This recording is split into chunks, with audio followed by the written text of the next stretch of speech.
Marx's Inferno. The Political Theory of Capital. William Clare Roberts. Marx's Inferno. Chapter 1. Introduction, Rereading Capital. When word of his death reached New York City, representatives of the various trades, labor, social, and other organizations issued a public statement proclaiming that now it is the duty of all true lovers of liberty to honor the name of Karl Marx. This call has become, over the course of the 20th century, nigh unintelligible. Liberty has become the shibboleth of antisocialism and anti-communism. That Marx was ever taken to be a devoted advocate of the liberation of all downtrodden people, as these laborers and socialists claimed, seems, not antiquated, but bizarre. Justice, certainly. Progress. Science. Equality. Universal solidarity. But liberty? What has Marx to offer all true lovers of liberty? If this book is to accomplish one thing, it ought to make this eulogy seem not only intelligible but also sensible and reasonable. Marx's critical theory of capitalism diagnosed the rule of capital as a complex and world-spanning system of domination. He sought, in Capital, to analyze the mechanisms of the system and to reconstruct a notion of freedom adequate to its abolition. In order to be properly appreciated, Marx's Capital must be recovered as a work of political theory, written in a specific political context, but seeking also to say something of lasting importance about the challenges to and possibilities for freedom in the modern world. My argument is twofold. First, I contend that, in Capital, Marx had a grand aspiration, to write the definitive analysis of what's wrong with the rule of capital, and that he hung this aspiration on a suitably grand literary framework, rewriting Dante's Inferno as a descent into the modern social hell of the capitalist mode of production. Dante, of course, staged his own, individual, salvation story, telling us how his encounter with the evil of the world prepared his soul for its journey to blessedness. But his pilgrim was also supposed to be an everyman, whose descent into damnation and resurrection into grace might be reiterated by all of the faithful. Marx, on the other hand, cast himself as a Virgil for the proletariat, guiding his readers through the lower recesses of the capitalist economic order in order that they might learn not only how this infernal machine works too but also what traps to avoid in their efforts to construct a new world. Second, I argue that in order to understand Marx's attempt to realize this grand aspiration, Capital is best read as a critical reconstruction of and rejoinder to the other versions of socialism and popular radicalism that predominated in France and England in the 1860s and 1870s, when Marx was composing his magnum opus. These competing discourses, the remnants of Owenism, Fourierism, and Saint-Simonianism, 3, the social republicanism of James Brontë O'Brien, 4, and, most crucially, the mutualism of Pierre-Joseph Proudhon, 5, were at the forefront of Marx's concern when he was writing Capital. The foundation of the International Working Men's Association, IWMA, in 1864-6 and Marx's conviction that the group held the seeds of a renewal of revolutionary politics, spurred him to get his thousands of pages of manuscripts and notes into publishable form. He hoped that the book would provide the theoretical guideposts for the resurgent movement. In order for it to achieve this status, Capital had to either co-opt, undermine, or openly confront the existing theoretical commonplaces of the rival camps, which dominated the political landscape that Marx hoped his own outlook would come to occupy. Hence, in the process and for the sake of unfolding Marx's critique of capitalism, 7, my book examines Marx's borrowings from and arguments against the other socialists, many of which remain sub rosa to those unfamiliar with the writers in question. Marx's grand ambitions and his internecine struggles are not separable from one another, either, but are thoroughly intertwined. The notion that modernity is a social hell was originally suggested by Charles Fourier and his protégé Victor Considerant, and had already been developed in the works of Pierre-Joseph Proudhon into a metaphorical history of humanity's descent into and escape from the underworld. The moral categories that structure Dante's hell, incontinence, force, fraud, and treachery, were common terms in the moral discourse of early socialism. Indeed, much of early socialism, as it emerged from Christian and civic republican discourses, consisted in the application of these moral categories to the social question, and this was a crucial point of contention between Marx and his more moralistic predecessors and contemporaries. Marx's distinctiveness comes to the fore in that his opponents want either to avoid political economy, or else, like Proudhon, to remain within it. Only Marx, following Dante, sees the necessity of going through political economy in order to get beyond it. And, as in the case of Dante's Pilgrim, this transit is transformative. But Marx's journey, unlike Dante's, is supposed to depersonalize and demoralize. Marx recapitulates Dante's descent through incontinence, force, fraud, and treachery in order to show that it is capital, as a system of all-around domination, that is responsible for these evils, not the individuals dominated by capital. Thus my book is only able to trace either of these two threads by tracing both. By considering together Marx's context and his designs, this study shows how Marx's fights with other socialist theorists in the early years of the IWMA were transmuted by him into capital, and reveals the ambition of capital to lay bare, for the first time, the inner workings of the capitalist mode of production and the political economy that analyzes it, as a hell into which the proletariat must descend in order to free themselves and the world. Reading Capital as Political Theory. My argument takes its orientation from some of the literary aspects of Marx's book, its use of tropes and metaphors, its allusions and citations. For all that, however, I do not treat Capital as a work of literature. Rather, I treat it as a work of political theory. Its tropes, metaphors, allusions, and citations are approached as signs to be interpreted, as the linguistic traces of intuitions that can be fleshed out in theoretical terms. When socialists and communists, including Marx, call capital a vampire, they do so because the metaphor seems to them an apt one. And the aptitude of the metaphor can be discussed and articulated in language that is not itself merely an elaboration of the metaphor. The sense that capital is parasitical upon something labor that is both more primary to human existence and more natural and lively than is capital can be spelled out. These intuitions have their own implicit presuppositions, and these can be made explicit. The judgment against capital implied by the vampire metaphor can, by this process, come to be considered independently of the metaphor itself, and can be assessed as more or less cogent.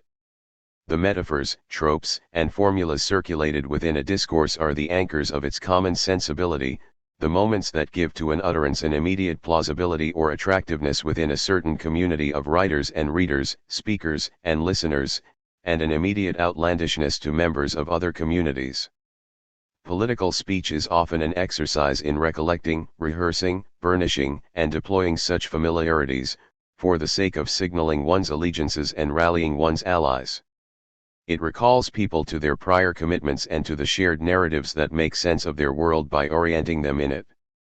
In the South Dakota of my youth, for example, it was de rigueur for political speeches and ads to refer to at least one of two scenes, a rancher riding and surveying his range, or a handful of farmers exchanging news and gathering supplies on the main street of a small town. The figure of the rancher bespoke the assumption that the land ought to be controlled and supervised by independent men, who could be trusted and expected to take care of things themselves. The tableau of the farming town was to remind the audience of the trust and mutual reliance that exists among neighbors, who know one another for what they are.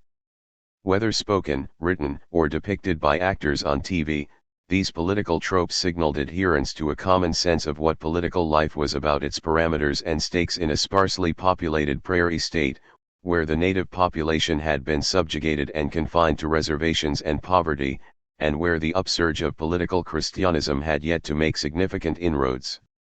Every discursive community has such anchoring homilies. By contrast with the mere reiteration of these metaphors and tropes, however, the attempt to articulate a non-metaphorical discourse around them is the playing out of a rope that gives a speaker or writer some measure of mobility among communities. Rather than simply stringing together immediately plausible turns of phrase, the watchwords and catchphrases of one's closest circle of interlocutors, a writer might try to make those watchwords and catchphrases understandable to a wider circle of readers, to explicate the sense of them, to motivate them by appeal to experiences and arguments drawn from other communities or common to many communities. By this effort, the anchoring homilies of one's local political dialect are maintained, but are also rendered less parochial. They enter into relations with previously alien metaphors and tropes. The discourse anchored in them attains a more or less limited independence from them, a flexibility and mobility and adaptability that it otherwise would have lacked. Political theory is, according to this way of thinking, the effort to escape being sunk by one's own anchors.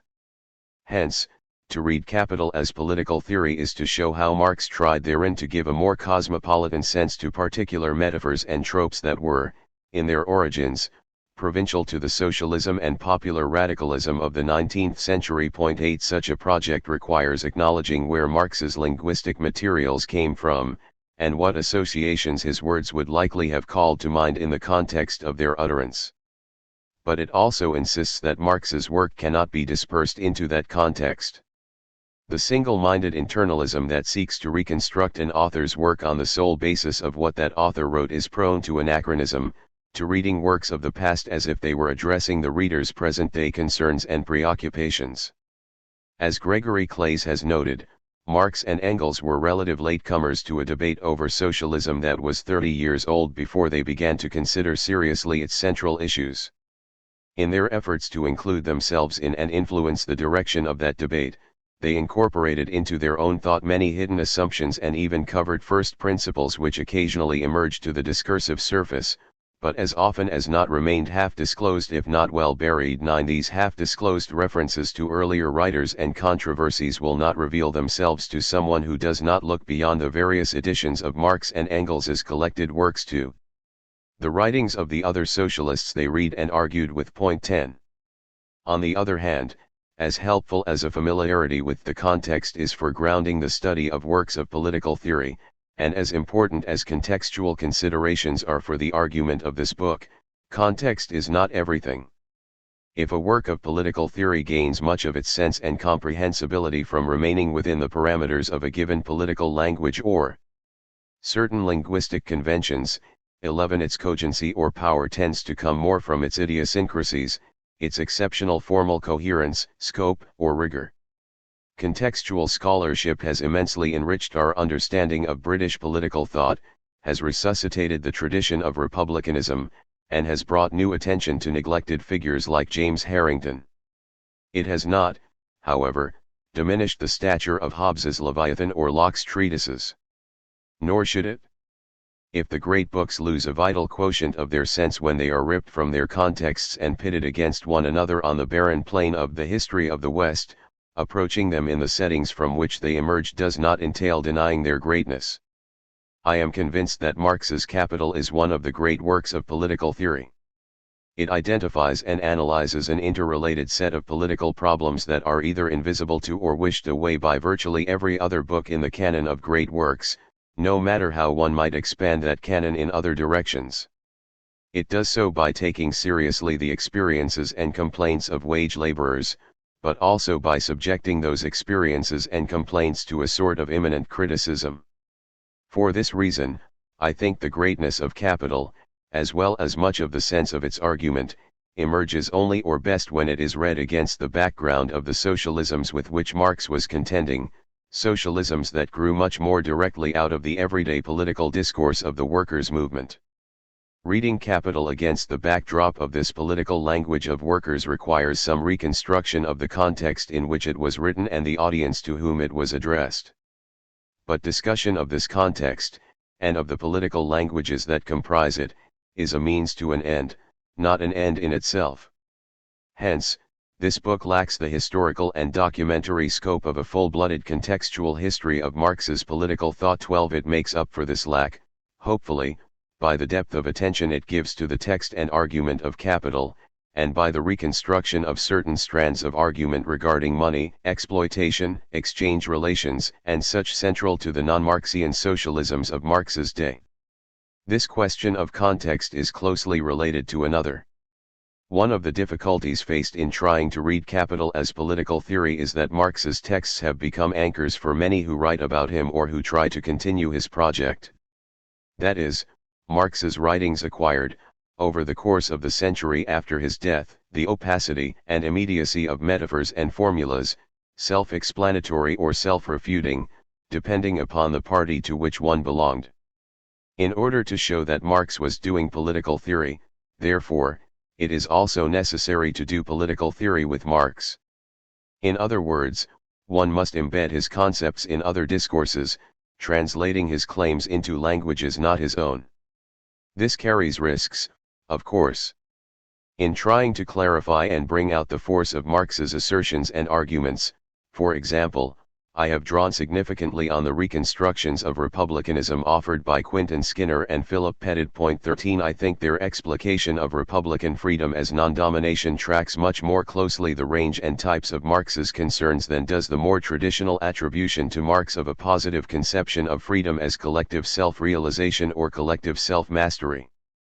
This use of contemporary neo-republican arguments exposes me, however, to the very anachronism that I have tried to ward off by means of contextualizing Marx's arguments. It is one thing, after all, to argue that Marx and Engels were more indebted to their socialist predecessors than has usually been conceded, and that a central element of this debt consists in the transmission, via the early socialists, of elements of 18th-century republicanism into Marxism. 14 It is another thing altogether to claim that freedom as non-domination was one of Marx's central political ideals. Such a claim seems to imply a teleology according to which 19th-century socialists, including Marx, knew not what they said. Their words implied concepts that would not be developed and properly clarified until the present generation of academic political theorists roused the sense slumbering in the dusty chambers of 19th-century books. However, this misperceives the role played by contemporary Republican political theory in the reconstruction of the past, or, at least, forecloses roles that it might play. The rise of neo-Republican political theory stems directly from research on the history of political thought.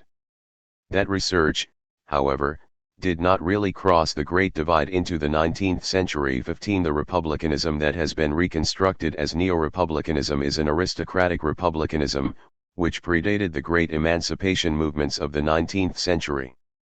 There is a significant literature devoted to arguing that the historical and social circumscription of the original has bequeathed conceptual limitations to the revival. 16 As Alex Gurevich has noted, however, the best chance republicanism had of transcending its aristocratic origins and of developing an egalitarian critique of enslavement and subjection was when someone other than society's dominant elite used republican language to articulate their concerns. This is precisely what happened when 19th-century artisans and wage laborers appropriated the inherited concepts of independence and virtue and applied them to the world of labor relations. The attempt to universalize the language of republican liberty, and the conceptual innovations that took place in the process, were their contribution to this political tradition. 17 By pursuing the republican tradition into the 19th century, and into the writings of plebeian radicals and socialists, one might, therefore, find that traditional republican concerns with freedom, status, and virtue are capable of far-reaching and surprising extensions and transformations. This, in turn, throws into relief the limits of neo-republicanism as a representative of the republican tradition. Hence, the juxtaposition of 19th-century radical and socialist deployments of republican terminology with neo-republican understandings of the scope and meaning of republican liberty need not imply that the latter are the destiny of the former. This juxtaposition can just as well serve to highlight the blind spots and narrowness of the contemporary reconstruction of republicanism. By pursuing these republican themes further, through Marx's imminent criticism of socialism, I hope to portray Marx as delineating an alternative republicanism, one that has a family resemblance to the neo-republicanism presently on the table, but that departs from an analysis of the social form of modern life, rather than holding fast to the purely political constitution of the public sphere. This reconstruction of the political theory of Marx's Capital will inevitably flatten somewhat both the historical diversity of socialist and republican political languages from which Marx departed and the complexity of the neo-republicanism that claims to develop and clarify those languages. If I am able to bring out the specificity and force of Marx's project in Capital, These trade-offs are acceptable to me. Reading Capital as political theory. Because political theory is a certain sort of political speech, and political speech is essentially an intervention on one side or another of some political question, the rhetoric, form, and address of a work of political theory are internal to the content of its argument. Rather than being read as a work of political theory, however, Capital is generally approached either as a treatise of socialist economics or as a work of social theory. If Capital is to be regarded as a work of social or economic theory, then its audience is thereby cast in the role of the student.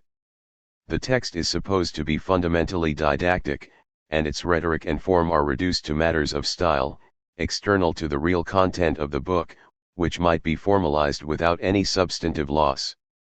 Within Marxological literature, therefore, considerations of the structure of Capital are generally posed in the guise of questions about the method of presentation.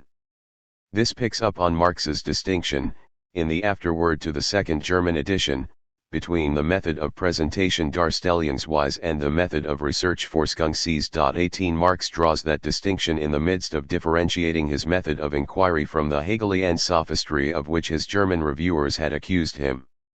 Marx denies that his method is Hegelian, writing that research has to appropriate the material in detail, to analyze its different forms of development, and to track down their interconnection. Only after this work has been done can the real movement be appropriately presented. If this is done successfully, if the life of the material is now reflected ideally, then it may appear as if we are dealing with an a priori construction. 19. Marx is pretty clearly associating a priori constructions with Hegel here, or assuming that whatever appears to be an a priori construction will, for this reason, appear to be a Hegelian sophistry. Nonetheless, at least since Lenin first read Hegel's logic, readers of Marx have been trying to understand the argument and form of Capital as some sort of application or modification or instantiation or performance of Hegelian dialectics. 20. An older manner of doing so, taking its cues from some of Engels's remarks. 21. Understood Marx's presentation to be a sort of dialectical history of the development of capitalism, more or less corrected for the sake of logical clarity. 22. This approach has largely fallen out of favor, in part because it seemed to require the imputation of a secular theodicy to Marx. 23. In part because the textual evidence for some of its central claims evaporated upon publication of scholarly editions of Marx's works. For example, the era of simple commodity production, supposedly discussed in Part 1 of Capital, was in fact wholly the invention of Engels. 24. This dialectical historicism has been supplanted by an approach that is often called systematic dialectics. 25. Marx's argument in Capital is supposed to be systematic because the object of his research, Capital, is a totality where every part has to be complemented by others to be what it is, and which cannot be comprehended immediately. Marx's methodological problem, therefore, is a matter of how to articulate a complex concept that cannot be grasped by some sort of immediate intuition. In doing so he has to make a start with some aspect of it.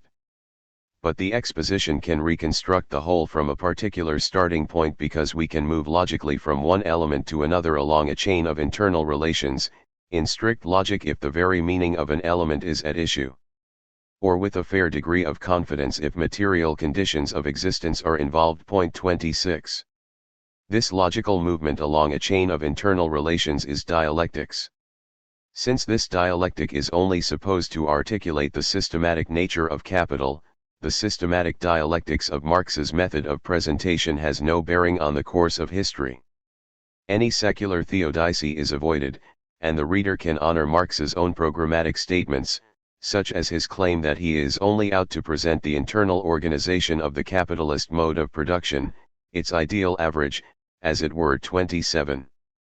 Whatever merits this approach might have as an effort to make sense of and continue Marx's substantive research program, it does, however, encounter certain difficulties whenever it is confronted with the book Marx actually wrote.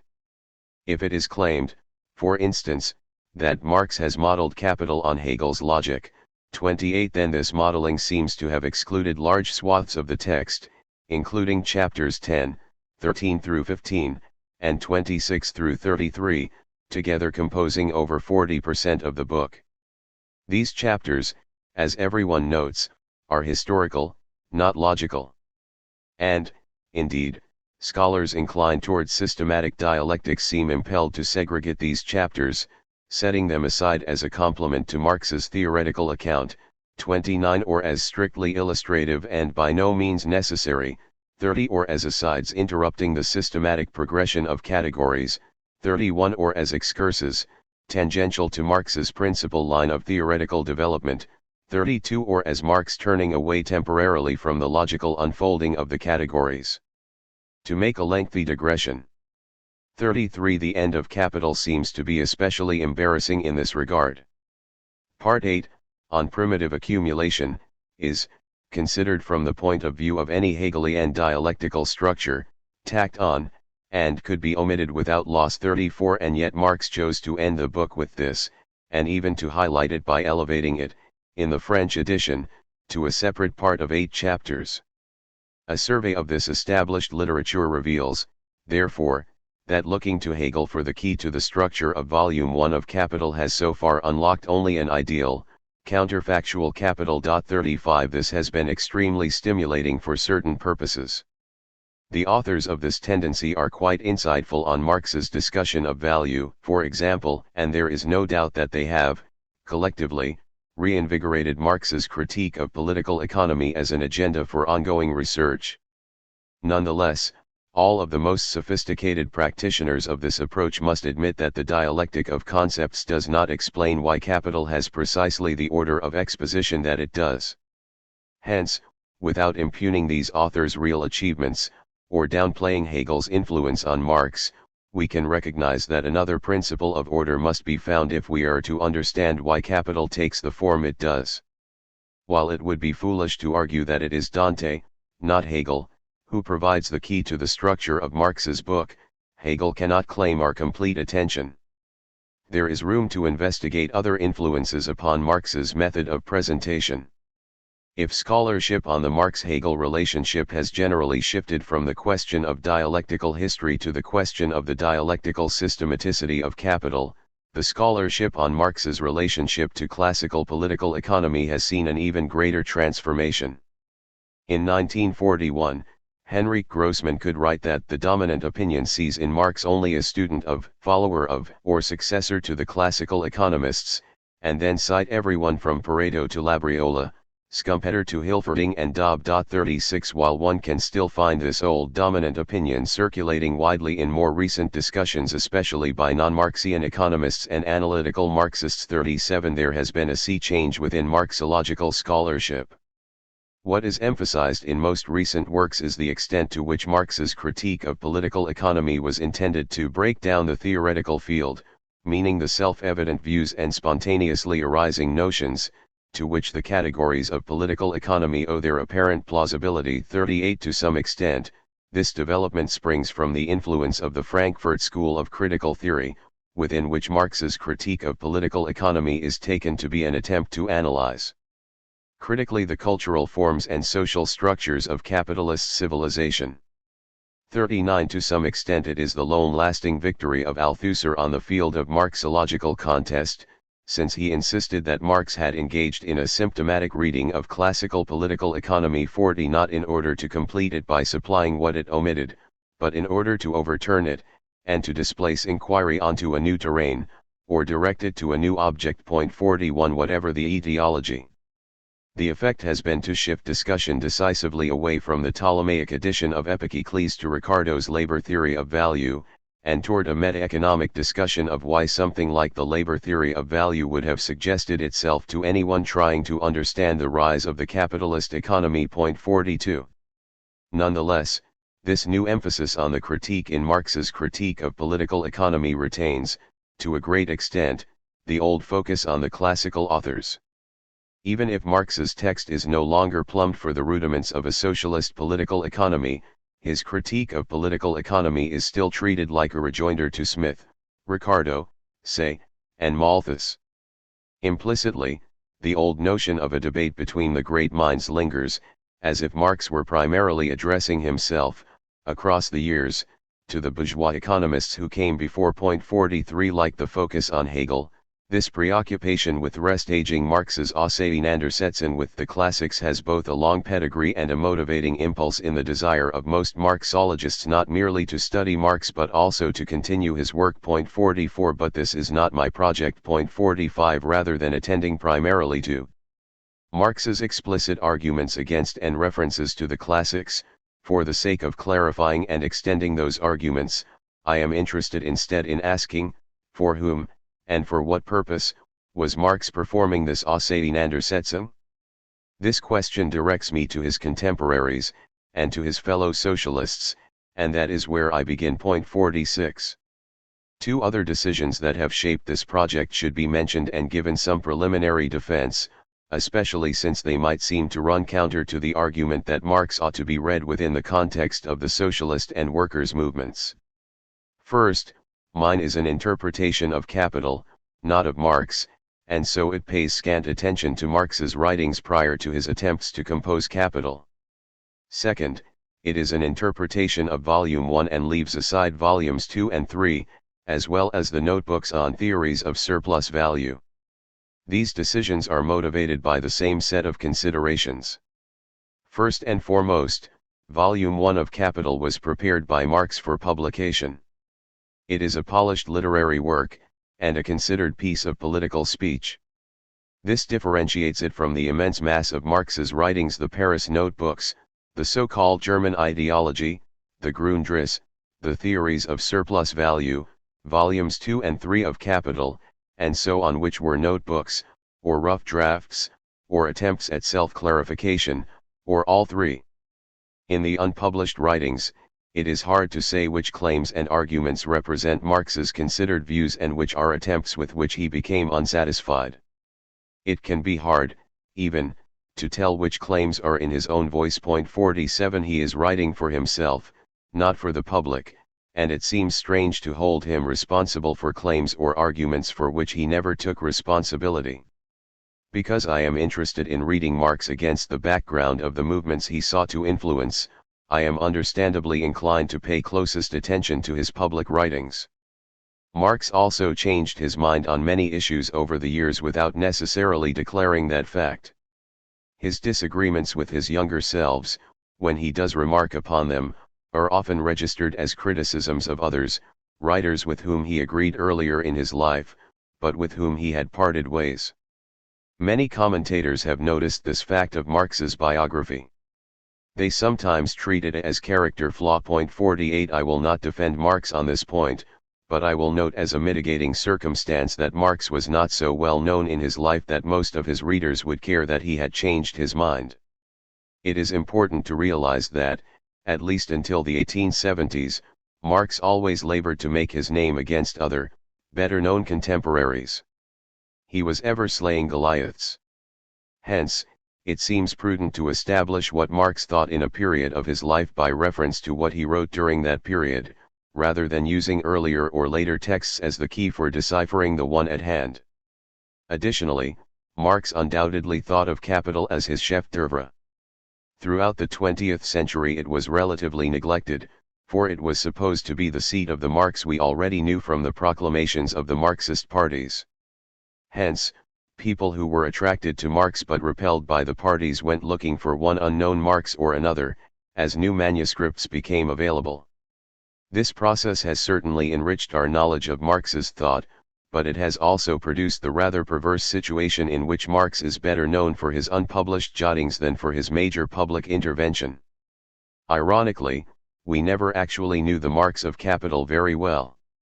It is a long and difficult book, lacking the programmatic clarity and generality of Engels's late works.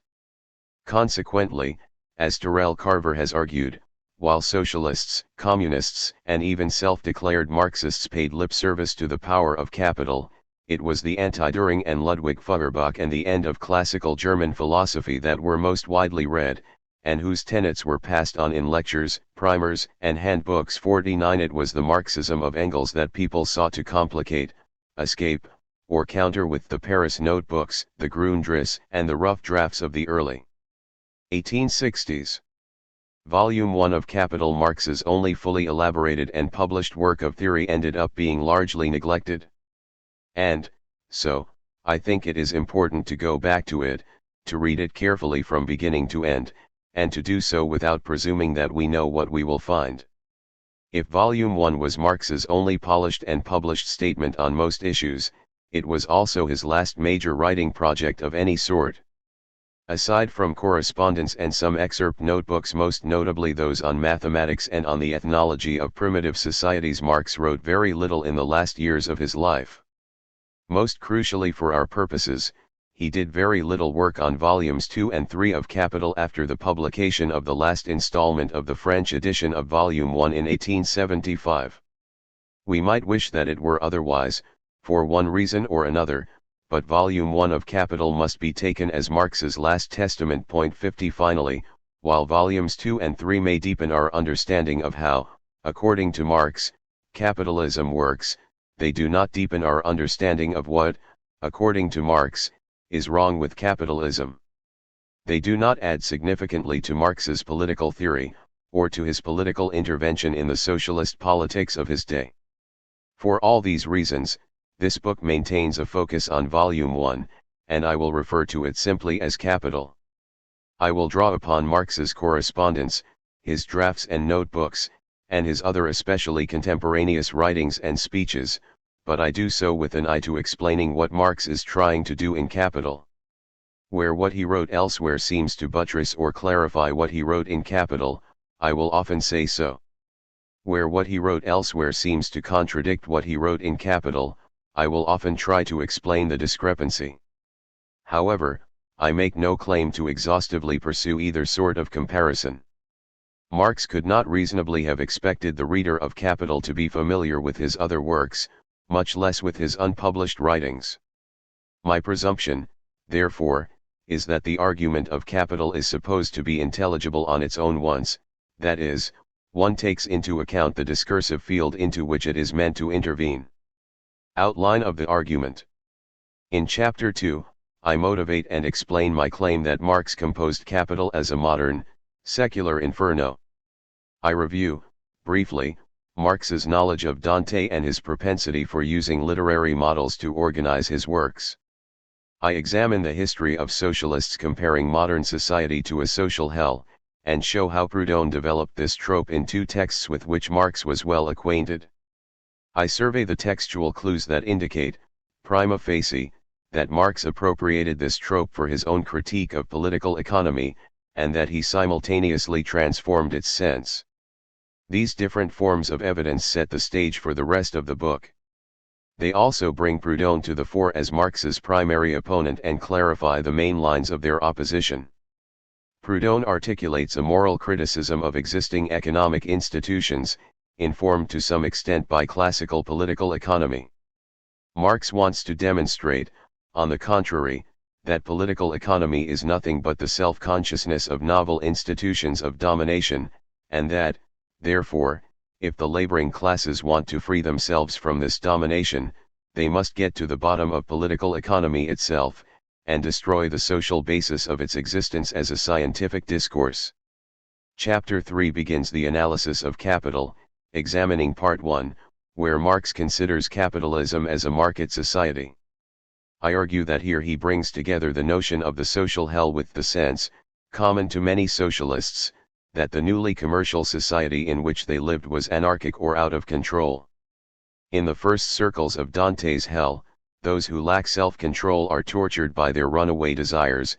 In Marx's sphere of circulation, producers are tormented by their uncontrollable products, which cannot guarantee a stable living.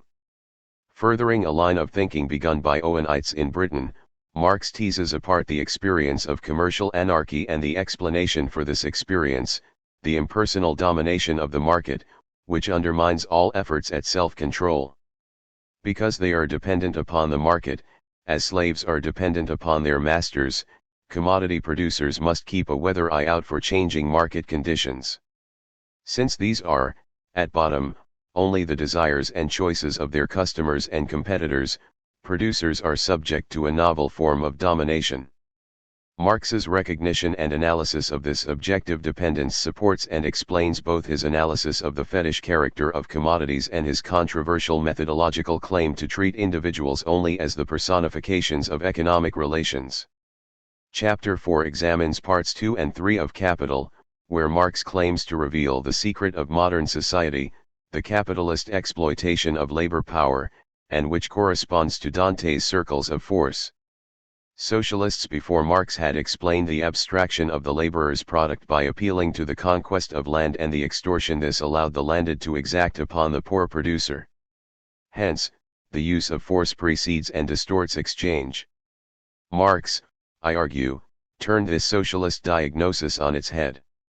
Because he understood commerce to realize the exchange of equivalent values, he could not explain capitalists' power of self-enrichment by past acts giving them unfair bargaining power. For Marx, on the contrary, exchange precedes and licenses the use of force. The workplace relation between capitalists and wage laborers is one of force because it is one in which the boss directly controls and uses the laborers in order to generate a surplus excessive of the aim of labor itself. Overwork is inherent in this capitalist mode of exploitation. Hence, Marx condemns capitalist exploitation in old-fashioned, Aristotelian terms, as an unnatural use of labor power, even as he takes seriously its novelty and its irreducibility to previous modes of extortion and plunder.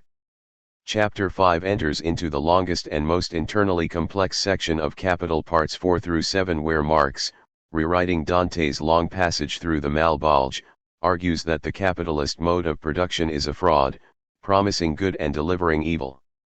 The development of the collective forces of production does not redound to the laborers' benefit but subjects them to despotic command within the factory. It also renders them ever more dependent upon capital, destroying as it does their independent capacity to make goods. To add insult to injury, the form of wages makes the laborer's slavery seem like freedom. Finally, the accumulation of wealth as capital requires and creates a dependent population in excess of the demand for labor power. This relative surplus population, the jobless adjunct of the labor market, is a field of social impoverishment that expands in time with the fortification of social wealth as capital. The essential condition of capital's fraud is the attractiveness of exchanges and mutually voluntary contracts as a form of social mediation, an attractiveness that other socialists found hard to resist. Chapter 6 wraps up the analysis of Capital with Marx's treatment, in Part 8, of primitive accumulation. Marx's examination of capitalism's origins has been a sticking point for many commentators, since it seems to break with Marx's methodology in the earlier parts of Capital. I argue, however, that Part 8 is the culmination of Marx's argument with Proudhon, and the linchpin of his methodological quarrel with the French mutualist over the status of political economy within socialist theory. Marx tries, in the first place, to substantiate his conviction that there is a sharp break between the feudal world and the capitalist world. Second, Marx's account of the creation of the preconditions of capitalism is supposed to foreclose the separatism of the cooperative and mutualist movements. Worker separatism imagines that workers can build a new world by escaping from capital, either by establishing their own colonies and workshops, or by homesteading in the colonies of the mother country. Built into this desire for separation is a faith in the powers of relatively small-scale production to secure self-subsistence and independence for workers. In the final 3 chapters of Capital, Marx tries to undermine this faith by showing how the modern state has come to be dependent upon capital accumulation, and, therefore, to be the primary agent of primitive accumulation. Only the defeat of this servile and violent state can establish the conditions of emancipation. Chapter 7 concludes the argument by weaving threads from the earlier chapters into an account of the positive political theory of capital. The terms in which Marx criticizes capitalism reveal the principles according to which communist institutions would have to be constructed and judged. Although Marx is widely read as a proponent of collective self-mastery or autonomy, his diagnoses of capitalism's evils consistently point out forms of domination, not heteronomy. Hence, I read Marx as radicalizing the republican tradition for which freedom as non-domination is the highest virtue of institutions. Since Marx identifies novel forms of domination, his Republic of Labor looks unlike the republics advocated by others. However, Marx's republic is supposed by him to be the laboring class's own discovery and creation of the Federation of Communist Republics advocated by Robert Owen's late works. I argue, therefore, that Marx should be appreciated both as a radical Republican and an Owenite communist. Chapter 2. Tenerus, the Road to Hell. Descend, so that you may ascend. Augustine, Confessions, 4.12. The close of the feudal Middle Ages, and the opening of the modern capitalist era are marked by a colossal figure, an Italian, Dante, both the last poet of the Middle Ages and the first poet of modern times. Today, as in 1300, a new historical era is approaching. Will Italy give us the new Dante, who will mark the hour of birth of this new, proletarian era? Friedrich Engels, Introduction to the 1893 Italian edition of the Manifesto of the Communist Party. This book argues that the structure of the first volume of Capital was inspired by Dante's Inferno, and that attending to this structure helps to reveal Marx's argument both in its detail and in its overall scope and import. Attention to the literary form of Capital aids in discerning its argument, in part, because the structure of Dante's Inferno is not only an imaginative plot but also a rigorously constructed poetic embodiment of a moral ontology with both Christian and classical, Aristotelian, roots. This moral ontology is systematic typology of possible wrongs, which reflects, negatively, the structure of being itself, and humanity's place in that structure did not disappear with the Middle Ages. It persisted as one current of European discourse through Marx's day and even into our own, helping to form, among other things, the popular moral economy that has always been a counterpoint and stumbling block to what Marx called bourgeois political economy. In the form of this popular moral economy, the moral ontology systematized by Dante formed one of the crucial funds of ideas and intuitions out of which socialism developed in the 19th century. R. H. Tawney once quipped that, the last of the schoolmen was Karl Marx. One, as many commentators, friendly and critical alike, have argued, there is more than a little truth to the quip. One of Marx's earliest texts is a notebook in which he translated and annotated most of De Anima. Point 2. Had his political commitments and activities not rendered him ineligible for an academic post in any German university. 3. Marx planned to write a book on Aristotle. Point 4. And there has been a long line of commentators who have followed Ernst Bloch in reading Marx as the inheritor of a tradition of left-wing Aristotelianism. 5. Hence, it is reasonable to think that Marx would have found in the Inferno's articulation of what is wrong with the world a pre-established harmony with his own way of thinking about what is wrong with capitalism. My argument, however, is very nearly the reverse of this. Marx adapted the Inferno to his own purposes, which were deeply at odds with at least several crucial elements of the moral economy of early socialism. Point 6. Most prominently, Marx thought the moralism of moral economy to be completely out of place in the confrontation with the capitalist mode of production. The fundamental continuity between Dante's moral ontology and socialist moral economy consisted in the attribution of responsibility for the wrongs of the world to the choices of individuals. The damned souls of Dante's poem have made their own hell, in which they are trapped for eternity. No one is responsible for their sins but themselves. Thus their damnation is perfect and natural justice, and there is no evil in this wide world that is not attributable to one such damned soul or another. The sum of evils is equal to the sum of evil deeds, performed by responsible souls. Despite all of the distance separating them from Dante, many early socialists retained the Christian notion that disorder in society is nothing other than moral evil, caused by our passions and our ignorance. 7. We are all free to educate ourselves about the workings of society and the demands of justice, and thereby to eliminate the ills befalling us. Even those, like Robert Owen, who proclaimed the formation of character by circumstances, and inveighed against the doctrine of individual responsibility, thought that ignorance alone stood between the current state of social bedlam and a new moral world in which we will be able to freely form the circumstances that will form the character of the next generation. Point 8. To Marx, This moralizing and individualizing tendency in socialism simply transferred to the secular world the modes of thought developed by Christian theology, applying humanized Christian moral categories to the social world. From as early as 1843, Marx was critical of this sort of secularization. He claimed that this state and this society produce religion, which is an inverted consciousness of the world, because they are an inverted world. 9 In other words, it is because the social world takes a certain form that a certain form of religion arises within it.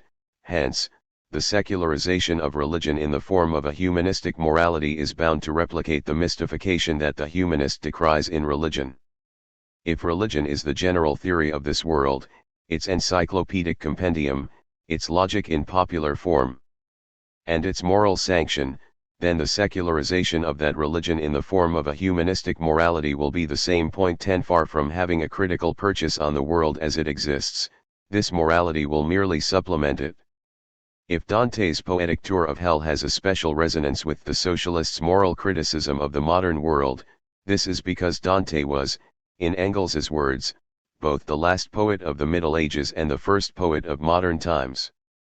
His moral ontology is not merely a relic of the Aristotelian Middle Ages, but a harbinger of the new world of capital.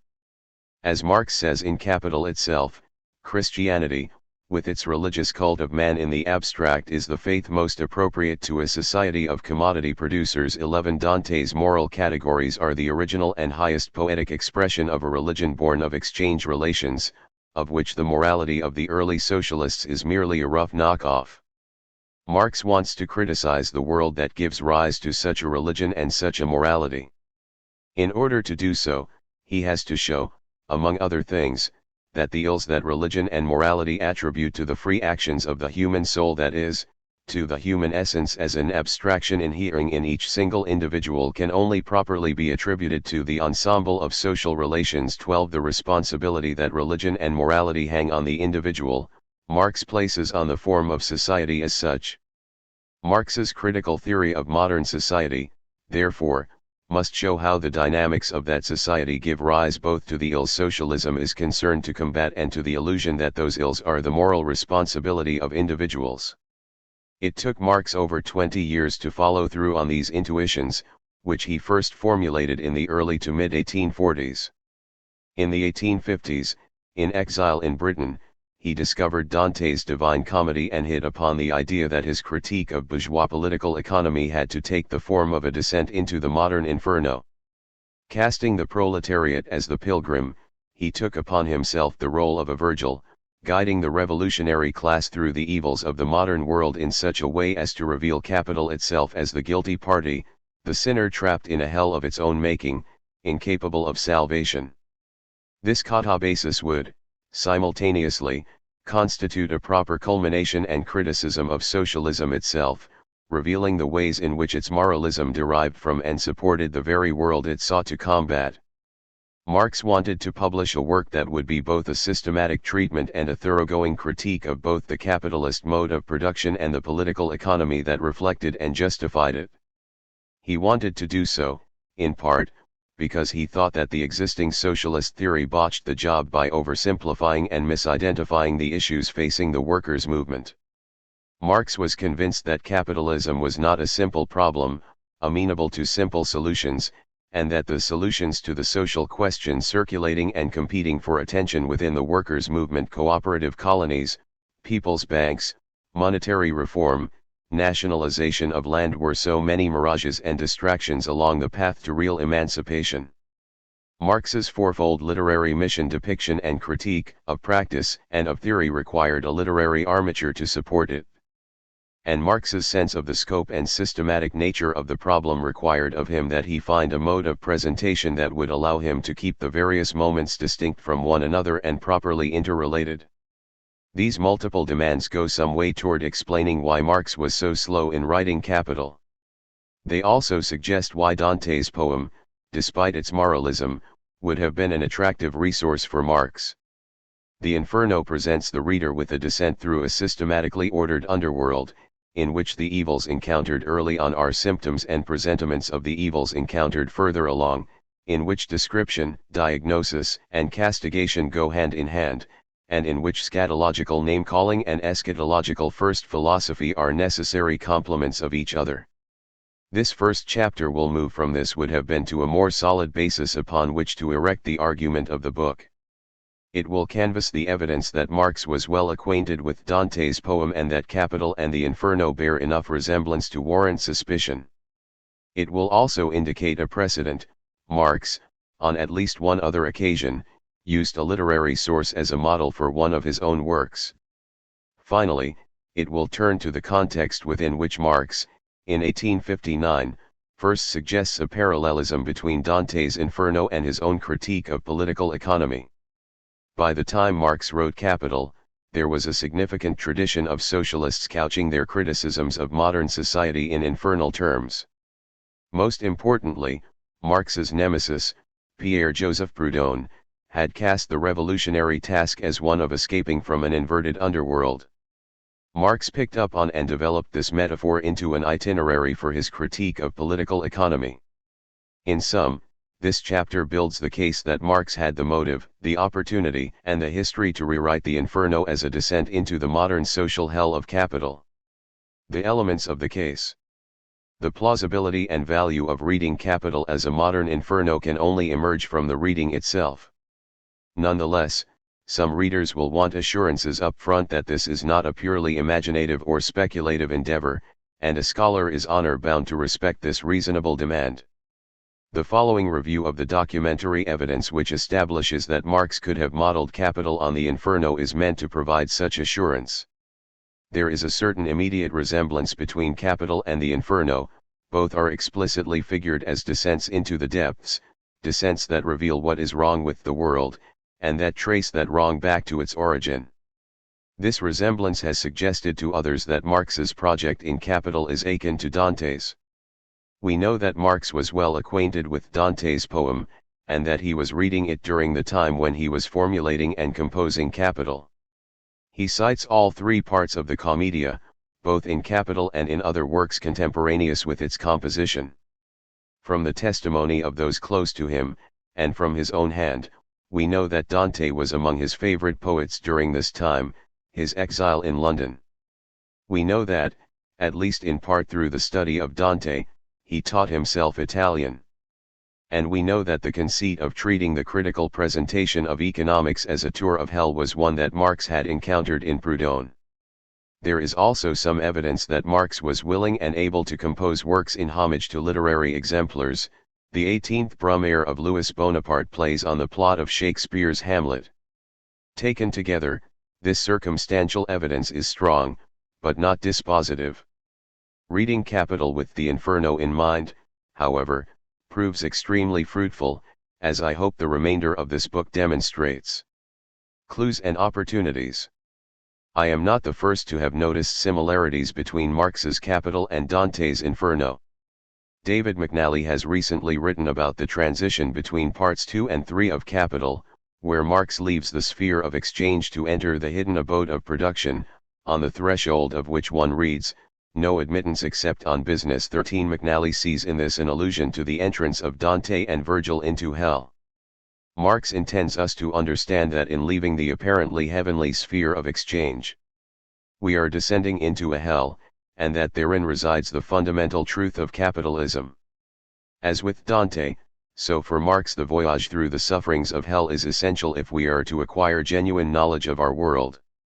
14 Before McNally, S.S. Prawer called special attention to the influence Dante exerted on Marx, especially in Capital. 15 What has struck these readers is the general trajectory of Capital, from the surface down to the depths, and the sense, again general, that the agonies Marx highlights are hellish. As we will see, both of these features are quite common in the socialist literature of the 19th century. 16. What has gone unremarked is that the parallels between the two works are both more mundane and more far-reaching. Yes, they both begin on the surface, and descend beneath the surface. But they also do so in 33 chapters, and in 4 major steps.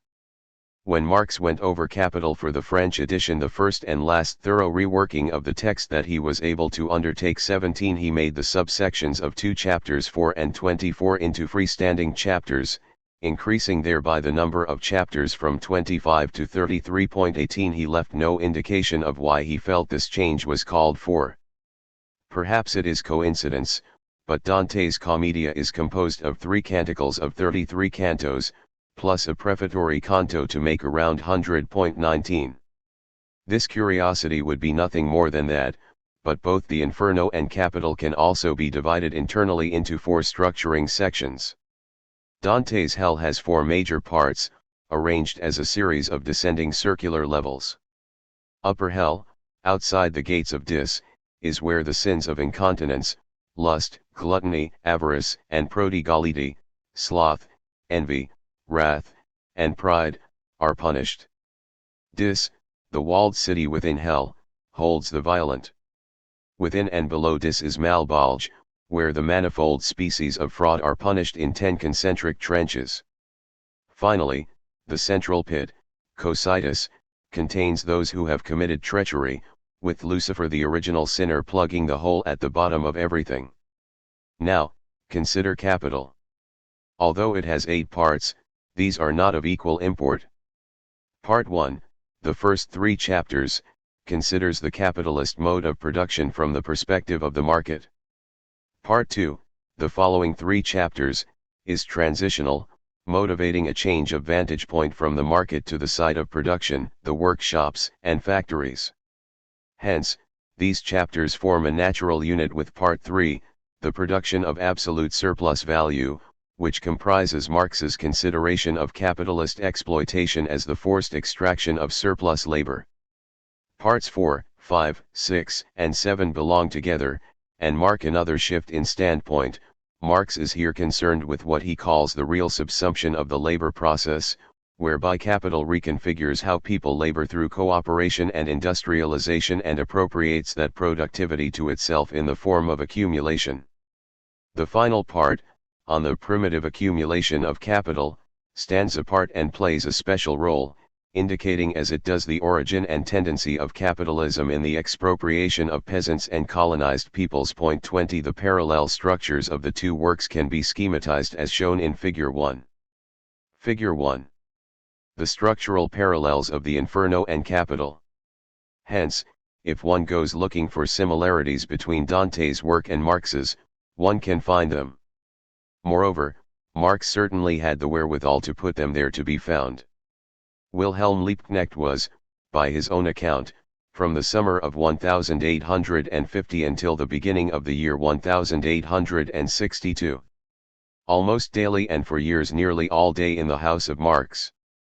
21. He testifies that Dante was among the authors Marx read almost daily, and that the elder man had the habit of declaiming aloud from the Divine Comedy, from which he had apparently memorized long passages. 22. There is also independent confirmation of Marx's affection for Dante, in an undated confession, written in Marx's hand and found in his daughter Jenny's album.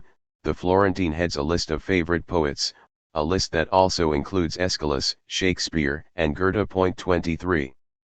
Unlike Aeschylus, Shakespeare, and Goethe, however, Dante seems to have been a relatively late discovery for Marx, coinciding basically with his term of political exile in London.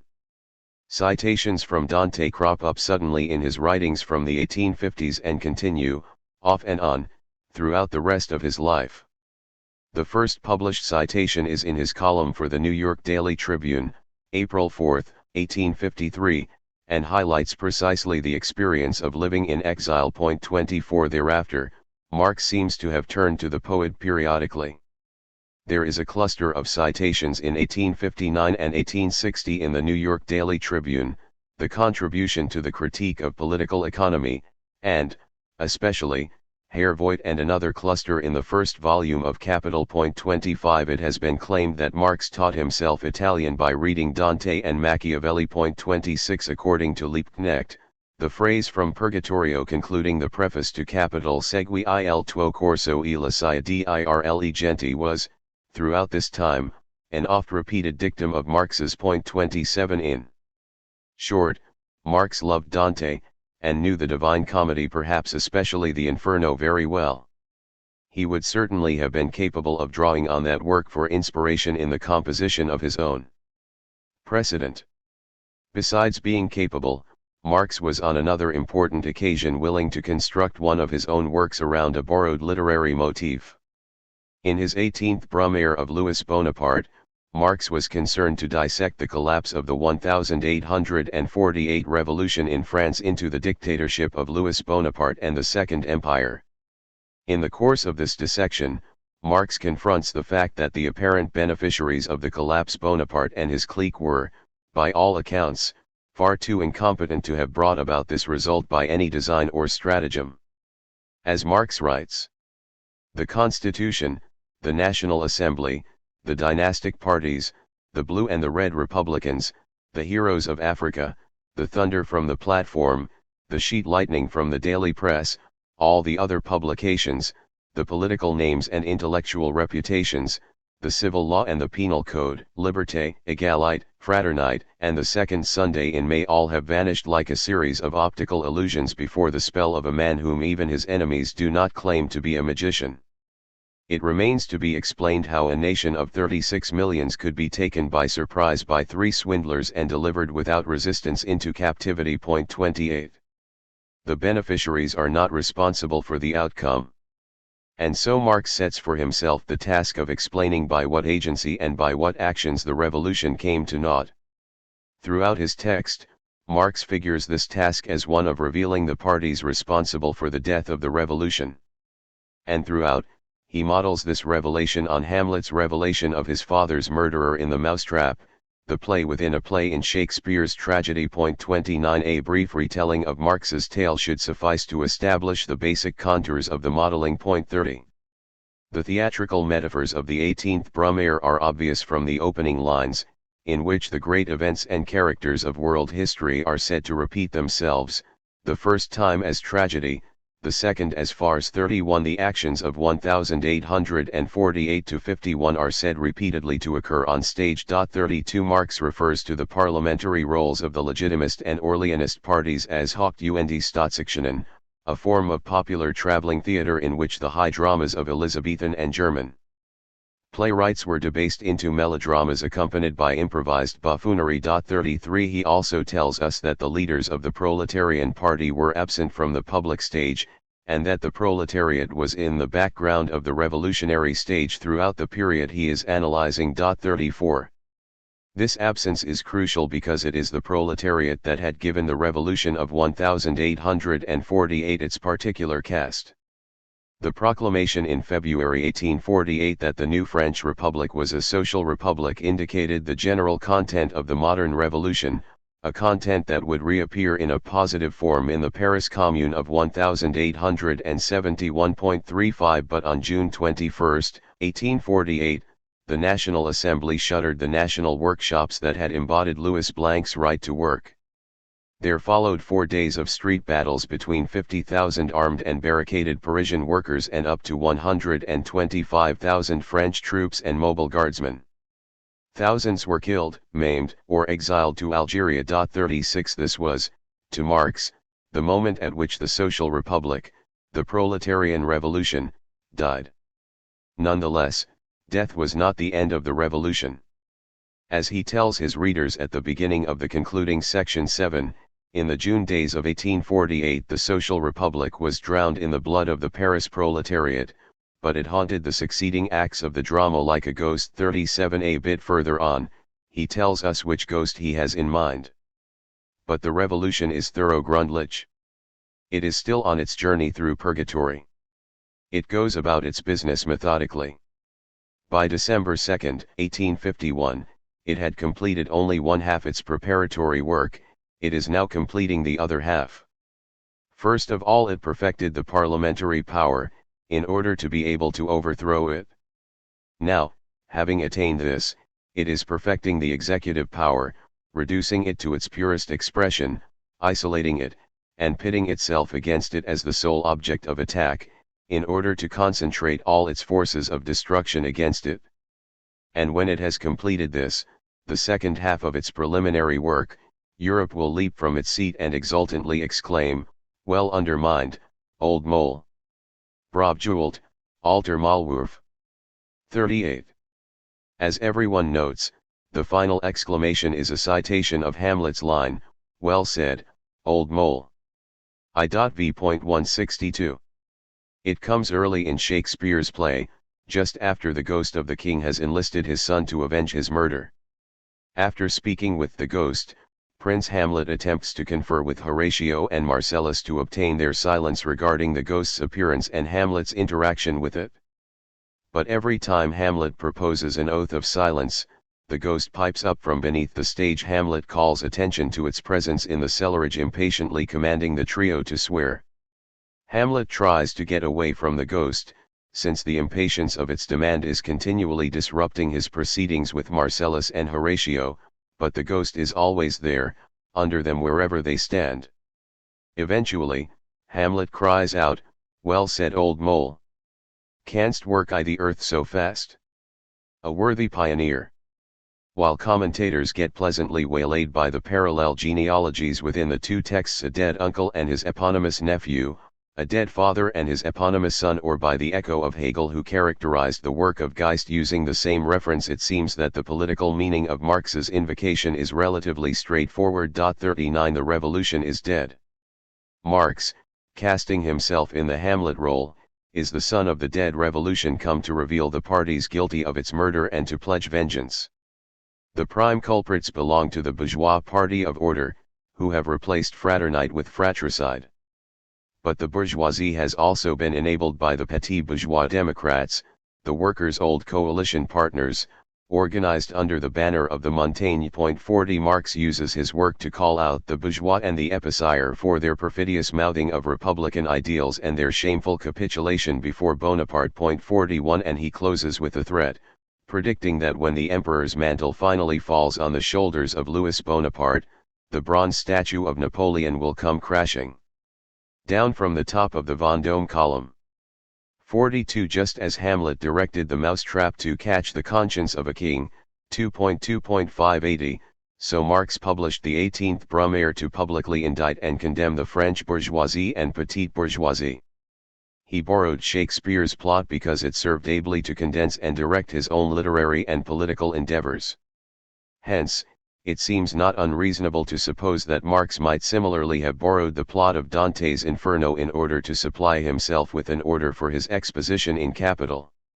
Moreover, this borrowing would have suited Marx's political aims and temperament. It would have underlined his desire to rework socialism's relationship to political economy.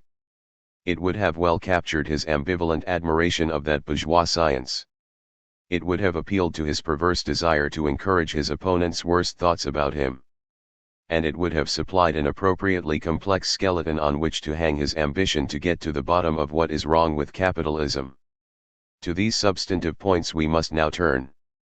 The social hell. Marx is often represented as having created, in G.D.H. Cole's words, that distinctively German socialism which was soon to assume an ideological dominance over most of the continent, driving the older forms of socialism before it as chaff before the wind. 43 One of the themes of this book, by way of contrast, is that many of the elements of Marx's work were commonplaces in the socialist and communist discourses of the mid-19th century, and they retained their status as commonplaces long after Marx. Most of the phrases, tropes, and bits of technical vocabulary we have come to associate with Marx actually originated elsewhere and circulated very widely within the publications and speeches of socialists, mutualists, cooperativists, and communists. They were not in themselves the badges of a distinctive, or distinctively German, socialism, and they could not drive away the elements of the older socialisms because they were as integral to those older patterns of thinking as they were to Marx's. This is in no way meant to imply that Marx was simply derivative of his discursive context, the amanuensis of Monsieur 19th century socialism. Rather, Marx's specificity and originality can emerge, if at all, only on the condition that we understand what he has done with these commonplaces, how they have come to be related to one another in his works, and how this set of internal relationships gives a distinctive cast to his work. In his superb study of Greek myths of the underworld journey, Radcliffe Edmonds emphasizes the ways in which different authors make use of myth, the way they manipulate a common set of traditional elements in various ways to achieve different ends. 44 If we follow Edmonds in defining myth as an agonistic form of cultural discourse, a traditional language for the communication of ideas from the author to his audience, in which competing versions vie for authority, 45 then we can say that this book aims to articulate Marx's Capital against the background of the socialist myths redeployed and complicated by that text. 46 Marx's contribution to socialism can only be appreciated by following the traditional elements of socialist discourse as they enter into and are reordered by Marx's work. And this reordering can only be rendered visible as a contest with other socialists, a contest over the proper ordering of and relations among the traditional elements. It is not by accident that I introduce this consideration of Marx's appropriation of a common set of socialist tropes by way of scholarship on Greek myths of the underworld, for a crucial case in point is Marx's appropriation of the socialist comparison of the modern social world to hell. This trope has a long and colorful history in socialist literature, both before and after Marx. It seems to have emerged out of the idiosyncratic imagination of Charles Fourier. It found sustenance in the workers' writings of the July monarchy in France, and it was reworked significantly by Pierre-Joseph Proudhon, before Marx gave it another twist. It continued to be a staple of French socialist writing into the 20th century.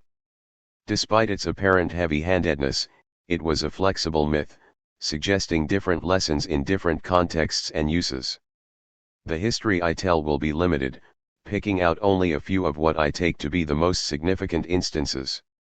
Origins in Fourier and Fourierism.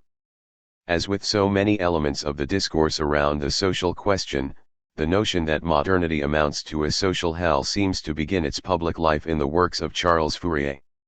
In his Theorie des Quatre Mouvements, 1808, Fourier had compared the terrors of the first creation, tigers, bedbugs, gout, and so on, to a foretaste of hell. 47 With the publication of his Traité de l'Association Domestique Agricole in 1822, however, he introduced into French literature the metaphor of l'enfer social, a trope that would reappear in dozens of permutations over the next 30 years of Fourierist evangelism. The social hell was polyvalent.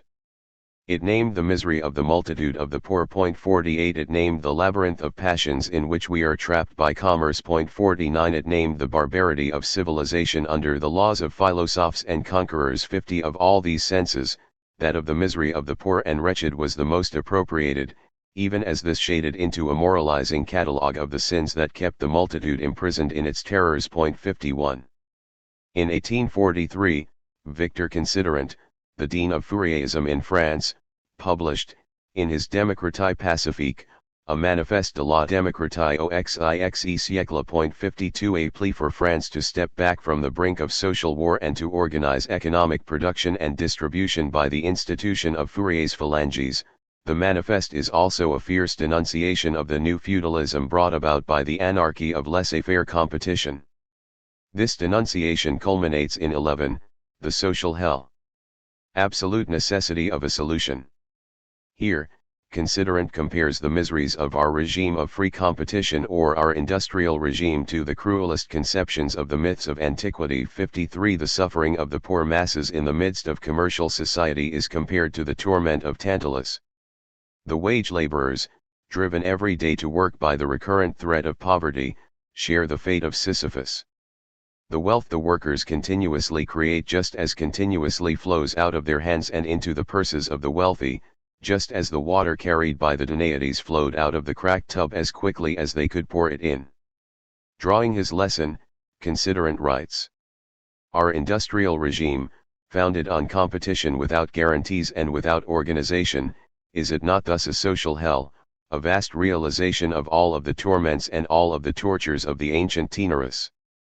There is a difference, though, the victims of Taenarus were guilty, and in the mythological hell there were judges. 54 Since he had begun the manifest in a Saint Simonian vein, contrasting the ancient economy of slavery, the exploitation of man by man in its most complete form, with the modern democratic spirit, 55 This revelation that the modern economy embodies the worst tortures that the ancients could imagine is supposed to throw into question the reality of historical progress to date. In light of the Saint-Simonian and Fourierist attempts to marshal Christian ethics and spirituality in support of a new social order, it is not surprising that Considerant makes no mention of any Christian hellscape. 56 Hell is, for him, a place in the pagan imaginary, Teneros, the descending path walked by Heracles. We have not avoided this survival from barbarous antiquity, and so we can only abolish it. 57 Development by Proudhon. 3 years after Considerant's manifest, Proudhon published his Système de contradictions économiques, ou la philosophie de la misère. This was supposed to be the positive system to follow on the scathing critique in Qu'est-ce la propriété, which had brought Proudhon great notoriety. Since, in his earlier work, Proudhon had sharply differentiated himself from both the hierarchical organizers of labor, the Saint-Simonians, the Fourierists, Louis Blanc, and those who called for a community of property, Etienne Cabet and the Icarians, Wilhelm Weitling. 58 It did seem incumbent upon him to provide some distinctive alternative to the system of private property. In this regard, the system was quite a disappointment. Instead of being prescriptive, it was a long analysis of the interrelated aspects of the modern social system. 59 Which aimed to highlight the destructiveness of each aspect and the potential for saving the whole by properly ordering them vis-a-vis one another. There are in Proudhon's writings of the 1840s numerous invocations of the promise of an economic science that would reveal the tendency toward order in human society and catalyze the development of that order. 60 In Qu'est-ce la propriété. He summed up this prospective development by coining a phrase that would have a long life as another socialist myth: the sovereignty of the will gives way to the sovereignty of reason and ends up being replaced by a scientific socialism. 61 Proudhon's notion of this incipient social science was heavily indebted to Charles Fourier's conception of the series. 62 The sum of an ordered succession of elements. 63 The underlying idea is that the successive stages or periods, epochs, of history exhibit, in turn, successive principles, and that only at the end of the series will these opposed principles come into a harmonious interrelation. As Proudhon put it, while in nature the synthesis of contraries is contemporaneous with their opposition, in society the antithetic elements seem to be produced at long intervals, and to be resolved only after long and tumultuous agitation. 64 Because science is supposed to grasp the series, it must proceed through the elements of the series in turn, showing how any partial summation of the series, including any element on its own, is self-contradictory and inadequate from the point of view of justice. Hence, science, in Proudhon's sense, must proceed methodically, following a determinate path, and may be said to pass from appearances the partial aspects of the world presented by each epoch to the reality of the whole series. As Proudhon put it, to explain the system of the world, one must leave the circle of appearances. 65 This was the task Proudhon tried to accomplish in his system. In the course of his exposition of this social science, Proudhon has recourse, like Considerant before him, to the image of hell. Discussing the consequences of Louis Blanc's proposed right to work at a guaranteed wage, Proudhon writes: Certainly I do not care to deny that labor and wages can and should be guaranteed. I even entertain the hope that the time epoch of such guarantee is not far off, but I submit that a guarantee of wages is impossible without the exact knowledge of value, and that this value can be discovered only by competition, not at all by communistic institutions or by a decree of the people. For in this there is something more powerful than the will of the legislator and of the citizens, that is, the absolute impossibility that man should do his duty after being discharged of all responsibility to himself, but, responsibility to oneself, in the matter of labor, necessarily implies competition with others. Ordain that from January 1, 1847 labor and wages are guaranteed to all, immediately an immense relaxation will succeed the fiery tension of industry, real value will fall rapidly below nominal value, metallic money, despite its effigy and stamp, will experience the fate of the assignats, the merchant will demand more and deliver less, and we will find ourselves in a still lower circle in the hell of misery, of which competition is only the third turn. 66. The lower circle of hell to which Proudhon refers is monopoly, the fourth epoch in his own system. Here we have a striking conjunction of liberal and socialist myths. Proudhon endorses the necessity of free competition in the labor market and acknowledges that this competition is one aspect of the social hell condemned by considerant. He thereby casts his scientific journey from appearances to reality as a descent into this hell, an exploration of its internal arrangement and structural necessity. As in considerant's text, hell is a social reality surrounding us. However, far from being the rhetorical culmination of Proudhon's indictment, this is merely one of his many asides. Indeed, he begins his consideration of the fifth epoch, the police, or taxation, by turning the trope on its head. He imagines the progress of humanity as the journey of a traveler marching up a zigzag path from the valley to the mountaintop. Despite its confidence, the social genius, upon reaching the perspective of monopoly, casts backward a melancholy glance, and, in deep reflection, says to itself, monopoly has stripped everything from the poor hireling: bread, clothing, home, education, liberty, and security. I will lay a tax upon the monopolist, at this price I will preserve him his privilege. 67. Far from descending through a hell of misery, the reader is here told that we are following the social genius on its ever-ascending path, the course of which progressively corrects past errors. Proudhon betrays his affinities with the liberal thinkers of spontaneous order, intimating that out of the common efforts of mankind, out of the struggles and collaborations among men, largely without design, intent, or self-consciousness, come the institutions, beliefs, and all that goes to make up civilization. 68. The liberal myth of providence trumps the socialist myth of hell on earth. However, Proudhon has not abandoned the trope of the social hell. He ends his discussion of free trade with a passage equal in its vehemence to anything in Chuscek la propriété, calling free trade the centralization over the whole face of the earth of this regime of spoliation and misery. Property in its might and in its glory. And it is in order to bring to its consummation this system that so many millions of workers are starved, so many innocent creatures turned back from the breast into oblivion, so many girls and women prostituted, so many souls sold, so many characters wasted. If only economists knew a way out of this labyrinth, an end to this torture. But no, always. Never. Like the clock of the damned, this is the refrain of the economic apocalypse. Oh! If the damned could burn hell. 69. These words cast the economists as the mouthpieces of hell, declaring the eternity of the torments undergone by the suffering masses. They revert to the earlier metaphor, casting the journey through the epochs as the nightmarish path through the infernal labyrinth.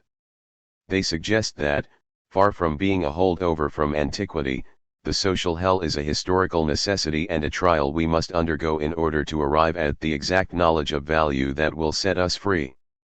Finally, unlike considerant's pagan underworld, Proudhon's hell is obviously a Christian one. The descending circles suggest Dante's Inferno, while the labyrinthine structure recalls both Dante and Fourier. 70. 5 years later, imprisoned for his criticisms of Louis Bonaparte, Proudhon again turned his pen to elaborating the socialist myth, this time with considerable inventiveness and precision. Humanity, he proposed in his Idée générale de la révolution au XIXe siècle. In the theologico-political sphere, wherein it has been agitated these 6,000 years, is like a society which, instead of being placed on the outside of a solid star, is shut up inside a hollow sphere, lighted from the interior and warmed, like the subterranean world of Virgil, by an immobile sun in the zenith common to the lands curving around it. 71. Imagining this world, and the course of history in it, Proudhon claims that the progress of civilization would bring vast movements to these infernal regions, movements that would reveal the true scope and nature of this upside-down world, and simultaneously install in the minds of the inhabitants the conviction that the earth is too cramped for the humanity that works it l'exploit. Then these men, who had at first taken their orb to be infinite, and had sung its praises, and who had nonetheless been imprisoned like a nest of beetles in a clod of earth, begin to blaspheme God and nature. Menacing heaven with eye and fist, they begin audaciously to drill into the ground, so well that one day, the drill encountering only the void, they conclude that to the concave surface of the sphere corresponds a convex surface, an exterior world, which they set out to visit. 72. This situation is, Proudhon says, a representation not of our physical existence but of our mental one, of the history of our political and religious views. The ideas of God and Prince, the Church, and the State, have dominated and defined the sphere of our thinking. We have now exhausted our explorations of these ideas, outgrown them.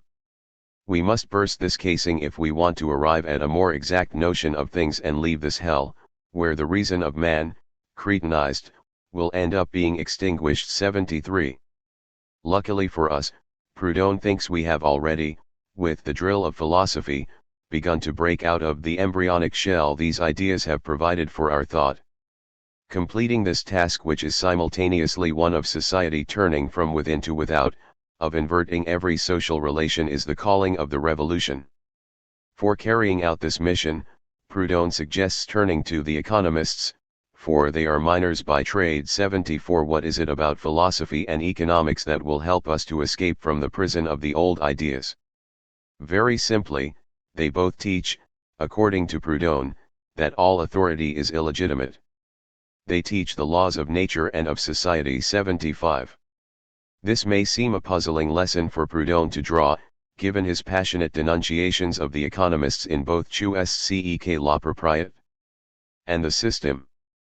There is certainly a knot to untie here, and I will make a suggestion about how to do this below. But what matters for present purposes is only that, in the Idée Générale, Proudhon develops the myth of the social hell into a comprehensive representation of both human history and the revolutionary project. 1. Moreover, that seems to integrate his earlier invocations of the myth with the Fourierist images. As inconsiderant, the social hell is a remnant of the past, a condition of humanity's immaturity, the limits of which we have now, finally, encountered. As in Proudhon's earlier text, only science, an excavation below the apparent surface, can show us the way out of this hell. Finally, and also repeating a feature of the system, only our very imprisonment beneath the earth could have developed our capacities to the point where we would require and seek liberation into a life above the earth. The journey through the underworld is part if a contrapuntal part of the providential march of human progress. Marx's Katabasis. These developments of socialist infernalism were not unknown to Marx. He seems to have had a copy of the second edition of Considerants Manifest in his personal library, and there are marginal notations on the pages containing the discussion of the social hell. 76. He wrote The Poverty of Philosophy as a response to Proudhon's system, and he studied that work intensively. He read Proudhon's Idée Générale as soon as he could get his hands on it, at the end of July or beginning of August 1851. He summarized it for Engels in a letter, then sent the book to his friend for his thoughts. Engels wrote up a lengthy critical assessment later in the year, which he sent to Marx. Marx planned to publish a long review of Proudhon's book in Joseph Wade Meyer's Die Revolution, but the journal went bankrupt before he could realize this intention. As I will now argue, Marx's familiarity with this trope was not barren. He himself deployed it in a novel and interesting way. The 1859 Preface. 13 years after Proudhon's much anticipated system, an obscure little book was published by Franz Duncker in Berlin. Titled Zur Kritik der Politischen Ökonomie, Contribution to the Critique of Political Economy, it was written by a German exile from the revolutions of 1848 who had largely disappeared from the German radical scene after 1852. Karl Marx had been making a meager living in London as a newspaper correspondent for the New York Tribune, the Nieuwe Ouder Zeitung in Breslau, and the Zeewide Afrikaan, a Dutch-language paper in South Africa. While this journalism was, considered in sum, the majority of what Marx would publish in his entire life, it was not addressed primarily to a working class or socialist audience, and it was not, perforce, very heavy on either political agitation or theoretical elaboration. 77 And, as Marx said in a contemporaneous letter to Joseph Wade Meyer, he had given up associations and withdrawn completely into his study. 78. Marx intended this new book to return him to the partisan fray. To Wade Meyer, Marx put his aims this way. In these 2 chapters the Proudhonist socialism now fashionable in France is demolished to its very foundations. Communism must above all rid itself of this false brother. I hope to win a scientific victory for our party. But the latter must itself now show whether its numbers are great enough to buy enough copies to banish the publisher's moral scruples. The continuation of the venture depends on the sale of the first installments. 79. The numbers of Marx's party were quite small, as it turned out. The further installments were never published, and, 8 years on, when Marx published Volume 1 of Capital, he had to apologize for the long pause between Zurkritik and its continuation, and to begin again from the beginning, recapitulating the substance of that earlier work at the start of the new 1.80. Despite its having fallen apparently stillborn from the press, Zurkritik was destined to deliver to later generations one of the iconic statements of Marx's project. His preface it has come to be so detached from the work it prefaces that it is generally referred to simply as the 1859 preface. Comprises what Marx calls a sketch of the course of his studies, an intellectual autobiography that traces his path from editor of the Reinigungszeitung to surveyor of bourgeois political economy. While engaged in journalism, Marx claims, he had run up against so-called material interests involuntarily, and, he claims further, much to his embarrassment. He resisted the first pushes of those around him toward French socialism and communism out of a principled unwillingness to embrace anything that had not first been carefully and critically studied. Only after his economic research in Paris did he come to see that the anatomy of bourgeois society is to be sought in political economy. He reached the general result, which served as a guiding thread for his studies, in Brussels in 1845.81. At the end of the preface, Marx casts the just completed sketch of his history as an apologia. It should merely demonstrate that his views, however one may judge them, and however little they agree with the interested prejudices of the ruling classes, are the result of conscientious and lengthy research. 82. In sharp contrast with Marx's private communication of his hopes to Wade Meyer, the published preface portrays Marx as a scholar and conjures away any image of him as a political partisan.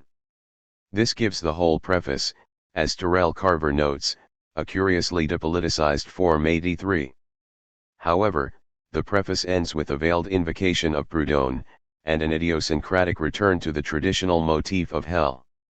The final sentence, directly following Marx's apologia, incorporates a quotation from the Inferno, but at the entrance to science, as at the entrance to hell, this demand must be registered, here you must abandon every suspicion, here must all your cowardice die. 84. What stands out immediately is that Marx's hell is not the social world, but the science of that world, not capitalism, but political economy. This migration, as we have seen, was previously suggested by Proudhon's system. In that work, however, science was primarily the road through and out of hell, not the hell itself.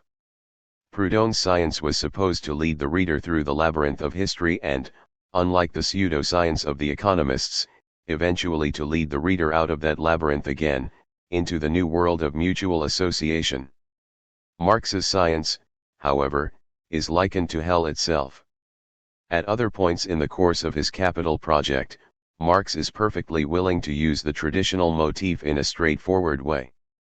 Writing about the manufacture of phosphorus matches, he claims that Dante would have found the worst horrors of his Inferno surpassed in this industry. 85. Discussing factory work, he quotes one of Engels's invocations of the motif, the wearisome routine of endless drudgery, in which the same mechanical process is ever repeated, is like the torture of Sisyphus, the burden of toil, like the rock, is ever falling back on the worn-out drudge. 86. On the basis of texts like these, Brouwer has claimed that what Marx found most important of all in his reading of Dante was that the Inferno could provide points of comparison with which to characterize, standards against which to measure the hell on earth which, he thought, the Victorians had created for the urban and rural poor. 87 This judgment certainly captures a good deal about how Marx integrates the socialist myth of the modern industrial hell with the trappings of his own classical education.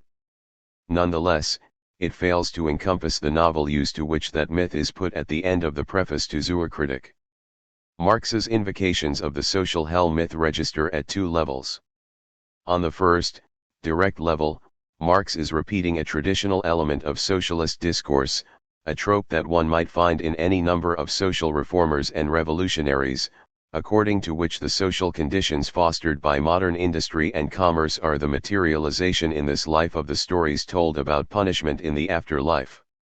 If the tortures of hell were originally a projection of the worst features of human life into a nightmare about what awaits us on the other side of death, the socialist myth of a social hell turns this nightmare vision into a critical judgment on the worst features of human life in modernity. However, in Marx, there is also a second, indirect level, within which the hell invoked is not the lived, material world, but what Proudhon called the economic apocalypse, the scientific discourse about that world. At this level, political economy is the hell into which socialists and workers, Marx's presumptive readers, must descend in order to effectively and properly orient themselves in their struggles to transform the lived, material hell. The confrontation with Proudhonism. Why would Marx superimpose this second register on the traditional discourse of socialism? I think he had both partisan and principled reasons for doing so. Present in Marx's mind may have been the accusations of some of the socialists and communists with whom he had clashed in the late 1840s. One of the true socialists attacked on several occasions by Marx and Engels was Karl Grun, the translator of Proudhon's system into German and the author of Die soziale Bewegung in Frankreich und Belgien, 1845.88. While Marx was publishing scathing critiques of Grun's work, and Engels was fighting Grun's influence among the German artisan groups in Paris, Grun himself penned a story for the Königszeitung, an artisan story. In this fable, a Mephistophelian caricature of Marx, Dr. Ludwig, enchants a young artisan, Rudolf, and leads him to his doom. 89 This incident, indicative of the passions animating the sectional struggles within the small networks of communist workers and writers, certainly did not give Marx any second thoughts. On the contrary, Grun's fears were a tonic, encouraging Marx in his hopes of winning over the artisanal militants to his own conceptions of revolution. This episode found a sort of echo a year and a half later, toward the tail end of the upheavals of 1848. Marx had based himself in Cologne, where he came into frequent conflict with Andreas Gottschalk, the head of the Kölner Arbeiterverein. 90 Gottschalk represented much the same strain of German artisanal socialism as Grun. This strain, albeit in the British context, has been aptly characterized by Craig Calhoun as reactionary radicalism. Artisanal associations and peasant communities were most likely to engage in radical political action in the early and mid-19th century, Calhoun argues, because they were seeking to protect what they had, or imagined they had, in the face of forces that were fundamentally incompatible with that protection. Handloom weavers could not be granted their continued peaceful existence without stopping the advance of technological innovation and capital accumulation. When Parisian artisans resisted the division of labor, they were attacking the Industrial Revolution itself. 91 In the context of industrial development and the spread of commercial economies, the members of the Arbeiterverein were intransigent, and hence rapidly radicalized. Gottschalk was uninterested in making a strategic alliance with the liberal industrialists against the Prussian government, or in any strategy at all. He wanted an immediate and spontaneous transition to communism. 92 Marx, by way of contrast, wanted a broad democratic coalition to fight for a constitution and a unified German state, the prerequisites, he thought, of capitalist development in Germany. Only in the context of developing capitalism and a liberal constitution could the workers' fight for communism make sense and headway. 93 Gottschalk's interpretation of this strategy was incredulity. We should really have to, as you proclaim to us, Mr. Preacher, in order to escape the hell of the Middle Ages, voluntarily plunge ourselves into the purgatory of a decrepit dominion of capital, in order to go from there into the misty heavens of your communist confession of faith 94. It is easy to imagine Marx, a decade down the line, embracing these old charges with a renewed energy. If the petit bourgeois Democrats and artisanal socialists thought of Marx as a malign influence, leading the communist workers' movement astray, so much the better. Marx took a perverse pride in being hated by those for whom he had no respect, and it is entirely in keeping with his character that he would invite such adversaries to think the worst. These partisan reasons for Marx's transformation of the socialist trope of hell, rooted in Marx's biography, shade into more objective or principled reasons.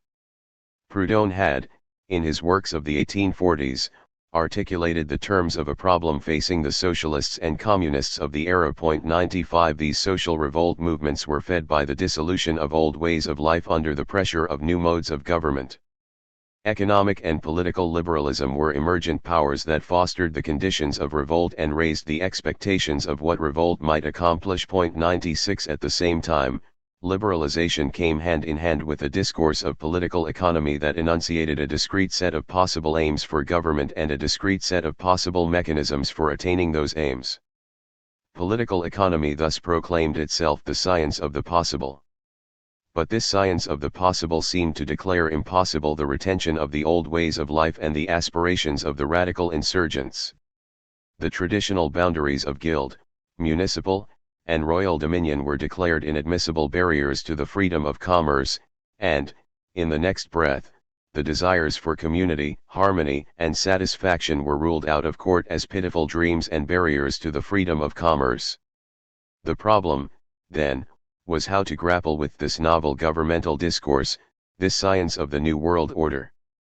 Its mode of reasoning was undeniably powerful. As a science of social mechanics, it seemed to lay bare the actual dynamics of wealth and power.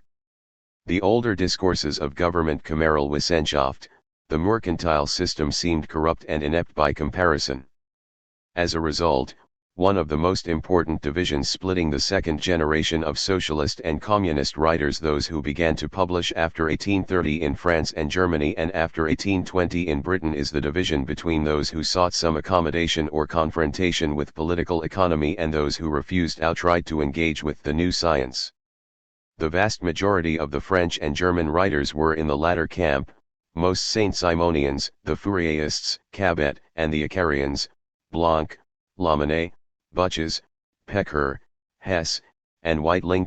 97 Many of the most influential British writers, Gray, Bray, Thompson, Wade, Mudie, were, with Marx and Proudhon, among those who thought that socialist and communist militants had to, in one way or another, study and learn from political economy. None of these thought that this process of learning from political economy entailed an uncritical acceptance of any part thereof.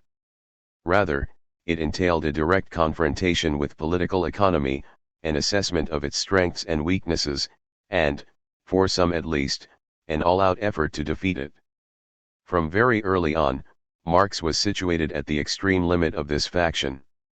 His ecological niche, as it were, was the position of insisting that the confrontation with political economy had to be taken more seriously than anyone else was taking it. This position, especially in the 1840s, put him into the closest proximity with Proudhon, from whom he therefore needed most of all to differentiate himself. Marx was initially very excited by Proudhon's Tu es ce que la propriété. It was among the first socialist works he read, and from the first he judged it to be a sharp-witted work demanding long and profound study. 98 What he found valuable in the book at the time was that, in it, Proudhon subjects the basis of national economy, 99 private property, to a critical examination, and indeed the first resolute, ruthless, and at the same time scientific examination, an examination that revolutionizes national economy and makes possible for the first time an actual science of national economy. He goes on to claim even more, that Proudhon's work is a scientific manifesto of the French proletariat. The very terms in which Marx praises Proudhon are an indicator of how close to Proudhon Marx was at the time. As we will see, the desire for an actual science of national economy is a Proudhonian desire, and one from which Marx will progressively distance himself. Despite all of this early praise for Proudhon's first major book, however, it would be false to claim that Marx's disagreements with Proudhon date only from the publication of the System in 1846, or from their awkward and prickly exchange of letters in May of the same year. 100 In fact, Marx's assessment of Proudhon had always included a critical edge, and, if Marx sharpened this edge and drove it deeper, this is not evidence of Marx changing his mind about Proudhon. The differences between the two men simply became more important, practically speaking, as time went on. 101. From the beginning, Marx thought Proudhon carried over too much of the standpoint of political economy into his critique of property. This is already explicit in Marx's early defense of Proudhon against left Hegelian criticism. In The Holy Family, Marx writes, "As the first criticism of any science is necessarily influenced by the premises of the science it is fighting against, so Proudhon's treatise Tu sceque la propriété is the criticism of political economy from the standpoint of political economy. Proudhon's treatise will therefore be scientifically superseded by a criticism of political economy, including Proudhon's conception of political economy. This work became possible only owing to the work of Proudhon himself, just as Proudhon's criticism has as its premise the criticism of the mercantile system by the physiocrats, Adam Smith's criticism of the physiocrats, Ricardo's criticism of Adam Smith, and the works of Fourier and Saint-Simon. 102. Even at this early stage, Marx argues that Proudhon is insufficiently critical of political economy. 103 Marx will continue to differentiate himself from Proudhon in this manner right up through Capital, arguing that Proudhon remains captive to the principles and ideals of bourgeois society. 104. This might appear a far-fetched complaint. Proudhon is fond of writing things like, political economy. Knows nothing, explains nothing, concludes nothing. For 25 years political economy, like a heavy fog, has weighed upon France, arresting the development of the mind and repressing liberty. 105 Nonetheless, Proudhon also criticizes other socialists for lack of attention to economic questions. 106 And, as we have already seen, attempts to integrate liberal political economy into his own system. As he wrote in 1858, "Justice does not create economic facts. It does not ignore them, it does not misrepresent them for its purposes, it does not impose on them foreign laws. It merely records their variable and antinomic nature. In this antinomy, it seizes upon a law of equilibrium." 107. Although abstractly presented, this contains the basis of Proudhon's approach to the works of political economy. They contain partial truths that only a developed moral sense, a conception of justice, can properly integrate with one another. He is fond of censuring economists for their obtuseness, but also of condemning socialists for their failure to acknowledge economic facts. Much like many 20th century interventionists, Proudhon sees economics as providing data that we would be remiss to ignore, but that does not in any way dictate what sort of outcomes we should care about and try to obtain. Economics is, in this sense, much like the natural sciences for Proudhon. It delineates the mechanics of the social world, telling us nothing about what we should do, but only providing parameters for what we should expect from our actions. It knows nothing, explains nothing, concludes nothing because it lacks the moral content or conception of justice that alone bridges the gap between how the world works and what we should do. For Marx, this way of thinking gives political economy too much credit, while simultaneously absolving socialists of the responsibility of grappling with and coming to understand political economy. If economics provides value-neutral data about the world, then socialists have to respect this data, but do not have to bother themselves with figuring out how the data are produced. Just as engineers can take physics for granted, respecting its results and knowing nothing of how they are arrived at, so too with socialists and economics. Hence Marx's frequent complaints that Proudhonists, despite their veneration of science, know nothing about it. These complaints are especially pronounced just as Marx is completing the first edition of Capital. 108. His letters gripe about these faithful followers of Proudhon, who are laboring under la misère et l'ignorance in inverse proportion to their squawking about science sociale. 109. They prattle incessantly about science, he writes, and know nothing. 110. This complaint carries over into the text of Capital itself. Never has a school thrown around the word science more than the Proudhonists, for where concepts fail, a timely word steps in. 111. Marx's critiques of political economy. Marx's conception of political economy's significance, for the capitalist world and for the socialist attempt to overthrow that world, was quite different from Proudhon's. Marx wanted to write an exposé and, by the same token, a critique of the system of bourgeois economy. 112. This economy hovers, for Marx, between the bourgeois science of political economy and the practical economy of the bourgeois world. It can do so because Marx thought that the classical political economists had investigated the real internal framework Zusammenhang of bourgeois relations of production, and that, hence, the concepts and categories of the former reflect the real social relations of the latter. 113. Any real exposé of the problems with capitalism will require grappling with political economy, because it is in the study of political economy that one discovers how and why capitalism works the way it does. Political economy's reflection of the real relations is not unproblematic, however, for multiple reasons. First, there are the errors and confusion that one would expect to find in any developing scientific discourse, and the special sorts of errors introduced by the fact that the furies of private interest are especially engaged in economic questions. 114. Second, the reflection gives to those relations it reflects the appearance of the fixity of natural laws of social life. 115. Whereas Marx believes them to be historically specific and transitory. Third, the theoretical reflection systematically confuses certain aspects of the practical world because the real social relations themselves produce these confusions spontaneously. What Marx calls the fetish character of the commodity is a prominent example of social relations that, of their very natures, appear to be other than what they are. For this reason, Marx refers to the political economic reflection as a religion of everyday life. 116. The first problem calls only for a better political economy, and so necessitates no disagreement with Proudhon on matters of principle. The second problem, however, implies that the economic facts to which Proudhon's justice defers are not so value-neutral as he presumes.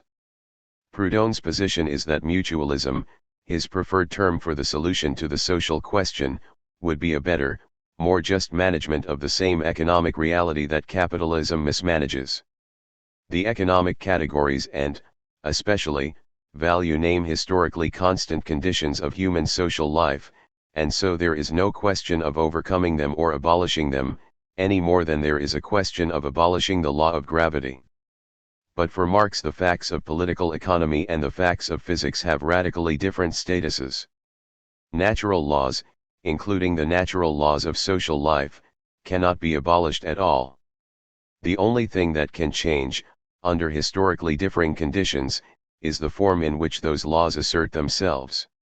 117. But the natural laws of capitalist production are not like this. 118. These laws are all based in the value form of the product of labor, which Marx calls the most abstract, but also the most universal form of the bourgeois mode of production, and simultaneously the concept that stamps the bourgeois mode of production as a particular kind of social production of an historical and transitory nature.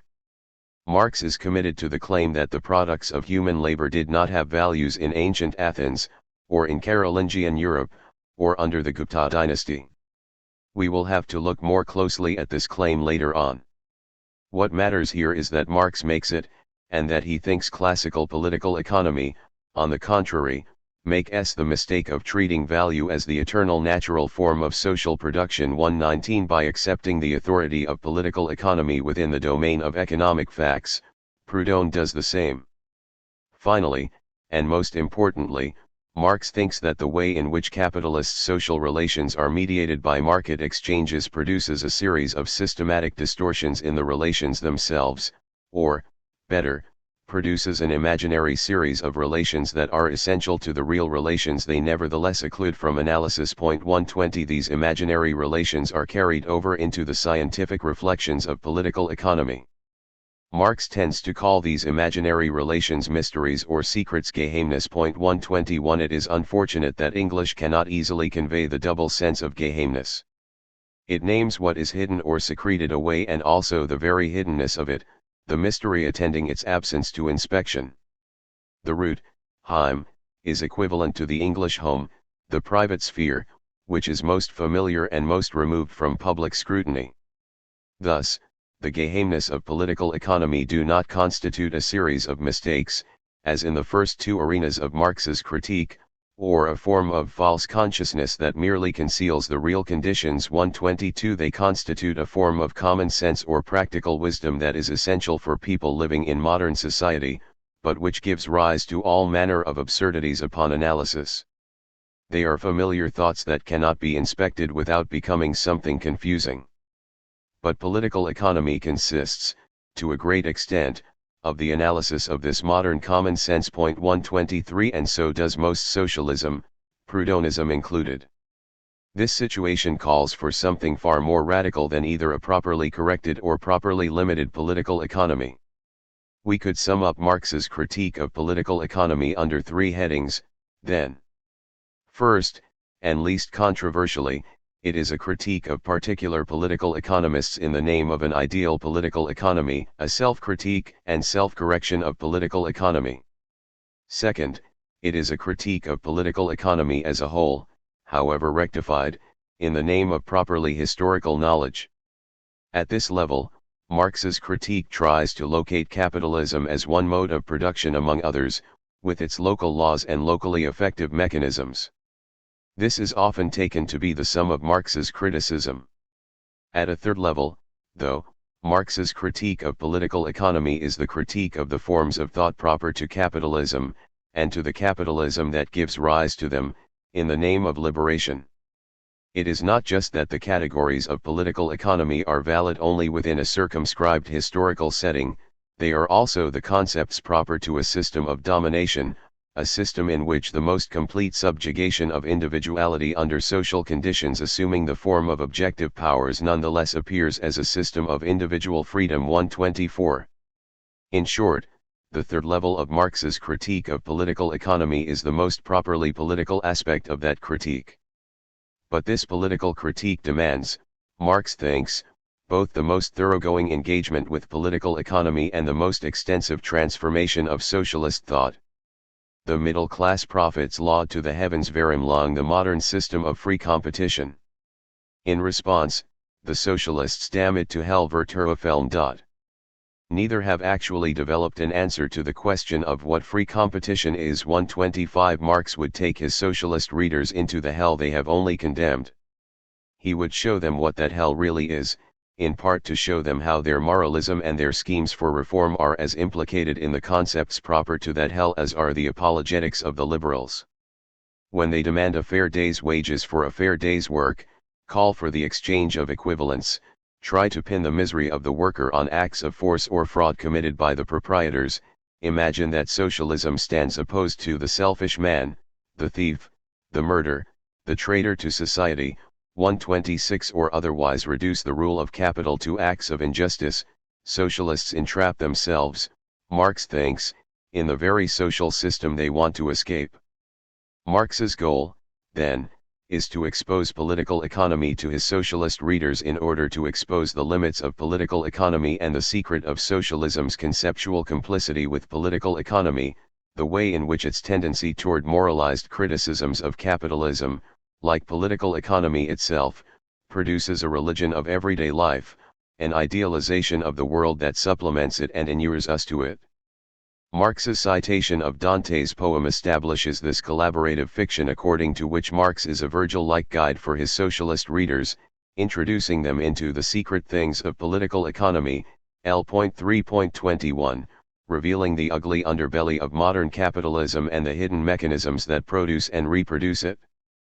Like Dante's Virgil, Marx tells his charges to disregard the social hell's command, abandon every hope, you who enter ordering them instead to abandon every suspicion, 1.3:9, 14.127 and, like the pilgrim in Dante's poem, the socialists who accept Marx's guidance are supposed to be so transformed by their journey that they will be able to withstand the purgatory through which the revolution was currently, and recurrently, traveling. 128 and to enter into the misty heavens of the communist confession of faith, much as Gottschalk had accused.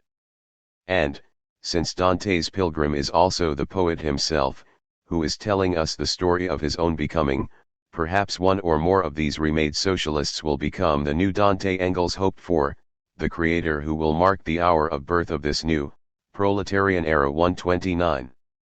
Conclusion.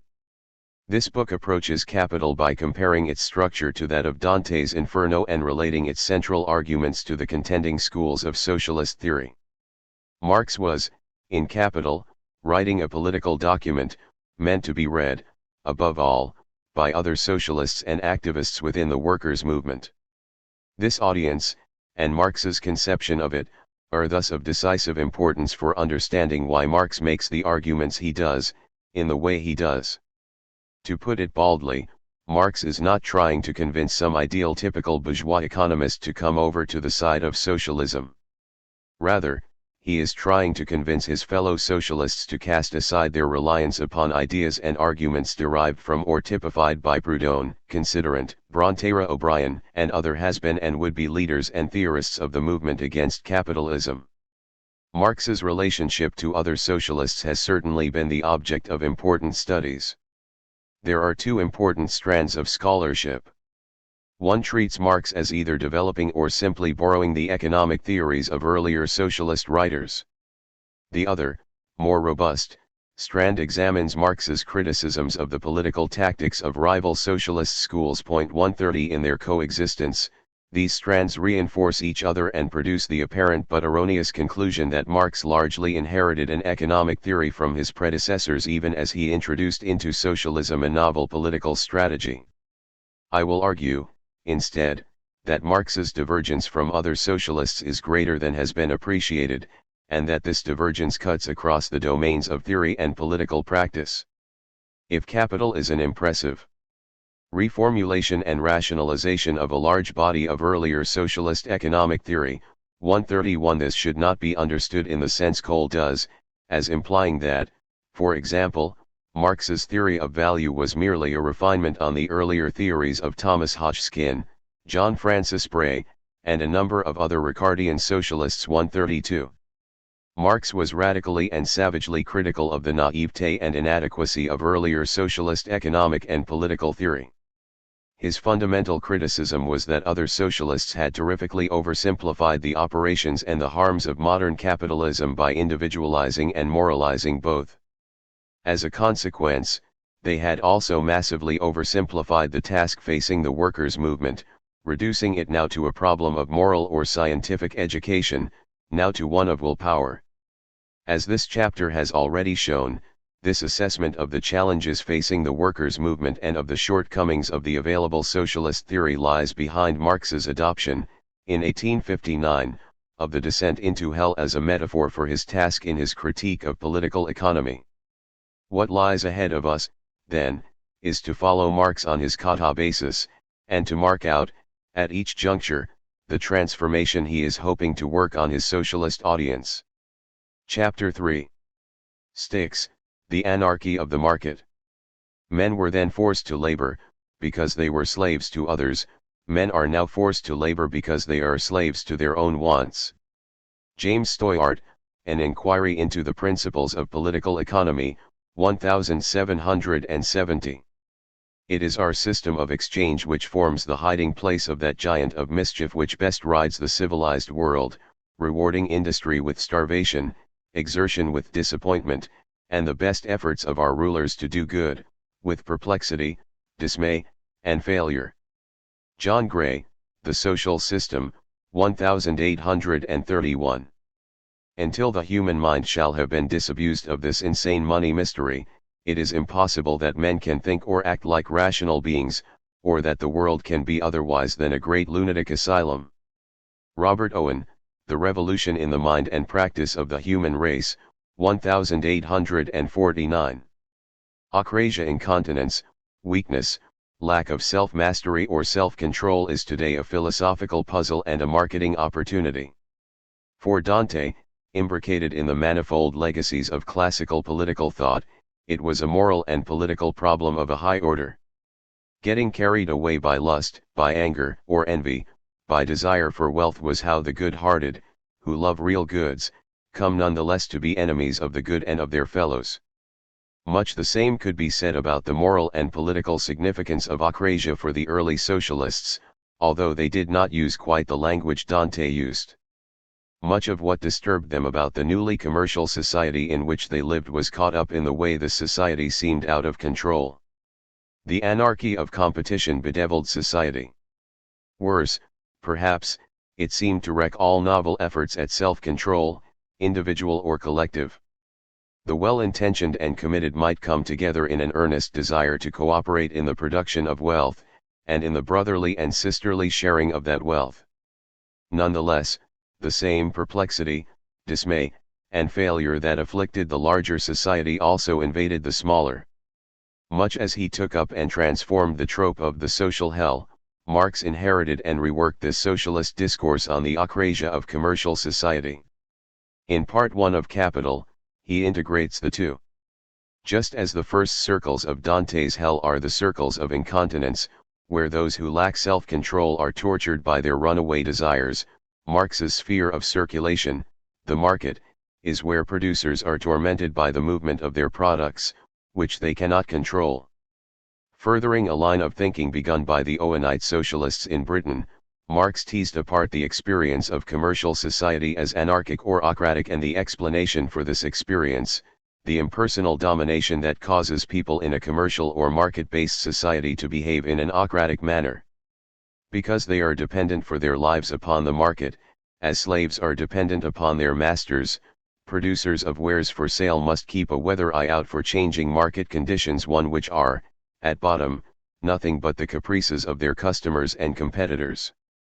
Marx's recognition and analysis of this condition of objective dependence ought to be appreciated too, for it is the crucial argument by which he differentiates his critical katabasis from the moralizing criticisms of his rivals. It animates the most difficult part of Marx's book. It undergirds his discussion of the fetish character of commodities. It motivates his methodological claim to treat individuals only as the bearers or personifications of economic categories. It grounds his antipathy to all variants of labor money and mutual credit as solutions to the social question. In short, attention to the background discourse about commercial akrasia, and to Marx's diagnosis of this as a symptom of impersonal domination, makes sense of what Marx is trying to do in Part 1, and in Capital as a whole. In order to substantiate this argument, I will examine the moral discourse Marx inherited from multiple sources, according to which the market is a sphere of akrasia and anarchy. I focus especially on two sets of intellectual influences. First, there is the moral criticism of the incontinence and slavishness of those who frequent the market. Marx knew this moral discourse from many sources, classical authors, Dante, and various Tory and Republican writers. Second, there are the early socialist writers who rallied around the figure of Robert Owen, and whose writings formed the background of the British labour movement in which Marx found himself inserted by his immigration to London.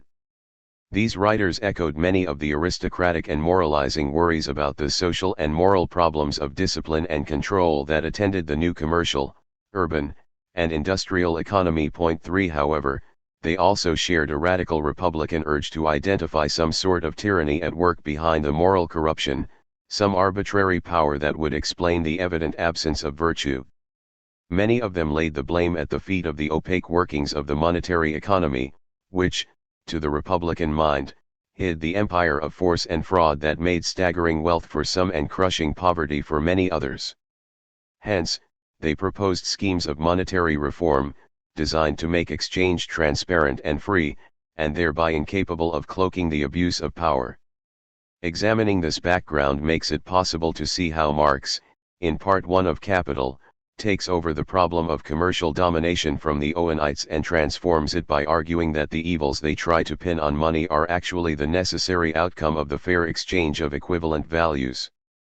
Commerce does not hide the exercise of arbitrary power, for it is itself the exercise of an arbitrary power, an alien social power produced by the individuals in the market but standing above them. 5. Moreover, Marx's conception of impersonal market domination undergirds his concept of fetishism and his claim that people are, in capitalism, only the bearers of economic relations. Two of the most important strands of Marxist theory, the critical theory that began with Lukács and developed under the Frankfurt School, and the Marxist structuralism developed by and around Althusser, despite their pointed antagonism, converge in their conviction that Marx, in Part 1 of Capital, has identified a form of social power hitherto unrecognized. On the one hand, social domination, and on the other, structural causality, have been identified as Marx's signal contribution, and have been derived, respectively, from his account of fetishism and from his treatment of individuals as bearers of economic relations. I hope to show, by contextualizing Marx's account, that its Republican background grounds the claim that modernity is marked by a new form of social domination and makes more compelling the argument that a sort of structural causality is at work in capitalist society. Republican socialism and the money mystery. Marx's exiles from Germany in France, Belgium, and, finally, Britain 6 immersed him in a socialist movement that had emerged indecisively from radical republicanism, and which was interlarded with civic republican and Christian moralism. 7. This hodgepodge of discursive influences expressed itself, among other ways, in a tension between moralistic condemnation and naturalistic explanation running through early socialism. The anarchy of the market was, like the ocratic merchants and artisans of antiquity, subject to two contrary but intertwined political judgments. On the one hand, this anarchy was indicative of slavishness and corruption and could be rectified only by a strong and rational will, issuing in a new self-mastery. On the other hand, commercial anarchy embodied and promulgated a condition of lawlessness and domination, which individuals could not be expected to resist, and which therefore had to be regulated by a new set of institutions, inaugurating a new freedom. The former judgment expressed the continued salience of moral perfectionism, the latter the vitality of a republican problematic that was in principle, if not in practice, independent of moral judgments. 8. In pre-modern political thought, markets had figured more prominently as a symptom of servile vice than as a threat to freedom. Hence, we must first examine the moralizing discourse to which socialism was heir. Incontinence and the need to be ruled. From Plato's Republic onward, akrasia, the lack of enkrateia, self-mastery, has been a problem for political theory, and thinking about akrasia has always been keyed to the market as a place teeming with men without masters. 9. For most classical political thinkers, the market was where the vulgar, who lacked the self-mastery and virtue to live honorably, made a living by bowing and scraping for their customers, making and selling things to please others without any independent thought about what is actually worthwhile. That artisans and merchants, not to mention wage laborers, depended upon the desires of others to such a degree was proof of their slavishness, and of the wisdom of excluding them from the body politic. Conceived this way, the problem of what to do with the theocratic was centrally important for the history of political thought. How ought we to keep the vulgar subordinate and at arm's length from political power, with minimum bother and without compromising the humanity and virtue of those capable of self-mastery? Within this line of thought, the phenomenon of akrasia finds its place in a conceptual polarity of slavishness and self-mastery. The theocratic is seen as lacking the moral and or physical strength to take what he needs, to assert himself in war and politics, and to be responsible for himself. 10. This problematic of akrasia is moralistic and, in the terms of contemporary political theory, strongly perfectionist. It focuses its scrutiny on the condition of the individual soul and expects no changes in politics except those that spring from the power of the soul's decision to rightly order itself and, subsequently, the world around it. 11. In Dante, this problematic of akrasia appears as the sins of incontinence. Situated beyond limbo, where the virtuous who do not know God live in desire but without hope. 4.42, 12. The four circles of upper hell punish the sins of incontinence. 11.82. Lust, Circle 2, Gluttony, Circle 3, Greed and prodigality, Circle 4, Pride, Envy, Wrath, and Sloth, Circle V. Point 13. Since this is where the greedy and the spendthrift are punished, and these are essentially sins of the marketplace, this part of the Inferno seems to maintain the classical association of acrasia with the market. In fact, this association extends beyond greed and profligacy. Look, for instance, at Dante's description of what those who are tortured by the winds in the second circle did to condemn themselves. These are the carnal sinners, who submit their reason to their talent. Che la region sometono al talent, 5.38-39. For us, a talent is a natural or spontaneous propensity or ability, but for the ancients, a talent was a weight, especially of a metal used as a money of account, or the value or wealth that this weight embodied. For Dante, it was somewhere between these poles, the weight of one's inclination, and the momentum this weight had in action. Virgil's description fits not only the lustful, but all of the incontinent. And the fact that this description is in terms that are still recognizably, if obliquely, monetary, opens the way to seeing incontinence in general and not only the special forms of incontinence punished in the fourth circle as a phenomenon keyed to the market, to commodity exchange, to monetary wealth, and to all that these allow or encourage. Point 14. Acritics act against their better judgment, seduced by a present pleasure, about which they have not made any deliberate decision. Seeing and choosing the better, the acratic does the worse anyway. Hence, Dante repeatedly describes the souls punished in these circles as having faults or diversions of vision. The lovers Paolo and Francesca gave in to their desire after their reading of the Lancelot romance many times. Drove their eyes together, 5.130-31. The eyes of Chaco turn oblique, 6.91. Gluttons are called blind ones, 6.93. The greedy are cross-eyed of mind, 7.40-41, and led an undiscerning life, 7.53. To adapt one of Aristotle's illustrations of judgment and action, incontinents are like archers who, having picked out and aimed at the target, are distracted by something close at hand, take their eyes off the target they have chosen, and, therefore, shoot errantly.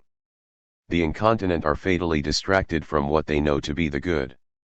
Nonetheless, these sinners are in hell, not in purgatory. Their vice may be temporary 15, but it is deadly. Their unreliability, their susceptibility to temptation, means they are bad marriage partners and bad citizens. Point 16. Out of crooked timber like this, nothing straight can be built. The harshness of Dante's judgment is reinforced by another detail. In the encounter with the greedy and prodigal, Virgil digresses for a time on the role of fortune in distributing the empty goods benvani of the world, 7.79.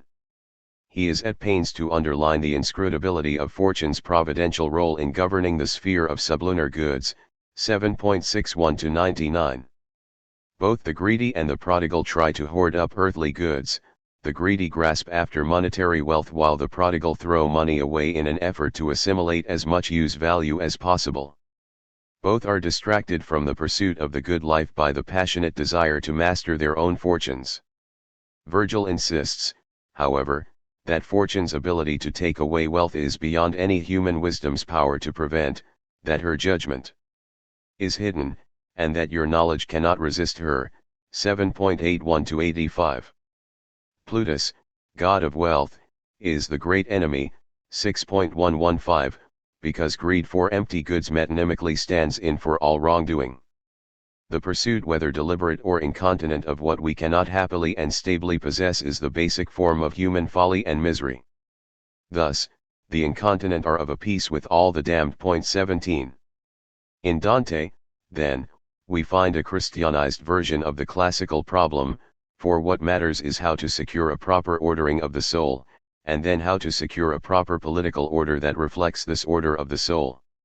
Self-mastery is Christianized, For the achievement of continence depends upon grace, the disorder of the soul is a heritage of original sin. Only the advent of a new truth, known by faith, can dispel the darkness of the soul and set humankind on the righteous path. Despite the historical distance separating them, and as we will see in some detail below, there are echoes of this theme reverberating still in the new view of society outlined by a writer who thought that Dante's religion had otherwise made the earth a pandemonium. 18 Indeed, Pilbeam's claim about nearly all French socialists can be broadened even further. Early socialists were moralists first and based their critique of their favorite enemy, concurrence, capitalist competition, on moral grounds. 19. Republicanism's problem.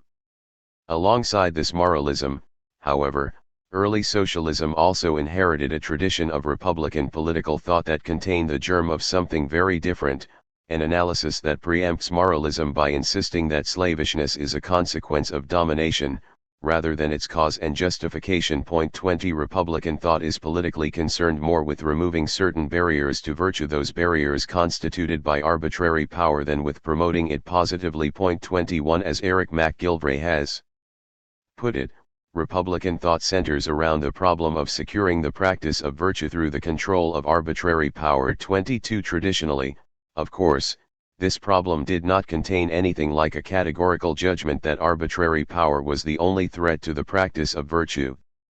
On the contrary, the Republican concern to secure some people's freedom and capacity for virtue always went hand in hand with the conviction that many other people are incapable of freedom, and ought rightfully to remain in subjection. That is, as Alex Gurevich argues, historically and conceptually enslavement and subjection are the great evils, not because the free citizen hates slavery but because he thinks that he does not deserve the servitude that others rightfully deserve. 23 But while this is certainly true historically, some strands within the workers' movements of the 19th century challenged the conceptual linkage between one person's virtue-enabling freedom and another person's justified servitude. They tried to universalize the claim on freedom, and, in so doing, they ran up against the hypothetical inversion of the aristocratic conviction that slavery and servitude are explained by the slavishness and servility of the underclass. The Republican problematic was radicalized as the conviction emerged that, in fact, servitude explains servility. As Republicans have long noted, being at the mercy of an arbitrary power has a tendency to corrupt the character of the subjected, to make them increasingly unable and even unwilling to resist that power. 24 This is so because the practice of virtue entails a more or less predictable alignment between being good and doing good, between the actions that will perfect one as a person and those that will successfully achieve one's ends. 25 This alignment is disrupted if the achievement of one's ends is dependent upon the caprice of someone with the power to interfere in one's life at will. Achieving one's ends, in such a context of domination, requires staying on the sweet side of the powerful, and there is no reason to think that this sweet side will coincide, in any non-accidental way, with one's own flourishing as a person. If one is concerned to promote virtue, and one recognizes that virtue is threatened in this way by the presence of arbitrary power, then eliminating arbitrary power is a prerequisite to human flourishing, and trying to achieve this task for the sake of that end means tackling the problem of republicanism. 26. However, even if one grants that early socialists inherited these notions from the tradition of republican thought, they did so in a radically changed and rapidly changing world.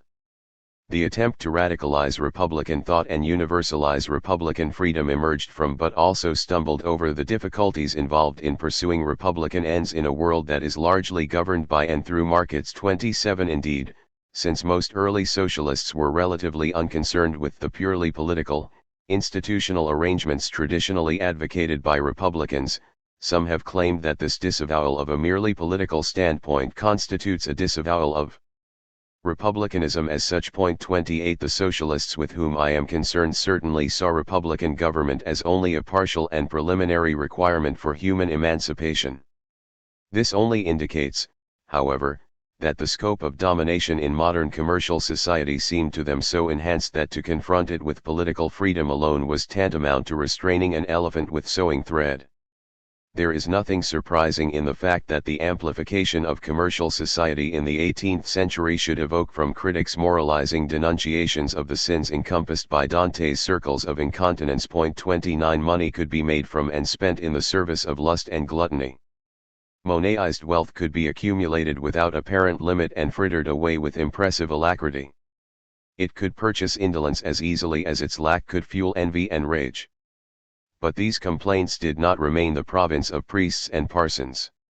They were amplified and put on a new footing with the emergence of a new genre of tracts, populist and working-class treatments of political economy, what Noel Thompson has called the people's science. 30 classical political economists had, in the words of one writer, bewildered themselves and the world in endeavoring to prove that hireling labor at the lowest possible rate, is the proper condition of the vast and overwhelming portion of our race, from whom proceed all the wealth and strength of our communities.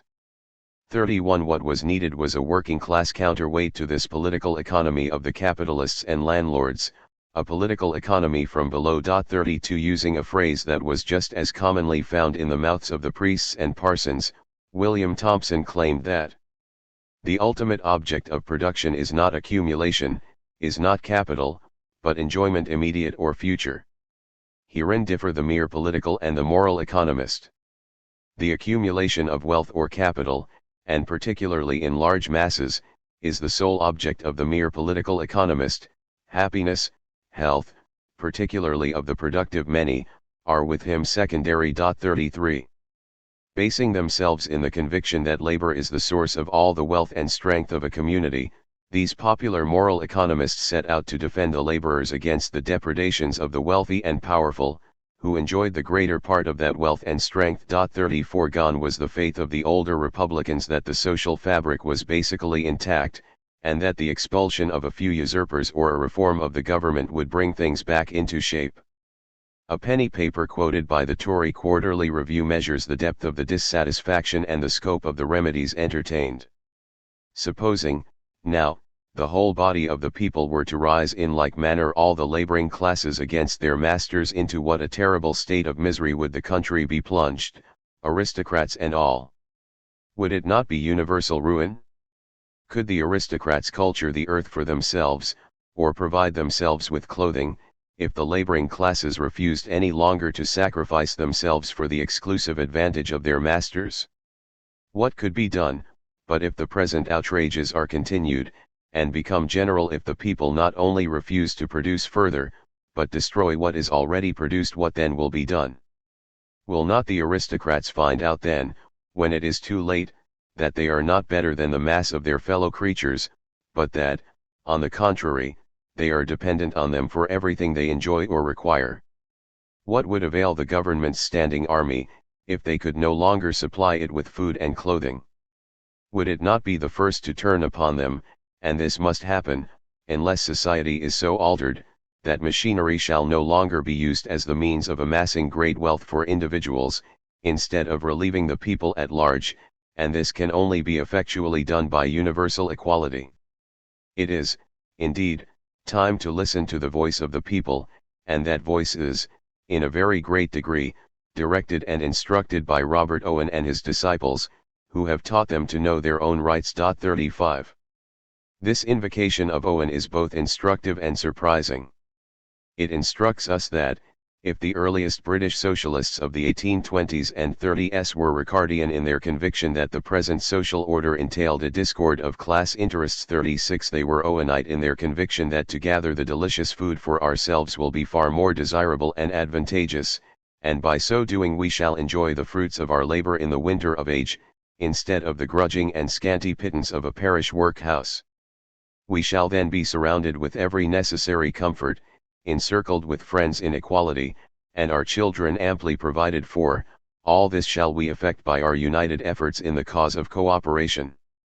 37 It ought to surprise us, though, with its free intermingling of the older Republican themes, the arrogance and corruption of the upper classes, the need for a rebalancing of society, the tribune of the people with the new socialist language of the Owenites. 38 Since socialism is widely regarded as one of the modern political ideologies that emerged after the demise of or even helped to displace the older Republican tradition, The conjunction of the two languages in one statement is noteworthy. It is hardly an aberration. The usual story of Owen's popular reception is one of generational transition. As E. P. Thompson has documented, Owen's panacea was received by many of the British radicals of the older generation like cheap patent medicine with incredulity, scorn, and not a little anger. But it was enthusiastically received and promulgated by a new type of radical, optimistic, millenarian, and rationalistic. This picture of generational transition reveals much about the relationship between the Owenites and the older species of radical republicanism. However, it also obscures the extent of the continuity between the two traditions, and makes it hard to see how they managed to appeal to the same constituency of working people, or how someone like William Thompson could so easily go from being under Godwin's tutelage to being the chief theorist of Owenite cooperation. Rather than stressing only the generational shift, it is important to underline the conceptual and topological continuity between old republicanism and the new moral world of Owenism. 39. For present purposes, the most important continuity between republicanism and Owenism is contained in their analysis of the ills of commercial society, according to which the pursuit of gain gives rise to force and fraud, and to the vices bred by both luxury and poverty. On republican grounds, this calls for some explanation.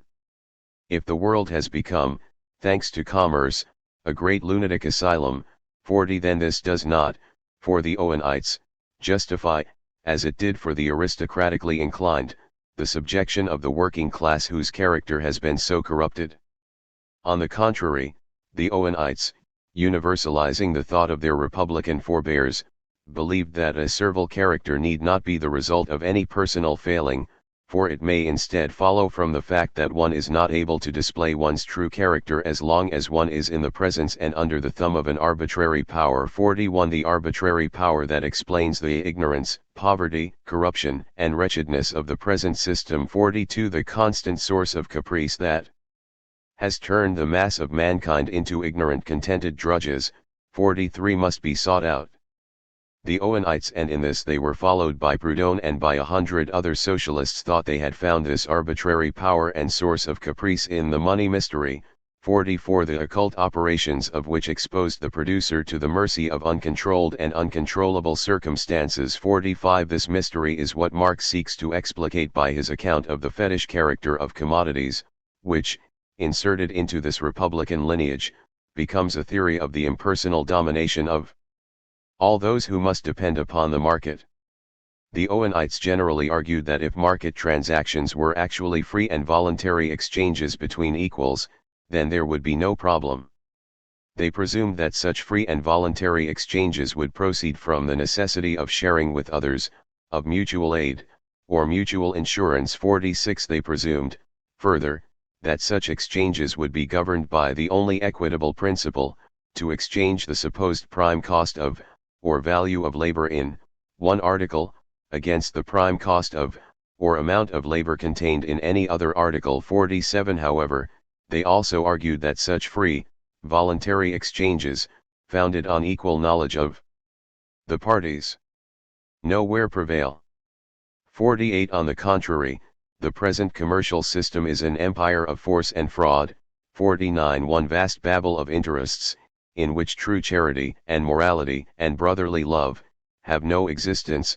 50. A covered civil warfare. 51. There is here a significant continuity between the Owenites and the old advocates of civic or Machiavellian moralism, like William Godwin, who wags his finger at the commercial producer for studying the passions of his customers, not to correct but to pamper them. 52. Thus, William Thompson wrote that, consequent on the over-anxious pursuit of wealth, are the servility and corruption to which excessive wealth gives rise throughout the community in which it exists. 53. Similar sentiments could be found in all of Owen's premier followers. 54. Hence, John Gray has this to say on the subject of shopkeepers and tradesmen retailing goods. Certain it is, that these men are not unproductive, for never, upon the face of the earth, was there anything half so productive of deception and falsehood, folly and extravagance, slavery of the corporeal, and prostitution of the intellectual faculties of man, as the present system of retail trade. In these particulars certainly, tradesmen are productive enough. 55. Nor was Owen averse to using a similar rhetoric of civic moralism. The same man who never tired of proclaiming his necessitarian doctrine that the character of man is formed for him, and not by him, could also characterize his detractors thus. Vociferators for freedom while subjected to the lowest mental slavery, chained to the earth by the most violent and injurious passions, bound hand and foot by the worst habits and most degrading ignorance, and existing amidst intellectual and physical wretchedness, cry out to their deliverers not to touch their bonds, and beseech them to leave them in possession of all the liberty they enjoy. Mistaken hapless beings! They must not, they shall not, be left thus. Their deliverance is near at hand, and they shall enjoy true liberty, both of body and mind. 56. It would not be hard to read into these condemnations of servility, prostitution, and mental slavery an aristocratic contempt for the ocrasia of the modern denizens of the market. Indeed, one could read the Owenite movement's many failures to establish working cooperative communities and labor exchanges as the tale of an ocratic at odds with itself. Owen would be the higher self of the movement, possessed of a rational grasp of the good, but incapable of controlling the movement's lower self, the thousands who signed on to move to New Harmony or Orbiston, or who set up shop in a labor bazaar. These members, each actuated by his or her own desires, pushed the movement this way and that and frustrated everyone's stated desire to establish a new moral world. All that was lacking, as Gray said, was the will of the people. 57. Nonetheless, this aristocratic reading would have to set aside a crucial element of the Owenite analysis. 58. For, as Gray also says, as society is now constituted, man is trained to be anything but a rational creature, for, as all exist in bondage, each in his brother sees a fellow slave, and cries, alas! It is the lot of man. 59. The difficulty is that the members of commercial society cannot see what is being done to them. We are not slavish by nature, but have been rendered so by our position in society, whereby we are subject to powers we cannot check or oversee. The occupations of everyone dependent upon the market are perfect slavery, for their minds are in a state of continual anxiety. They are so tortured by fears of losing to their competitors or their debtors that every effort of body and mind must be exclusively devoted to the laudable, admirable, and glorious pursuit of getting money. 60. There is something compulsory about the monetary system, according to the Owenites, and this compulsion explains the corruption and servility we find all around us. It is this system, and its operations, that came to occupy more and more of the Owenites' attention, for they sought to explain how the opaque and mysterious workings of the monetary system could subjugate the multitude, and how this subjugation could explain the mass slavishness of modern society. The money mystery. Scholars of Marx often presume that his frequent recourse to the language of mysteries and secrets is a stylistic peculiarity, however significant. 61. Whatever this language may reveal about Marx, however, it is far from unprecedented. Precisely in the arena in which Marx most famously tried to lay bare the mysteries of the social world, the arena of exchange and money, many had come before, seeking to do the same. For instance, in 1818, William Cobbett had inveighed in his Political Register against the Bank of England as the great tool of tyrants and a sort of partner with them in cruelty and plunder.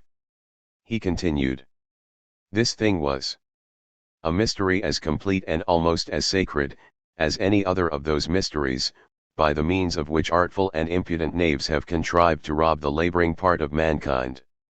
This paper money mystery is now laid as bare as were the miracles of the monks, when their pegs, wires and wheels were exposed at Charing Cross. 62.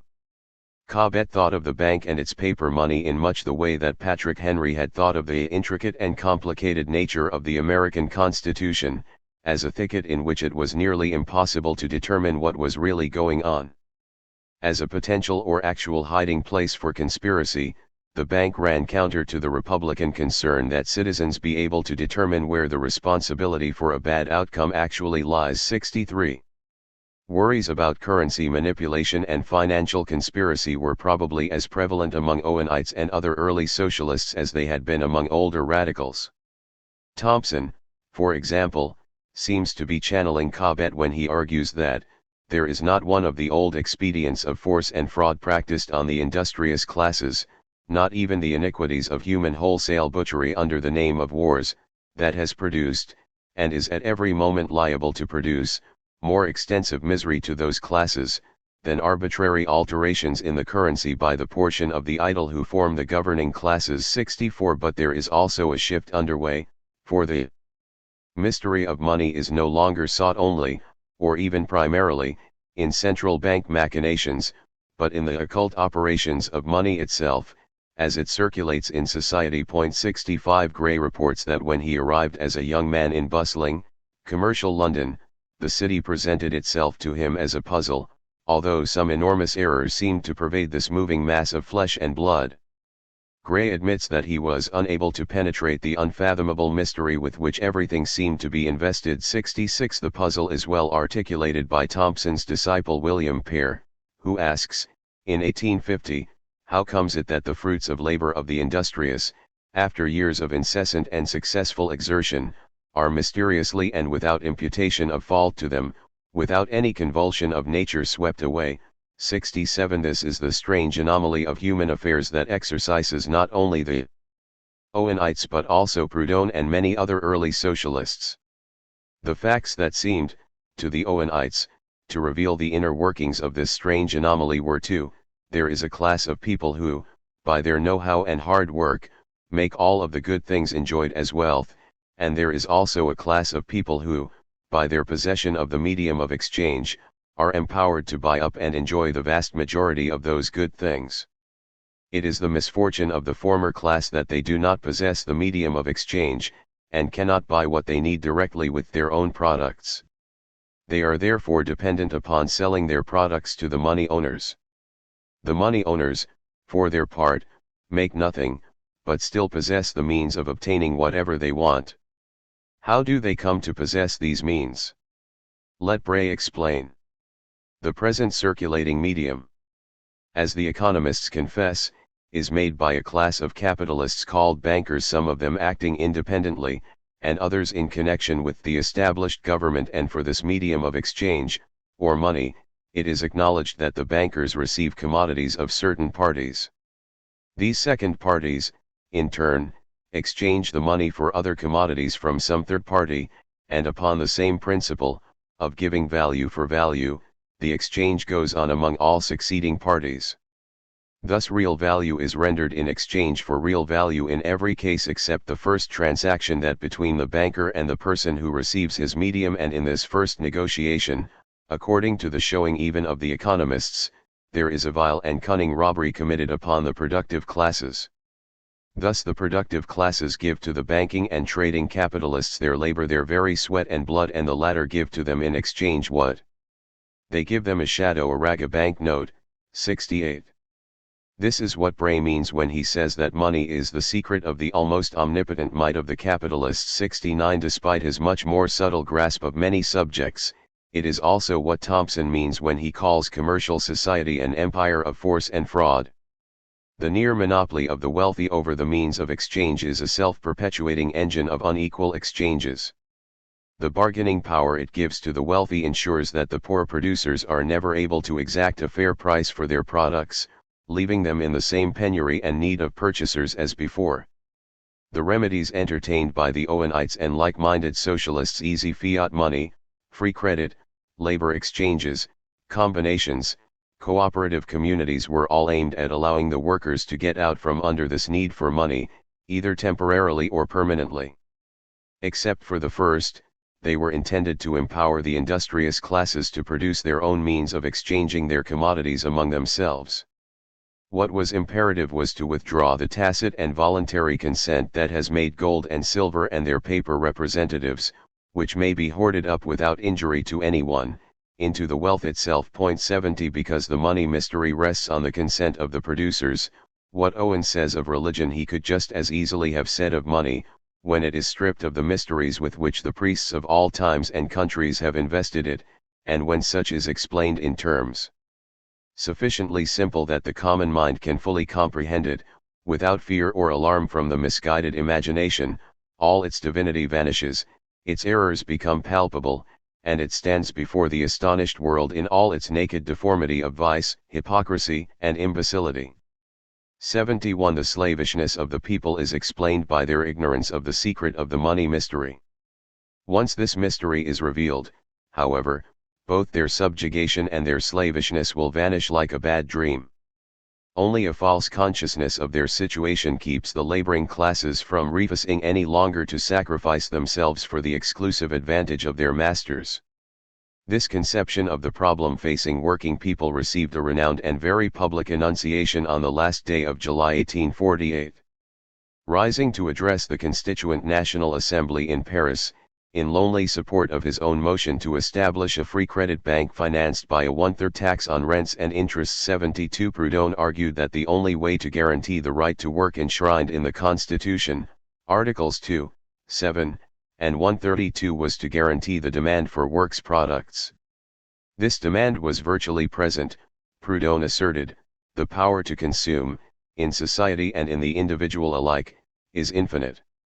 What prevents us from actuating our love of comfort and effective enjoyment, and thereby guaranteeing to the producers of the means of that comfort and enjoyment a rich reward for their efforts, is the fact that goods can only be circulated between producers and consumers by the intercession of gold and silver as instruments of exchange. This has the effect of creating a bottleneck in the circulation of goods. The monopoly power of the holders of gold and silver allows them to charge interest and to buy up large holdings of capital and land, for which they can charge rent. The poor producers, meanwhile, are stranded on the shores of their own products, which they can neither enjoy directly nor exchange directly for what they need. Free credit would deliver them from their enforced hermitage, and allow them to bring home the good things that others have created. By this means, consumption will be relieved of all burdens, as will the faculty of enjoyment, and the labors of all will be guaranteed to be fruitful. All that is needed, Proudhon proclaimed, between bouts of laughter and sundry exclamations from the assembly, was to allow the fetishism of gold le fetishisme de l'or to give way to the realism of existence. 73. Marx's innovations. Against this background of popular concern about the mystery of money and the fetishism of gold, I think it is possible to make out more clearly Marx's real contributions to the socialist discourse about the market. These contributions are concentrated in the notoriously difficult first chapters of Capital. Much of what Marx seeks to accomplish therein, and this is where much of the difficulty lies, is to demonstrate that commodities are already money in germ, 74, and that, therefore, generalized exchange of commodities is impossible without a general equivalent or a money commodity, which can, of course, be hoarded up, lent out, and so forth. Marx needed to make this argument because the Owenites, Proudhonists, and many others denied the necessity of these connections. 75 Underlying the whole discourse on the money mystery and the fetishism of gold was the conviction that money was an alien presence in the economy, obscuring both the good and the bad reality thereof. Money was supposed to obscure the real labor of the workers, which created all of the wealth being exchanged, and to create a hiding place for force and fraud. Marx agrees, in a sense, that force and fraud lurk behind the apparently free and fair exchanges in the marketplace. 76 But he denies, 1. That this obscurity of the market is a feature of money, and that markets can be rid of money. He also denies, 2. That the good reality supposedly obscured by money, the reality of labor creating all wealth, is actually there to be found. Labor does not create all wealth, and the labor that forms the value of wares on the market is not the hard labor and skillful craftsmanship of the individual workers, so obvious to every socialist. Instead, the labor that forms value can only ever appear as the prices of wares on the market. Let us look at each of these denials in turn. The secret of the money mystery. According to the Owenites and Proudhon, a money-driven divergence between price and value makes it impossible for producers to know that their efforts will be rewarded, and all too possible for money owners to pay too little for goods. Because monetary prices do not accurately reflect labor values, no one can deliberate well about how hard they ought to work or whether the objects of their desires are worth the trouble of obtaining them. The data are skewed, and so the rational calculations of producers are likewise. As Proudhon puts it, it results from the relation of useful value to exchangeable value that if, by accident or from malice, exchange should be forbidden to a single producer, or if the utility of his product should suddenly cease, though his storehouses were full, he would possess nothing. The more sacrifices he had made and the more courage he had displayed in producing, the greater would be his misery. 77. Marx agrees that deliberation is systematically distorted by commercial society, and that the market is a sphere of anarchy. He also agrees that the market gives rise to something like an irrational compulsion to pursue ever more monetary wealth, a lust for gold that replaces the lusts of the flesh. 78. But he does not attribute these phenomena to any price/value divergence, or to the intercession of money in what would otherwise be transparent exchanges of labor time. Every evil that his predecessors pin on money is, according to Marx, a feature of generalized exchange as such, of which money is a necessary and automatic concomitant. Rather than being imposed from above by bankers, money necessarily crystallizes out of the process of exchange, and so commercial society sweats money from every pore. 79. The source of the problem lies in the fact that producers are related to one another by exchange itself. It is, therefore, the purpose of sections 3 and 4 of chapter 1 of Capital to reduce the enigma of money to the enigmatic character of the product of labor, as soon as it takes the form of a commodity. 80. Marx's argument in these sections has given rise to an immense literature, but this has produced disappointing results. 81. The sections are often read in isolation, from the rest of Capital and from any direct interlocutors. Interpretations float in a vacuum, so grappling among them only produces more and more eccentric trajectories and increasing confusion. 82. The context I have traced above provides a fixed background, against which most of Marx's claims in these sections gain a cogency and determinacy that they might otherwise appear to lack. Marx's point of departure is his claim that the value of a commodity does not inhere in the commodity itself. A useful object in isolation has no value. 83. If one wishes to understand value, one must instead look at how the value of a commodity is expressed in something else, that for which it is or could be exchanged. The expression of the value of X in Y is Marx's entire object. In section 3.84, in a series of steps, he tries to show that, whether the value of X is expressed, A, in Y alone, or, B, in each member of the series of A, B, C, and so on, or, C, in the same Z that also expresses the values of A, B, C, and so on, it all comes out the same. 85. Whichever commodity expresses the value of the first, Marx calls it the equivalent form, takes on, by that very fact, a peculiar appearance. Because value is expressed in it, it seems to be valuable in itself. If 20 yards of linen are exchanged for one coat, Marx's illustration, then the coat seems to have what the linen obviously lacks, value inherent in its own being. Since value, as all the socialists agree, represents labor, the labor that makes coats here becomes the measure of the labor that creates linen, the form of labor that weaving emulates and is equated with in exchange. The weaver proves that he, too, labors, that his labor counts as labor, when his product, the linen, is exchanged for the coat. It is always the other commodity, and the labor embodied in it, that assume in exchange the character of being valuable, something the original commodity proves only by being exchanged for its equivalent, in which its value is expressed. Marx's analysis of the equivalent form is meant by him to prove that the commodity in the equivalent form always functions as a proto-money. 86. Only the equivalent instantiates socially average abstract labor, the determinant of value. It is only by being actually exchanged for the equivalent that the first commodity proves to be of value. Hence, the labor embodied in the original commodity only counts as value-forming labor once it has been equated with by being exchanged with the labor embodied in the equivalent.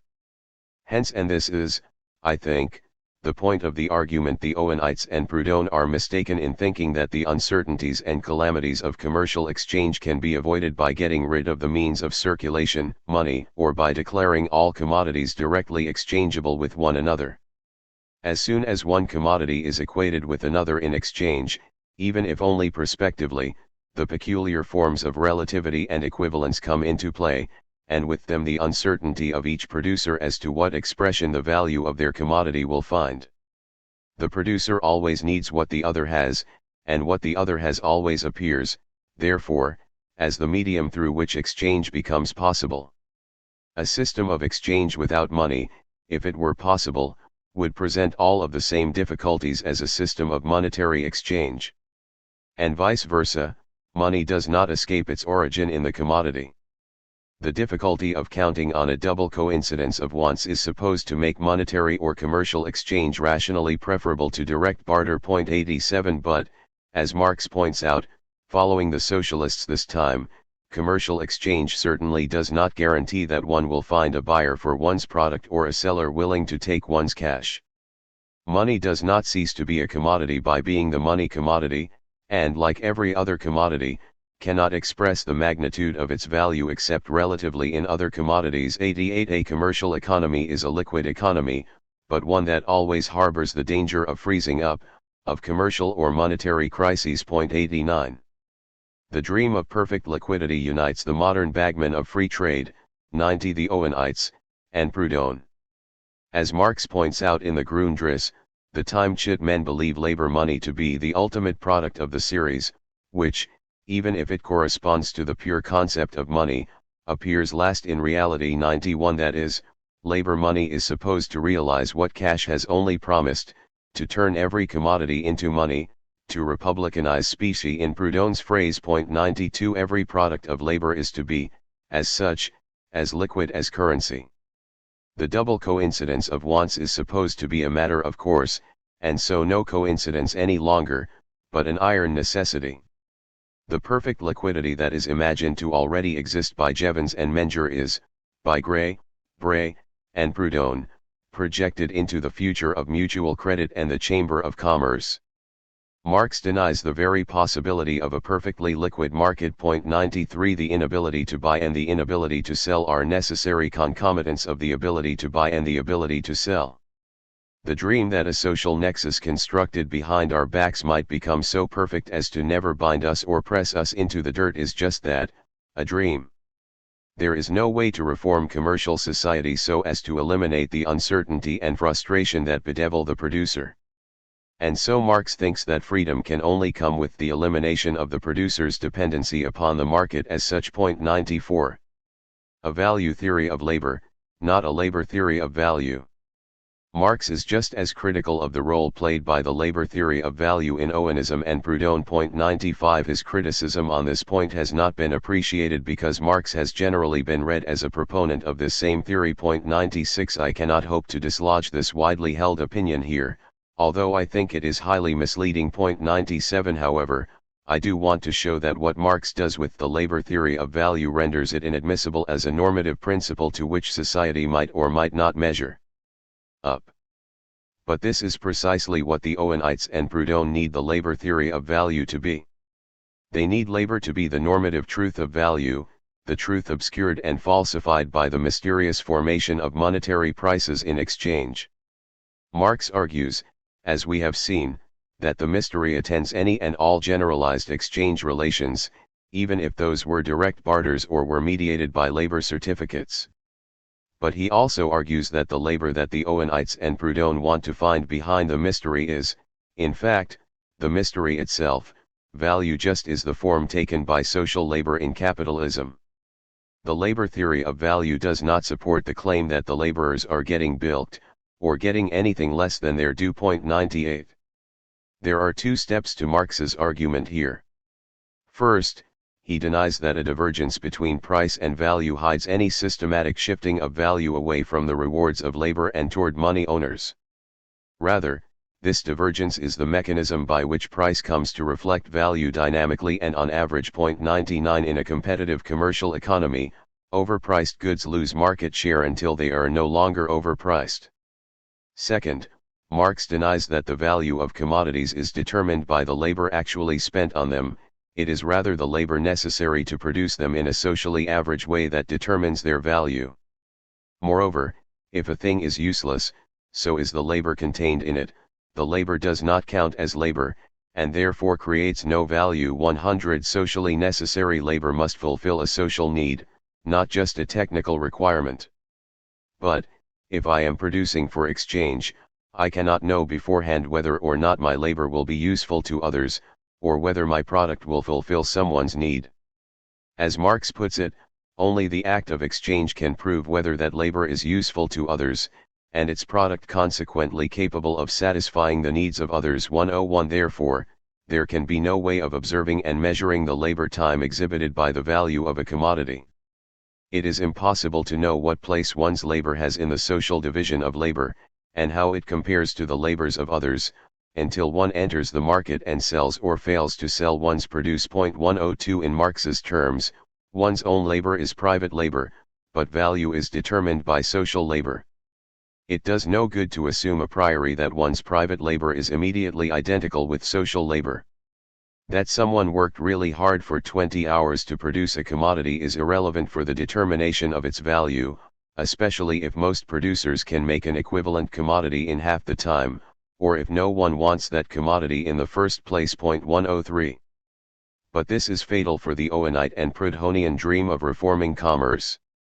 The socialists are mistaken in thinking that the value of commodities can be ascertained directly by a measurement of the time spent in their production, or, indeed, by any sort of empirical observation.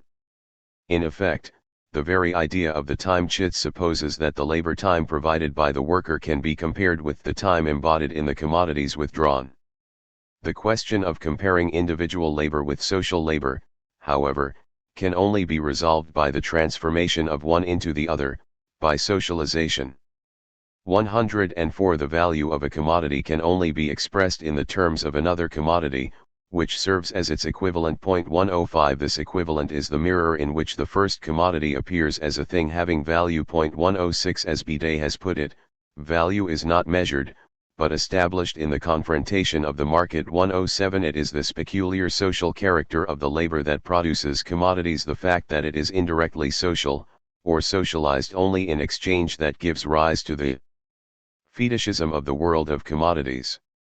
108 Hence, this fetishism, and the attendant opacity and uncertainty of the social production process, would be features of a world of labor exchanges and mutual credit, no less than of the commercial society those schemes seek to displace. So long as we labor to produce goods for exchange on the market, our labor will prove itself to be social labor only after the fact, and only in terms of the other goods that its products can be exchanged for. 109. Fetishism and domination. Marx's understanding of the dynamics of competitive exchange destroys the basis of the Owenite and Proudhonian plans for getting producers out from under the thumb of the market. However, this does not mean that Marx breaks with the underlying Republican diagnosis of market anarchy as a manifestation of mass domination. On the contrary, Marx grounds this diagnosis. If the exchange of commodities implies no other relations of dependence than those which result from its own nature, this presupposes that understanding these new relations of dependence, proper to commercial society, requires understanding the nature of exchange. 110 Exchange has given birth to new powers, which are no longer based on personal relations of domination and servitude, but are, rather, impersonal. 111 These powers, of money and of commodities, despite their impersonality, are still exercised over people whenever they enter the market. 112 Just as the Owenites intuited, the subjection of producers to these impersonal powers gives rise to the characteristic acrasia of market society. The impersonality of this modern form of domination manifests itself in what Marx called the fetish character of commodities, the way in which they function as the conduits of social power and of the information necessary for practical deliberation. Because of this fetishism, and the domination it reflects, market actors are not fit to be held responsible, but are, according to Marx, merely the bearers of economic relations, the playthings of alien forces. It is because members of commercial society are subject to impersonal domination that they are precluded from pursuing the sort of human self-development, or virtue, that can only be the fruit of freedom. Impersonal market domination is, thus, the key to Marx's concept of fetishism and to his so-called structuralism or economic determinism.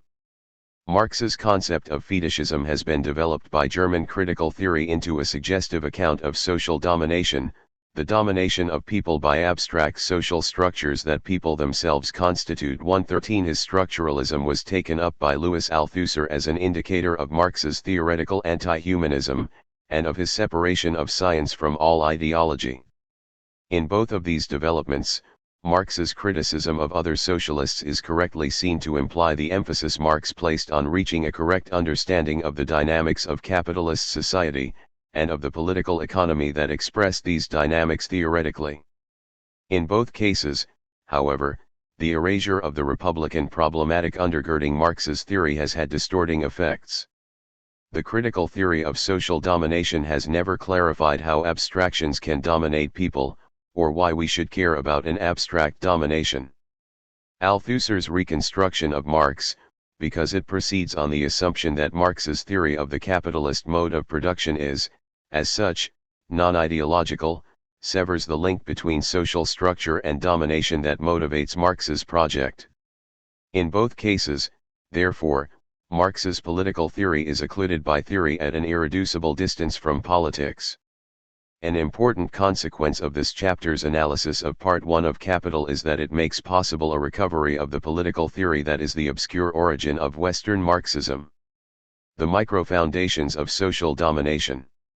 The socialist criticism of the market boils down to the claim that, using Dante's phrase, commerce submits reason to talent. To be more precise, commercial society renders the deliberate choice of an agent. Socialists were most concerned with the choices of direct producers ineffective in the domains covered by the market. 114 Deliberate choices are ineffective because the market compels agents to fall in line with the social division of labor, which is not and cannot be an outcome of deliberate choice. The better judgments of individual agents as regards earthly goods are subjected not to fortune, but to the forces of the market, the aggregated preferences passions of the owners of money and the producers of commodities, which evaluations, though constant and public, are too irrationally performed to be seen as acts of political decision or virtue. 115. Hence, the discipline imposed on desire by the market is a recognizable descendant of the classical problem of akrasia. Hayek, the premier defender of the market, provides us with a useful illustration. Assume that somewhere in the world a new opportunity for the use of some raw material, say, tin, has arisen, or that one of the sources of supply of tin has been eliminated. It does not matter for our purpose, and it is very significant that it does not matter which of these two causes has made tin more scarce. All that the users of tin need to know is that some of the tin they used to consume is now more profitably employed elsewhere, and that, in consequence, they must economize tin. There is no need for the great majority of them even to know where the more urgent need has arisen, or in favor of what other needs they ought to husband the supply. 116. The users of tin know only that the price of tin has risen. They do not know, on the other hand, whether the short supply and consequent high price of tin is due to a use of which they would approve, or for which there are good reasons. Neither do they know whether, if all users of tin got together and discussed things, they would be able to agree as to the merits of the various uses to which tin is being put. Because they are ignorant of these matters, the users of tin are in a position analogous to the Socratic. 117 Giving them the benefit of the doubt, they have individually come to deliberate judgments about the place of tin in their lives, and the role it is to play in their pursuit of the good life. However, due to the rise in price, they all act, and are economically compelled to act, contrary to those deliberate judgments. They must either forsake other deliberately chosen goods in order to retain their commitment to the use of tin, or they must forsake this for the sake of the others. But all of the other material goods and services that figure in their plans are equally susceptible to market pressures. Taken together, these pressures are so many uncontrollable factors as to make deliberate judgments about the place of commodities in a decent life extremely fragile, and to render the subjects of these deliberate judgments, be they individuals or polities, incontinent. 118. Marx sees in this exposure of decisions to market forces the price sensitivity of buyers and sellers, an encroachment upon the sphere of deliberate action. He thinks that the compelling reasons for action provided by the prices of things are more like the compulsions of irrational or corrupted desires, general venality, corruption, general prostitution 119 than they are like the good reasons offered in deliberation. And, like the Owenites before him, he thinks this generalized acrasia and corruption bespeaks a generalized form of domination, novel to modernity. In Capital, Marx calls the market-goer's decisive sensitivity to price signals the fetish character of commodities. It is built into exchange on any large scale and becomes visible and dazzling to our eyes in the form of the universal desire for money. 120 Hence, I am arguing that fetishism ought to be understood as a form of domination, rather than a form of false consciousness. Fetishism is, on my reading of Marx, a political problem first and foremost, and an epistemic problem only derivatively. Fetishism, in short, is the impersonal domination suffered by members of commercial society, the domination that explains how acrasia becomes generalized in such a society. To some extent, it is easy to show that Marx thought of fetishism as a sort of domination. He claims, for instance, that, in fetishism, the producers are under the control of the movement of things, instead of controlling this movement. 121 But the most commonly encountered discussions of fetishism treat it not as a form of domination but as a form of illusion or false consciousness. According to this reading of Marx, the fetishism of commodities is the false belief that commodities have value in the same sense as they have weight or color. 122 On this reading, as Arthur Ripstein has said, fetishism is an epistemic problem, the mistaking of appearance for reality. 123 Some such assimilation of fetishism to illusion is incredibly widespread, even if the character of the illusion varies with commentators. 124 This illusion interpretation assimilates Marx's use of fetishism to Proudhon's use. Remember that Proudhon counterpoised the fetishism of gold precisely to the realism of existence, and this ought prima facie to raise suspicions about the illusion interpretation's correctness. More importantly, however, it trips over Marx's explicit claim that, in fetishism, the social relations between the producer's private labors appear as what they are. 125 Where social relations are mediated by commodities, exchanges are the real relations between the producers of commodities. 126 And, where exchanges are the real relations between producers, the only way to have any knowledge of the social division of labor is by means of the information contained in the exchanges of commodities. There is a social division of labor, but it is not subject to direct intervention, deliberation, collective decision, or control. It plays out behind the backs of the producers, as Marx says repeatedly. The manifold intricacies of this social division of labor do not appear as direct social relations between persons in their work, but rather as thingly relations between persons and social relations between things. 127 But why should anyone care that the social relations amongst persons are mediated by things? I think this significance lies in a remark made by Lukács. For Lukács, fetishism is the essence of the commodity structure, and, as such, represents the central, structural problem of capitalist society in all its aspects. 128 He describes this commodity structure as the abstract, quantitative mode of calculability. 129 And claims that the essence of rational calculation is based entirely upon the recognition and the inclusion in one's calculations of the inevitable chain of cause and effect in certain events. 130 What Lukács indicates, ever so barely, is that the mysterious character of the commodity form is also the basis of all rational calculation in a commercial society. 131 In short, the fetishism of the commodity is the capacity of the commodity, via its price, to convey information to participants in commercial society. This information is, as Hayek and the other Austrian neo-Smithians emphasized, the raw material of a form of rational planning, carried out in a decentralized way by the participants in the market. The reality of thingly relations among people finds its significance in the fact that, in a commercial society, in order for individual agents to weigh different courses of action, they must base their calculations on the prices of commodities. Commodity fetishism, then, is essentially a matter of practical reason, not a theoretical error. 132 Indeed, Marx's text emphasizes again and again the ways in which the practice of exchange runs ahead of any theory of exchange. 133 From the practical standpoint of the members of commercial society, the phenomenon of prices is both the central concern and the most mysterious aspect of exchange. What practically interests the exchangers of products in the first place is the question, how much alien product do they get for their own product, and thus in what proportions do products exchange? These change constantly, independently of the will, foreknowledge, and actions of the exchangers. 134 What Ripstein says about the seller of labor power could be said about any seller.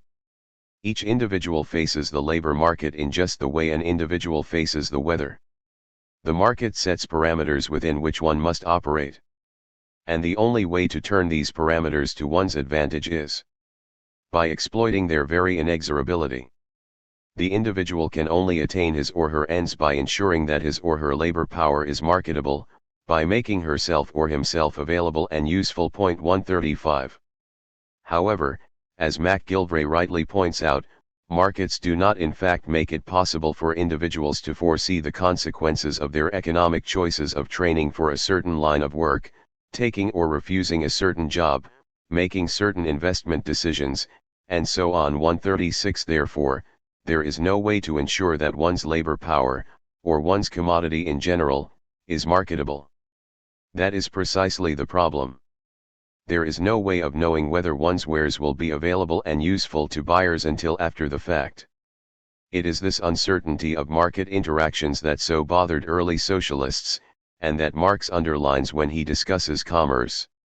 He writes, for instance, that the division of labor converts the product of labor into a commodity, and thereby makes necessary its conversion into money. At the same time, it makes it a matter of chance whether this transubstantiation succeeds or not. 137 That the prices of things provide agents in commercial society with the only bearings they can come by does not mean that these bearings are certain to any very great degree. Marx goes to great lengths to make this point in Chapter 3 of Capital. He calls the sale of the commodity's salto mortale, but is quick to point out that, if the leap falls short, it is not the commodity which takes a hit is geprelled but rather its owner. 138 What follows is Marx's partial elaboration of the factors that can explain the hit taken by a commodity owner who fails to sell her product. The social division of labor makes the nature of the commodity owner's labor as one-sided as his needs are many-sided. But his product cannot acquire universal social validity as an equivalent form except by being converted into money. That money, however, is in someone else's pocket. To allow it to be drawn out, the commodity must above all be a use value for the owner of the money. The labor expended on it must therefore be of a socially useful kind. But the division of labor is an organization of production which has grown up naturally, a web which has been, and continues to be, woven behind the backs of the producers of commodities. Today the product satisfies a social need. Tomorrow it may perhaps be expelled partly or completely from its place. Moreover, although our weaver's labor may be a patented branch of the social division of labor, yet that fact is by no means sufficient to guarantee the use value of his 20 yards of linen. One does not look a gift horse in the mouth, but our friend does not frequent the market to give gifts. 139. These are just some of the ways in which circulation can go wrong. They are necessary concomitants to the social division of labor being mediated by commodity exchange. Assuming that none of them prevent the sale from taking place, nonetheless the sale price realized will also reflect the same factors. 140 Marx sums up his whole discussion of this uncertainty by returning to the theme of commodities' appetitive nature. We see then that commodities are in love with money, but that the course of true love never did run smooth. 141. I can sum up the preceding by concluding that, for Marx, commerce has two distinct but interrelated effects upon deliberation.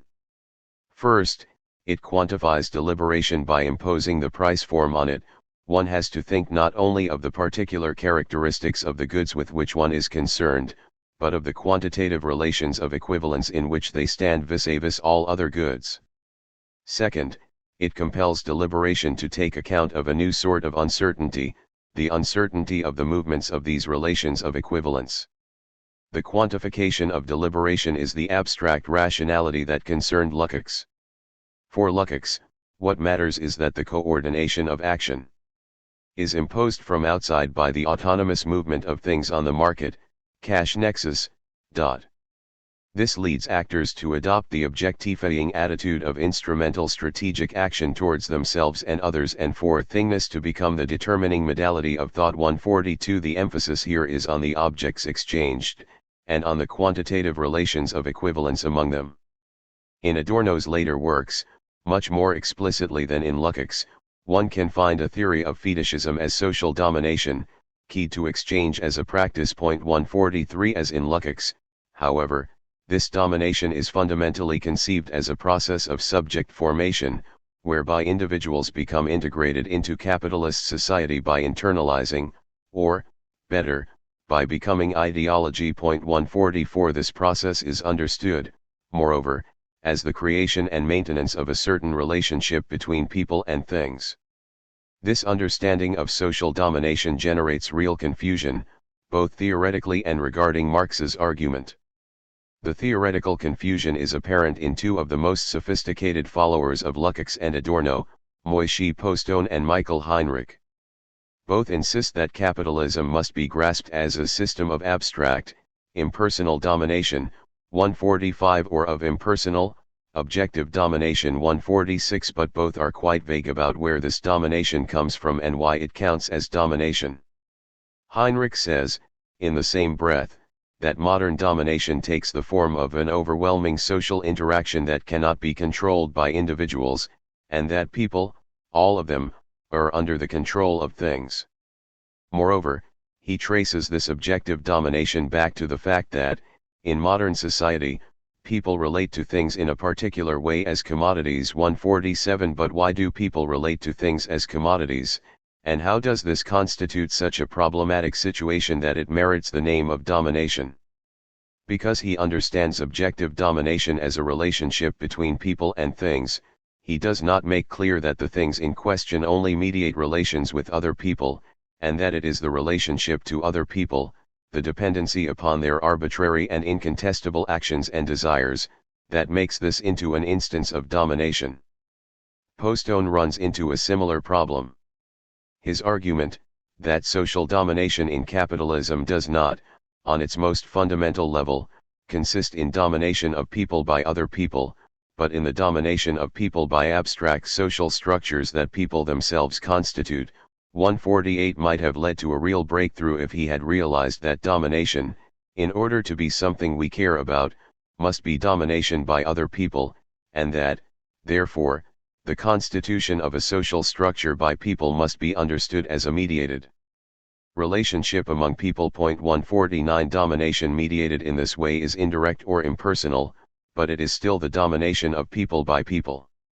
Instead, however, Postone goes in the opposite direction, claiming that capitalist domination subjects people to impersonal, increasingly rationalized structural imperatives and constraints. It is the domination of people by time. 150 Domination here loses all reference to an arbitrary, incontestable will, and becomes nothing more than a metaphor. 151. Marx, despite his proclivity for arresting turns of phrase, was much more precise and careful than Lukács and his followers. Although Marx does refer to objective or external dependency or domination 152, he also clarifies that objective domination is not domination by objects, but domination by social production, or by the social relation of individuals to one another 153. The key texts from Capital, in this regard, are tolerably straightforward. Of the members of commercial society, Marx says that their own social movement has for them the form of a movement of things, and instead of controlling it, they are under its control 154. That is, individuals fall under the control of the social movement, the changing relations of interdependency, of people. Thus, there develops a whole circle of social natural interrelations, uncontrollable by the people involved. The weaver can only sell his linen because the farmer has already sold his wheat, the hothead can only sell his Bible because the weaver has already sold his linen, the distiller can only sell his firewater because the other has already sold the water of everlasting life, and so forth. 155 These interrelations are social because they are among people, they are natural because, as he put it in the Grundriss, as much as the individual moments of this movement of circulation arise from the conscious wills and particular purposes of individuals, so much does the totality of the process appear as an objective interrelation, which arises spontaneously from nature. 156. Because the domination of market society is impersonal, the specific individuals on whom one is dependent are of no import. What remains the same, no matter who one's customers and competitors are, is the relationship of all-around dependence on one another's production and consumption. Thus, Marx calls this modern social domination, this objective dependence, the domination of relationships.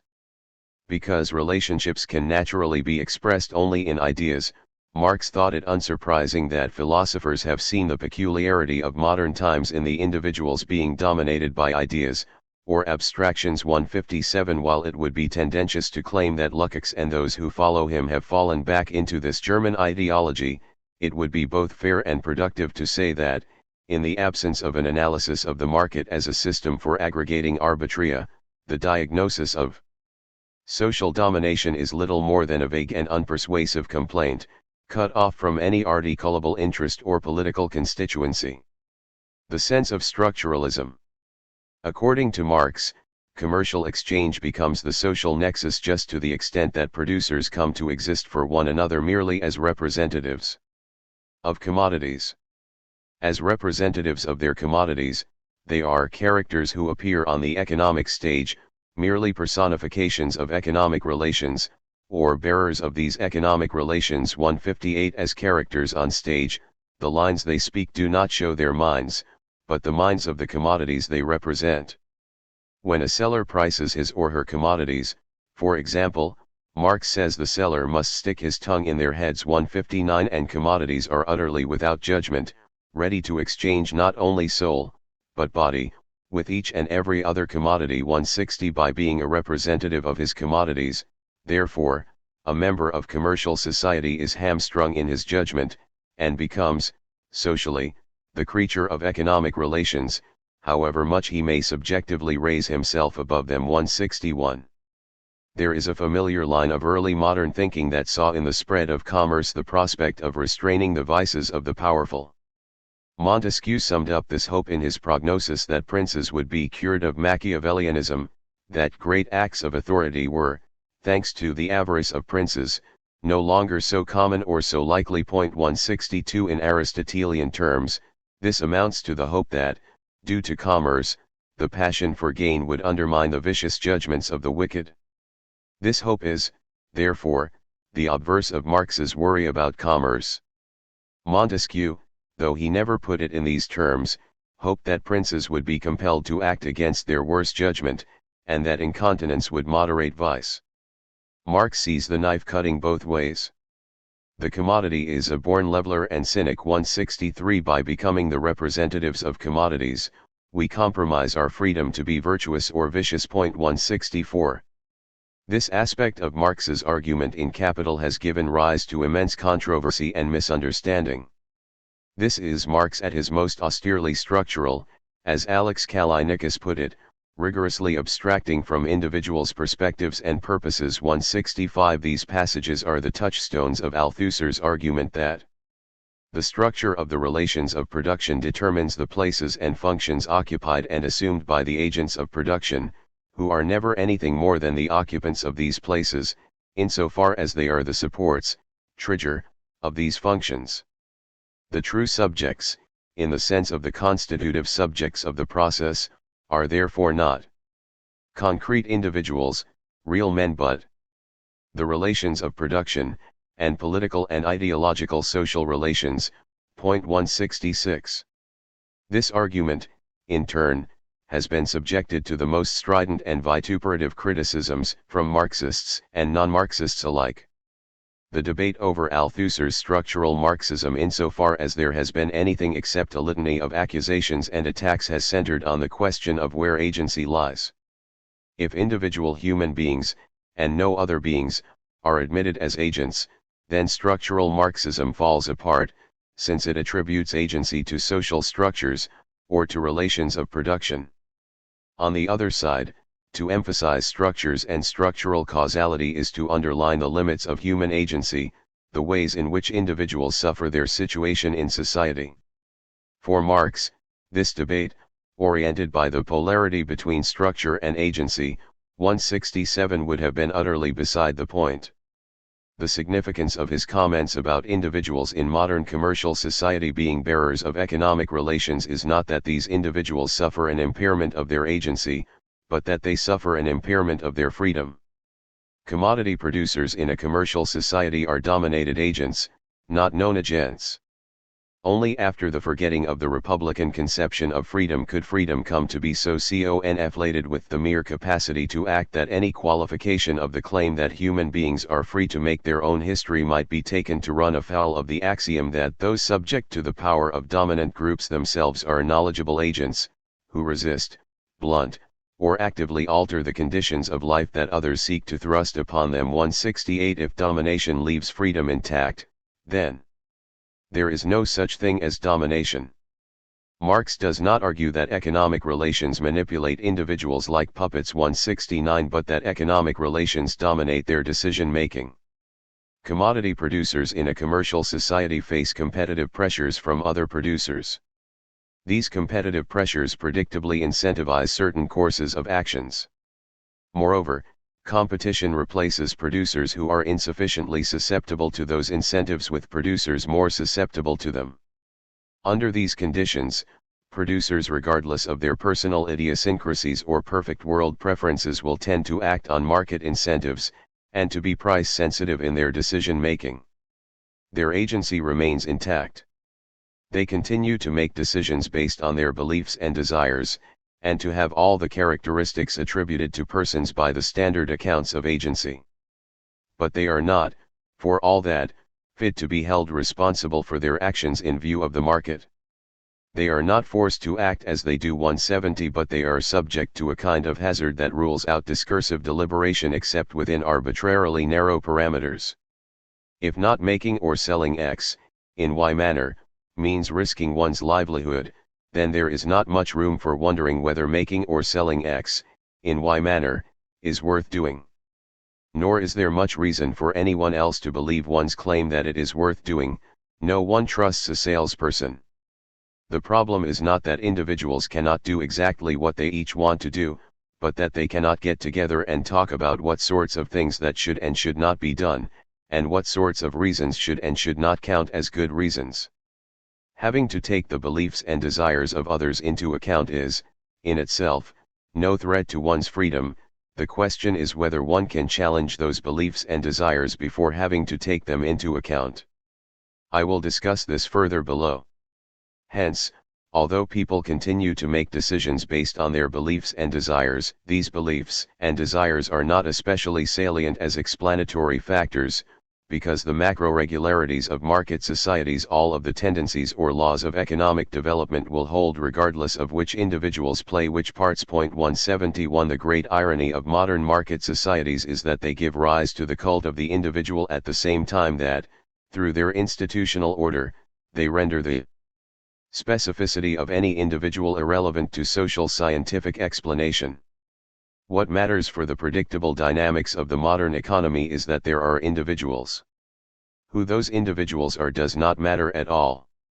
Liberal defenders of freedom tend to respond by assimilating submission to the market to submission to natural forces, and opposing it to submission to the arbitrary will of another person. This is certainly where Hayek goes, following Spencer and Mises, as when he argues that, except in the case of a monopoly over an indispensable supply, the power of withholding a benefit cannot by itself be coercive. 4. Though the alternatives before me may be distressingly few and uncertain, and my new plans of a makeshift character, yet it is not some other will that guides my action. So long as the act that has placed me in my predicament is not aimed at making me do or not do specific things, so long as the intent of the act that harms me is not to make me serve another person's ends, its effect on my freedom is not different from that of any natural calamity, a fire or a flood that destroys my house, or an accident that harms my health. 172. This conclusion is reached not only by libertarian liberals. Philip Pettit has also defended the notion that market offers are non-coercive, and that, for this reason, the discipline of the invisible hand is not a form of domination, and hence not a form of domination with which Republicans ought to be concerned.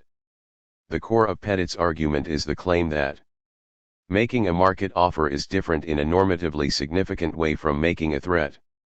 If we embrace the ideal of Republican freedom, arguing for the value of protection against the control of others, then we will naturally adopt a very different view of offers and threats. The influence I have on you when I make a market offer need be no more inimical to your status as an undominated agent than the influence I have on you in revealing a mistake in your deliberative assumptions or transitions. The influence I have on you when I make a threat, however, is the influence of an alien, dominating source of control. 173.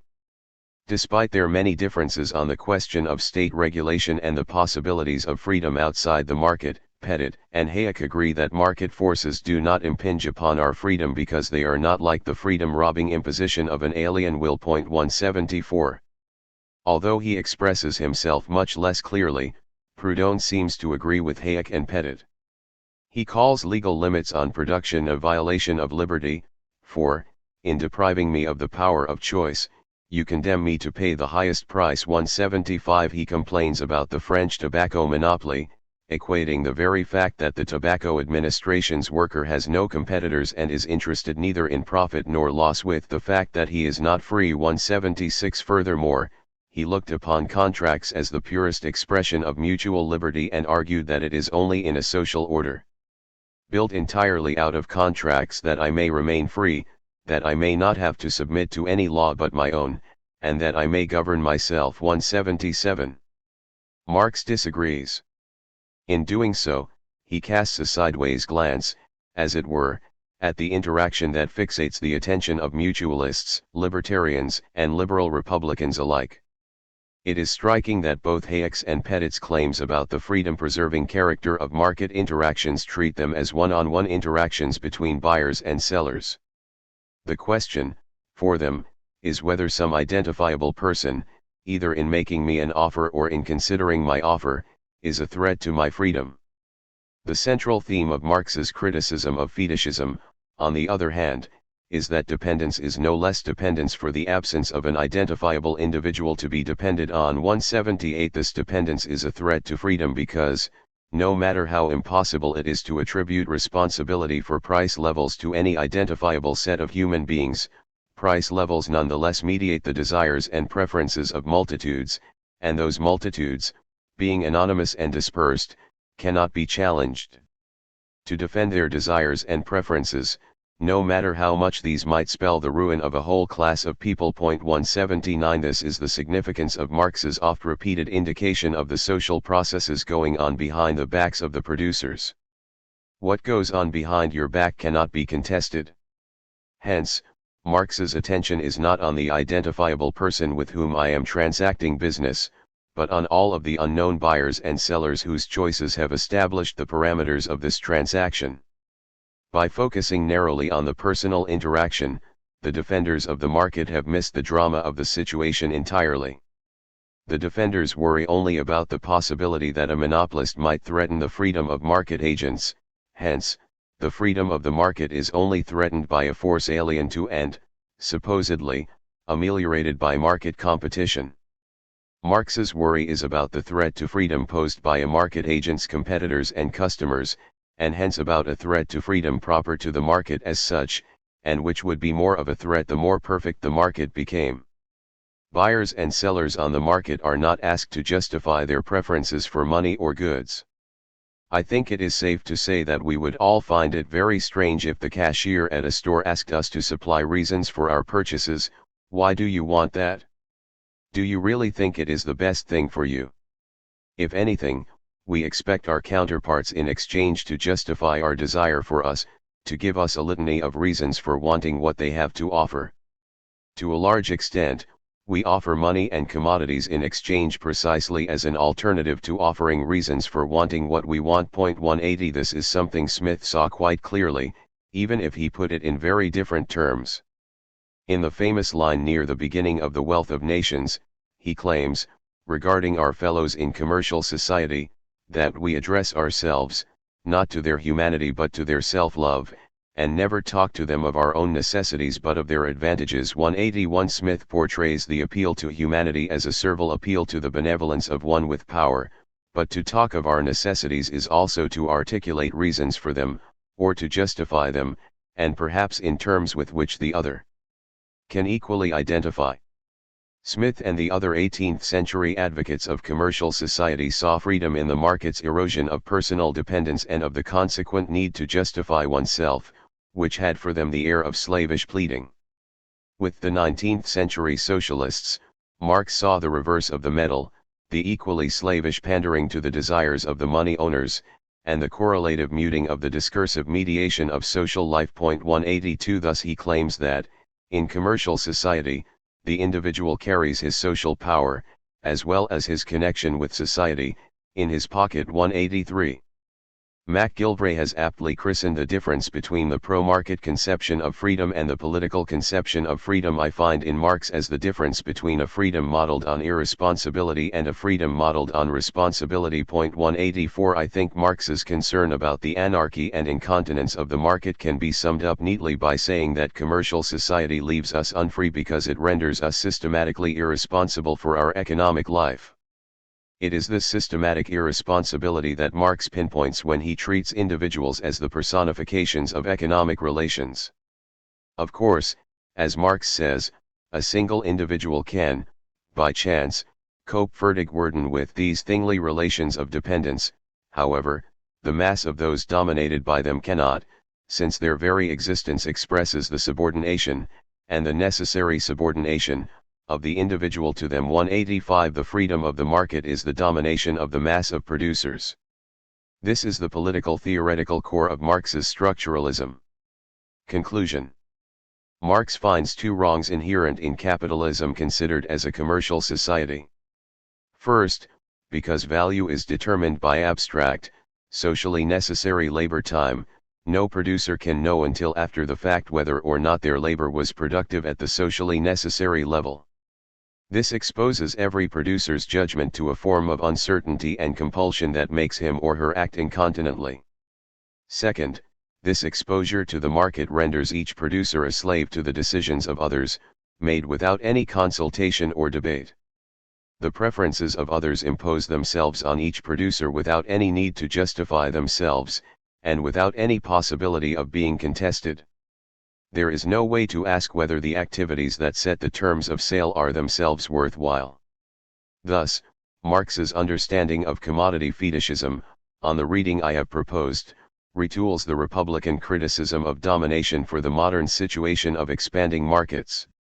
Moishe Postone has argued that, analyzing the structures of abstract domination as the ultimate grounds of unfreedom in capitalism, and redetermining the Marxian categories as critical categories that grasp these structures, would be first steps in re-establishing the relationship between socialism and freedom, a relationship that has become problematic in traditional Marxism. 186 While I disagree with how Postone has carried out this analysis, and think he has misidentified both the origin of abstract domination and its consequences for class-based politics, it is hard to disagree with the claim that the relationship between socialism and freedom has become problematic.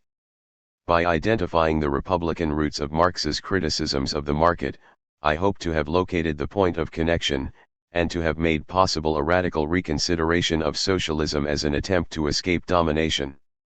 This reading transforms the opening chapters of Capital. Instead of containing only highly abstract, and perhaps wrong-headed, economics, or neo-Hegelian conceptual mastication, these chapters compose the beginnings of a critical political theory of capitalism. They contain, not a theory of price, but an account of the structure of human relations in commercial society. The concept of value they elaborate is, first and foremost, a tool for understanding the dominating form that these relations take. Marx identifies the mechanisms by which a competitive market affects the decision-making of everyone who enters into it to sell their products. He takes seriously such a producer's experience of being dominated by the unchallengeable choices of anonymous others. And he argues convincingly that the proposals put forward by socialists to alleviate this domination by abolishing the privileges of money would in fact do nothing to address the problem. The problem is rooted in the fact that the social nexus is constituted by relations of exchange. To the extent that our contributions to society are mediated by exchange, we will find ourselves trapped in a giant collective action problem-generating machine, a machine that we have inadvertently created and from which it will be extremely difficult to extricate ourselves. We all suffer for the sin of a social form, for which no particular set of agents can be held responsible. Thus, the impersonal domination embodied in the market is not a form of class domination. Instead, the dominant class in modernity, the class of capitalists, is as subject to this impersonal domination as are the laboring classes. This has major, and largely unrecognized, consequences for Marx's argument in The Rest of Capital. First, it motivates Marx to reconceptualize the socialist concept of exploitation. The specifically capitalist form of exploitation grows up on the basis of commodity exchange and extends the exchange nexus to encompass society as a whole. Capitalist exploitation cannot, therefore, be understood as the exercise of a personal or collective power of extortion.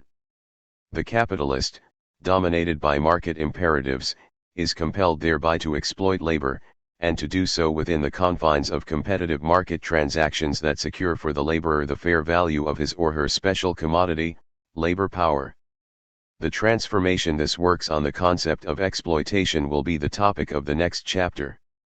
But the impersonal domination of the market, felt by capitalists and laborers alike, does not abolish class domination.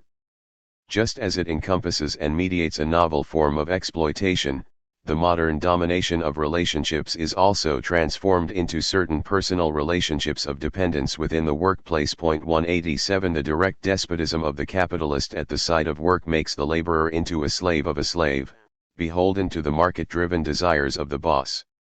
This new form of class-bound, personal domination will be the topic of Chapter 5.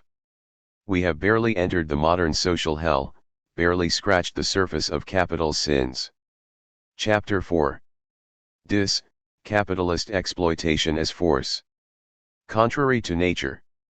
Exploitation is a word which we cannot translate, it literally means the working of mines, land, etc., but metaphorically applied, it means the working the value out of a man for your own ends, making a chop of him, or bleeding him, as the vulgar say.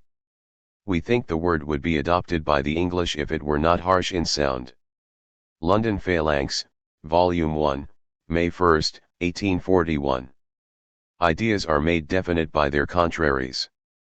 Proudhon, General Idea of the Revolution in the 19th Century, 1851. In Capital, as in the Inferno, the realm of anarchic desire proves difficult to leave. For Dante and Virgil, the difficulty lay in their attempt to enter the gates to the city of Dis, which contains the lower reaches of hell.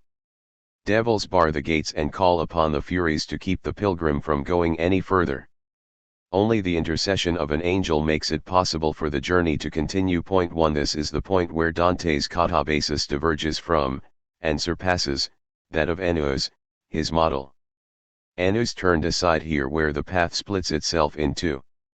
He followed the road to Elysium, that runs beneath the walls of mighty Dis, rather than taking the one that works punishment on the wicked, and sends them on to godless Tartarus. Dante, however, has to take the path his predecessor did not, descending into the circles of malice, where the sins of force and fraud, forza e fraude, are punished. 3.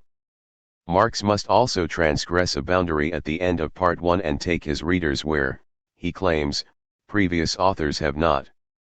The marketplace manifests but also obscures the existence of capital and capitalists. Capitalists are, according to most socialists of the mid-19th century, persons living by the interest of money, for or profit mongers and lazy, worthless, swindling villains, 5. Or those who, by power of their ownership of the means of production, exacted, under the name of rent or profits, taxes on industry, abstractions from the laborer's product. 6. These depictions fit naturally with the picture of commerce painted by early socialists. If commercial exchanges take place at prices that regularly diverge from labor values, monopolies in land and machinery fundamentally distort market interactions, and force and fraud are communicated in the prices of things, then it is easy to believe that extortion and chicanery explain most or all stories of economic success. But Marx, by taking seriously the ideal of the market values are exchanged for equivalent values, disruptions correct themselves, has made these depictions hard to believe.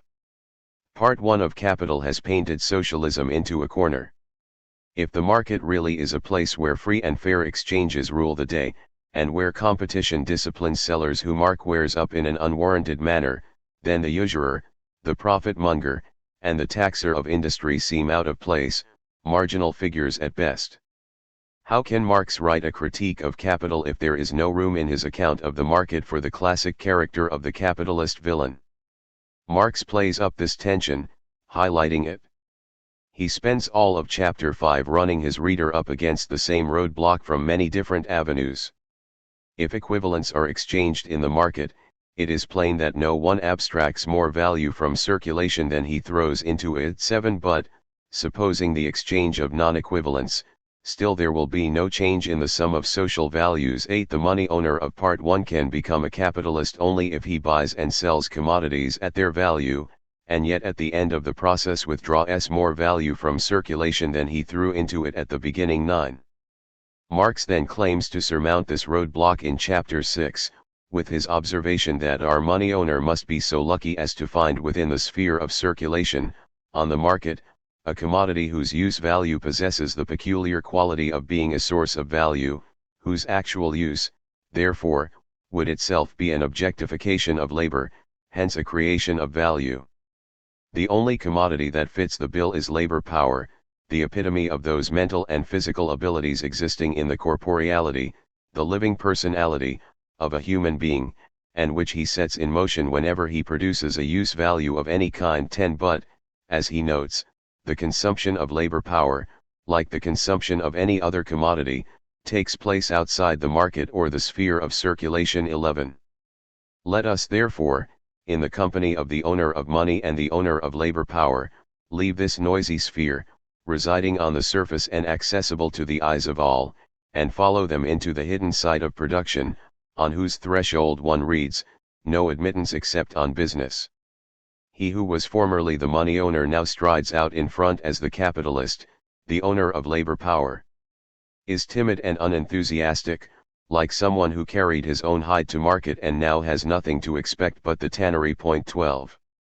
Beyond the market, Marx must lead us into the realm of capitalist production, depicted here as a place where the worker's very flesh will be stripped from them in order to become a saleable ware. 13. The money owner will become a capitalist, and money will acquire the occult quality of generating value because it is a value. 14. But only on the condition that the laborers are subjected to torture and slaughter within the production process.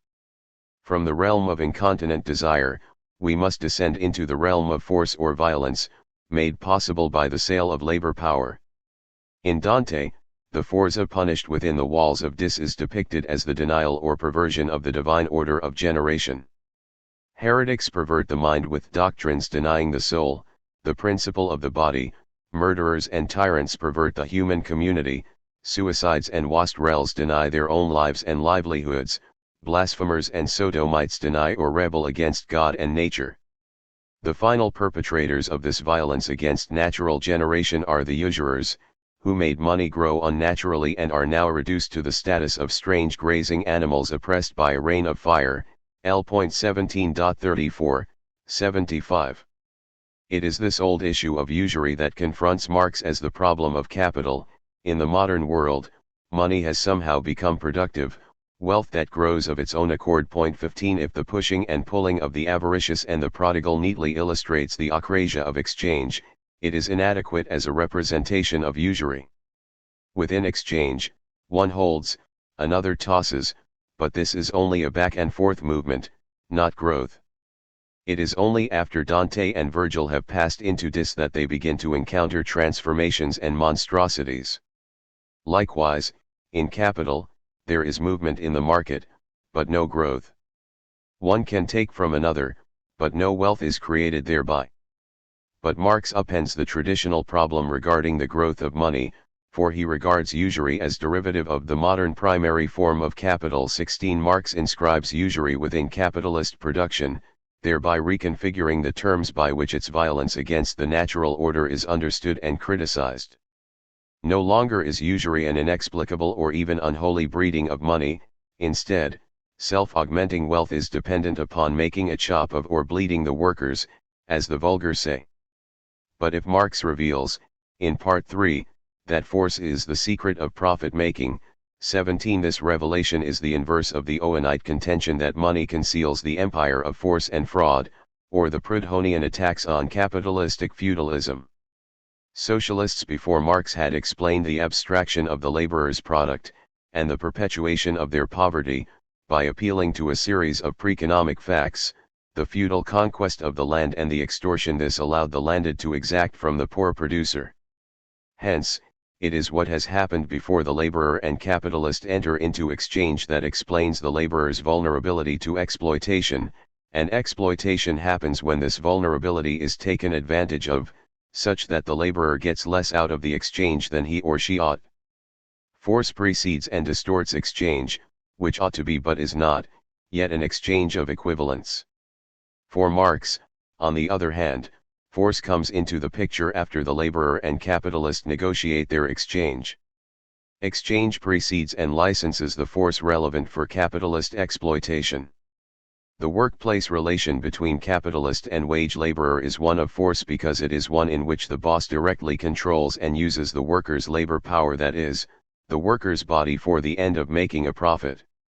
Just as, and just because, Marx's critique of market domination takes aim at competitive and fair markets, so his critique of capitalist exploitation takes aim at cleanly generated capitalism.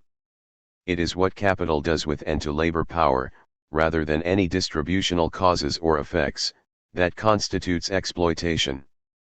Capital bends labor power to an alien and unnatural end, using it to generate a surplus excessive of the aims and needs of the laborers. The monstrous productivity of capital in particular, the overwork it enforces, is inherent in this mode of exploitation.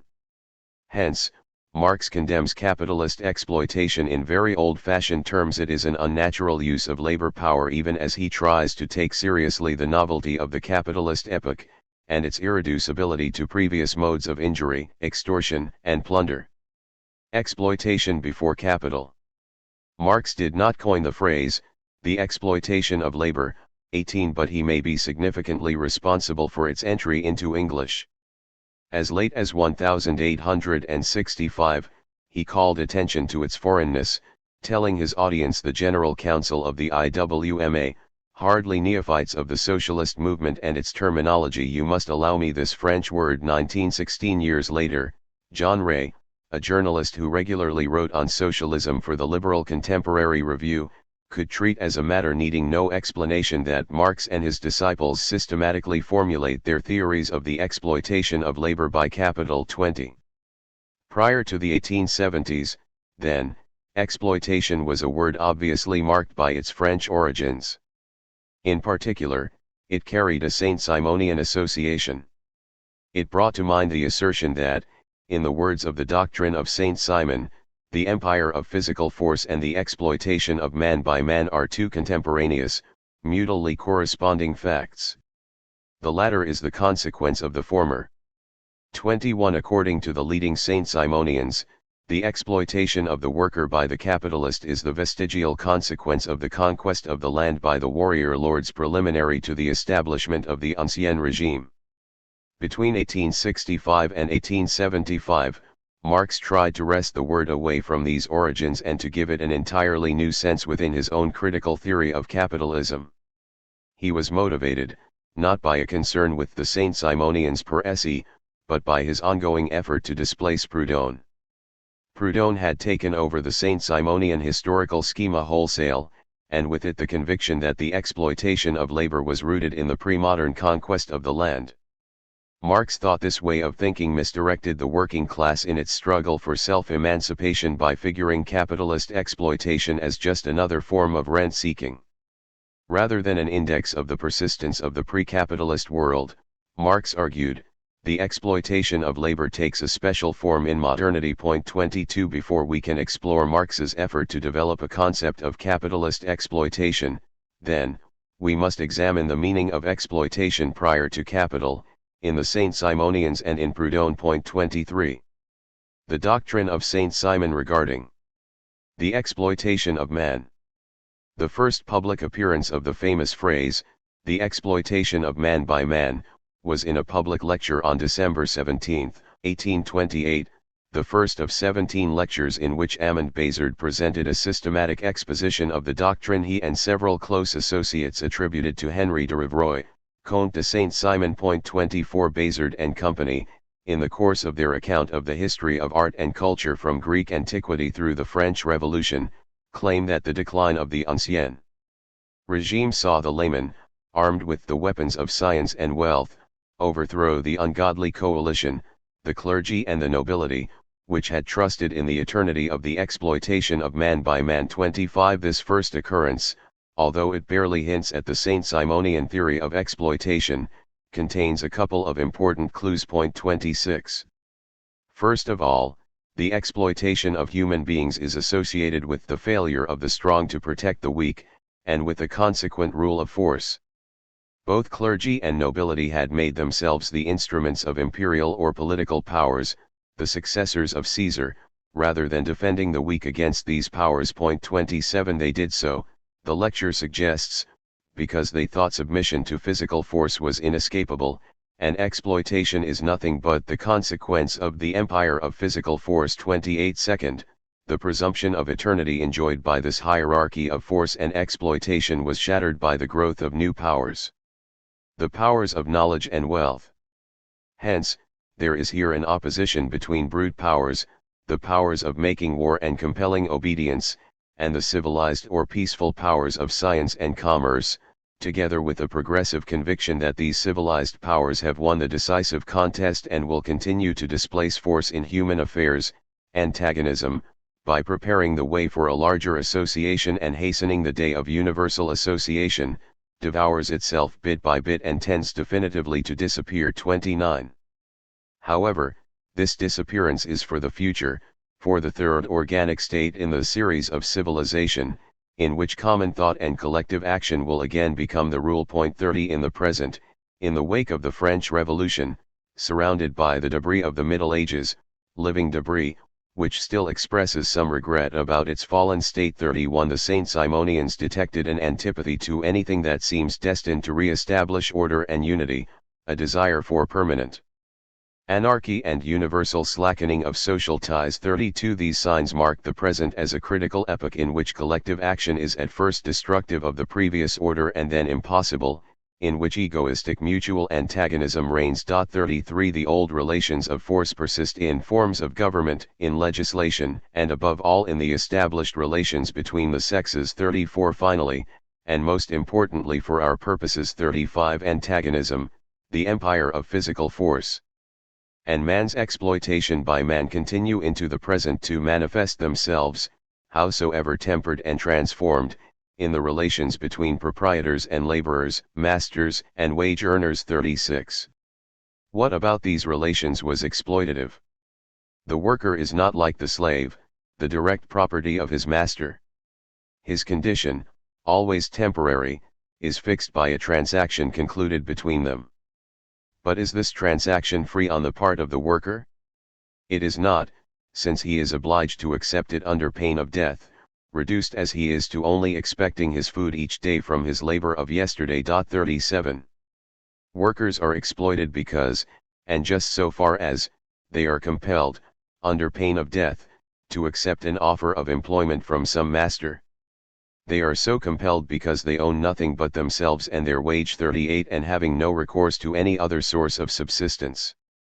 Thus, the root of exploitation, in the present as in the past, is force, or compulsion. 39 The empire of physical force has been considerably and successively weakened, but it has also taken on new forms, and in these forms, its intensity is still very strong. 40 The proprietor no longer has the right to directly compel the laborer to support his or her idleness, either through forced labor or through the compulsory taking of some portion of the product. Nonetheless, the proprietor can rely upon the law delegation of force. 41 To compel the propertyless to keep their hands off his or her property, and, because of this, the propertyless are compelled by need to come looking for work and to accept the terms offered. 42 Under those terms, the proprietor retains the privilege of living without doing anything, that is to say, of living at the expense of others. 43 Werner Stark has emphasized that a correct philological understanding of Saint Simon is an indispensable condition of a correct interpretation of his ideas, since, in his writings many words have a meaning essentially different from the one predominant today. 44 Despite the numerous and important differences between the doctrines actually propounded by Saint Simon and those attributed to his name by Bazard, Enfantin, and company. 45 This hermeneutical principle is equally crucial for an understanding of the Saint Simonians. An object lesson in the application of this principle is the Saint Simonians' apposition, in this context, of the proprietor, the capitalist. 46 The proprietor remains for the Saint Simonians, as for their namesake, the landed proprietor, especially the one whose title to the land is inherited, who is born with the privilege of idleness. For the Saint Simonians, therefore, capitalist is little or nothing more than another word for landlord. Insofar as the exploitation of man by man persists in a new form in post-revolutionary France, it reduces to this: the landlords, by their inherited titles to property, enforced by the state, compel the workers to sustain them in their idleness. This interpretation is verified by Enfantin's studies of classical political economy in Le Producteur. For example, in his first article, on the progressive decline of rent of movable and immovable property, he had concluded, from his reading of Say and Ricardo, that the proprietors who farm out their land, by means of rent, levy a portion of the products of the work of industrious men. Such is indeed the result of the rental of capital, and this means that workers pay some people to sit, and for this payment of rent they the owners leave at the producer's disposal the materials of production. 47 It is also attested by the doctrine itself, which asks, by virtue of what authority does the present proprietor enjoy his wealth and transfer it to his successors? By virtue of legislation, the principle of which goes back to conquest, and which, however distant it may be from its source, still manifests the exploitation of man by man, of the poor by the rich, of the industrious producer by the idle consumer.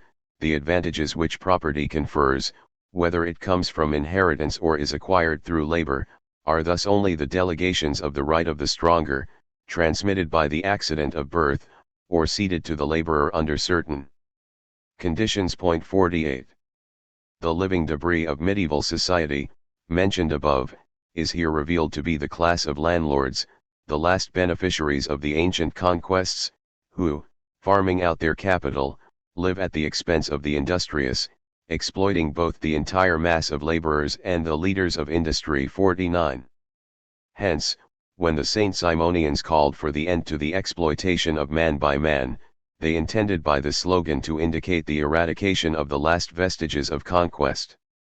Where the right of inheritance is eliminated, and where all land is managed by a central bank, which would delegate its use to those most capable of improving it, there would be no exploitation of man by man, since no one would live at the expense of another. 50 Indeed, the Saint Simonians foresaw even the end of the exploitation of the earth itself. In the industrial society, thus conceived, one will see everywhere a leader, everywhere inferiors, patrons and clients, masters and apprentices, everywhere legitimate authority, because the leader is more capable, everywhere free obedience, because the leader is loved, order everywhere. No worker is without guidance and support in this vast workshop. All have instruments they know how to use, labor they love to do. All labor, no longer to exploit men, no longer even to exploit the globe, but to embellish the globe by their efforts, and to embellish themselves with all the riches the globe gives them. 51. In this vision of a world without exploitation we should see, first and foremost, a hope for a world without violence, a world that has left all forceful extraction of benefits behind. Industry will beautify the world and benefit each and every without harming any. The negative will have negated itself completely. Creation will proceed, as if ex nihilo, without any destruction. Proudhon and capitalistic feudalism. The Saint-Simonian eschatology would be little more than a curiosity of history were it not the original and most explicit formulation of an account of exploitation that would be reiterated by many socialists up to the present day. 52. Most crucially, it was reproduced in all its essentials by Proudhon, who, despite his derisive criticisms of the Saint-Simonians on many points, followed them closely in their project of replacing the military or feudal organization of society with the peaceful and industrial organization thereof. 53. This continuity between the Saint-Simonians and Proudhon is indicated already by Chusque la Propriété, 54, but comes to the fore in Idée générale de la Révolution au XIXe siècle, which Proudhon wrote while imprisoned after the Revolution of 1848. Marx and Engels studied this book immediately upon its publication in 1851. Marx intended at the time to publish 2 to 3 sheets about the book, 56, or even to serialize his criticisms in Joseph Wade Meyer's Die Revolution, 57, an intention he never fulfilled. Proudhon claims in Idée Générale that the regime of exploitation is synonymous with the feudal regime, governmental regime, or military regime, and that, whatever phraseology is used, doing away with farm rent and lending at interest would eliminate the last vestiges of the ancient slavery, and, with them, the sword of the executioner, the hand of justice, the club of the policeman, and the gauge of the customs officer. 58. Marx disagrees vehemently. In order to see why, we must first review Proudhon's argument. In the work that brought him his initial fame, Proudhon generally, and in keeping with common French practice at the time, uses exploiter and derivative words simply to refer to the cultivation of a field, operation of a factory, or utilization of a material. 59. However, he also deploys the Saint-Simonian phrase, the exploitation of man by man. In one case, he takes it to be a synonym for slavery, usury, or the tribute levied upon the conquered by the conqueror. 60. In another, it is interchangeable with oppression and slavery. 61. In a third, he is discussing the difference between the wages of the agricultural laborer, which provide only for immediate subsistence, and the preparation of the land and manufacture of implements of production, which provide the landowner with a promise of independence and security for the future. The owner's fraudulent denial of this same promise to the laborer is above all what is meant by the exploitation of man by man. 62. These replicate the Saint-Simonians' use of the phrase. Exploitation of the laborer is figured in terms of a monopoly power derived from conquest. Exploitation is a remnant of feudalism. It is present in the entitled security of the landlord and the enforced precariousness of the farm laborer. Providing labor with the guarantee it lacks would eliminate, on this line of thinking, the exploitation of man by man. Precariousness makes the laborer vulnerable, and this vulnerability allows the possessors of secure property, through loans and leases of what the laborer lacks, to perpetuate the laborer's precariousness. Proudhon saw very well that it was expensive to be poor. He hoped, by reducing this expense, to get the poor out from under the thumb of the wealthy. The program of cheap credit. Proudhon wanted his People's Bank to lend at 0.25% to 0.5%, and land reform. He proposed a land bank and a mandate that rent paid would always establish a lien upon the property follows from this intuitive starting point. These are also recognizably Republican responses to a recognizably Republican problem. The poor, lacking property, a promise of independence and security for the future, are dependent upon the wealthy proprietors.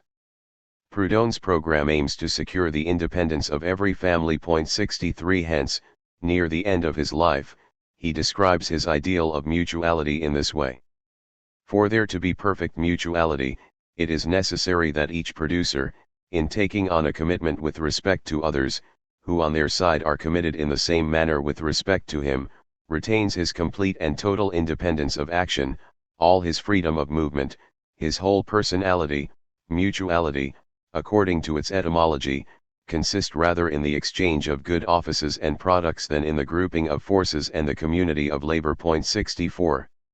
This ideal of independent producers exchanging fairly with one another is, as we have seen, widespread among the socialists of the 19th century. 65. In Proudhon, however, this ideal is wed to the Saint-Simonian picture of history as the progressive replacement of force by labor. 66. Imprisoned for sedition by Louis Napoleon's government, Proudhon wrote Idée générale de la Révolution auxiliaire XIXe siècle in 1851 in order retrospectively to justify the Revolution of 1848 as the latest attempt to continue the work of the Revolution of 1789, and to plead that this work be finally completed. The events of 1789 had abolished the feudal regime, and had proclaimed the principles of liberty and civil equality, for it had decreed that birth no longer counted. Following the Saint-Simonians, Proudhon understands the feudal regime to have been entirely military, a society organized for politics and war. 67. Hence, the abolition of this order in 1789 should have led to a new social order dedicated to labor and to perpetual peace. 68. However, the revolutionaries failed in their own mission, hobbled as they were by the absence of economic notions. They knew how to destroy, but not how to build.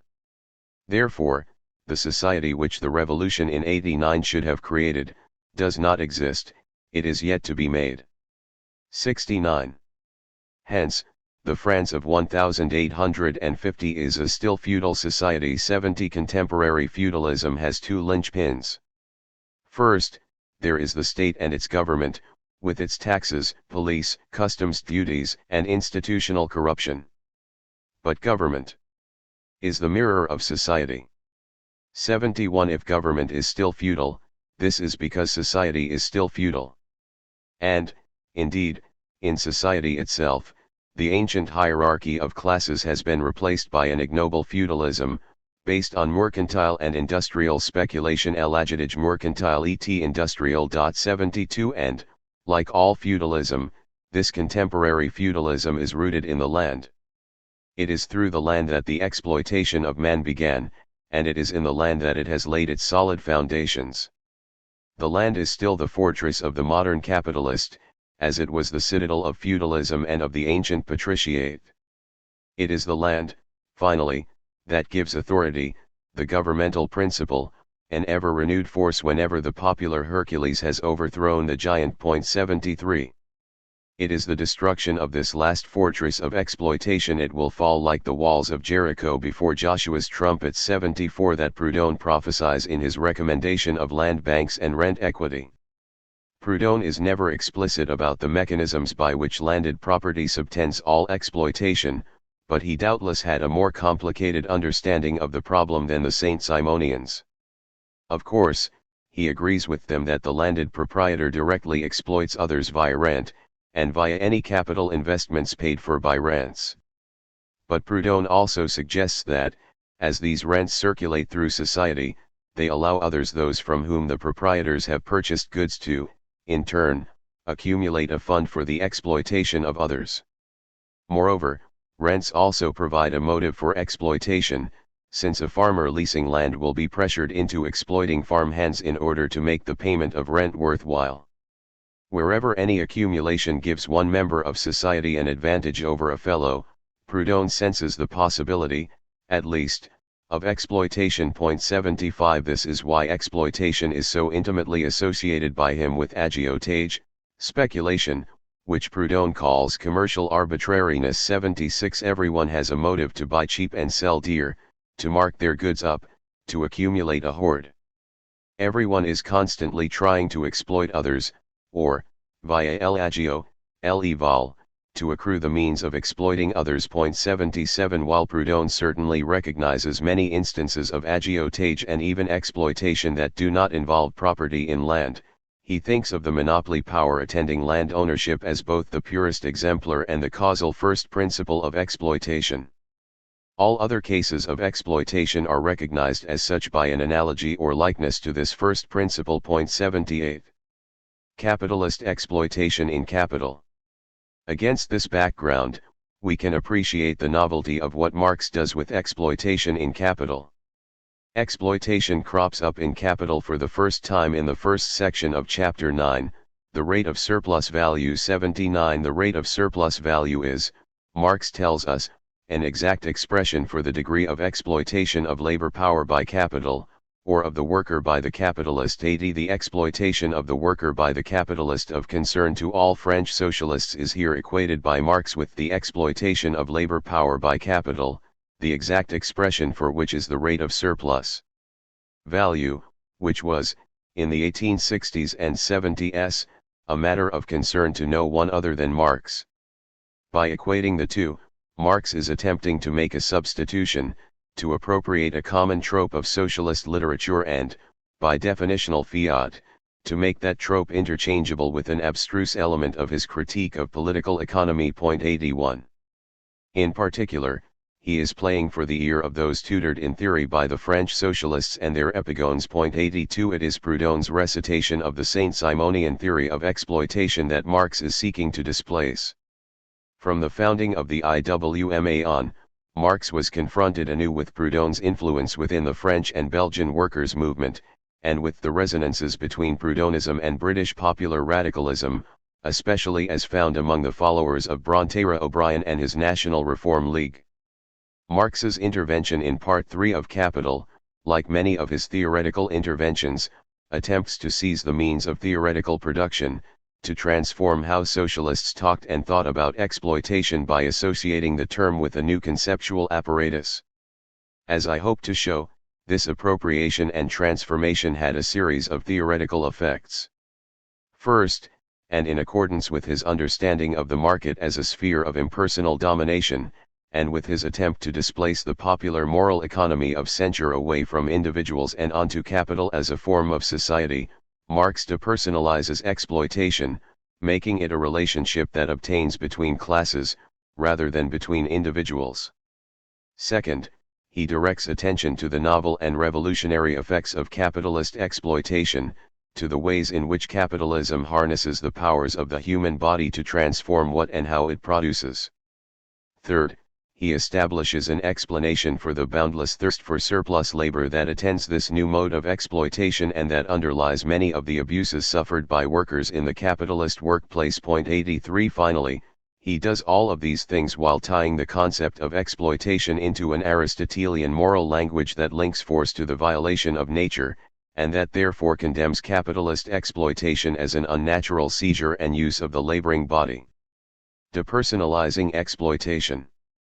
In the immediate context in which he introduces exploitation, the first section of Chapter 9, Marx is seeking to exercise the reader in the application of a novel principle. 84. This novel principle is that the rate of surplus value differs from and underlies the rate of profit. The rate of profit is the rate of return on the total capital advanced, and was, and is familiar to anyone concerned with political economy or business. The rate of surplus value, however, was Marx's own coinage. Because Marx believes that the constant capital advance, the value of the means and materials of production is transferred to the product without any augmentation, he argues that it must be ignored for the purposes of calculating the return that matters, the return on capital advanced as wages for the purchase of labor power.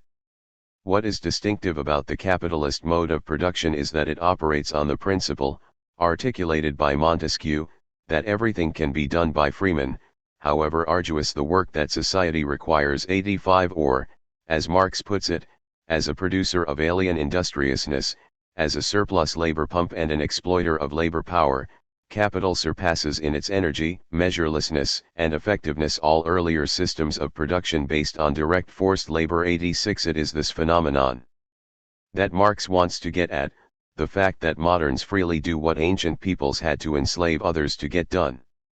In the French edition, he calls it the great secret of modern society. 87. But this great secret is kept secret by looking at the whole mass of capital advanced rather than just at the capital advanced in the form of wages.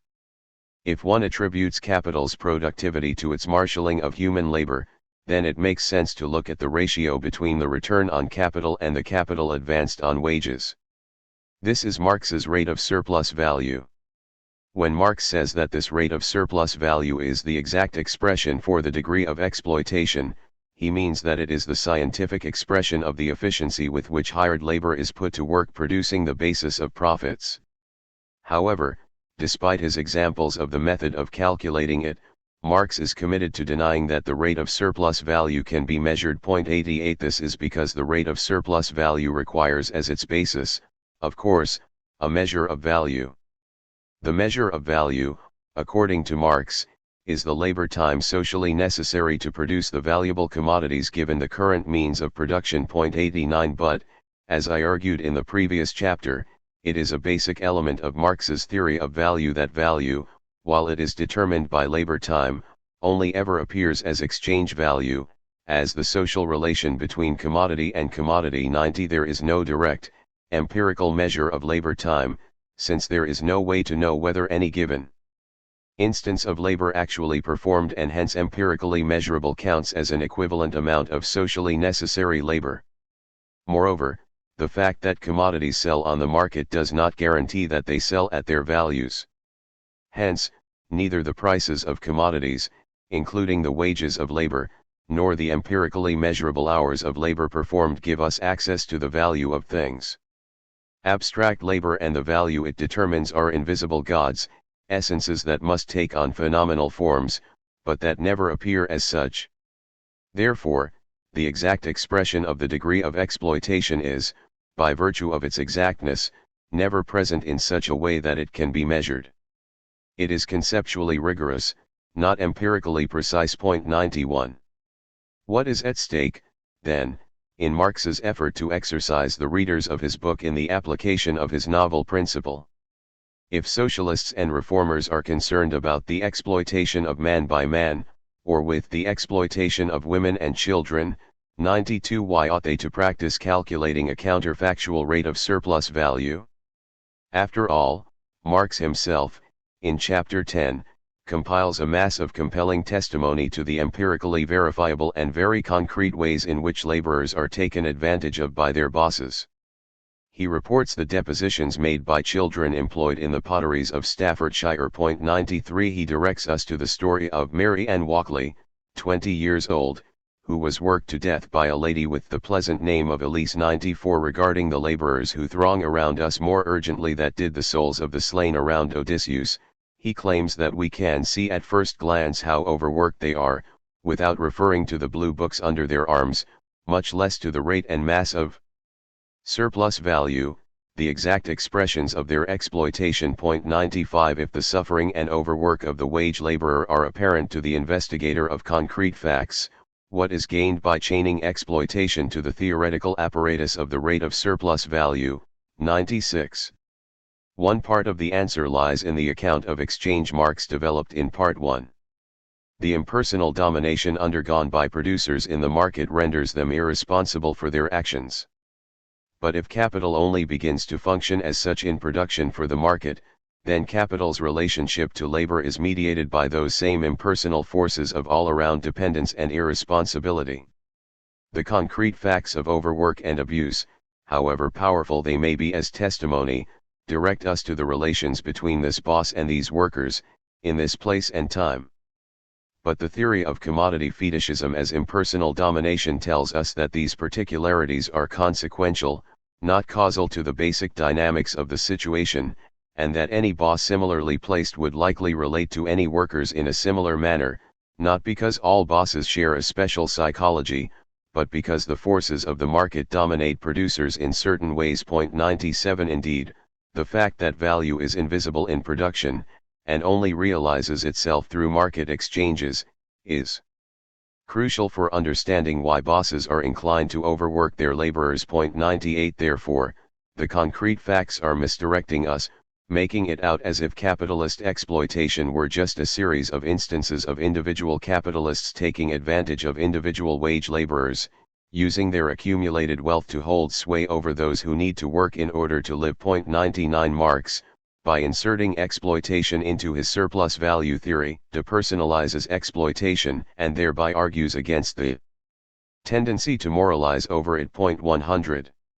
In particular, he does so by passing over from empirically identified and morally blameworthy cases of the exploitation of laboring individuals to the exploitation of the laborer as a representative of the class of laborers. These are not identical. Mary Ann Walkley was exploited in the everyday sense that she was taken advantage of. Her youth, gendered socialization, and poverty made it such that she was willing to work in conditions that were detrimental to her health and to which she succumbed.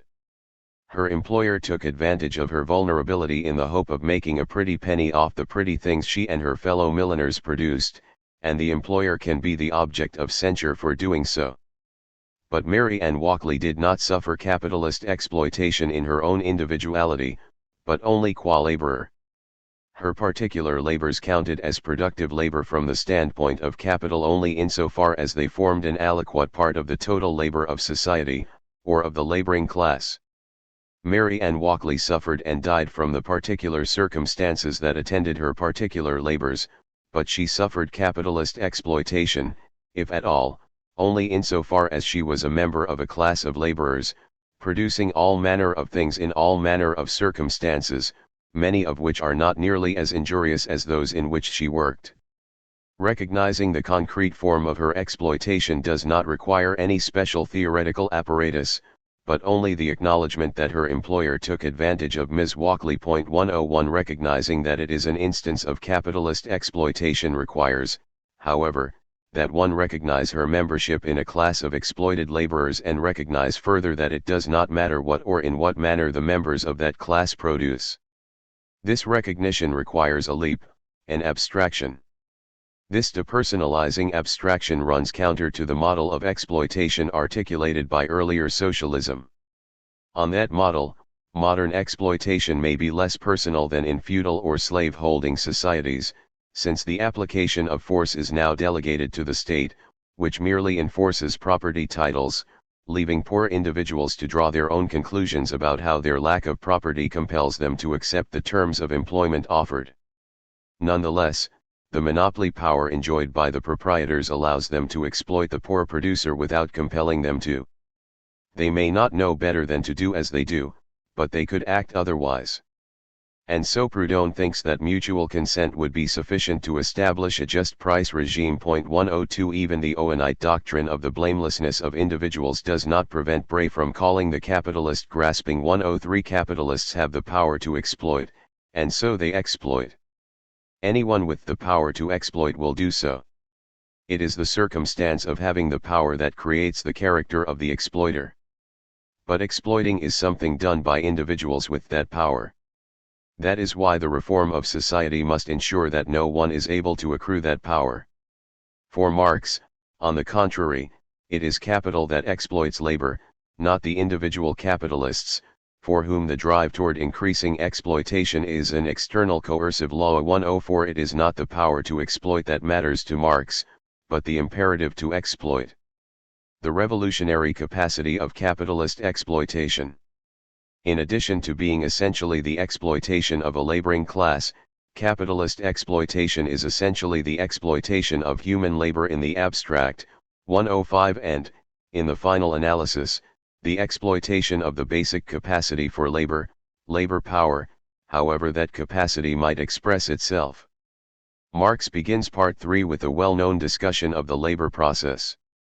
What he underlines there is the specific intentionality that defines any human labor process as such. At the end of every labor process, a result emerges that was already in the imagination of the laborer at the beginning, thus was already present ideally. Not only does he effect bewird a change in the form of natural things, he simultaneously actualizes verwirklicht in the natural things his purpose, of which he is aware, which determines the type and manner of his activity as a law, and to which he must subordinate his will. 106. Every human labor process proceeds under the guidance of an end in view, a particular object or result that fulfills a particular need. As Marx put it in the manuscript version of Part 3, every actual labor is a particular labor. 107 However, within the capitalist production process, This particularity of every actual labor is subordinated to the aim of capital, self-valorization, and submerged in the virtual reality of the abstract labor that forms value. Not all members of the laboring class perform the same sort of labor.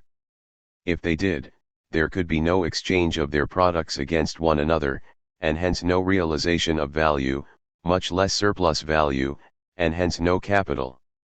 If the members of the laboring class perform different types of labor, and their products exchange against one another, then, as Marx says, there must be something in virtue of which they exchange, some common denominator. This is value. But if value is the name of the common denominator, the substance of this name is the fact that all the various labors that went into all the products being exchanged are, despite their variety, identically modes of labor as such. The labors of one can aid or replace the labors of another. The exchange of commodities is, at base, nothing else but the exchange of labor for labor, as Benjamin Franklin put it. 108. As we have seen in Chapter 2, this is the intuitive basis of Marx's much maligned labor theory of value. In this context, it entails that the capitalist exploitation of the laboring class is the exploitation of labor in general, or of abstract labor. In other words, it means that the aim of capital, the realization of surplus value, is indifferent to the particular aim of the labor on which it depends. The capitalist exploitation of labor requires that what labor produces does not really matter, that all commodities, when taken in certain proportions, must be equal in value. 109. The capitalist exploitation of labor transmutes this indifference to the product into an indifference to the production. Capital is mobile and flexible, capable of exploiting any branch of labor that promises a return. It can come into relation with every specific labor, it confronts the totality of all labors to name a, and the particular one it confronts at a given time is an accidental matter. 110. Indeed, labor is productive, in capitalism, just to the extent that it creates capital, just to the extent that capital can exploit it to create and recreate itself. 111. The concrete product is irrelevant. 112. What matters is the susceptibility to production by wage labor for profitable sale. Capital's indifference to the concrete form and end of labor implies, for Marx, that capitalist exploitation can only be understood by retreating from labor's performance back to the potentiality for that performance. In capital, the most important formula for capitalist exploitation is the exploitation of labor power. Unlike the exploitation of the laborer and the exploitation of labor, Marx never uses this formula to refer to pre-capitalist systems of production and exploitation. The exploitation of labor power is the peculiar mode of capitalist exploitation. That is why the rate of surplus value can be the exact expression for it. There is no rate of surplus value in any mode of production other than the capitalist one. Only capital exploits labor power, because only capital rests on the commodification of human labor power without consideration of the form of its expenditure. 113. Its sale, purchase, and use as a means of valorization. The genesis and exploitation of labor power signifies, for Marx, the genesis and exploitation of human capacities as forces of nature, or as the material of nature transposed into a human organism. 114. Labor power is nothing other than the bodily organism of a human being, his or her brains, muscles, nerves, hands, etc. 115. This bodily organism may be turned to this or that end.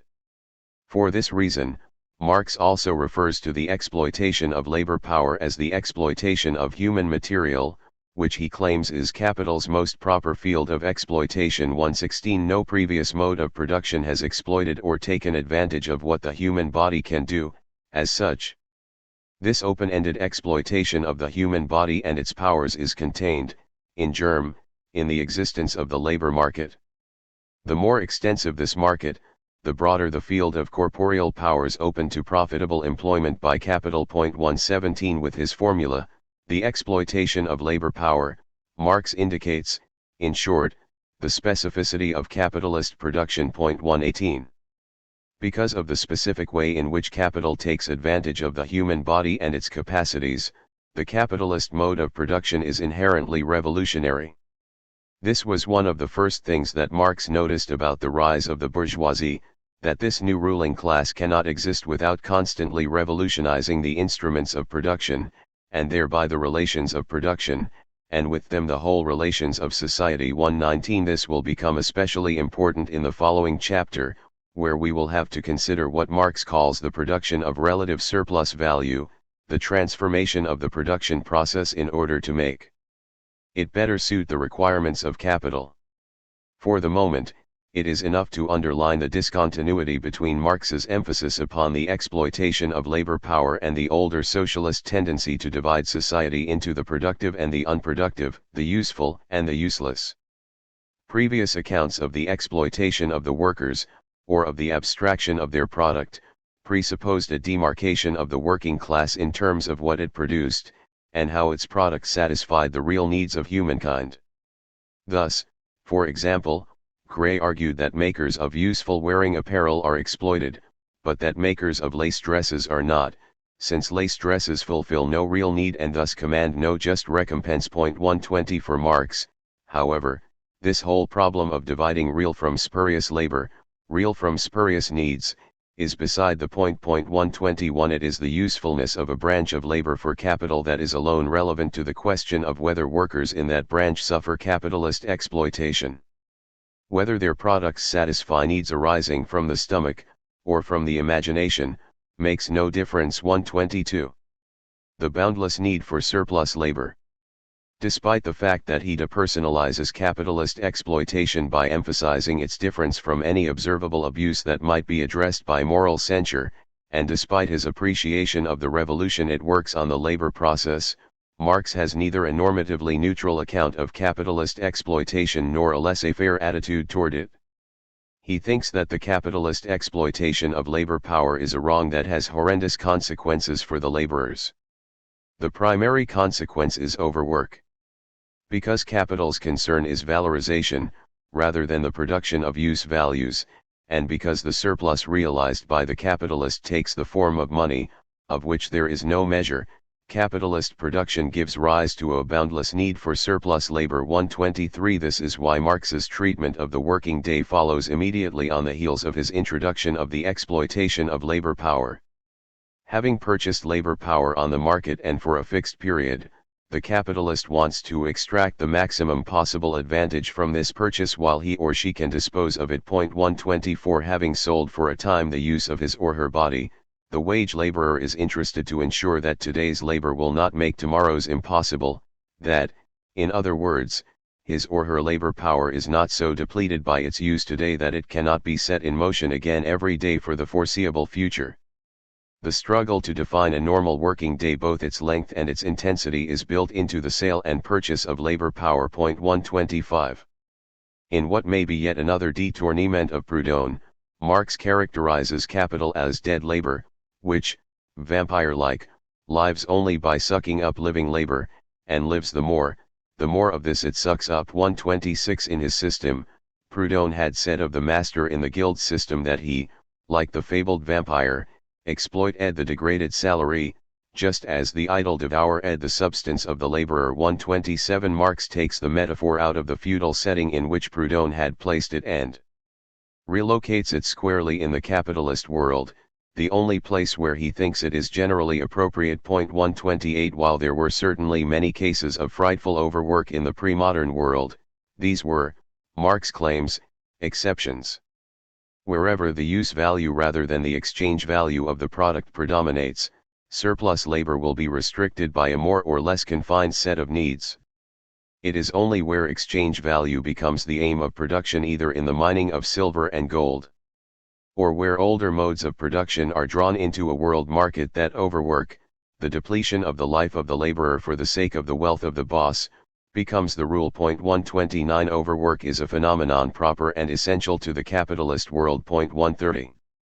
Indeed, while he entertains the possibility that the interest of capital itself points in the direction of a normal working day, it would seem that quickly burning through labor powers would raise the costs of reproduction. Marx argues that, aside from significant gaps in certain epochs of feverish expansion, what experience generally shows to the capitalist is a constant excess of population. 131 He cites E.G. Wakefield to the effect that the overworked die off with strange rapidity, but The places of those who perish are instantly filled, and a frequent change of persons makes no alteration of the scene. 132 Even if it were better, in the long run, for capitalists to agree to limit the working day, the collective action problem endemic to production for the competitive market makes it impossible for capitalists, individually or severally, to voluntarily enact those limits. The same is true for workers, who, if they want to work at all, must do so on the terms dictated by the labor market. Only a law of the state, an overpowering social deterrent, can establish a limit to labor time under capitalism. 133. This was not true under any previous social system, Marx thought. The intentionality of actual or concrete labor is concerned with the satisfaction of particular needs, and labor is, therefore, according to its own nature, episodic and for the sake of enjoyment, even when it is enforced by lord or master. The capitalist production process, on the other hand, is, according to its nature, continuous and for the sake of accumulation. Capitalist production is, therefore, a gigantic make-work project, for it needs above all to produce labor itself. Because it is abstract labor that forms value, the surplus labor performed by the laboring class is not directly visible. 134 It cannot be observed and measured at the point of production, but only realizes itself, if at all, in the profitable sale of the products. Because of this uncertainty, from the standpoint of the capitalist, more labor is always better. 135 Every extra moment of labor is treated like the straight gate through which the Messiah, that is, the profits, may come. Moments are the elements of profits, in the words of one factory owner. 136 This is what the law must now address. But things are more complicated than setting a beginning and ending hour for the day. The expenditure of labor power can be sped up and intensified, such that what used to be 2 hours labor is now done in 1. Moreover, the labor process itself can be transformed by dividing and mechanizing the labor. This decomposition of labor in its traditional forms demolishes entirely the temporality of the project, the cyclical time of labor, determined by performing tasks at the right time. 137 And in the right way. 138 One of the greatest perversities of the capitalist mode of production, according to Marx, is that the capitalist use of machinery, instead of reducing labor time, sweeps away all customary and natural limits to the length of the working day. 139 The struggle to limit work does not end. Therefore, with the passage of 8 or 10 hours regulations, but is an endemic feature of capitalism. This dynamic is, according to Marx, specific to the capitalist mode of exploiting labor power, and arises under no other form of exploitation. 140. Contrary to what earlier socialists thought, then, the exploitation of the laborer by the capitalist is neither an echo nor a renaissance of feudalism. Capitalist exploitation is a novelty. It is based in the impersonal domination of the market, not the personal domination of the local monopolist. 141 It is open-ended and flexible, indifferent to the particularity of what is produced or how it is produced, rather than conservative and tradition-bound. It contains an imminent drive toward overwork that is alien to other forms of exploitation. Doing away with this exploitation cannot be a matter of providing cheap credit and cheap land, for it is neither interest nor rent that establishes the relationship of wage laborer to capitalist. At the bottom of the pre-Marxian account of exploitation are the convictions, a. that individual persons exploit individual persons, b. that they ought not to do so, and c. that exploitation can be rooted out only by limiting each individual's power to exploit others. 142 Marx's account of impersonal market domination rules out this individualized and moralized understanding of capitalist exploitation. Which is not to say that Marx does not sound like a moralist when he discusses capitalist exploitation. Indeed, it is hard not to feel that the passion with which he describes and denounces the appalling suffering experienced by workers in Victorian England is a moral one. 143 The question remains, then, what sort of moralist does Marx sound like? Exploitation as forza contra natura. It has long been a sticking point for those discussing Marx's theory of exploitation that he claims explicitly that the capitalist exploitation of labor power is by no means an injustice towards the seller of labor power, the laborer. 144. One standard way of dealing with this claim has been to say that Marx had a technical or descriptive concept of exploitation, which differed from the normal, morally loaded sense of the term. 145. Another has been to say that he thought moral norms such as justice to be ideological, and relative to the mode of production, and hence means to say that capitalist exploitation is not an injustice from within the bourgeois conception of justice that prevails in capitalist society. 146. Both of these approaches have been roundly criticized by Norman Garros, who adduces the dizzying array of texts from Capital itself where Marx characterizes capitalist exploitation as unpaid labor or labor appropriated without equivalent. 147. These, he says, show without a doubt that, irrespectively of whether or not Marx characterized the relation of exploitation as an unjust one, he did certainly treat it as being a relation of unequal exchange, or of robbery. 148. Was Marx confused? How could he think that the capitalist robs the worker but treats the worker justly? 149. On the basis of the arguments above, I think this debate has largely missed the point. When he denies that capitalist exploitation is an injustice toward the seller of labor power, Marx's target is Proudhon, not Rawls. 150. That is, he has in view not a theory of justice as the first virtue of the basic structure of society, but a transactional conception of justice according to which justice is embodied in reciprocal exchanges of goods and services at or near the cost of production. His point in chapters 6 and 7 is to show that capital's exploitation of labor power satisfies Proudhon's criterion of justice. 151. Nonetheless, if Marx succeeds in this local and internecine attack on the utility for socialist theory of Proudhonian justice, then his theory of capitalist exploitation also ought to challenge those, like Garros, who want to construe exploitation as an uncompensated taking of what belongs, by right, to someone else. 152. Or, indeed, those, like Wood, who want to construe it as a shameful or degrading taking advantage of another's vulnerability. 153. For these conceptions, whatever their merits, figure exploitation as something one person does to another person, and for which the exploiter is responsible.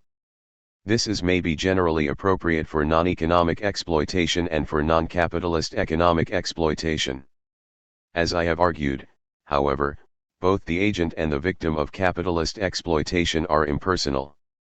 The individual wage laborer has no right to what he or she produces. 154. And so the someone else in Garros's definition can only be the class of wage laborers as a whole. 155. Likewise, the one doing the taking is the capitalist class as a whole, since there is no way of determining with certainty, at the level of each firm, how much surplus value has been produced. 156. Similar difficulties attend the depersonalization of Wood's definition. 157. Fundamentally, both of these definitions, like Proudhon's, seek to pin the responsibility for capitalist exploitation on some set of individuals who are empowered to exploit or not, as they choose.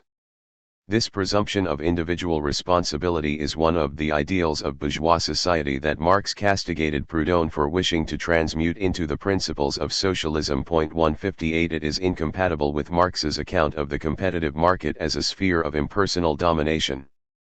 This is one of the crucial lessons of his recapitulation of Dante's Inferno. Capital, the ensemble of modern social relations, is the sinner. No individual or set of individuals is responsible for capital's exploitation of labor power.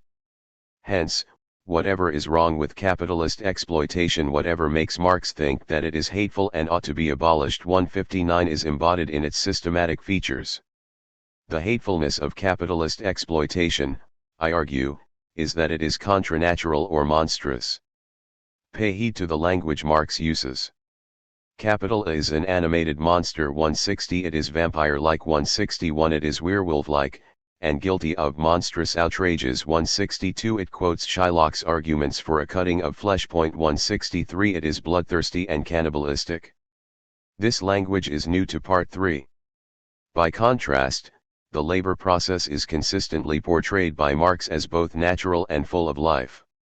In the labor process, a human being, a natural object, a thing, if also a living, self-conscious thing, 164, confronts the stuff of nature as a force of nature, works on external nature and simultaneously changes his own nature. 165 Labor is an appropriation of what exists in nature for human needs, the metabolism between human being and nature, an eternal natural condition of human life. 166 It is the living agent of fermentation, which is incorporated into the dead objectivity of the factors of production. 167 Indeed, the natural labor process is so full of life that it raises the means of production from the dead merely by entering into contact with them, ensouling them. 168 Even the instruments of this process have a life and a death, their vitality Lebenskraft continuing so long as they are able to serve in the labor process. 169 When capital employs labor, rather than this natural life overflowing and enlivening the dead factors of production,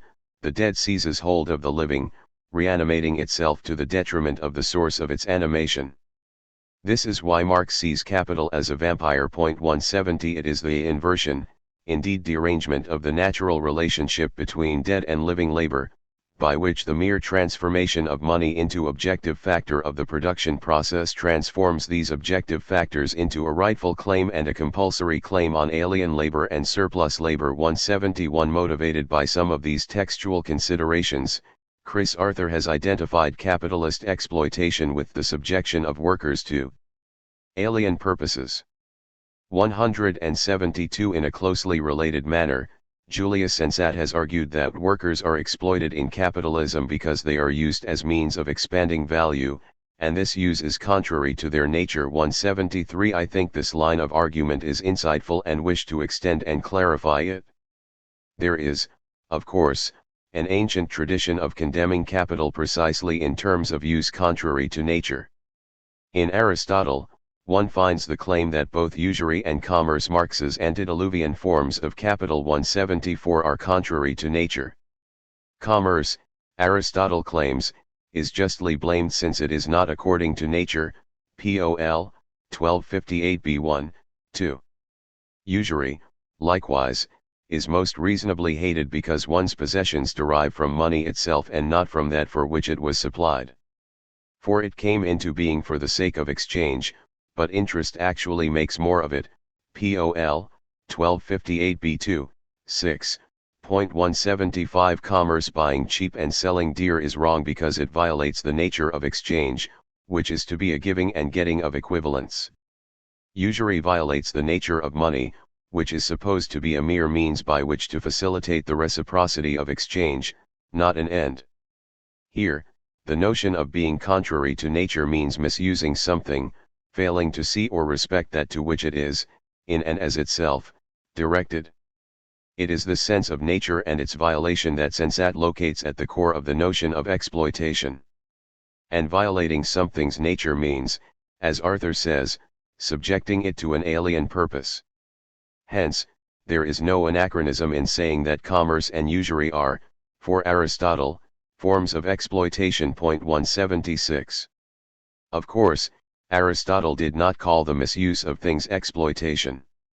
Rather, Aristotle called the disruption of the natural constitution or action of things BIA, force or violence. 177 In his Physics, BIA is defined as a motion proceeding from an external source. It is opposed to natural motion, which proceeds from an internal source, the nature of the thing moved. Hence, what is by force, BIA, and what is contrary to nature are the same. 178 This principle, the opposition of force and nature, is also centrally important in the thinking of subsequent Aristotelians, including in Dante's demarcation of the lower reaches of hell as proper to the sins of forza, as opposed to the sins of incontinenza, defined as the immoderate pursuits of natural desires, 11.70-90. Thus, my claim that the capitalist exploitation of labor power is best understood as the use of labor contrary to its nature. 179 is bolstered by the fact that Marx locates violent force, not prior to the selling of labor power, but after, within the capitalist's control of production itself. Together with the contraposition of natural, living labor to monstrous, dead capital, Part 3 is marked by an upsurge in Marx's emphasis upon coercion, compulsion, force, and struggle. As a crude index, consider the rate at which the most common German words for these concepts appear in Parts 1 and 2 combined, 122 pages in the Mega Edition, in comparison to Part 3, 118 pages. Zwang appears 6 times in Parts 1 and 2, but 27 times in Part 3. Kampf shows a similar increase in frequency, from 3 appearances to 13. Schwald, which shows up 5 times in the first 2 parts, is used 18 times in Part 3.180. The production of surplus value is a violent and conflictual process. The length of the working day is the crucial point of contestation. Surplus value arises out of surplus labor, labor that continues beyond the point at which it has reproduced its wage. This quantitative extension of the production process is the quantitative extension of the process of consuming labor power 181, but due to the special nature of the commodity labor power, due, that is, to the fact that it is only available in the living body of the laborers themselves, this extension can only come about by somehow getting the laborers to work longer than they would if they were under their own direction. 182 Getting the laborers to work more is the concern of capitalist superintendence and oversight. 183 The superintendence takes the length and rhythm of the working day out from under the aegis of the individual workers. 184 While the general nature of labor is not evidently changed thereby. 185 The chapter on the working day reveals that this general nature is certainly disrupted in an important sense. 186 Because the aim of capital is the accumulation of surplus value, the capitalist is compelled to view all of the laborers' available time as by nature and by right labor time. 187. Instead of the normal maintenance of labor power determining the limits of the working day, the greatest possible daily expenditure of labor power, howsoever sick, violent, and painful, determines the limits of the resting time of the laborers. Capital asks not after the lifespan of labor power. What interests it is simply and only the maximum labor power that can be made liquid in a working day. It achieves this aim by shortening the duration of labor power, as a greedy farmer achieves a higher yield by robbing the soil of its fertility. 188. The aim of capital and the aim of labor are divergent. Thus, when capital takes command over labor, this divergence in aim becomes a conflict, and the victory of capital in this conflict manifests itself as the unnatural extension of the working day. 189 And the precise length of this unnatural extension cannot be established by any right, but only by force, by a continuous struggle between capitalist and laborer. 190 The struggle between opposed forces gives rise, in turn, to the necessity that the working class compel a law of the state, an overpowering social deterrent by which they are deterred from selling themselves and their families, by a voluntary contract with capital, into death and slavery. 191 The violence capital does to labor under its control reverberates through social struggle until it issues in the state's enforcement of factory legislation. 192 Concern for this violence might seem scholastic in the bad sense. Surely, the labor process has no right to its own integrity. I assume that this is why Sensat connects exploitation directly to the nature of human beings. If capital violates or disrupts human nature, then it is easier to see why it might be wrong. Human beings are beings who can make claims on us, and to whom it does not seem strange to attribute rights, including perhaps the right to self-realization, or the right to fulfill their natures.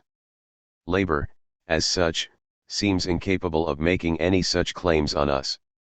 However, as we have seen, Marx argues that capitalist exploitation of labor power has a horrific effect on the laborers, since it contains an intrinsic tendency toward overwork. One might read Marx as making a simple consequentialist argument: capitalist exploitation of labor is wrong because it has terrible consequences. According to another way of reading Marx, however, he is making a slightly different argument. The fact that the capitalist exploitation of labor has terrible consequences reveals that it is wrong, and gives us a reason to care about its wrongness, but does not get to the bottom of this wrongness. Rather than the consequences constituting the wrongness, they give rise to the suspicion that there is something wrong with the principle of action itself. 193 There must be something wrong with the capitalist production process if it predictably and consistently leads to terrible overwork, and hence to a constant struggle to limit work. This something is that it does violence to the labor process. Indeed, it is a strength of Marx's account of exploitation that it is not formulated as the exploitation of human nature. This is an advantage of Marx's account because it is much easier to admit that labor has a teleological nature than to admit that humanity does. As a form of instrumental action, labor only makes sense as a means to an end outside itself, the final product, and to the enjoyment of that product. This teleology does not depend upon the intentions of the laborer, either, but is a norm to which the laborer's intention must conform in order for the action to count as labor. In other words, it is not my intention to construct a table that makes the construction of a table a teleological action, but the objective tendency of my actions to actually bring about a table that gives content and actuality to my intention. Intending a table in such a way that no table is produced is not labor but a failure to labor. In order to make sense as labor, therefore, our laboring activity must give way to a type of enjoyment that is not itself for the sake of returning to labor. This implies a hierarchy of ends. The ends of enjoyment, of the uses of things made, are higher than the ends of labor. This hierarchy is implicit in the activity of labor itself. 194 Labor is absurd without it. Marx's criticism of capitalist exploitation presupposes such a hierarchy of ends. Capital, by exploiting labor power for the sake of accumulation, makes labor absurd or pointless for the laborer. This conclusion can be drawn without implying any claim about the point or purpose of human existence as such. To be sure, Marx is committed to the claim that the purpose of human existence is not labor, but labor itself tells us that. Beyond this negative claim, Marx is not committed by his criticism of capitalist exploitation to any teleological doctrine of human nature. 195. Conclusion. Overwork and meaningless work are the rule and tendency of capitalist production, according to Marx, because the end for which capital exploits labor power is the augmentation of surplus value, something of which there is never enough. This criticism of capitalist exploitation does not commit Marx to a teleological account of human nature, but only to the claim that, in fact, human beings do engage in labor, and that, in fact, capitalism rests upon turning our capacity for labor into a resource for the endless accumulation of wealth.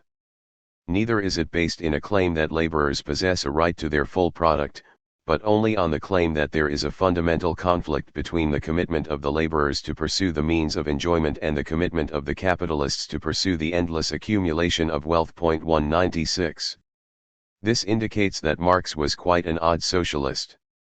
In the face of the predominant socialist demand that the laborer receives the full product of his or her labor, Marx insists that, both as useful things and as values, the products of labor cannot be traced to any discrete set of individuals. In the face of the socialist complaint that capitalism is, like feudalism before it, based on the exploitation of man by man, Marx emphasizes the specificity of capitalist exploitation, the way in which it is an unprecedented marshalling of labor power as a natural resource. In the face of the socialist project of eliminating exploitation, Marx sets the more modest goal of eliminating the exploitation of labor power for the production of surplus value. 197. The uneasy fit between Marx's concept of exploitation and the standard socialist picture drives home Terrell Carver's point that Marx's theory of exploitation is political insofar as it may function within a political struggle which might not have been perceived as such. Until the theory had, as Marx said, seized the masses and become a material force. 198. Marx was hardly the first person to talk about exploitation in capitalism. He was active in a political movement within which the existence and evil of capitalist exploitation were articles of faith. Marx's intervention was not to name a previously unknown evil, but to take this circulating and recognized evil and to insert it into a framework of new concepts. This insertion changed the significance of the evil by giving to exploitation a new center of gravity. No longer is the exploitation of man by man first and foremost a violation of the rights of persons. Instead, the exploitation of persons takes the form it does because of the misuse of labor power within capitalist production. In part, Marx's political aim must have been to use the existing terminology to carry his own critical theory into the workers' socialist movement. This would reflect a concern that the everyday speech of those in the movement, the language of its demands, promises, and proclamations articulate and imply a true or scientific understanding of the present order. Such a concern is evident throughout Marx's writings.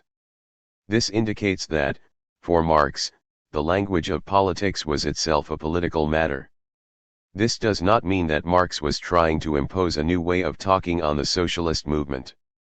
He did not even try to impose such a way of talking on himself.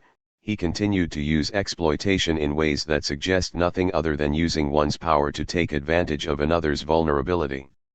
Instead, it means that, on Marx's understanding of the capitalist mode of production, what the socialist movement as a whole is concerned about under the name of exploitation is best treated as a consequence of the subordination of the labor process under capital. The rational kernel of the concern with the exploitation of man by man is a concern with the exploitation of labor power for the production of surplus value. This depersonalized reconstruction of capitalist exploitation is a crucial moment in Marx's larger project in Capital.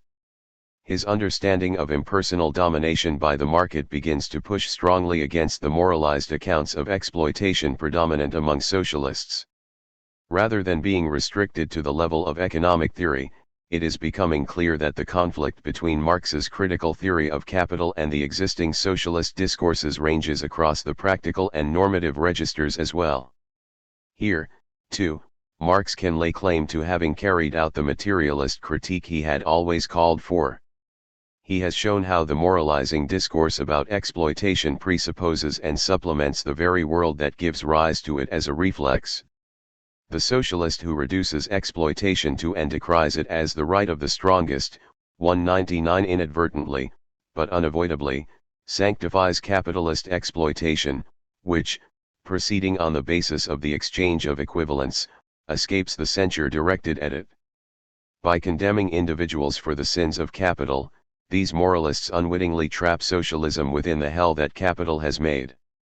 However, this is not the whole story. For it is not as if personal and political domination and abuse have disappeared under the reign of capital. Capitalism means more, to Marx, than the impersonal domination of the market and the depersonalized exploitation of labor. The reign of capital also empowers and impels capitalists to exercise a sort of personal dominion over the workplace, and over the labor process that occurs there. It gives rise to a labor market that is stratified by gender, age, race, and nationality, and to an immense population dependent upon wages for survival. It usurps the political power of the state, which comes to be dependent upon capital accumulation for its operations, and, therefore, deploys force of arms to establish the conditions of that accumulation. Capital's social hell is labyrinthine, and its recesses hold many monsters.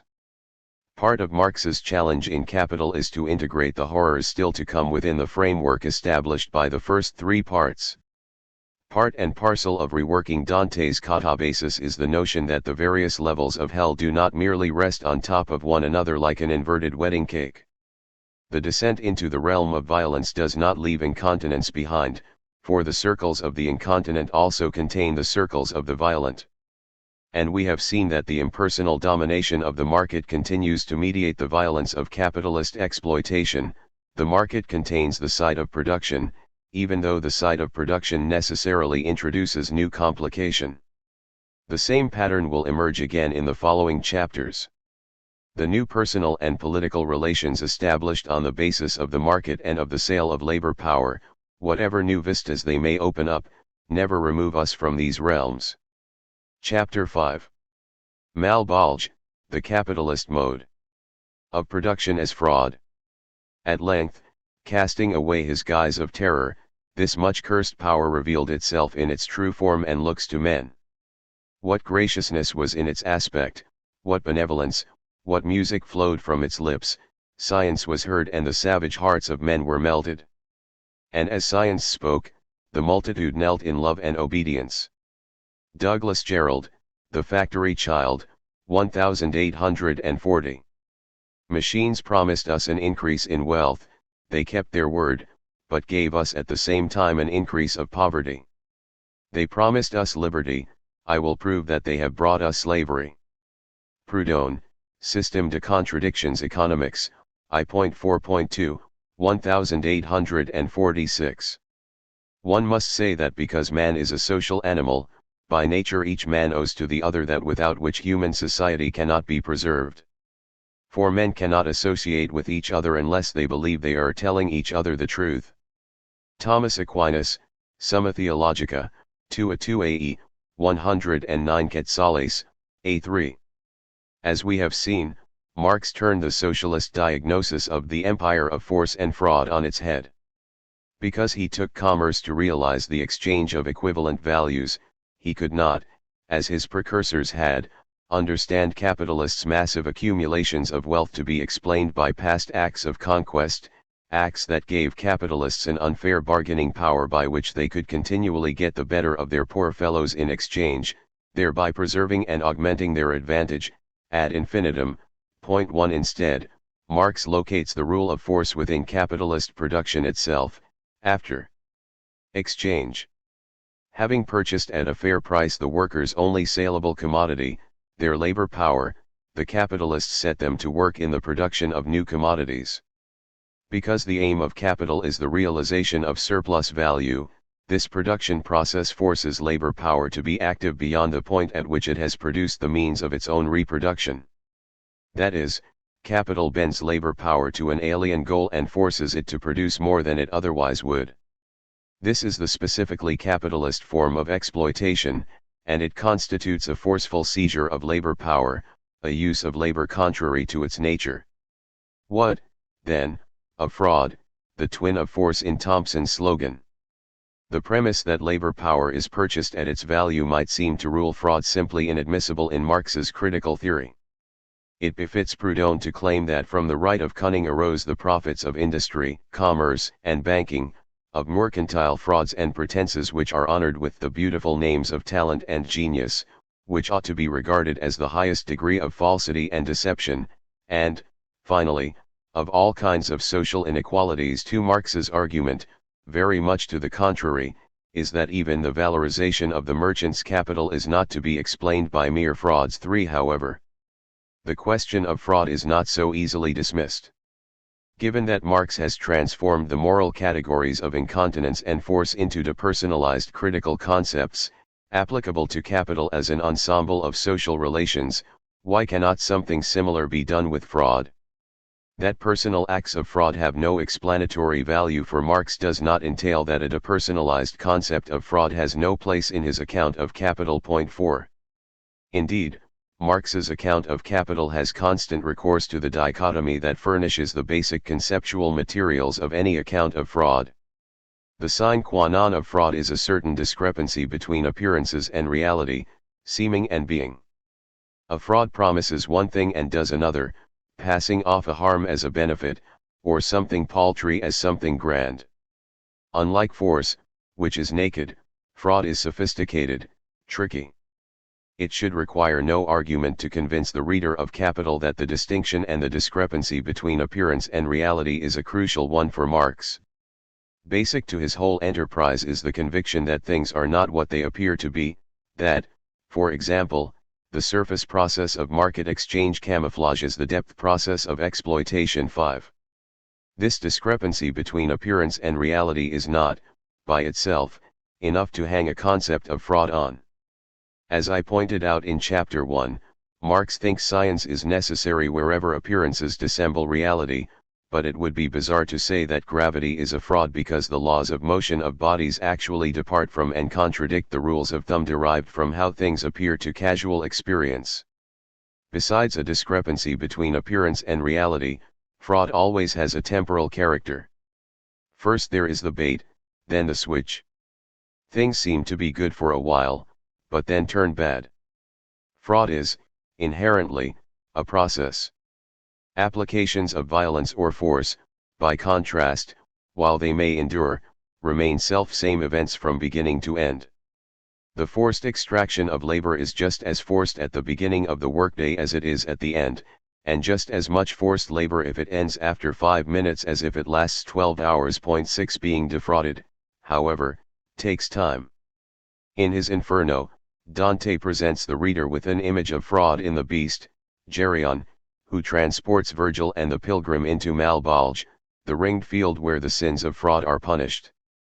Its face was that of a just man, so kindly seemed its outer skin, and the rest of its torso was that of a serpent.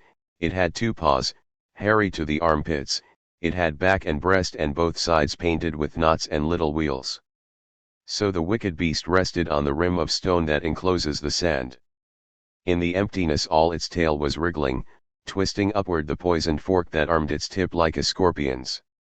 INF 17.10-15, 23-27.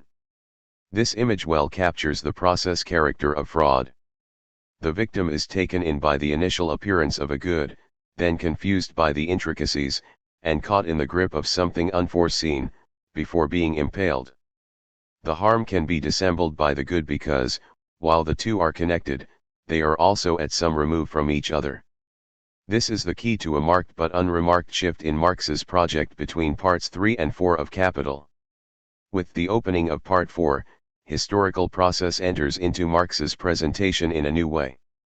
The production of relative surplus value which arises from the curtailment of the necessary labor time 7 introduces diachronic development into Marx's account. Capital develops the productivity of labor. Capital introduces machinery into production and causes mechanization to spread and intensify. Capital progressively conquers the various fields of production. Capital accumulates and becomes more concentrated. These essentially diachronic tendencies define Marx's concerns in parts 4 through 7. Because the first 3 parts of Capital identified the cyclical dynamics of the market that mediate all of Capital's processes, and the constant compulsion to grow that defines Capital's forceful seizure of the labor process, they treated Capital sub specie aeternitatis, as it were, and looked at it in forms that were no less effectual work sam, active in the old-fashioned bakeries than in the modern cotton factories 8. But the whole thrust of parts 4 through 7 is that Capital operates to very different effect in old-fashioned bakeries and in modern cotton factories, that the differentiation between these indeed, much of the difference between old-fashioned and modern as such arises from the operations of capital, and that the diversity of capitals, of working classes, and of labor processes is essential to the capitalist mode of production. Capital is the matrix of a history, of a diachronic development, that forces the observer to grapple with the relationship between the first appearance of the capitalist mode of production, or what it seems to be at any point, and its long-term tendencies, far-flung consequences, and far from immediate results. This temporalization of the distinction between seeming and being makes it possible for Marx to incorporate and depersonalize the socialist accusation of fraud. If, according to Marx, the force of capital lies within its free contractual relationship with wage labor, then its fraud hides behind its most beautiful promise, the promise to deliver prosperity and human development to the laborers. This promise was most famously articulated by Adam Smith. The division of labor occasioned by the exchange of products, and developing with every extension of the market, enables a progressive increase of national wealth, and this increase keeps up demand for labor and the wages of the laborer, while simultaneously cheapening commodities. The liberal reward of labor, going along with the increase in wealth, encourages this wealth to further increase, since a liberal reward encourages industry. 9 A concern for the least well-off, even more than a concern for the inviolability of private property, has animated liberal defenses of capitalism ever since. Optimism and conscience complement each other. 10 The claim that mobilizes this concern for the defense of modern capitalism is that only in capitalism are the incentives established whereby technological changes can be harnessed for steady improvements in the productivity of labor. Progress in technology means progress in wealth. This promise of wealth is not crudely materialistic, either, as Marx appreciated from early on. Point 11 What the technological revolution in production provides is the mightiest means of shortening labor time. 12 Echoing Godwin's claim that the genuine wealth of man is leisure. 13 Marx looks to the length of the working day as the key index of wealth and well-being of the laborer. The promise of free time, and of the integral development thereby made possible, is the revolutionary side of the Industrial Revolution. Point 14 Beyond mere material prosperity, then, capital's transformation of production promises humanization. This humanization was extolled by Marx and Engels in 1848 as the evaporation of everything corporative and long-standing. 15 In their panegyric upon bourgeois achievement, 16 They could not resist telescoping what they took to be the tendency of the capitalist mode of production into accomplished facts. Gender and age differences no longer have any social validity for the working class. Modern industrial labor, modern subjection to capital, the same in England as in France, in America as in Germany, has stripped the proletarian of every national character. 17 In these passages and in many others Marx seems to claim that the capitalist mode of production is doing communism's work for it by creating a new sort of human being, the first class of universal persons. 18 The contemporary, and final, realization of universality. 19 All of this is supposed to result from capitalism's revolutionizing of production. That this is not the whole story, however, that, in fact, there is significant uncertainty about Marx's understanding of the relationship between capitalism and communism is apparent from the fact that two diametrically opposed doctrines are attributed to him.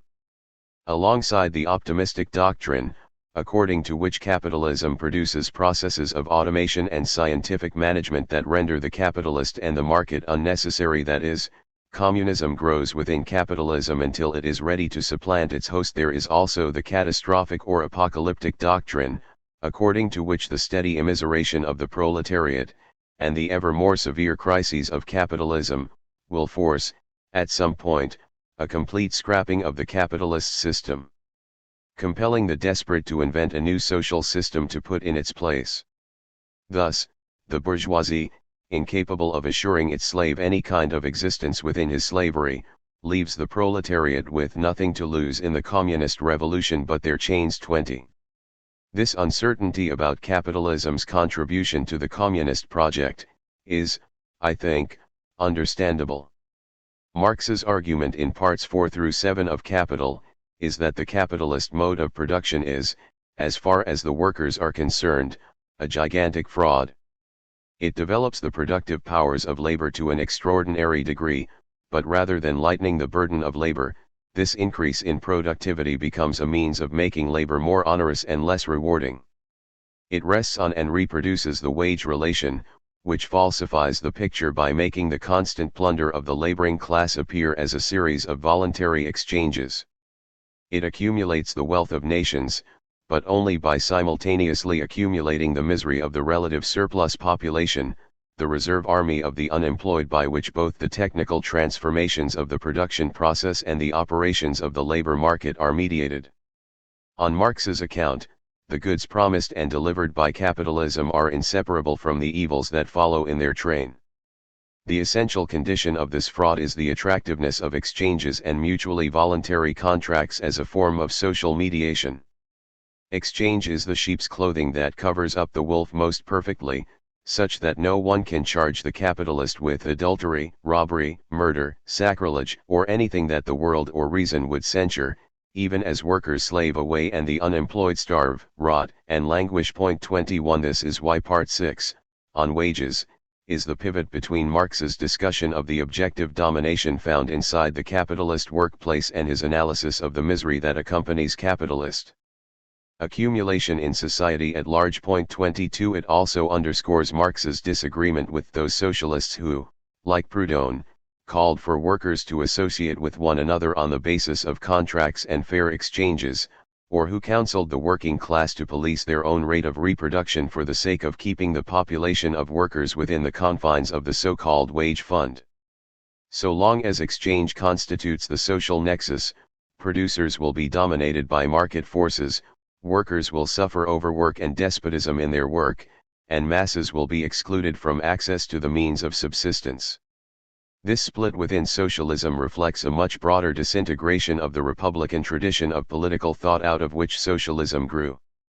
Proudhon, like many socialists and radicals in Britain, understood republican freedom to require a sort of individual independence that was not merely compatible with but also reinforced by the practices of contract and exchange. Point 23. In this, they reiterated the move made by the commercial republicans of the 18th century, and, like those predecessors, prepared the way for a conception of market freedom. Point 24. Marx, by contrast, represents another path, one that sees in exchange a mode of social mediation that threatens the very possibility of freedom, which can only be enjoyed in the company and through the cooperation of other people. 25. The fraud of which the capitalist mode of production is guilty is, at bottom, that of passing off a wage contract mediated form of mass slavery and mass precariousness as the realization of all-around social cooperation, freedom, and security.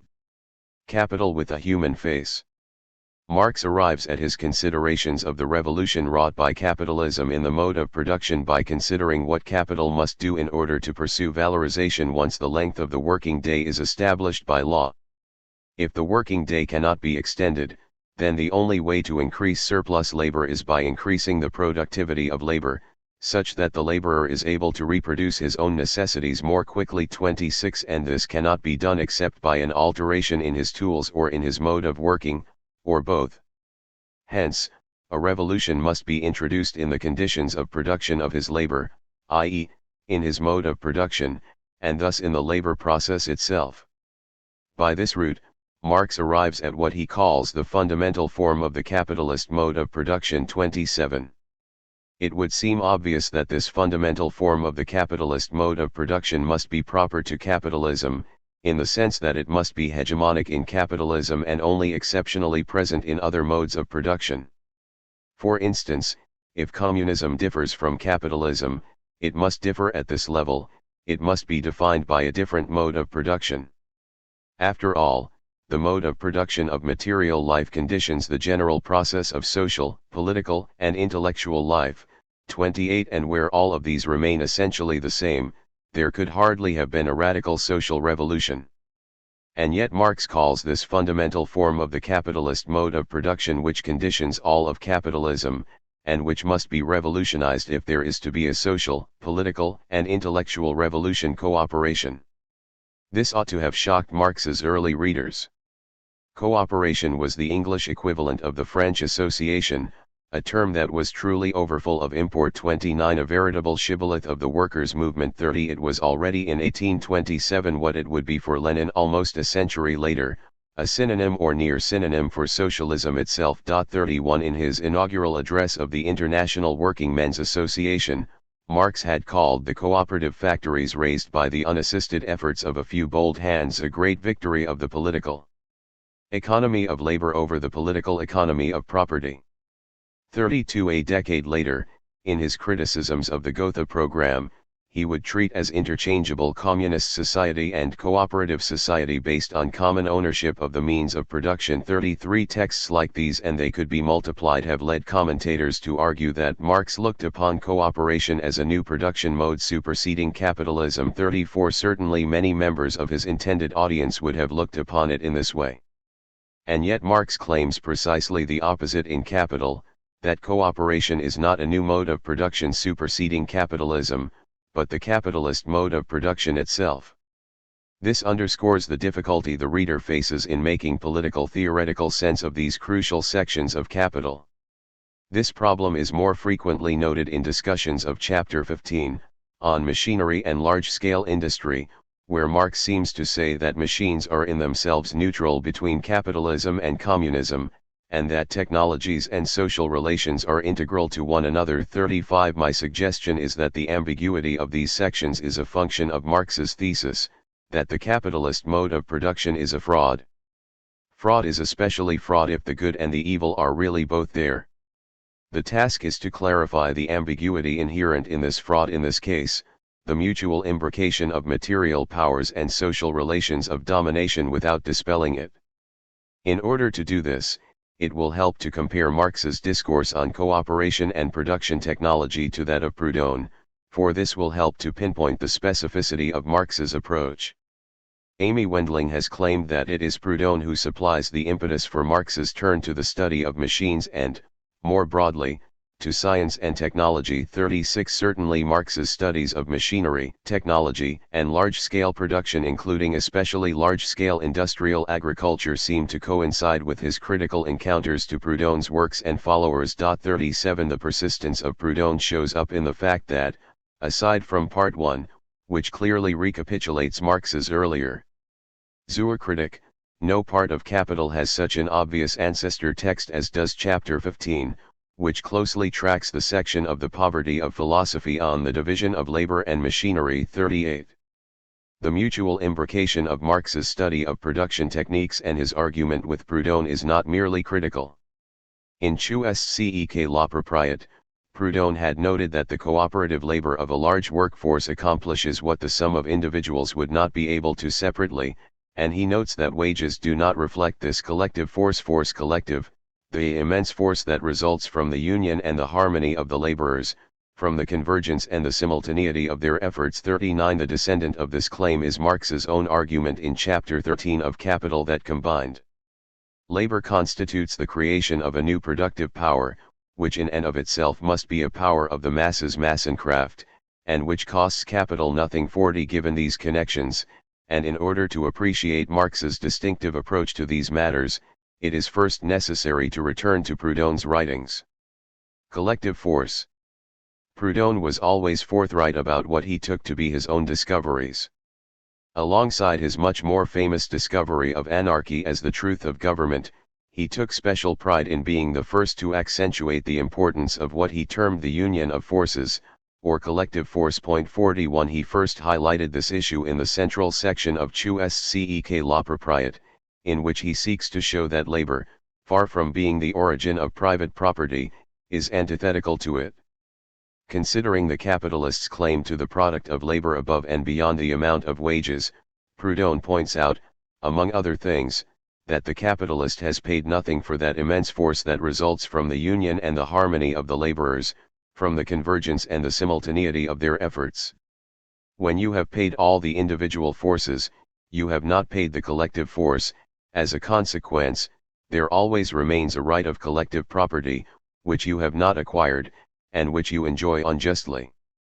42 In 1851, he would reiterate that 100 men, uniting or combining their efforts, produce, in certain cases, not 100 times as much, but 200 times, 300 times, 1,000 times. 43 We might call this the narrow meaning of collective force in Proudhon. It is presented by Proudhon as a simple application of physics to the labor process. However, Proudhon thinks that the concept of collective force extends far beyond this narrow application, to every instance in which the social whole might be said to be greater than the sum of its parts. Far from being a matter of physics, it has a metaphysical side, and is, indeed, essentially immaterial. 44 Collective force emanates from collectivities that exist wherever and whenever a society takes form. 45 It is significant that Proudhon pairs the discovery of the law of collective force with Adam Smith's discovery of the law of the division of labor. 46 Just as the labor of each individual becomes more effective when the whole task is divided among many, so the labor of the whole becomes capable of new feats just insofar as it is social. 47 As the development of the social division of labor is not a purposeful outcome of the designs of individuals, but an unintended side effect of uncoordinated individual action, so the collective force of the social body is perceived by Proudhon in all of the spontaneous orders, political, moral, religious, intellectual, that have governed civilization from its rudest beginnings. 48 We can call this the broad meaning of collective force. However, we must appreciate the fact that, for Proudhon, the narrow sense of collective force is but an instance of the broad sense. That is, Proudhon sees something spiritual or metaphysical in the fact that 10 people pushing together can move a massive object that no subset of them would be able to budge. Thus, he asserts that the existence of this phenomena and others like it certify the fundamental dogma of the Christian theory, creation de nihilo. 49 Thus, also, he characterizes collective force as an impersonal act rather than a voluntary engagement. 50 To Proudhon, the increased power of the collective laborer is an emergent property of the gang of laborers, unanalyzable into their individual efforts, an unmistakable sign of the reality of collective beings. Proudhon thinks that only such essentially immaterial forces are economically productive. Any force, the effect of which is to multiply the power of labor far beyond what it would be, if it had been left entirely to individual liberty, is classed by Proudhon among the economic forces. 51 Thus, commercial exchange, because it is a direct excitation of consumption, is an economic force, and the honest merchant has a just title to remuneration for his service. The same goes for competition, machinery, credit, and money. 52 Whatever pertains to relations among individuals is, in Proudhon's way of writing, immaterial. Whatever augments those relations, making the relata more effective, is itself a force and, by making the collectivity so related more powerful and more real, issues in a collective force. Association. Within this schema, Proudhon vacillates over the ontological status of association. In the Idée Générale he calls it a dogma, in its nature sterile, even injurious, a mode of government by which both the liberty of the individual and the power of the collectivity is curtailed. 53 In de la capacité politique de classes ouvrières, written 14 years later, he claims that, by virtue of the confidence and the security it inspires, it is an economic force. 54 Nonetheless, even at his most pessimistic, he also recognized that, in the near future, large undertakings, railroads, factories, building projects, and even theaters, would command a larger share of the working population than at present, and that these depend upon the combined intervention of several industries, professions, different specialties. A combination in which man meshes with man as will with will, the ensemble of laborers forms a machine. In these cases, association seems to Proudhon to be a matter of necessity and of right. In this new land of large industry, discovered or created, all of a sudden and out of thin air, by the social genius, workers' associations ought to be established. Proudhon even proposes the rules according to which these ought to operate. 55 Rules that Marx copied out in his notes to Engels. Thus, even in the Idée Générale, where Proudhon expresses greater skepticism about workers' associations than in any of his other texts, he still concludes that they are indispensable. 56. However, because association was a term so laden with disparate connotations, we must ask which of these connotations ruled Proudhon's mind when he alternately commended and criticized association. Here it is his distinction between natural and artificial communities that becomes crucial. Communities are natural when they proceed spontaneously from the tastes and interests of the members. This naturalness shows itself in the fact that the increased power of the collectivity redounds equally to the benefit of each member. Each member is enlarged and made more capable by his or her membership, and hence there is no need for any special, formalized power that would bind members to the group, or impose terms upon them. This is what Proudhon means by saying that power is immanent in society. However, as this social power grows in primitive, natural societies, its immanence is not recognized, it is attributed first to the gods, then to the chiefs, the fathers of the various family groups. Relations can then be imposed on the unwilling. The whole community grows yet more powerful, but the growth in collective power is not distributed equally. Those with little, the poor, the exploited, the compelled, still feel the social power as their only guarantee. It is obvious to them that, however intense may be the tyranny, it is better for each to remain in the group than to leave it. Nonetheless, the disintegration of the collectivity begins to be a real threat. More and more coercive power seems necessary. But this artificial constitution of power is futile, government is, in the long run, impossible, and accomplishes nothing but disorder. 57. The lesson Proudhon draws from this growth and alienation of power is not that the natural community is good and the artificial bad, but that the natural community's propensity to expand must be checked by a new artificial principle, one that retains all of the benefits of the natural community of interests. This new principle is what Proudhon calls reciprocity or mutuality, and it is embodied in the contract of exchange. The natural unity of interests lives on in the family, where Proudhon sees a natural complementarity between male and female, parents and children, and association for its own sake, as an act of devotion. 58 But this cannot possibly be extended very far without degenerating into the superstition that thinks of society as a large family. Instead of being presupposed, the commonality of interest must be found freely by each person in each situation. For this free discovery of community, Proudhon self-consciously appropriates the language of the social contract. The social contract is not, for him, an all-at-once agreement to form a society, much less a contract stipulating the terms under which one agrees to be governed. It is the ever-renewed formation of society out of the oft-repeated act whereby two or several individuals agree to organize among themselves, for a definite purpose and time, that industrial power we have called exchange, and in consequence have obligated themselves to each other, and reciprocally guaranteed a certain amount of services, products, advantages, duties, etc., which they are in a position to obtain and give to each other, recognizing that they are otherwise completely independent. 59 All such contracts, acts of commutative justice, or of commerce, imply to Proudhon that all parties abdicate all pretension to govern each other, and that each citizen pledges to the association his love, his intelligence, his work, his services, his goods, in return for the affection, ideas, labor, products, services, and goods of his fellows. 60 For this reason, Proudhon's affirmation of association is explicitly conditional, association, within mutuality. 61. Hence, the principle according to which such associations might be formed contracts of mutual benefit or reciprocity is the principle by which all of society ought to be constructed.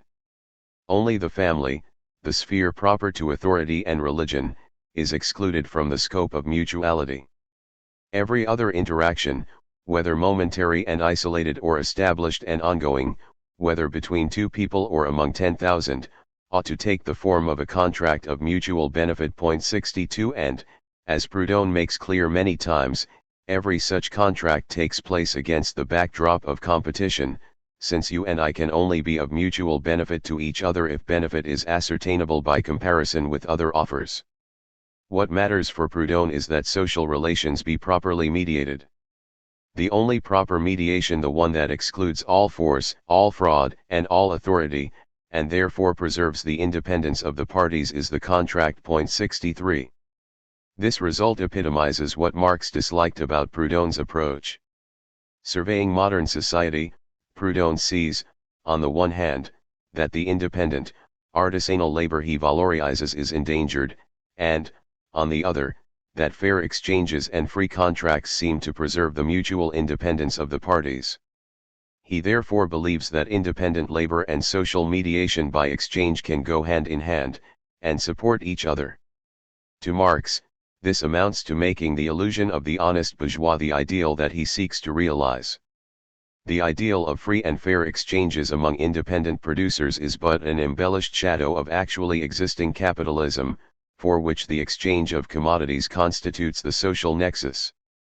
Seeking to establish a society on the basis of this shadow means fleshing it out with mutually supporting institutions and practices, and, in proportion as this shadow becomes substance, Marx thinks, it is seen that this substance is nothing but the body of existing society. Not to put too fine a point on it, there is no individual exchange without the antagonism of classes, that is, without the proletarianization of the laborers and their subordination to the capitalist within production. 64.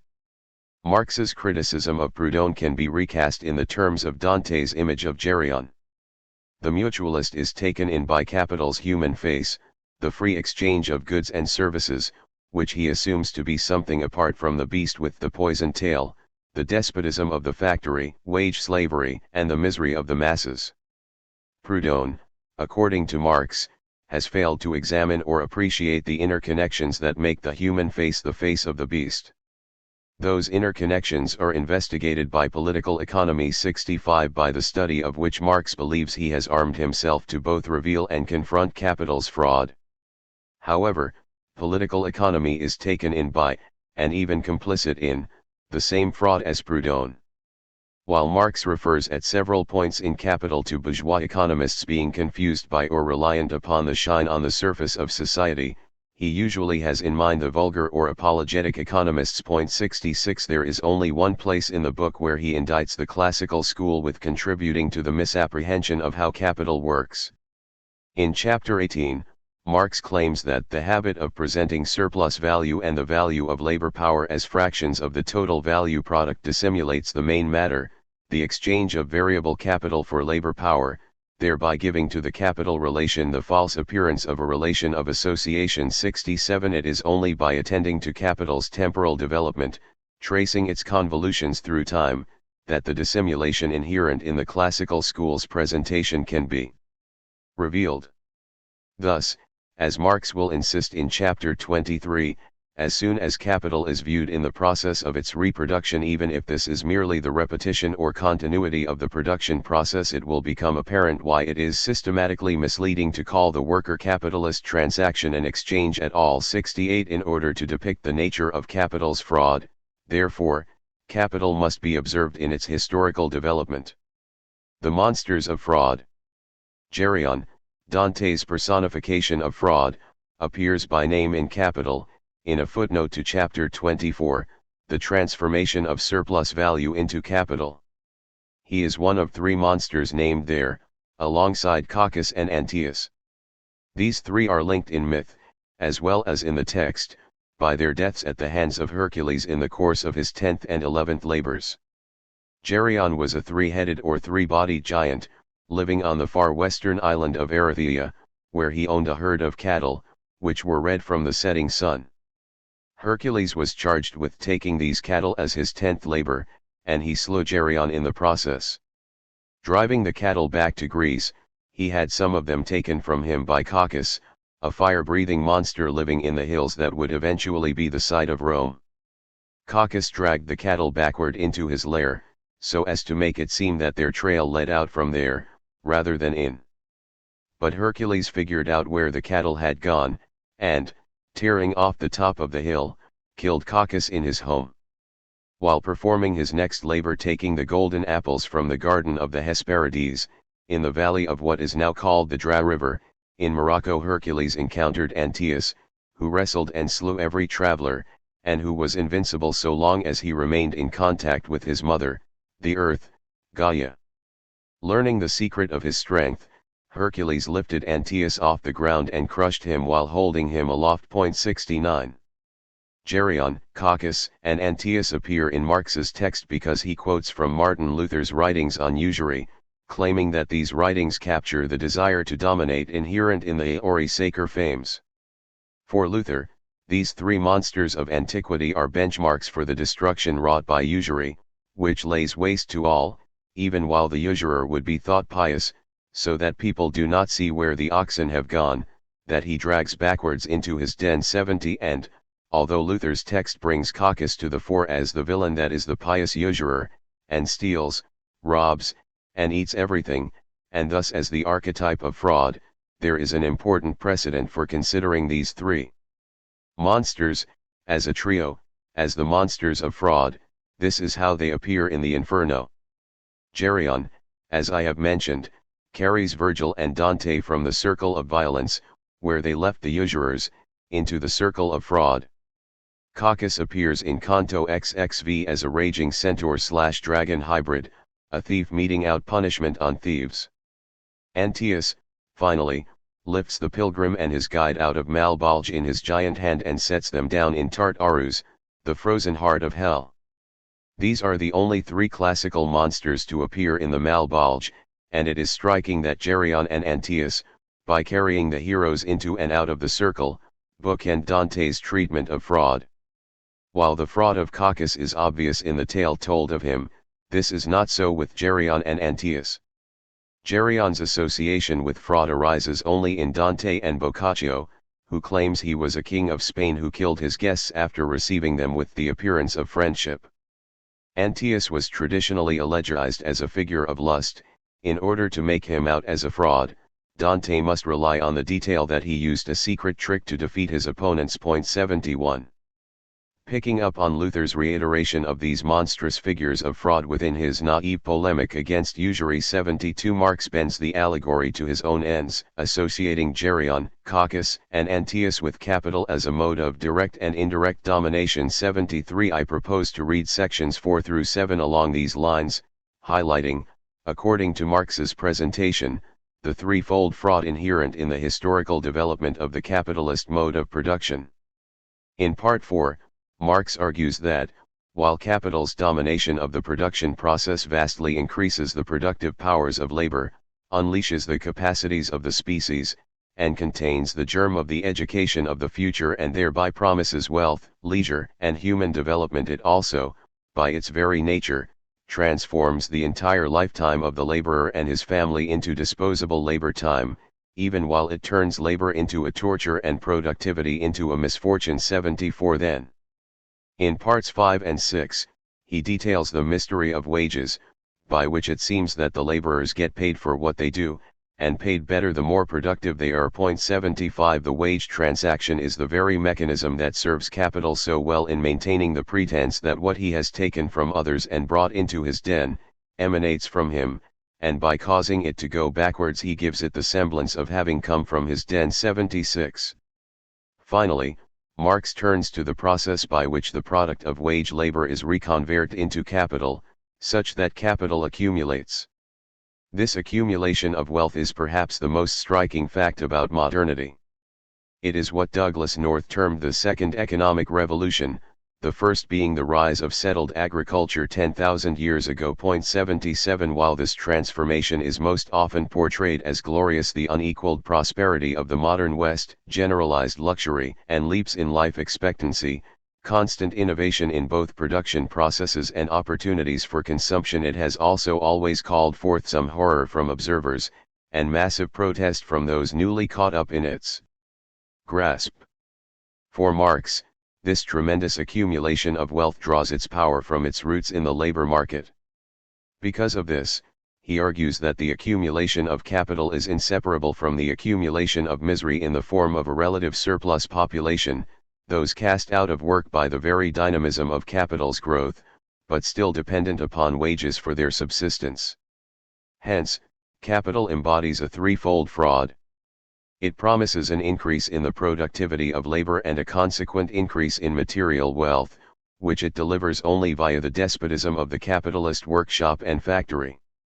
It promises that real wages will increase in step with increases in productivity, but neglects to mention that, insofar as this is true at all, it is subordinated to increases in the rate of exploitation.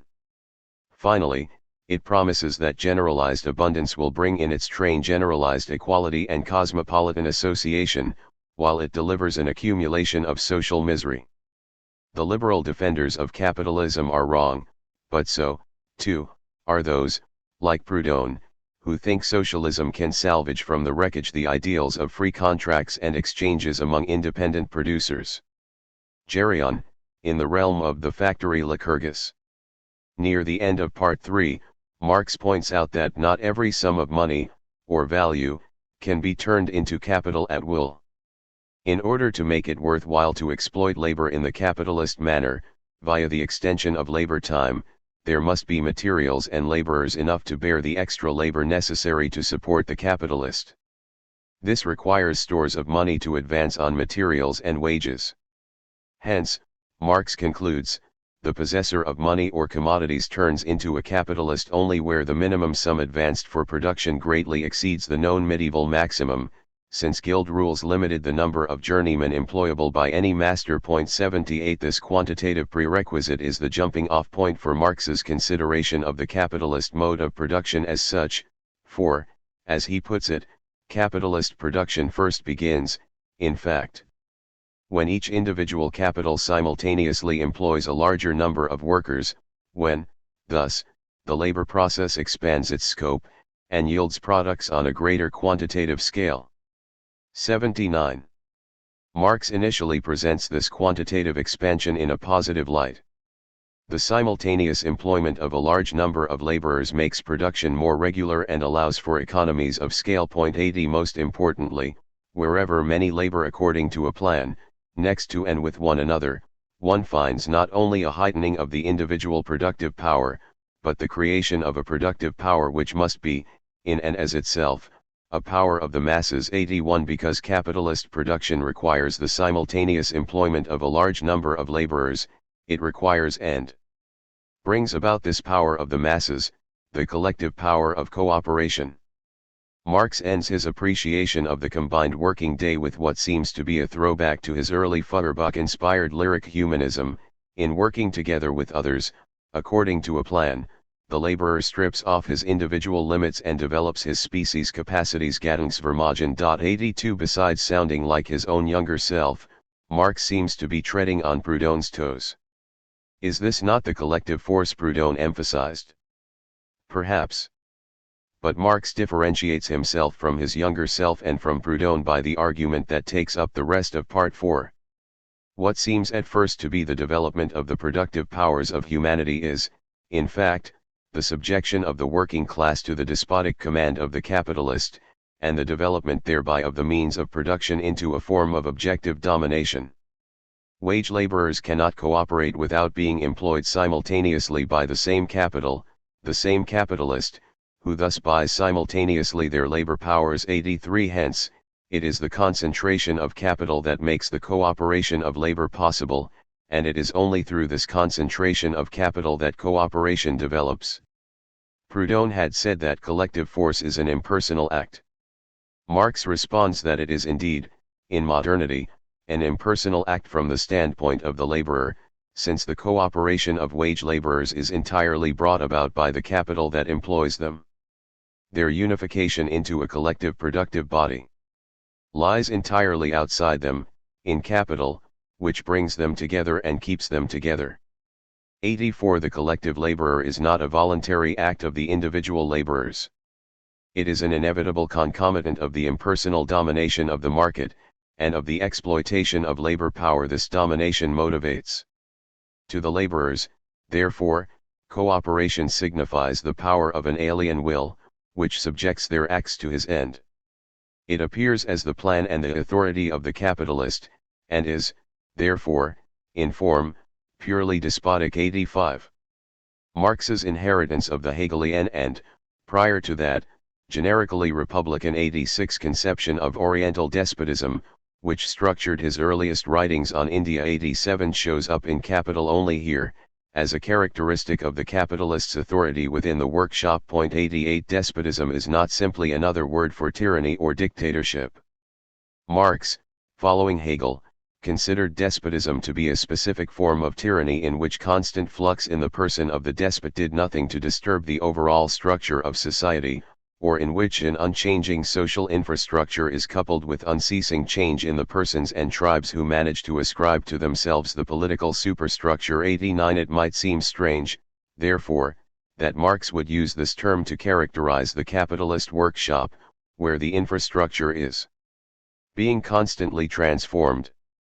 What the characterization does, however, is call attention to the irrelevance of the person of the capitalist to the structure of power within the workshop. The boss may change, that there is a boss, and that the boss is beholden to the pursuit of surplus value, does not. Hence, also, the personal characteristics of the capitalist are irrelevant. The capitalist is not a capitalist because he is a leader of industry, rather, he is a commander Befehlshaber of industry because he is a capitalist. 90 Oriental despotism may always have been a republican projection, the threat of what our republic was in danger of becoming, or the mirror revealing what our monarchy already is, but Marx claims to have found this peculiar power of Asiatic and Egyptian kings welling up within modern society, bestowed upon anyone with the money to command labor on a large scale. 91. This primordial form of bourgeois rule, the command of capital over labor in the workplace, 92 does not merely collectivize the labor process. It also transforms how things are made by decomposing the handicrafts into a multitude of simple operations, and replacing the agents of those simple operations with machines. Under the rule of capital, the shuttle has dropped from the fingers of the weaver and fallen into iron fingers that ply it faster. 93. If there is one point at which Marx has the reputation of a modernist, not merely ambivalent about capitalism's progressive bona fides, but enthusiastic about them, it is here. However, as Amy Wendling has noted, 94, this enthusiasm does not seem to be much in evidence in Capital. In place of the Grundrist's invocation of the social individual, who, as watchman and regulator of production, appropriates his own general productive power, his understanding of nature and his mastery over it, 95, Capital claims that machine labor exhausts the nervous system to the utmost and confiscates all free bodily and intellectual activity. Even the lightening of labor becomes one of the means of torture, since the machine does not free the laborer from labor, but frees the labor of content. 96. So far, in fact, from freeing the laborer from labor, the machine turns into the most infallible means of transforming the entire lifetime of the laborer and his family into labor time available for the valorization of capital. 97. Because the despotic command of the capitalist is premised on the capitalist being him or herself under the sway of market imperatives, the subordination of the production process to the needs of capital recreates the workplace not just as a site of despotic power but as a form of objective domination. 98. In the machine, the fact that the conditions of labor employ the laborer acquires a technical reality you can grasp with your hand. 99. It is the machine that directs production, that paces the work, that imposes mind-numbing tasks on the laborer, that denudes labor of all intellectual content, and that confronts it with an apparatus embodying intellectual powers unfathomable to its operator.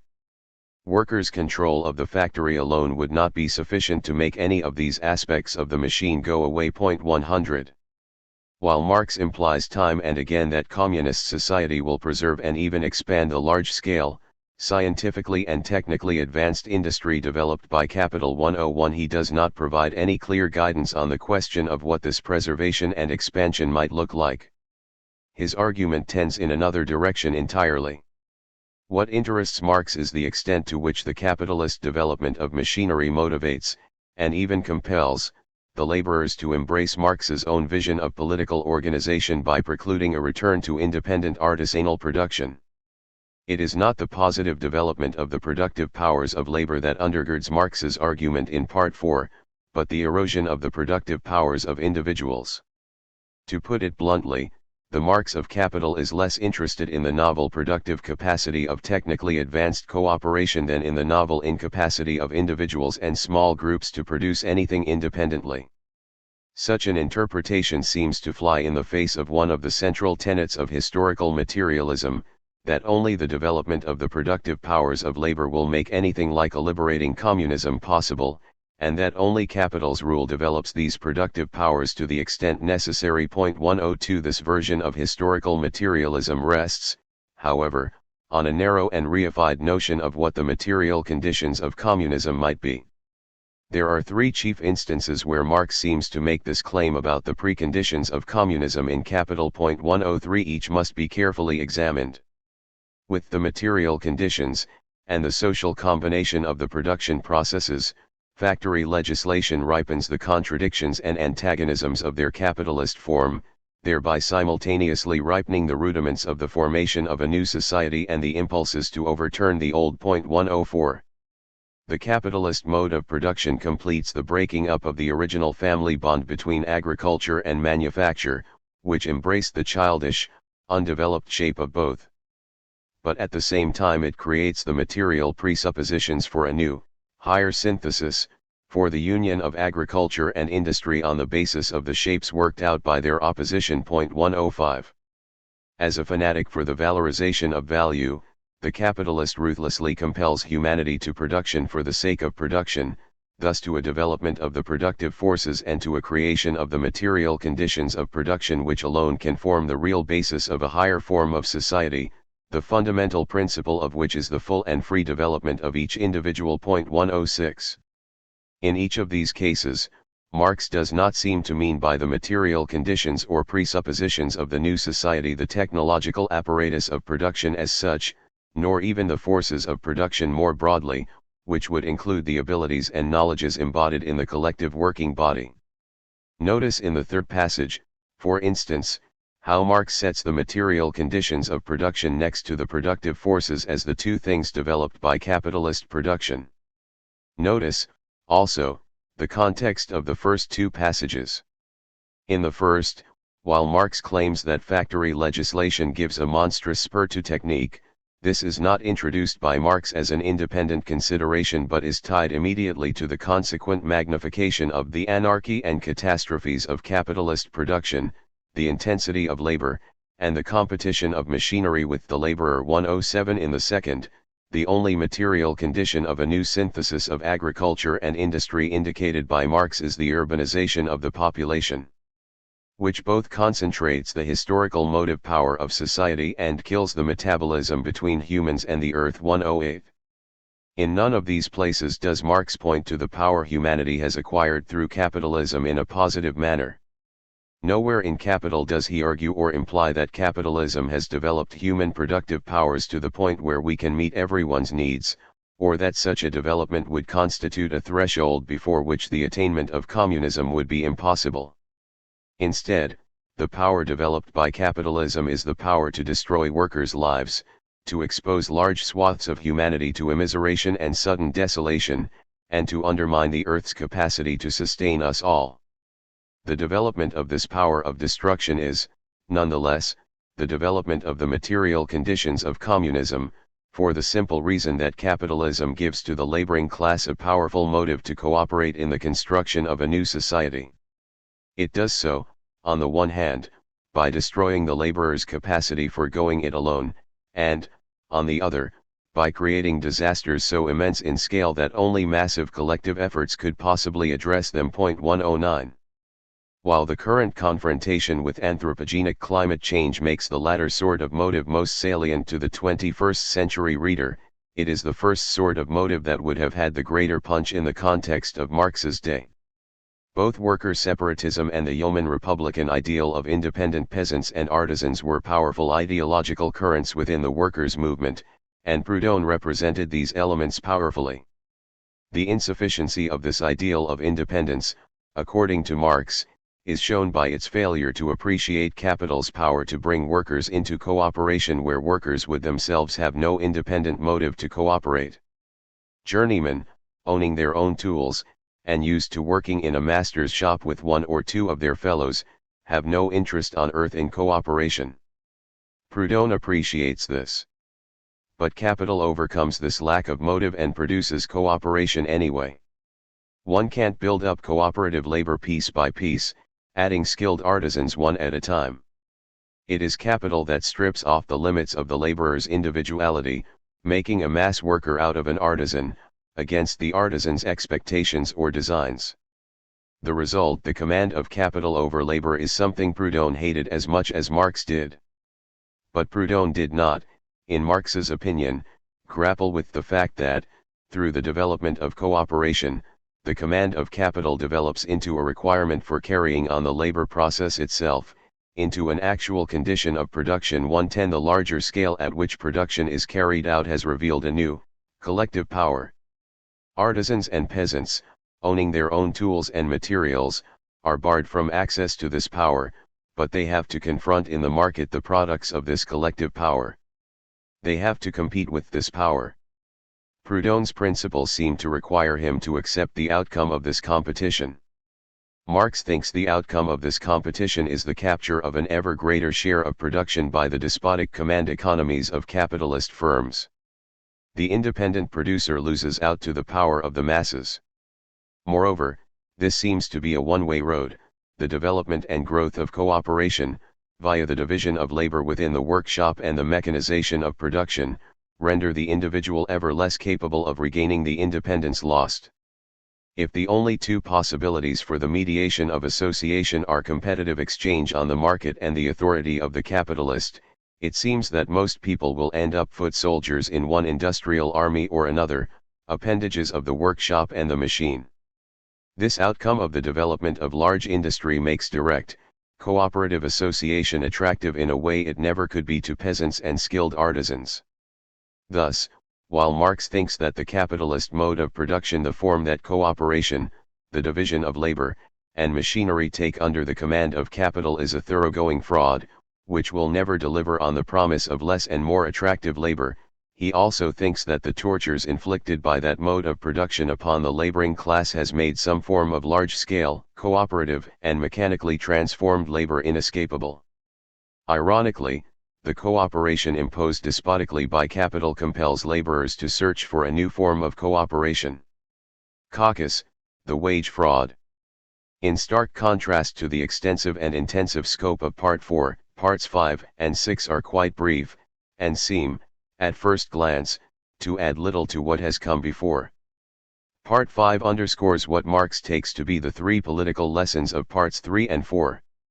First, the development of the capitalist mode of production, cooperative, large-scale, mechanized, does not do away with, but rather magnifies the capitalist's need and power to extend the working day, imposing overwork on the laborers. That is, capitalist domination in the workplace intensifies capitalist exploitation.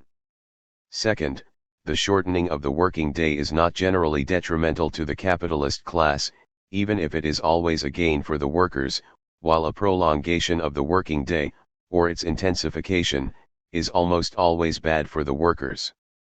Therefore, Marx's argument implies that the workers' movement ought to focus its agitation on this question of the length of the working day. The struggle to work less will spur capitalist development and win free time for the workers. 111 Third, a proper conceptualization of capitalist exploitation is critical for revealing the domination inherent in the relationship between labor and capital. While it is natural enough to see capital and labor, and land, sharing in the total product according to some proportion more or less properly arrived at, Marx is insistent that labor has no share in the product, as usually understood, that the exchange of wages for labor power entails this exclusion of the worker from the product, and that the appearance that there is some relationship of association between the capitalist and the laborers is only a false shine. 112. Part 6, picking up at this last point, examines the mechanism by which the surplus labor of the proletariat disappears into the perception that, in a market society, everyone's reward is commensurate with their contribution, that the wages of labor are the market equivalent of the service performed, or, in the language of the day, that wages express the value of labor. This perception was crucial to the liberal defense of capitalism, since that defense rested upon the conviction that gains in the productivity of labor would bring with them increases in real wages. 113 The bargain offered the worker by political economy was, make yourself useful and you, too, will find your reward. A congruent if apparently very different argument found voice within the IWMA, and more broadly in the workers' movement, in the form of skepticism about the utility of workers uniting to try to raise their wages. 114 In the midst of composing Capital, Marx undertook to debate John Weston, a carpenter and member of the General Council, on the question of what ought to be the IWMA's attitude toward workers' strikes for higher wages. Weston argued that such strikes were pointless, since any rise in wages would induce the capitalists to raise also the prices of their wares, so that the increase of wages would dissipate itself in the increased prices workers encountered when they went shopping. Otherwise, any local rise in wages would be offset by wage cuts imposed on other sections of the working class. Ferdinand Lassalle preached a similar notion to German workers in the guise of the iron law of wages. Although Proudhon did not oppose combinations and strikes on this basis, such arguments also offered a practical buttress to Proudhonist moral arguments against strike activity. Marx was motivated to attack these doctrines, both for the sake of cementing an alliance with the British trade unionists in the IWMA, and because he believed that proletarian self-emancipation depended upon and grew out of local struggles to reform and ameliorate workers' conditions. 115. Marx is concerned in Part 6 to deny what he takes to be the presupposition of the liberal consolation that wages will follow productivity and the socialist serenity prayer that there is no point in fighting for higher wages, that only a complete transformation of the system will be any change at all. That wages will rise with productivity, thinks Marx, amounts to the claim that the price of labor is regulated. by the quantity and supposed value of the work, while fatalism about wage struggles rests on the claim that the price of labor is, instead, regulated by the price of the necessaries and conveniences of life that wages must purchase. 116 Both of these claims presuppose that wages are the value of labor, and that this value is regulated by either the value of labor's product or the value of labor's requirements. 117 That is, the value of labor is regulated by another value, value is determined by value, and this tautology means that, in fact, we know nothing at all about value. 118 As he tells his audience in the IWMA, all of you feel sure that what they daily sell is their labor, that, therefore, labor has a price, and that there must certainly exist such a thing as the value of labor. However, there exists no such thing as the value of labor. 119. What the worker sells is not his or her labor, but him or herself. The capitalist uses the worker for a time, and then pays his or her wages. The wages seem to be payment for what the worker has done, for the time and effort he or she has given over to the capitalist, or for the service performed. In fact, argues Marx, wages are merely what is required to bring the worker back to square one, ready and able to sell him or herself again. They make recompense for what the worker has lost in being worked, they do not in any way represent the value of what the capitalist has gained from the working.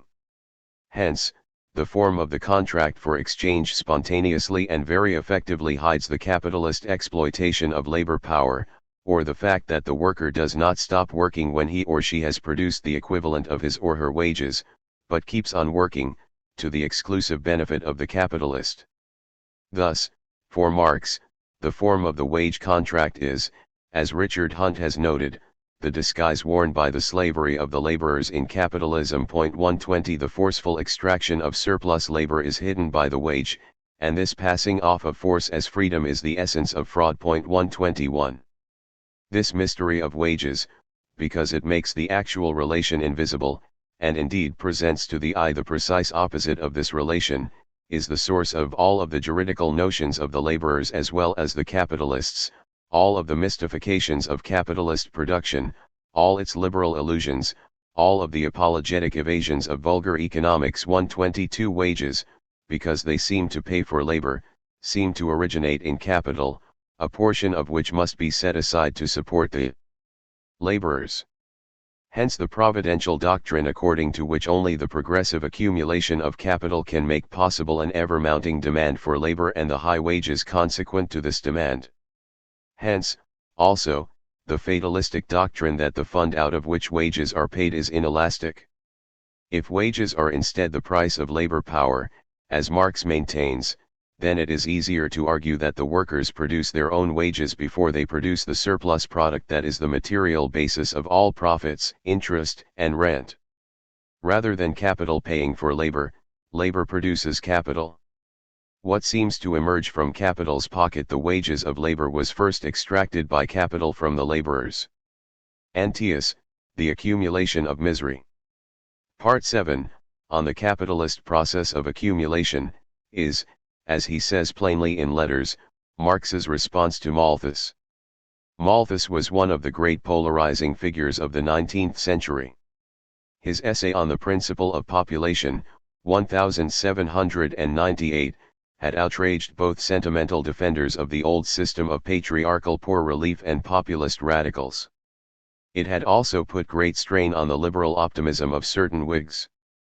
In place of the natural harmony of interests, Malthus had insisted on a natural conflict between the interests of the propertied, especially the owners of land, and the interests of the poor and propertyless, who might find no place at nature's feast. 123 Indeed, if there is anything at all to the Ricardian socialism label, which has been subjected to so much criticism, 124, it is not any positive influence of Ricardian value theory, 125, but the fact that in the popular politics of the period, Ricardo was the dean of liberal political economy and the embracer of Malthusian pessimism. 126 In his 1815 essay on the influence of a low price of corn on the profits of stock, etc., he had incorporated Malthus's naturalistic justification of differential rents into his theory of profit and wages. Ricardo also advocated the abolition of the poor laws, on the authority of Malthus's arguments. 127 The picture Ricardo painted was one in which the wages of labor could never exceed, on average and at best, the cost of subsistence. The profits on capital would tend to decline as population increased, and the rent on landed property would ever enrich the proprietors at the expense of the workers and capitalists. This picture, more than the labor theory of value, was critical for the development of popular political economy. It was not a picture painted only by Ricardo, its likeness was conjured by the economic downturns and bread riots after the Napoleonic Wars, by the debates over the Poor Laws and the Corn Laws, and by any number of tracts and penny papers. Many cooperativists and radicals, joined by more than a few Whigs and Tories, accepted that this picture truly depicted aspects of the present reality in Britain, but they denied that there was anything necessary or eternal about this situation. 128 The harmony of interests might be re-established somehow. What united the socialist tendency of response was the conviction that a harmony of interests among the working classes might become a harmony of interests uniting the whole social body, provided that landed property and capital were, in some manner, reformed. But, of course, the manner of this reform was itself the subject of much disputation. While everyone in the popular camp agreed that the rent was too damn high, and that the ones who made the stuff of wealth were unable to enjoy the wealth they created, it was unclear how things might be made better, or even different. The workers' movements that formed the beginnings of socialism divided along two axes when it came to the matter of how wealth might be produced so as to address the social question and the plight of the poor producer. In the first instance, early socialists and working-class radicals divided over the new techniques of manufacture and mechanical production. Machinery and manufacture undermined the standing of manual industry, and thereby destroyed the basis of the independence and virtue of the artisan and peasant. 129 But they also promised to destroy the Malthusian counsel of misery for the poor by multiplying the productive power of the population. This cleavage was cross-cut with another, over the value of isolated versus communal production. Some viewed the community of labor as the guarantee of justice and solidarity among workers, while others saw in it a sop for the lazy and a fetter upon freedom. One gauge of Robert Owen's importance for the history of British socialism is that he seems to have settled both of these disputes. Overcoming his early horror at the effects of manufacturing and machine production, he embraced the Industrial Revolution as marking a boundary never before reached in the history of man, the point at which humanity passed the region of poverty arising from necessity, and entered into those of permanent abundance. 130 He was also, from his first forays into proposals for poor relief, a steadfast advocate of common property and cooperative production. In his conjoining of cooperative communism with industrial technology, Owen seems to be the decisive beginning point of the transformation of workers' radicalism in Britain away from agrarian primitivism and toward the socialism of Marx and most varieties of 20th-century Marxism, insofar as modernization and development have been among their central goals. 131. The story told by Marx himself in Part 7 is importantly different, however. Marx affirms the general impression of many socialists that Malthus's population doctrine had been taken over by the mainstream of political economy. He says of the absurd doctrine that the movement of capital depended simply on the movement of the population that it is the dogma of the economists. 132 However, he drives a wedge between Malthusian fatalism, on the one hand, and a different sort of pessimism, which he associates with Ricardo, and John Barton, Ricardo's source in this matter. 133 And which he wants to affirm for himself. According to this view, the demand for labor depends on the increase of circulating and not of fixed capital. 134 And fixed capital has a historical tendency to grow out of all proportion with circulating capital, hence, capital accumulates faster than the demand for labor.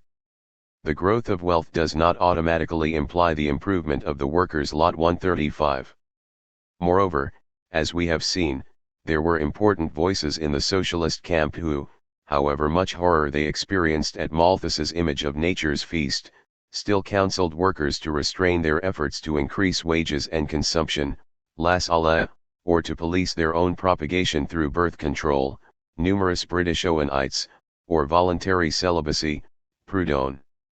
In Part 7, Marx sets himself against all those economists and socialists alike who worry about wages being insufficient to meet the physical needs of the laboring class, however numerous it may become. If wages are insufficient for this, then the obvious solution is for laborers to organize themselves to demand and enforce the value of their labor power. Point 136. Marx's worry, instead, is about the insufficiency of wages to meet the social needs of the laboring class. It is the relative wage, the portion of social wealth that wages command, that draws his attention. And he credits Ricardo with making this focus on relative or social wealth possible, claiming that until Ricardo defined wages as a portion of the total value product of society, wages had always been regarded as something simple and consequently the worker was considered an animal. In Ricardo's formulation, however, the worker is considered in his social relationships. The conclusion, crucial for Marx's account of accumulation, is that the position of the classes to one another depends more on relative wages than on the absolute amount of wages. 137. Although he had clearly proclaimed in 1848 that the modern laborer sinks ever deeper beneath the circumstances of his own class, Marx's position in Capital is that, in proportion as capital accumulates, the situation of the worker, be his payment high or low, must grow worse. 138. It is the comparison between wealth and poverty that makes poverty into human misery. If the extremes of poverty have not lessened, they have increased. Because the extremes of wealth have. 139. We are social animals, and it is our sociality, and hence our humanity, that is put out of view when an increase in real wages is conflated with an improvement in the well-being of the working class. Capital's promise of general human wealth is false, then, not because our capacity to feel need always outruns our wealth. This diagnosis would amount to Proudhon's fear that human nature is, like the Hercules of old, beset by an animality, by infernal legions of passions that seems ever ready to devour it. 140. That fear presents a dilemma: either one embraces untrammeled economic growth, racing with the wind, as it were, or one mortifies the flesh. Rather, the promise is false because the form of that wealth, capital, requires for its reproduction and accumulation a disposable human material in perpetual excess of its demand for labor power, a surplus population that must remain dependent upon capital and hence responsive to its beck and call during periods of expansion. 141. Marx argues that so long as the laboring class produces the means of its life in the form of capital, capital will in turn produce a reserve army of demobbed and precarious laborers, necessary for the functioning of the labor market, whose misery stands in inverse relation to its torment of labor. 142. We saw in the previous chapter that Proudhon had followed the Saint-Simonians in locating the exploitation of the workers in landed property, claiming that the land gives authority, the power to exploit, an ever-renewed force whenever the popular Hercules has overthrown the giant. 143. The giant in question, of course, is Antaeus. Proudhon's proposal, then, is that the popular Hercules must, like the mythical one, prevent the giant from touching the earth, and thereby slay it. Marx, on the contrary, argues that the ground supporting and empowering the modern Antaeus is the labor market. It is the capitalist producer who extracts unpaid labor directly from the workers and fixes it in commodities, and who is, therefore, both the first appropriator of surplus value, and the representative of all those who will share the booty with him. 144. The technologically dynamic production process dominated by this capitalist producer becomes more and more capital intensive and more productive, and this fact, that the means of production and the productivity of labor increase more rapidly than the productive population expresses itself. Under capitalism, by the reversal, that the population of laborers instead increases more rapidly than capital's need for valorization. 145. We have seen how Marx argues that the capitalist mode of production betrays its promise of wealth and leisure by its subordination of the worker to an organization of work that cannot but be despotic. But this was not the only promise made on behalf of capitalism. Outside the factory, The rise of capitalism was supposed, including, at times, by Marx himself, to break down the particularities that divide the proletariat from itself, to strip them of every national, racial, and gendered characteristic, leaving the merely human. The picture painted by capital, however, is, if not exactly bleaker after all. The reduction to mere humanity was also supposed by the Marx of the Manifesto to be the absolute immiseration of that humanity, at least more variegated and equivocal. If the first result of the capitalist application of machinery is to introduce women and children into the labor market, and if the fact that the collective working group is composed of individuals of both sexes and all ages must under the appropriate conditions turn into a source of humane development, the transformation of everyone into employable labor power is also the differential pricing of those labor powers, and the use of the cheaper labor powers to break the resistance of the dearer ones. 146 A new and international division of labor springs up in the place of the decomposed local division of labor, and with this new division of labor comes new divisions of interest. 147 Rather than simply producing a contemporary, and final, realization of universality, 148 the transformation of production creates a process of universal differentiation. Women are no longer confined to domestic production, but they become the means by which wages are driven down. Hence, paradoxically, industrialization does not eliminate characteristics of embodiment classified by the age as natural. Instead, it enhances their importance. 149 Something similar can be said about racial and national differences. Especially with regard to the Irish question, Marx became increasingly attuned during the 1860s to the interplay between capitalist class interests and the use of anti-Irish racism to divide the working class. 150 For Marx, these twin effects, objective domination in the factory, universal differentiation in the labor market, are consequent on the forms of social mediation proper to capitalism. It is because the intermediary between the independent laborers in society is the purchase and sale of their products, while the connection between the various partial operations in a workshop is mediated through the sale of the labor powers of several workers to one capitalist, who applies it as collective labor power, that the humanization promised by capitalist development turns out to be such a fraud. 151 The exchange of commodities stands between producers. The capitalist stands between the workers. Hence, what appears to be universal association, in the one case, and direct cooperation, in the other, turn out to be the opposite of what the socialist would hope for. Conclusion. Marx's extensive investigation of the capitalist mode of production and accumulation, parts 4 through 7, comprises a rewriting of Dante's passage through the Malbolge, and the ambiguities and ambivalences of Marx's treatment are indicative of his conviction that capitalism is guilty of fraud. The development of the collective forces of production does not redound to the laborer's benefit, but functions as a means of subjecting them to despotic command within the factory. This also renders the direct producers ever more dependent upon capital, destroying as it does their independent capacity to make goods.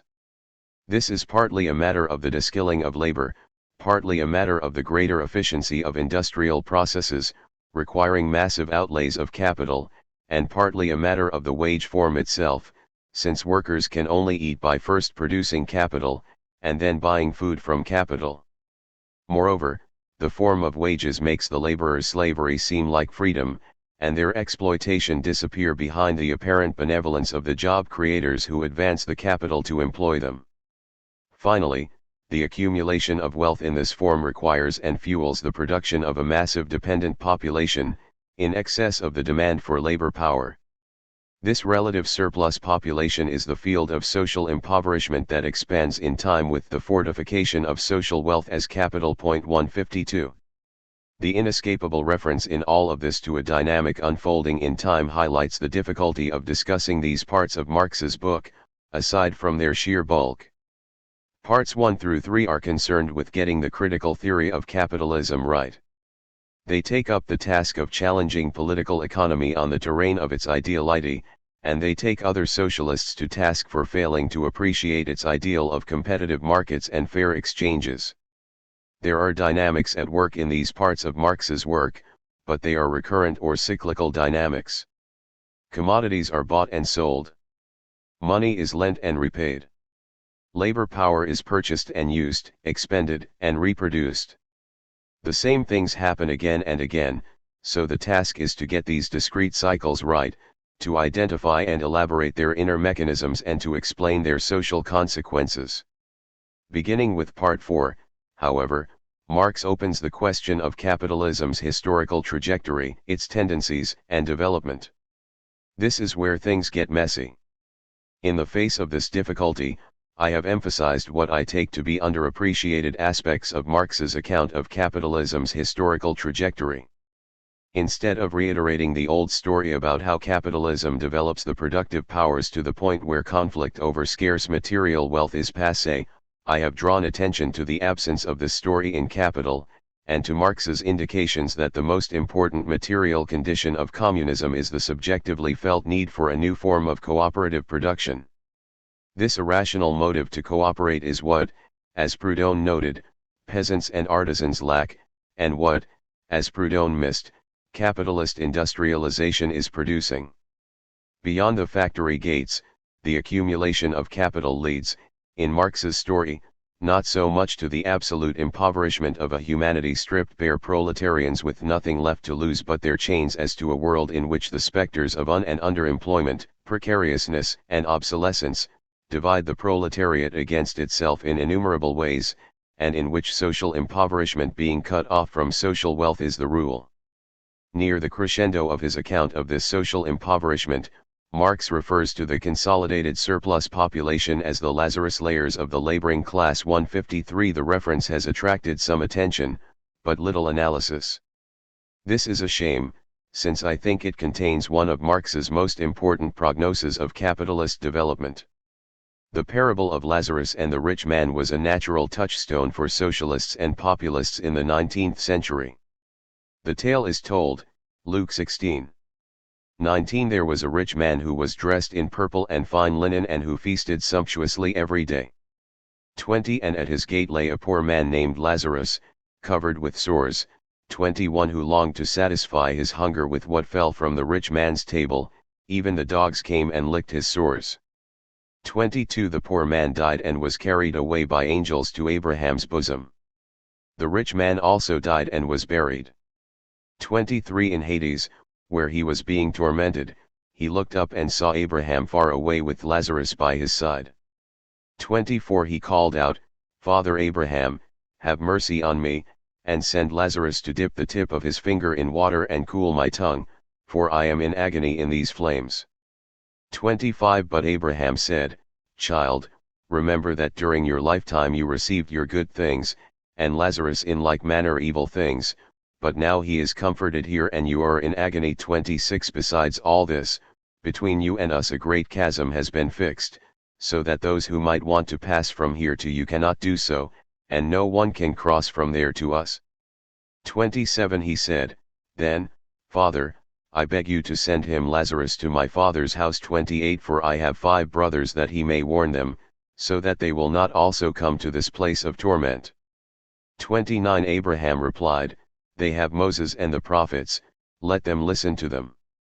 30. He said, No, Father Abraham, but if someone goes to them from the dead, they will repent.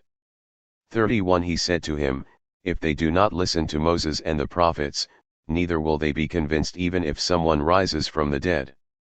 In 1851, a French anarchist and socialist by the name of Joseph de Jacques was banished from Bonapartist France for publishing a book of poems, Les Lazarines, Fables et Poésies Sociales. The untitled prelude to de Jacques's book set the parable from Luke in a Malthusian context. Lazarus is the poor, anonymous existence. The sufferer who knocks at the threshold of opulence. The famished who demands a place at the feast. Where the rich sit, selfish and haughty. Lazarus is the spectre waving its shroud. The great disinherited.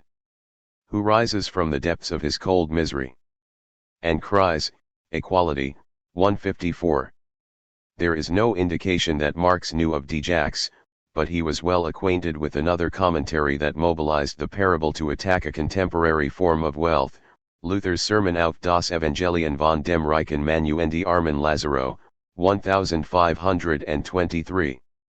Marx was certainly thinking of the Gospel when he composed Part 7, which contains not only the reference to the Lazarus layers but also the claim that accumulation is Moses and the prophets as far as the capitalist is concerned. Point 155. Hewing to the Gospel more closely than did Djax, Marx does not focus on the demand Lazarus makes on the rich man, but vice versa.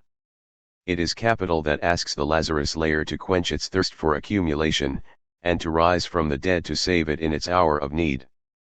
Capital is dead labor, but so, too, in a different sense, are the unemployed. Capital can only animate itself in times of growth by calling back to living labor those labor powers that it had earlier dismissed, either because of a crisis, or because wages had risen to the point where technical innovation and layoffs were called for. Marx takes Abraham's lines, reminding capital that, if his past accumulation, his Moses and the prophets, is not sufficient, then neither will raising up Lazarus from the dead be any good. Like Master Adam the counterfeiter in the 10th pouch of the Malbolge, Dante's iteration of the rich man in hell, the capitalists, in their agonies, crave a drop of water, 1.30:63. But nothing can slake their thirst for surplus labor, for capital is its own hell. This damnation of capital, not the salvation of the world, is certain. Chapter 6. Cocytus, Treachery and the Necessity of Expropriation. Now Cain, which means possession, is the founder of the earthly city, and his son, in whose name that city was founded, is called Enoch, which means dedication. This indicates that the city has its beginning and end on earth, where there is no hope for anything beyond what can be seen in this world. Augustine of Hippo, The City of God, 15.17, 426. Cain, the proprietor, according to Genesis, conquered the earth with his lance, surrounded it with stakes, made it onto property, and killed Abel the poor, the proletarian son like him of Adam the man but of an inferior caste, of a servile condition. These etymologies are informative, they say more in their naivete than all the commentaries. Proudhon, System of Economic Contradictions, 2.11.4, 1846. The path to hell is easy. Blackness's door is open night and day. But to retrace your steps, and go out to the air above. That is work, that is the task. Virgil, Aeneid 6. Controversy about Marx's arguments in the first 25 chapters of Capital centers on the most abstract and theoretical parts of the text. The value theory in Chapter 1 has given rise to an immense literature, while the accounts of exchange and money in Chapters 2 and 3 are largely ignored. In Chapters 4 through 9, the technical details of surplus value production and the exploitation of labor are minutely dissected, and the general theory of the labor process is an object of perennial interest. Meanwhile, the history of struggles over the length of the working day, in Chapter 10, is acknowledged but not much analyzed or argued over. Parts 4 through 7 are rarely commented upon at all, and are certainly not hotbeds of controversy. Part 8, however, disrupts this pattern in an important way. The concluding 8 chapters of Capital 1 on primitive accumulation, 2 have bequeathed to us a field of historiography that is, every now and again, the site of great tournaments and battles between opposed factions, where political lines and philosophies of history seem to fall back for tactical support each upon the other. These debates on the transition from feudalism to capitalism, 3 on the very notion of a transition, 4 on the possibility or impossibility of identifying an origin, for capitalism or for anything else, 5 have left indelible marks on the intellectual history of the 20th century. However, they have done little to clarify what Marx was up to in the chapters that have inspired them.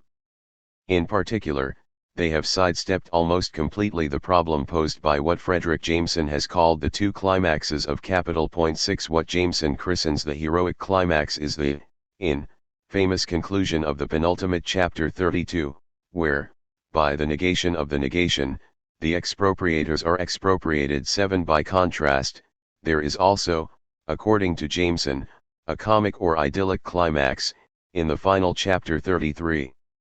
Here, instead of an epic confrontation and expropriation, the workers simply escape from capitalism, sloughing off its definitive social relations of production on the frontier of settler colonies, where cheap or free land allows them to work for themselves rather than for the would-be capitalists who provided for their transportation. Point 8. That these two endings of capital are also identified by Jameson with two potential ends of capitalism is both unsurprising and the heart of the problem. The conflicts fought out on the terrain of historiography and periodization are actually political conflicts. What is at stake in the discussion of the transition to capitalism are political strategies for effecting the transition out of capitalism. But, because they appeal either to the facts or to the logic of history, they simultaneously disavow their own political content and obscure the political content of Marx's text. Rather than reading the chapters on primitive accumulation in capital as setting out Marx's theory of history, 9 therefore, I read them as Marx's attempt to conclude his argument against Proudhonism and similar forms of moralism within socialism. This returns these chapters to the political ground from which they arose. Read as an intervention into the socialist politics of Marx's day, Part 8 has a twofold purpose. First, it is supposed to warrant Marx's conviction that there is a sharp break between the feudal world and the capitalist world. Despite the appearance that Marx is here giving back to socialism the account of plunder that he had taken away from it in his explanation of capitalist exploitation, the tale of plunder told by Part 8 is quite different from the tale told by the Saint-Simonians, Owenites, and Proudhonians. As Marx says, it is far too easy to be liberal at the expense of the Middle Ages. 10 Feudal property relations were relations of double-sided obligation, of service, and paternalism. But, in England, the Wars of the Roses demolished the cultural bulwarks of feudal paternalism, and the lords and kings of England and Scotland set about betraying their obligations by appropriating the land for themselves. The material conditions of capitalism accumulated private property in the means of production on one side, a mass of people with no direct access to means of subsistence on the other were first created by the betrayal of the old order by those at its head. The dynamics of that old order gave them the power and the motive to do so. It is in this sense that feudalism gave rise to the material conditions of capitalism. Point 11. Second, Marx's account of the creation of the preconditions of capitalism is supposed to foreclose the working class separatism of the cooperative and mutualist movements, a separatism that imagines that workers can build a new world with their own hands by running away from capital, by setting up their own colonies and workshops, or by homesteading in the colonies of the mother country. Point 12. Built into this desire for separation is a faith in the powers of relatively small-scale production to secure self-subsistence and independence for workers, and a concomitant faith that virtue, conviction, and hard work are sufficient to establish the colonies, associations, and communities out of which the new world will grow. In the final 3 chapters of Capital, Marx tries to undermine this faith and this imagination by arguing that the growth of the capitalist mode of production generates incentives for expansive state action that no small-scale or decentralized escape plan can overcome. The pursuit of economic growth of national wealth in the novel sense articulated by classical political economy comes, through the processes of primitive accumulation, to dominate the concentrated and organized Forstwald of society, the state. Point 13. Because the state comes to have a fundamental interest in economic growth, it will predictably, Marx argues, act so as to outflank or overrun any flight from capital on the part of the working class. The internal dynamics of the capitalist wage-labor system may be sufficient to secure the reproduction of the dependency of laborers on capital, but these economic forces also produce, by their very nature, a political supplement, the willingness of the state to intervene on the side of accumulated wealth wherever, as in the colonies, workers gain access, en masse, to a route of exodus from wage labor. Capital has usurped the state. This second point is crucial for understanding the division between Marx's communism and the varieties of socialism he opposed. The Republican heritage expressed itself within socialism in the widespread longing to re-establish conditions of independence for the workers. This desire for independence expressed itself in different forms. For populist radicals like Thomas Hodgkin, it meant that each family ought to be able to produce by itself the goods that would sustain it, either directly or by commanding a fair exchange from other families. For Owenites like William Thompson, it meant that workers had to combine in large numbers, forming autarkic and self-sustaining cooperative communities. For mutualists like Proudhon, it meant that each worker ought to be absolutely free to join or leave any association with other workers, and that each ought to be guaranteed the credit necessary to undertake any freely chosen endeavor. For social radicals like Brontara O'Brien, it meant the nationalization of land and credit, with something like a basic income guarantee and the right of anyone to cultivate land on his own account. 14 As varied as these schemes are, they all spring from the intention to reform society so as to universalize the independence that alone protects against slavery and domination, but which has hitherto been the exclusive province of the propertied. Hence, also, they all rest on the assumption that the problem to be overcome is not the form of property as such, but the principle of its accumulation. 15 The unjust manner in which it has been acquired. That is, the independence of the individual or the cooperative community requires that capital be restored to its real source, to the labor that has created it, and this restoration can only proceed from labor itself. To Marx, the assumptions underlying this conjunction of republicanism and working-class separatism are profoundly confused. Marx proposed, instead, a republic without independence. The development and advance of the capitalist regime, he argues, eradicates every condition of independence. It makes each laborer dependent upon untold others. It destroys the skills necessary for independent production and propagates a taste for the good things that can come only from cooperative labor on a massive scale. It also empowers a form of social organization, the state, that can, and is interested to, act intentionally to thwart independence. In these conditions, Marx denies that workers can recover individually or cooperatively the independence of the yeomanry, the bulwark of the old-style republic. Instead, any future freedom will have to be the fruit of mutual dependency. Moreover, capital is nothing but the usurpation of labor. The working class can no more create its own capital than the capitalist class of a given country, taken as a whole, can defraud itself. 16 The desire that labor, and labor alone, self-exertion, social cooperation and saving, in the indicative litany of the cooperator William King 17, might be the source of capital is merely the repetition of the political economist's nursery tale of primitive accumulation. 18 By seeking a new beginning, the separatists replicate the founding gesture of capital, the fantasy that there is some part of the world that can be appropriated ex novo, without expropriating another. Their fantasy of independence is wholly internal to the hell they seek to escape. A positive articulation of Marx's republicanism without independence, his communism, will have to wait until the concluding chapter. This chapter is concerned to establish Part 8's contribution to Marx's political theory of capitalism. It will do so by first reconstructing Marx's account of the origins of the modern proletariat and of the capitalist class, thereby harmonizing Marx's story about primitive accumulation with his understanding of capitalist exploitation. It will next turn to Marx's argument against separatism and petty production. As in the previous chapter, the material powers of the capitalist mode of production will show themselves to be at least as passional and motivational as they are technical. What matters for Marx is that, just as the mass of workers are losing the ability and desire to produce goods in an isolated or artisanal fashion, so financial, military, and administrative institutions have been born possessing the ability and the desire to forcibly destroy independent production wherever it continues in existence or springs up. Finally, in the light of these arguments, this chapter will reconsider the place of Chapter 33 in Capital. This has been controversial, with numerous scholars arguing that the chapter is out of place, in one way or another, as a conclusion to the work.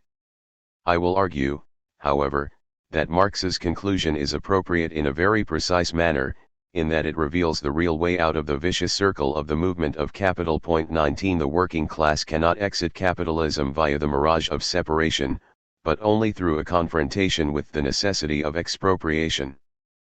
Primitive accumulation as a problem.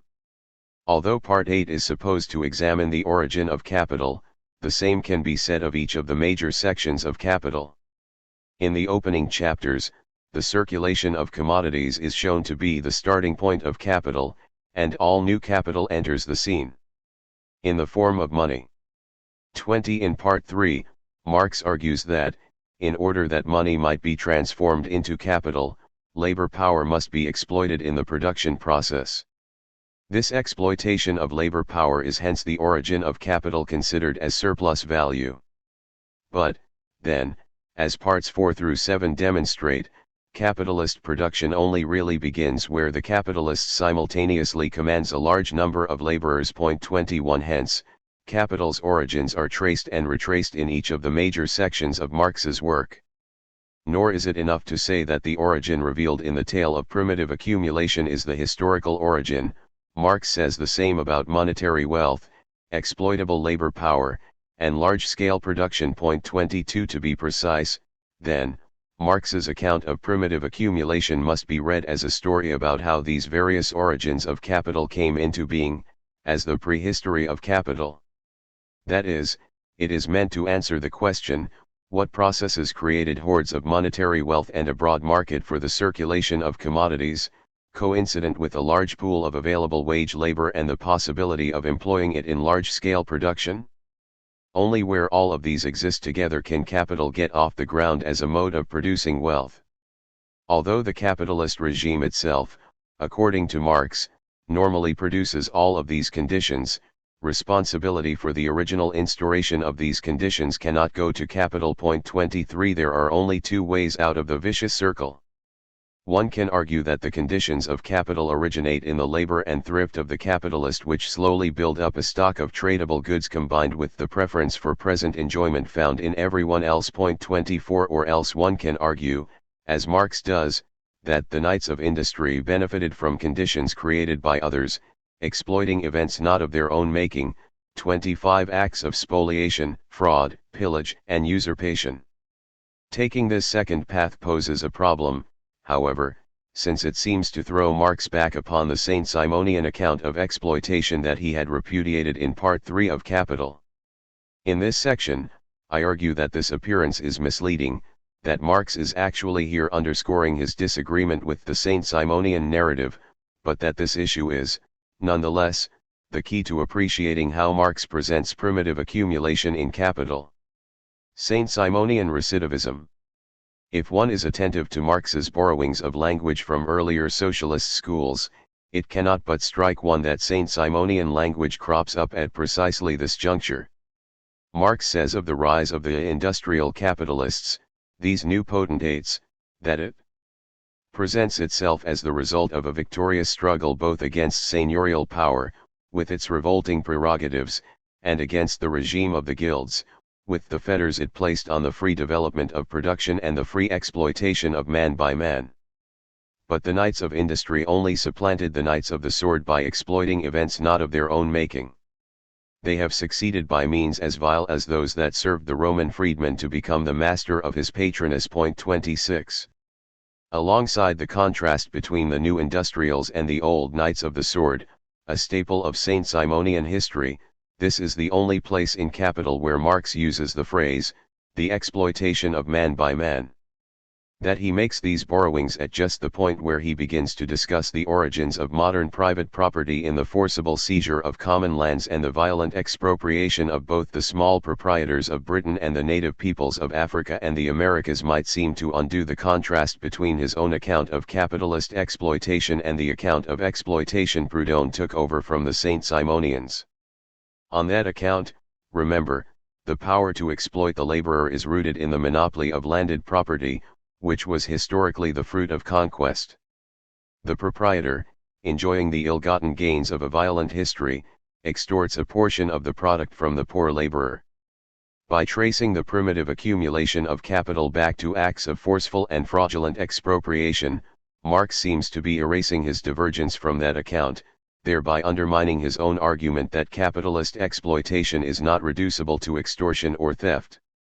Indeed, This seems to be the lesson drawn, however reluctantly, by much of the reception of Part 8. Michael Perlman, in his study of the history of primitive accumulation in the writings of the political economists, claims that, while Marx's depiction of primitive accumulation conveyed an overriding sense of the unfairness of that altogether brutal experience, nonetheless, this portrayal stood in contradiction to the main thrust of Capital. After all, Marx's primary message was that the seemingly fair and objective rule of capital necessarily leads to exploitation. 27 Since Marx did not want his readers to conclude that the ills of society resulted from unjust actions that were unrelated to the essence of a market society, Perlman argues, Marx denigrated his own treatment of primitive accumulation and downplayed the continuing influence of violent expropriation. 28. This is also the conclusion reached by Silvia Federici, who takes Marx to task both for trying to redeem the violence of primitive accumulation by means of the communist future it eventually makes possible, and for downplaying the ongoing cycles of primitive accumulation that, she argues, accompany capitalism at every step of its development. She writes, though Marx was acutely aware of the murderous character of capitalist development, there can be no doubt that he viewed it as a necessary step in the process of human liberation. He also assumed that the violence that had presided over the earliest phases of capitalist expansion would recede with the maturing of capitalist relations, when the exploitation and disciplining of labor would be accomplished mostly through the workings of economic laws. In this, he was deeply mistaken. 29. Jason Red is less categorical, but is clearly exercised by the same concerns. Marx, he claims, is somewhat ambiguous with respect to the closure of primitive accumulation and its relation to the mode of production it engenders.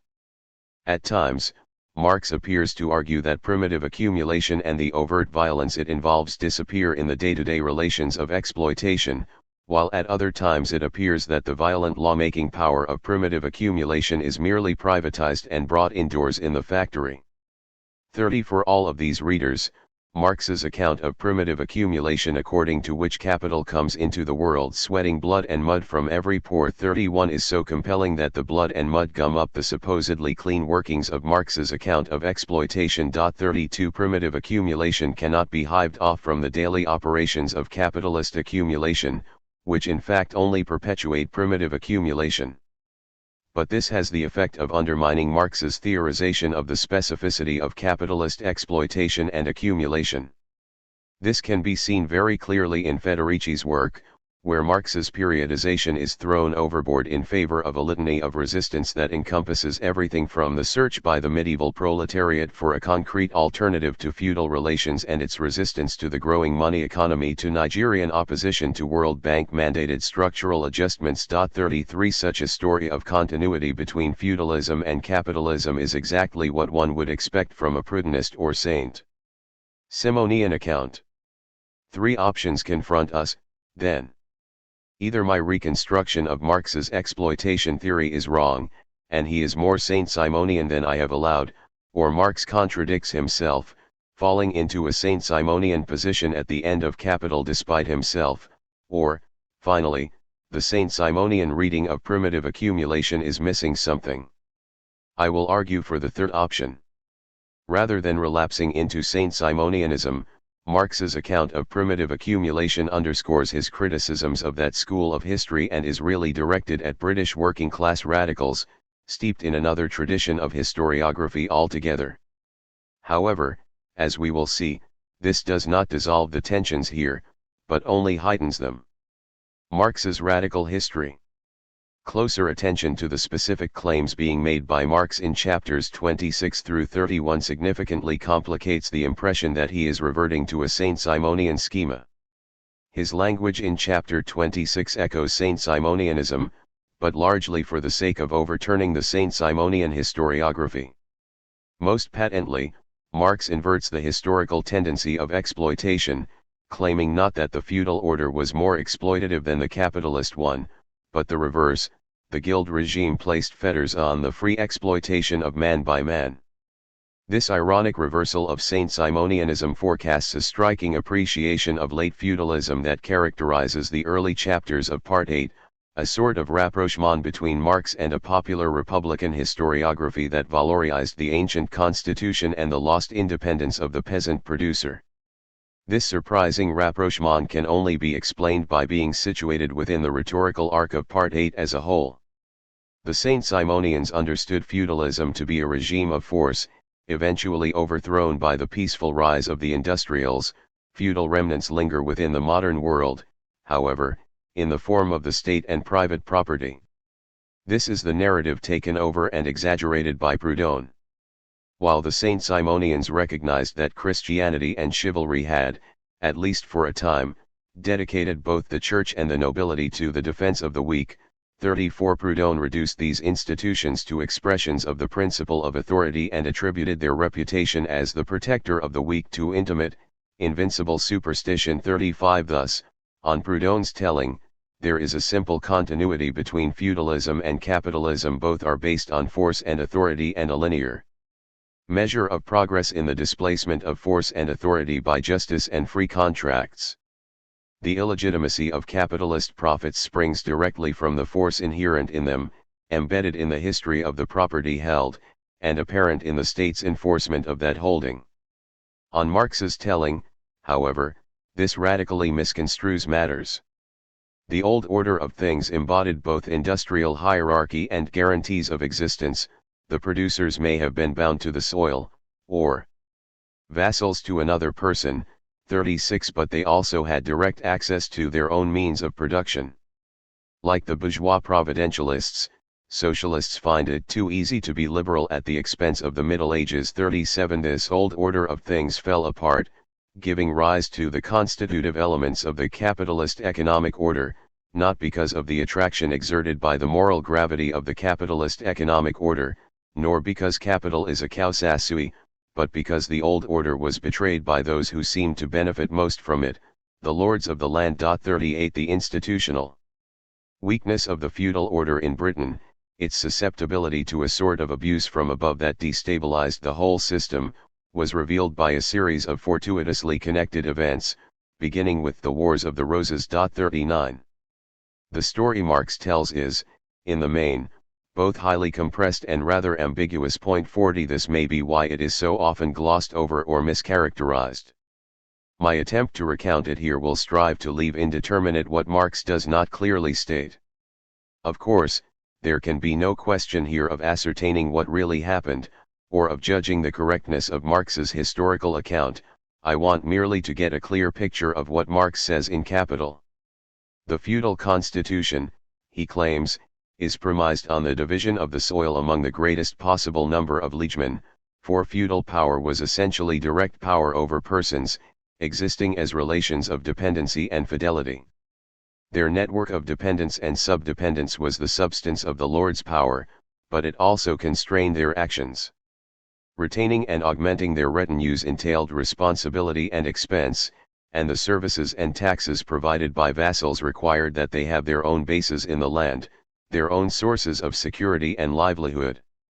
Hence, feudal power, as it had developed by the 15th century in Britain, protected a form of popular wealth that excluded capitalist wealth. 41 However, the Wars of the Roses decimated the old nobility, and the newer generations of the aristocracy, locked in open war with the king and parliament, found that they had more use for money than they did for vassals and sub-vassals. 42 The market for wool in Flanders provided a ready means of getting money, but selling large quantities of wool on the Flemish market required turning out the peasantry and transforming the patchwork of small farms into massive demesnes operated exclusively as sheep pastures. The royal house, too, as the central state pulled away from the nobility, dismissed the mass of its retainers. In combination, these evictions created the first modern proletariat, a population of people with no claim to land or other ready means of subsistence. 43 At the same time, they also concentrated large swaths of land in the hands of a few lords. These two polar consequences, which Marx calls the prelude to the capitalist revolution, had as their attendant social condition the abolition of the ties that bound lord and tenant. Of course this meant that villeinage was abolished, but it also meant the abolition of the property of the agricultural laborer in the soil and the demotion of the remaining peasantry to the status of a servile rabble dependent upon the arbitrary will of the landlords. 44 That is, the destruction of the older system of land tenure was not the destruction of the lord's domination, but the destruction of the peasants' security, their bulwark against the lord's domination. This story sounds less like 20th century historical materialism and less like Saint-Simonianism than like early 19th century radical history.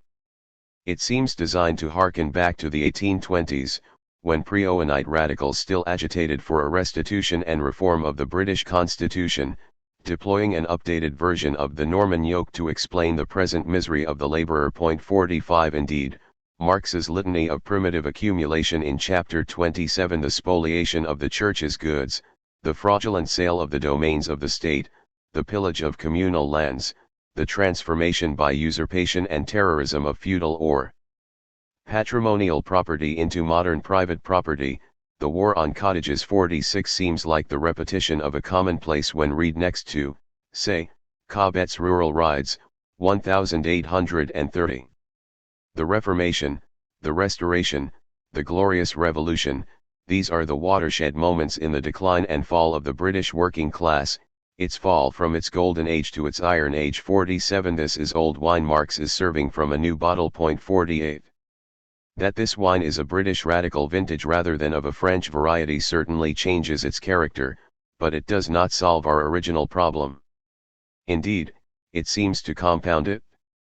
If the transition from feudalism to capitalism is not a movement in the direction of substituting peaceful industry for military violence, this merely underscores the tensions between Marx's account of primitive accumulation and his account of capitalist exploitation. If the violent expropriation of the many by the few is precisely what makes the transition to capitalist production possible, how can Marx's exploitation theory be right? The use of force Marx documents in Part 8 is not the impersonal compulsion of market dependency, the force of circumstances, or the structural violence of capital's forcing of labor power, for which no one can be held responsible. Nor does it consist in the sorts of abuses that he drew attention to at several points in Parts 3 through 7, abuses called forth by the capitalist mode of production but contrary to its basic norm of the exchange of equivalents among free persons. Rather, the cruelties of primitive accumulation are acts of massive violence and theft carried out by identifiable persons, individual or corporate, who might be held responsible. After all, these acts are supposed to precede and bring about the impersonal domination that renders moderns unfit to be held responsible for their social life. To make matters worse, Marx seems to have saddled himself with a nostalgia for a bygone era of independent petty production that is hardly compatible with his own obvious preference for large-scale cooperative production. Proudhon seems to be having his revenge, for Marx, in the first few chapters of Part 8, seems to have undermined all the fortifications he built in Parts 3 through 7 against moralistic socialism's derivation of capital from force and fraud, treachery and the birth of the capitalist order.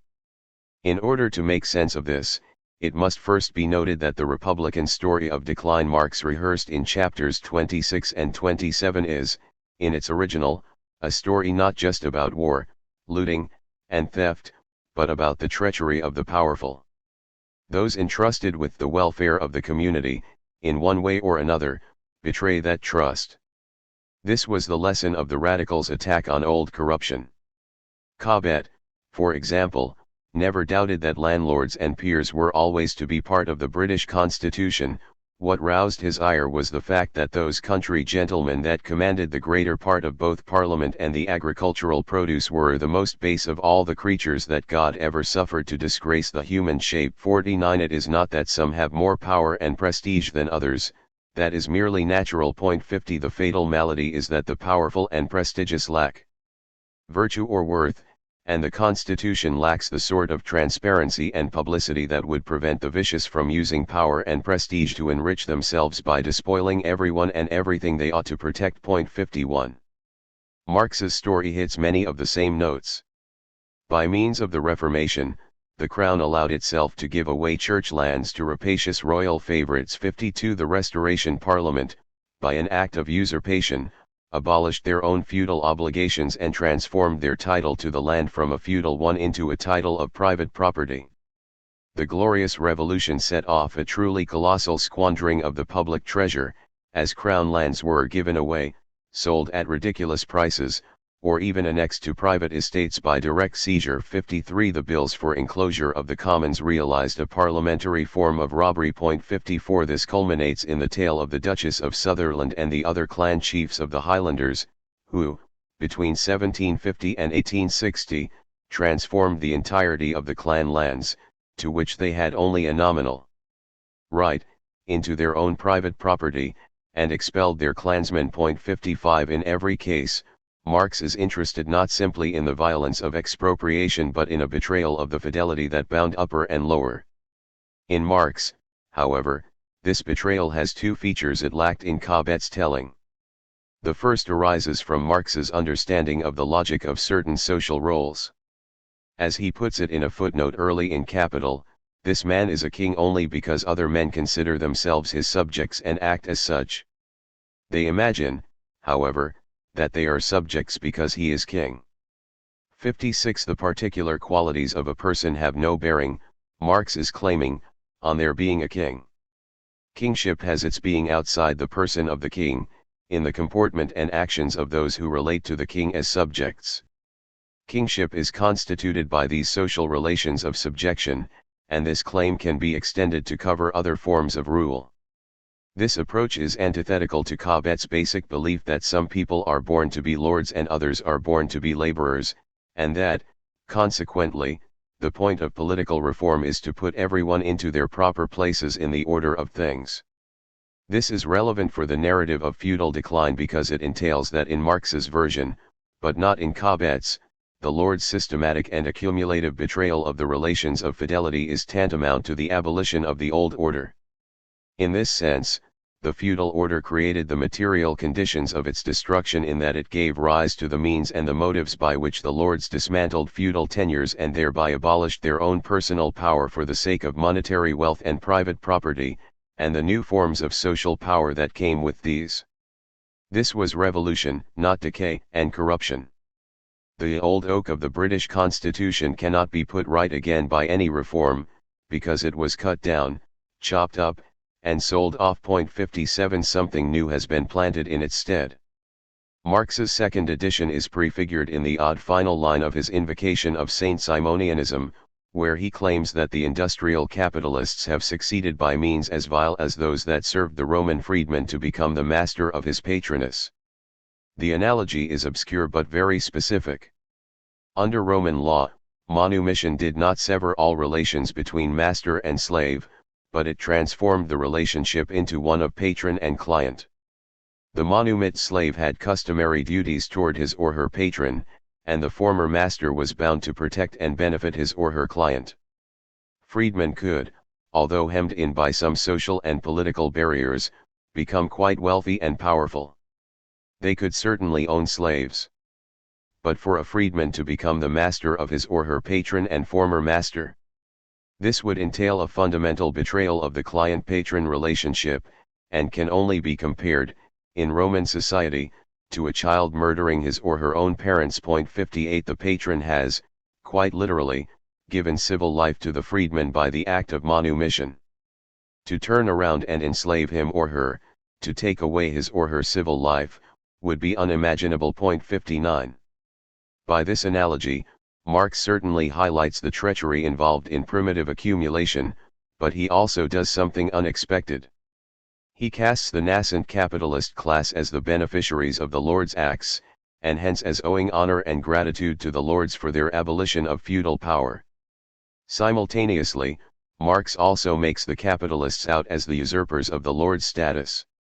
That is, the treachery of the Lords may have destroyed the feudal order in pursuit of money and private property, but the rise of capitalism has submitted these lords of the land to the rule of the capitalists, on whom the former are now as dependent as their vassals ever were. This is because, whatever the proportion of surplus value which the capitalist entrepreneur retains for himself, or transmits to others, example landlords, he is the one who in the first place appropriates it in its entirety and he alone converts it into capital. 60 Hence, it seems that there are actually two betrayals in Marx's narrative. The lords betrayed the people and thereby abolished feudalism and created the modern proletariat. This is Marx's development of Cobbette's history. But then the rising capitalists, emancipated by the abolition of feudalism, seized dominion over the landlords whose actions had freed them.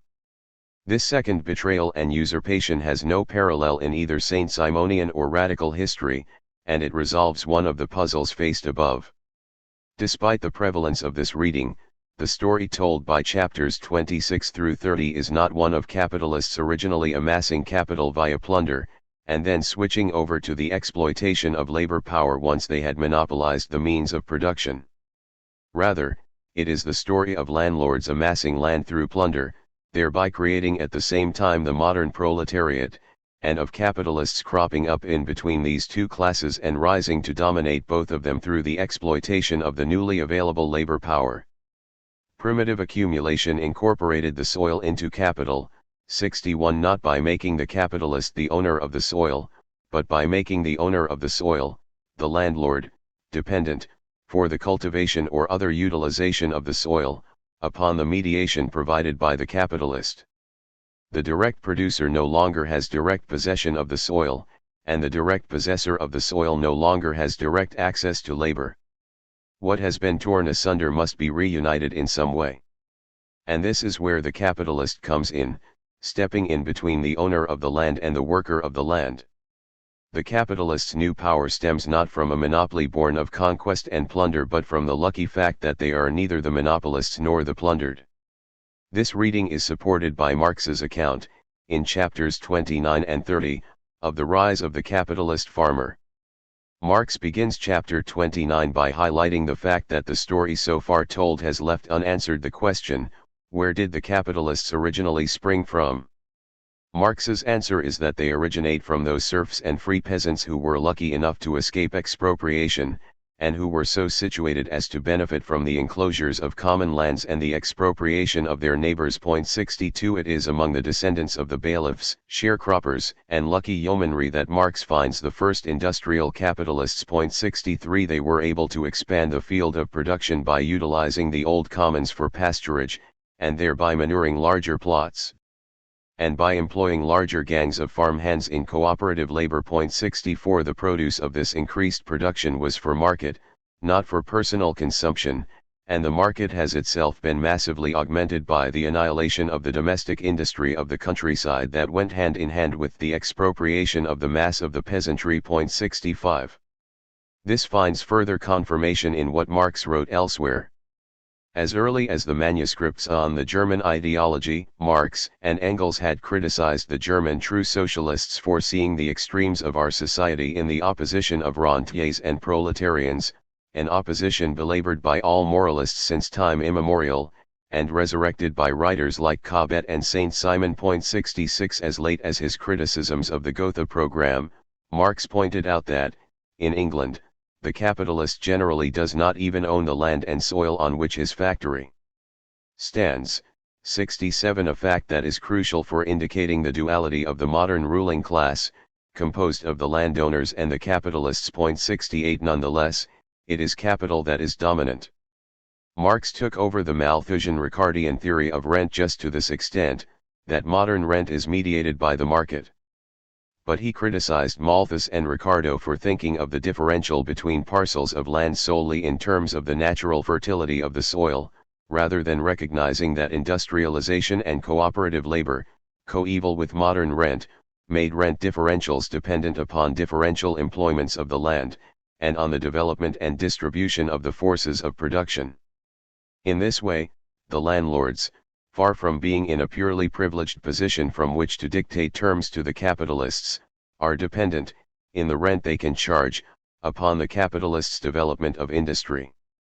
Landlords do exact, on top of this differential rent, an absolute rent, by virtue of the fact that they, as a class, monopolize a non-reproducible resource, but the relative size of this absolute rent will vary dramatically with changes in production and trade, and there is no reason for landlords to rest assured of any price-setting power they enjoy. 69 As Marx puts it at one point in Volume 3, Even though landed property can drive the price of agricultural products above their price of production, it does not depend on this, but rather on the general state of the market, how far market price rises above the price of production.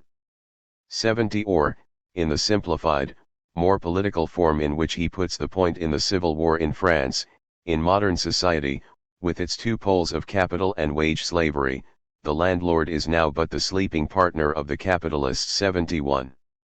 The main consequence of this reconstruction is that Marx's account of primitive accumulation does not undermine his account of capitalist exploitation, for the simple reason that capitalists neither carried out the original expropriation of the producers nor inherited the monopoly power of the landed proprietors who did carry it out. 72 Insofar as the landlords filch an absolute rent, they stand opposed to capitalists, not behind them. Ricardo argued that corn is not high because a rent is paid, but rent is paid because corn is high. 73 Analogously, Marx argues that exploitation is not high because rent is paid, but rent is paid because exploitation is high. There is a top to skim off because the capitalist exploitation of labor power produces a fund of surplus value sufficient to feed even the rentiers. The capitalists' ability and compulsion to exploit labor power comes from their situation in between the expropriated masses and the few landed proprietors. It is from this position of relative freedom vis-a-vis the old constraints of vassalage and the guilds that they and their strange gods were able to subjugate not only the poor laborers but also their old lords, who had delivered capital from its bondage only to become its bondsmen. 74. The point of Marx's account of primitive accumulation is not that capital has its origin in acts of violence and theft, but that capital has its origin in the opportunistic exploitation of the new forms of freedom created by acts of violence and theft. Violence and theft cannot give rise to capital directly. There must be a displacement from the acts of violence and theft to the process of capitalizing upon the conditions thereby created. Part and parcel of capital's treachery is that it requires others to create its conditions of existence. As we will now see, this dynamic is also crucial for Marx's understanding of capitalism's imbrication with European colonialism, and for the practical lesson of Part 8, how the laboring classes might overcome capital and establish a new mode of production. Negating the negation. We have wriggled out of one of the knots. Marx does not relapse into Saint-Simonianism at the end of Capital, and he does not undermine his own account of capitalist exploitation by stressing the violent processes of primitive accumulation, for the simple reason that capital always arises at one remove from the processes of expropriation that are necessary for the creation of a class of propertyless laborers. Someone else always does capital's dirty work for it. Capital merely capitalizes on the processes of expropriation carried out by others. But another knot remains. Marx has spent 5 chapters painting a romantic picture of the liberty proper to petty production, of the freedom and dignity of the yeomanry, of the absence of any great social distance between masters and artisans. 75 He quotes approvingly the younger Mirabeau's claim that the old system of small domestic industry, combined with petty agriculture, is the only free mode of manufacturing, and attributes to popular intuition this insight into the stakes of the dissolution of the old system. 76 Despite his divergences from Cobbett, Marx sounds throughout like a radical republican of the old stamp, not a communist. In chapter 32, however, Marx pivots dramatically, declaring that to continue in the old manner of independent petty production would be, as P. Kerr says judiciously, to decree mediocrity for all. 77 Rather than re-establishing independence, Marx advocates embracing the world of all-round dependency created by capitalism. How is the reader supposed to square the romantic radicalism of Marx's historical narrative with the progressivism of his revolutionary counsel? This sudden shift in Marx's argument is the prelude to one of the most infamous lines in all of Capital, the claim that capitalism has negated the private property that is only the corollary of independent and individual labor, but that capitalist production itself engenders its own negation. The negation of the negation. It is by means of this negation of the negation that Marx means to close the door on the old republicanism of independent producers and to insist instead on the need for a system of individual property, based on the acquisitions of the capitalist era, on cooperation among free laborers and the common possession of all the means of production, including the soil. 78. And yet this too seems to contradict what has come before. In chapter 26, Marx had held up for scorn the stoical peace of mind of those defenders of the enclosures who had argued that they were necessary in order to produce more labor, or else to establish the due proportion between arable land and pasture. 79. These arguments defend the processes of primitive accumulation, not in themselves, but by reference to their consequences. They suggest that however ugly the expropriation of the little farmers may have been, it is retrospectively justified by the economic transformation it ushered in. But is this not what Marx himself does in chapter 32? Does he not, as Federici puts it, believe that the capitalism unleashed by primitive accumulation disposed of small-scale property, and that it increased, to a degree unmatched by any other economic system, the productive capacity of labor, thus creating the material conditions for the liberation of humanity from scarcity and necessity? 80. Marx seems to be embracing the providentialism he criticizes among the defenders of capitalism. In order to make sense of Marx's sudden change of course, I think it is important to read the last 3 chapters of Capital as a unit concerned above all else with identifying the alliance that has been forged between the state and capital. It is the brute fact of this alliance actually, as we will see, the dependency of the state upon the accumulation of capital and his sense of its importance, that explains Marx's about-face on independent production and his sudden concern with the will of history. 81. Having mobilized the indignation inherent in the radical narrative about the betrayal of freedom by corruption, Marx tries to channel that indignation against the state, urging a confrontation with and conquest of state power. 4. So long as the concentrated and organized force of society stands on the side of capital, its interventions will tend to re-establish the material conditions of capitalism wherever these begin to disintegrate. 82. A Hegelian crutch. Marx's pivot in chapter 32 has always attracted an outsized share of critical attention. One of the earliest reviews of Capital, by the German socialist and anti-Semite Eugen Dühring, was generally appreciative of Marx's treatment of primitive accumulation. When Dühring expanded on his views a couple years later, however, he changed his mind. 83. This historical sketch is not good and not reliable, he wrote, but it is still, relatively, the best in Marx's book. It would have been somewhat less wrong had it not been helped along by a learned, not even yet dialectical crutch, namely, the Hegelian negation of negation, which must here, for lack of better and clearer means, perform the midwifery through which the future will be released from the bosom of the past. 84. Engels responded with a long chapter in his Herrn Eugen Dühring's Umwälzung der Wissenschaft, 1878, wherein he denied that Marx was relying upon the negation of the negation to work any historical magic, denied that Dühring understood the negation of the negation, and asserted that the negation of the negation was in fact a universal law of natural processes as well as a fundamental form of thought for understanding those processes. The anti-Dühring being much more widely read than Capital. 85. Engels's exposition has tended to set the terms for the reception of Marx's own text. 86. On Engels's reconstruction, the negation of the negation is ubiquitous, but at the price of being fairly meaningless. Any figure that can be found in every biological and every geological process, in every meteorological cycle, in every chemical reaction, and in every algebraic and geometric proof, is not going to have much specificity and is not going to reveal very much about the phenomena within which it is discovered. 87. And, in a way, this indeterminacy does seem appropriate to an explication of Marx's text. The use of the formula in chapter 32 seems to say little other than this: the overthrow of capitalism will destroy the forces that have destroyed petty production, without thereby re-establishing petty production. Calling this the negation of the negation seems merely to dress up in Hegelian phraseology a claim that neither relies upon nor illustrates Hegelian logic. 88.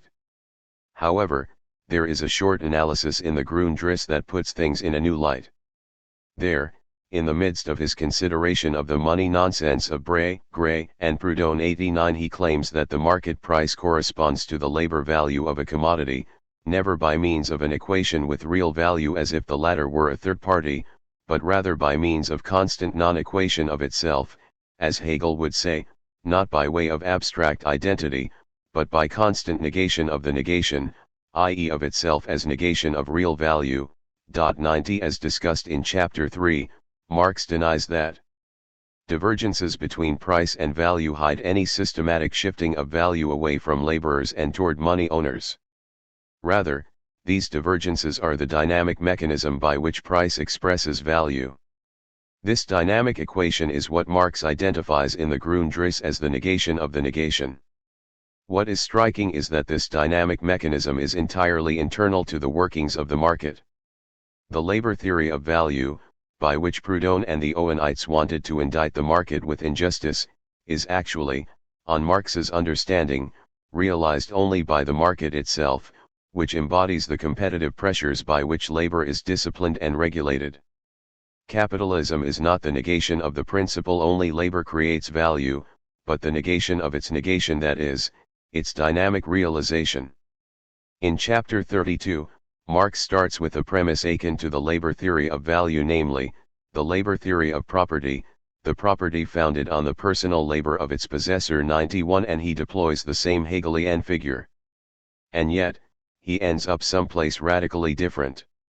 Instead of claiming that capitalism is the dynamic realization of the labor theory of property, he declares that it is the simple negation of this principle, and that only communism, a system of individual property, based on the acquisitions of the capitalist era, on cooperation among free laborers and the common possession of all the means of production, including the soil. 92 would be the dynamic realization of it. Moreover, as Christopher Arthur has noted, 93 Marx makes the actual analog of the Grundriss claim earlier in Capital, where, as in the Grundriss, the conclusion seems to be the opposite of the one reached in Chapter 32. Reviewing the argument of the whole book in Chapter 24, Marx points out that originally the right of property seemed to us to be grounded in a man's own labor, but that further investigation has shown that property turns out to be the right, on the part of the capitalist, to appropriate the unpaid labor of others. This passage from appearance to reality, however, shows us that however much this capitalist mode of enriching oneself may seem to fly in the face of the primordial laws of commodity production, it results nevertheless, not from the violation of these laws but, on the contrary, from their application. 94 Here, the dynamic realization of the labor theory of property is, Marx claims, the right of capital to exploit labor power. Capitalism is, therefore, not the simple negation of the labor theory of property, but the negation of the negation, the actual existence, in process, of the labor theory of property. 95 Although he does not use the Hegelian phrase here, the form of the claim mirrors that of the Grundriss passage and arrives at a conclusion opposite to the one drawn later in Capital. I do not think that Marx is contradicting himself, because I think Engels revealed something, however unintentionally, when he rendered the negation of the negation as a completely indeterminate law of everything. In truth, the negation of the negation does not do any argumentative work. Its appearance in one context cannot contradict its appearance in another, any more than the use of the word revolution to describe capital's transformation of the production process can contradict the use of the same word to describe the overthrow of capital. There is a sense in which the labor theory of property is realized by capitalist production, for each worker receives, on average, the value equivalent of whatever he or she sells, and thus retains, after exchange, the magnitude of property with which he or she entered into exchange, property that could only originate in past labor. 96 But there is another sense in which the labor theory of property would only be realized in communism, for only there would the produce of labor be disposed of by the producers, collectively. 97 In both of these cases, the realization in one sense of the labor theory of property can be characterized as the negation of that theory, but this christening does not reveal any new information about the sense in which the theory is realized. The negation of the negation is not a crutch for Marx, since it does not help him move from one spot to another, however illegitimately. Rather than a Hegelian crutch, it is merely a Hegelian crotchet. Tanti mollis erat. The indeterminacy of the negation indicates, I think, its essentially rhetorical function in chapter 32. What matters for Marx is that the social republican attraction to dignified liberty be separated from the petty production and communitarianism that has seemed to shelter it, and become attached instead to a vision of cooperative, large-scale industry, coordinated on a national and international scale. In The Negation of the Negation, he condenses this transformation in popular culture into a formula of historical inevitability. But in the text surrounding this formula he argues that the concentration and organization of property brought about by the rise of capitalism has coincided with and motivated a parallel concentration and organization of the state as an agent capable of and interested in securing the conditions for capitalist accumulation. This rise of the modern state is the obstacle that the working class must surmount to win its emancipation. Confronting the reality of this obstacle, and the demands it places on working class organization and tactics, is Marx's challenge in the final 3 chapters of Capital. It is this argument, and not the Hegelian catchphrase, that ought to draw our attention. There has been a massive literature devoted to Marx's account of the state in general and the modern, bourgeois state in particular. The better representatives of this literature distinguish between 2 models of the state in the work of Marx and Engels. 98 The first, and most commonly associated with the Marxist theory of the state, figures the state as an instrument of class domination. The second model figures the state as a parasite, striving for or achieving a sort of independence vis-a-vis society. As opposed to the state as a mere instrument of the ruling class, the parasite state is autonomous, its own master. 99 However, as is generally recognized, neither Marx nor Engels ever treat the state as truly independent of society. As Marx writes in his late notebooks on ethnology, the seeming supreme independent existence of the state is itself only seeming, and it is in all its forms an excrescence of society. 100. What I find in Part 8 of Capital is a third model of the state that amalgamates the instrumental and parasitic, the state as dependent agent of capital. The state is parasitic upon the accumulation of capital, in a manner I will discuss below, and this secures both its relative independence from the actually existing class of capitalists, the concrete existence Dasein of capital as capital, and a very imperfect instrumental relation to capital as such. 101 The state under capital is self-activating but subservient, a servile and corrupt henchman rather than an autonomous existence. This relationship between the state and capital is crucial for understanding what Marx calls systematic primitive accumulation, 102, and one manifestation of which is e.g. Wakefield's proposal for systematic colonization, with which Marx closes Capital. The industrial regime of independent petty producers, laboring on their own account, is neither integral to the feudal world, per se, nor a full-fledged epoch of its own. It only prospers, it only deploys all of its energy, and comes into its integral and classical form, where the laborer is the free proprietor of conditions of labor that he himself sets to work, the peasant of the soil he cultivates, the artisan of the tools he handles, as a virtuoso handles his instrument. In England, these conditions only obtained between the disappearance of serfdom in the last part of the 14th century and the clearing of the estates, beginning in the 15th and 16th centuries. 103 Petty production could only flourish in this interregnum. Crucially, its very flourishing gave leave and motive to the landlords to destroy it by clearing the estates. In Marx's words, it provoked the forces and the passions that were the material agents of its dissolution. 104.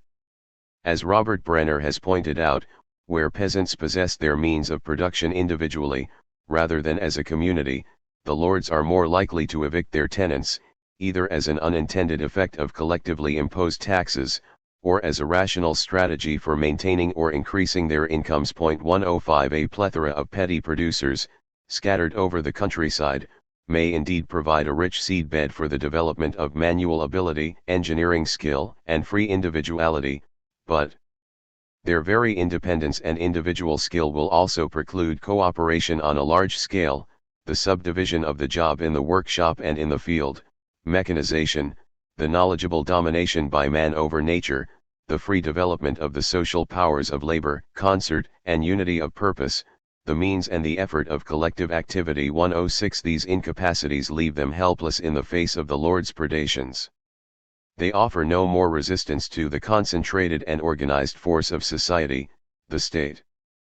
But it is the state that has served as the agency of all the methods of systematic primitive accumulation, without exception. 107 Under the colonial regimes, the states of Europe plundered the rest of the world, stealing means of production and labor power on a massive scale. They thereby gave a great boost to navigation and commerce. Also, the treasures directly extorted outside Europe by the forced labor of indigenous peoples reduced to slavery by embezzlement, pillage, and murder flowed back to the mother country in order to function as capital there. Colonial expeditions and commercial wars were financed by sovereign debt, the selling of public bonds.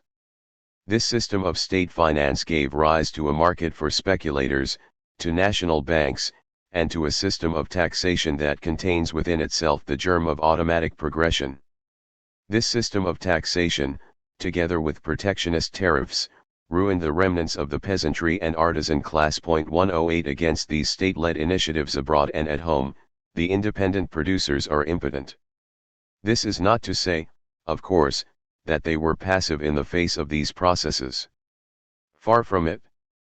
As Craig Calhoun has argued, the members of declining craft communities were both motivated and well positioned to powerfully resist the advent of industrial capitalism.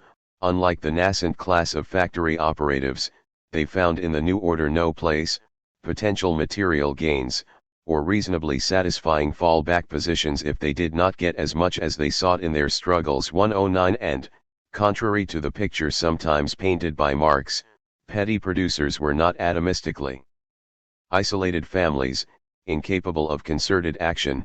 They were integrated in traditional communities that were important bases of radical mobilization.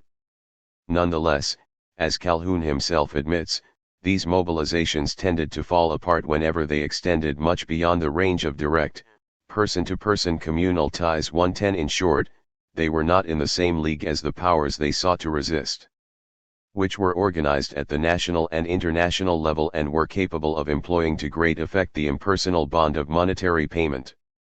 This is the crucial context for Marx's pivot, and for his invocation of Hegel. The first negation of the independent petty producer is the constitution of an agency or agencies powerful enough and interested in destroying petty production. On the one hand, this constitution is achieved by the development of capitalist large industry, which, as we saw in the previous chapter, very effectively erodes the know-how and the other material bases of petty production. On the other hand, it is achieved by the growth of the modern state, which is bound to the fortunes of capital, and which carries out the systematic policies of primitive accumulation that abridge the transitional phases from the feudal economic order to the capitalist one. This first negation carried out with a pitiless vandalism, spurred on by the most infamous motives, the passions most sordid and most hateful in their pettiness, forces and passions the society of petty producers represses. 111 was, perversely, provoked and made possible by the independence and dwarf scale of the producer's property, which made easy pickings for the lords and the state. The negation of these newly constituted agencies of industrial capital and the modern state can only be the constitution of a new agency, powerful enough and interested to destroy both capitalist industry and the modern state. This negation of the negation cannot, Marx is arguing, be carried out by independent producers. To think otherwise is to think that the rise of the modern world was just a roll of the dice, a fluke, which might turn out differently were the experiment repeated.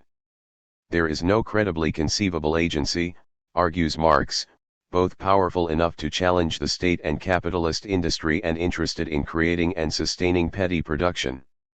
Against this option, Marx presses his claim that the increasing concentration of capitalist wealth, the progressive deskilling and collectivization of labor, and the relative immiseration of the class of laborers dependent upon wages all conspire to make that class and only that class, which has been disciplined, united, and organized by the very mechanism of capitalist production, capable of overthrowing capitalism for the sake of instituting social property in the means of production. 112. The masses, unable to satisfy their needs except through cooperative, industrialized labor, have the means, via their revolutionary combination, to expropriate a few usurpers. 113 This coincidence of motive and means constitutes the material conditions necessary for overcoming capitalism. The exit from capital. How the state came to have a corporate interest in the accumulation of capital is not a question that Marx explicitly asks or seeks to answer. He does, however, note some of the mechanisms by which this interest is preserved and recreated. The relationship between tax revenues and public indebtedness is one such mechanism. The state's ability to act, in a post-feudal world, is fundamentally dependent upon its ability to back up its threats and promises with money, which pays the salaries of its agents and buys the weapons and other implements with which those agents enact the state's sovereign will, no matter what the procedures of that will's formation. 114 The acquisition by the state of the money with which it acts is, however, essentially dependent upon the process of the accumulation of capital. This is true whether one looks to tax revenues or to public borrowing, and whether the government is despotic, constitutional, or republican. 115 As Michael Heinrich has summed up Marx's conclusion, the material foundation of the state is thus directly connected to the accumulation of capital. No government can get past this dependency. 116 This dependency is not passivity, hence, the state is not simply an instrument of the bourgeois class. Servants may anticipate the orders of their master, or try to stay on the master's good side while doing as little as possible, or try to play one master off against another. Servitude is a situation calling for strategic and opportunistic action, not for passivity. Where capital accumulation seems threatened, therefore, the state can be expected to act for the sake of securing those conditions, however irrational or superstitious the strategy it may follow. Marx's account of systematic primitive accumulation is, therefore, importantly divergent from the liberal critique of conquest and usurpation, a critique largely replicated by moralistic socialists. 19th-century liberals had ready to hand an analysis and condemnation of the imperial tendencies of the state. 117 Do commerce made it possible for people to obtain their desires without war and plunder, and thereby rendered all offensive war obsolete. 118 Conquest can only establish itself as the policy of a nation either due to a sort of delusion about the capacity of military power or under the direction of a usurper, like Napoleon, who must make war in order to maintain his rule. Everything about conquest and usurpation suggests anachronism, the futile effort to deny the reality of a world united by commerce. Thus, echoing Montesquieu, Benjamin Constant argued that not only does commerce emancipate individuals, by creating credit it also makes authority itself dependent.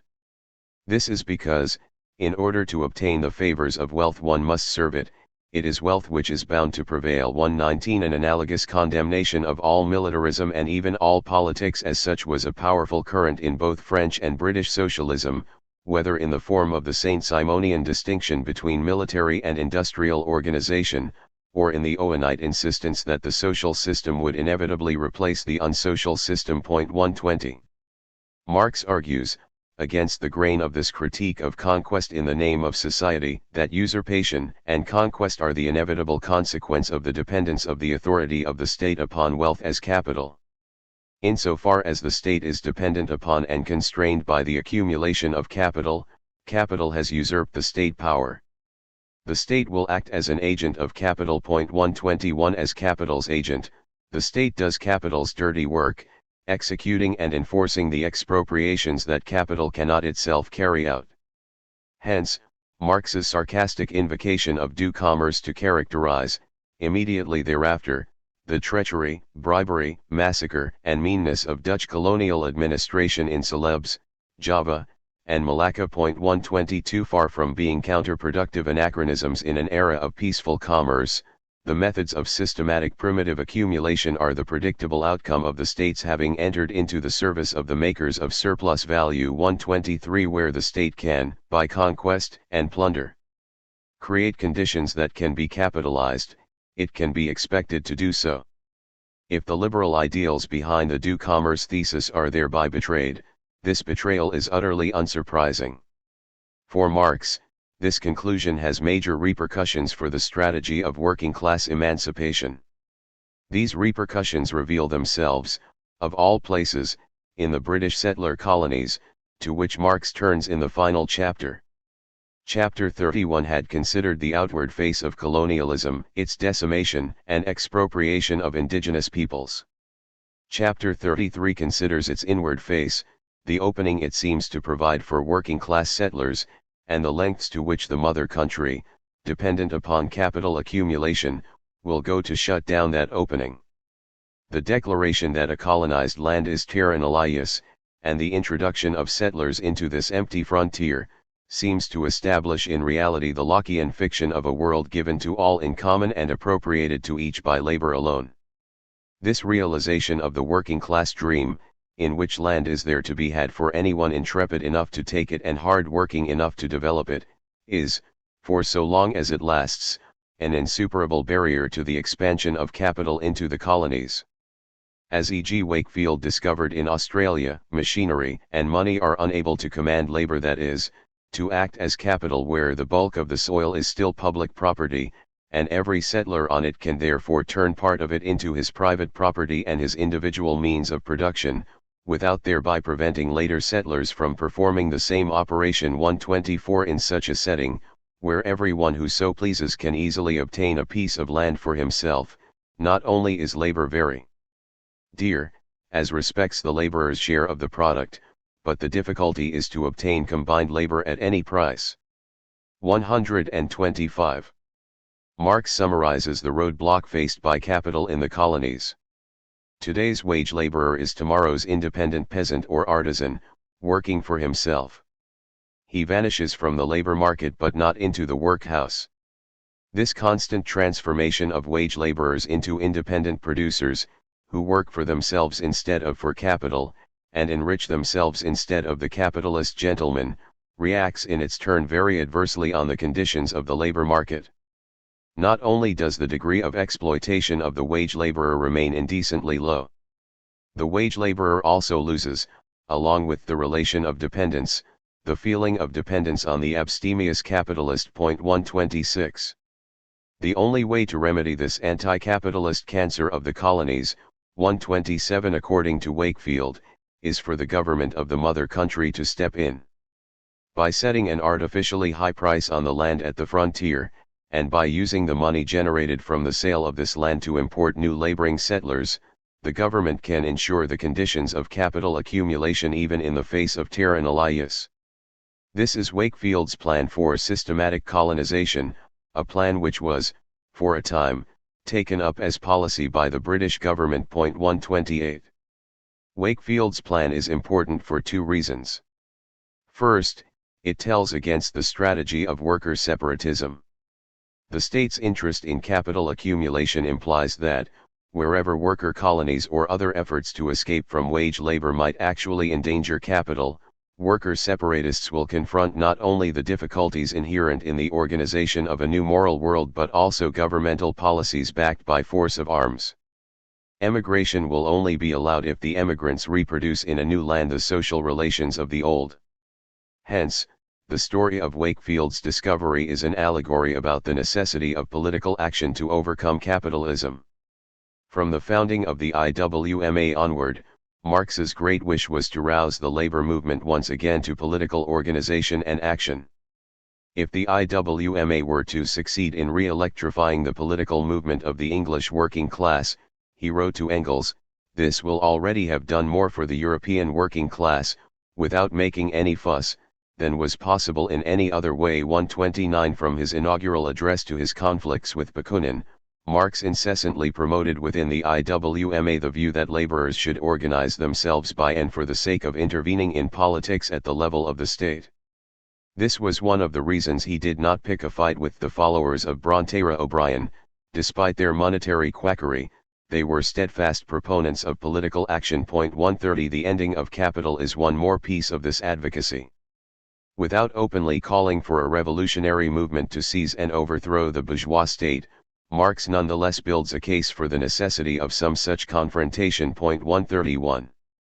Second, in Wakefield Marx thinks he has found an invaluable treasure, a political economist who openly declares that political economy can only gain a foothold on the social terrain, as a science and as a form of government, where the direct producer has been expropriated.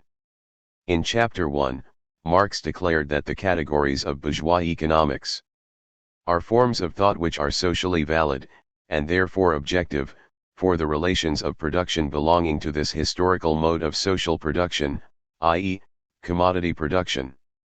132 He argued in Chapter 6 that capital arises only when the owner of the means of production and subsistence finds the free laborer available, on the market, as the seller of his own labor power, and that it is only from this moment that the commodity form of the products of labor becomes universal. 133 Now, in closing, he has found a political economist who admits that, in order to find free laborers available, on the market, those laborers must be deprived of the ability to appropriate the earth to themselves as means of production and subsistence. In short, the categories of political economy require primitive accumulation as a necessary condition of their social validity. Political economy is the science of capital and rests on the same presuppositions as capital. It will betray its highest ideals, private property and labor, as a title thereto in service of its real master. This claim, if true, is devastating, not only for political economy, in its aspiration to reveal the principles of wealth and social action as such, but also for socialists like Proudhon, for whom political economy, however rudimentary and one-sided in its current state, must be reconciled with socialism in order to give rise to a true science of society. In the encounter with Wakefield, political economy reveals itself as its own opposite, a science of expropriation for the sake of property. No reconciliation is possible between this science and the movement of the laboring classes to emancipate themselves. It is the science of their subjection. And this is why Marx has to end capital with Wakefield. Wakefield brings to a close the descent into the hell of political economy. He declares, without meaning to, that the laborers need have nothing more to do with this. Conclusion. Looking back over the ground this chapter has covered, we can discern the contours of Marx's conceit in Part 8. The history of capitalism's creation is a history of treachery. The elements of capitalism were set free by the betrayal of the feudal order by its lords, by their infidelity to the very bonds of trust that created their social power. The beneficiaries of this betrayal, the nascent class of capitalist farmers, turned around and enslaved their patrons, subjecting the landlords to the domination of the market.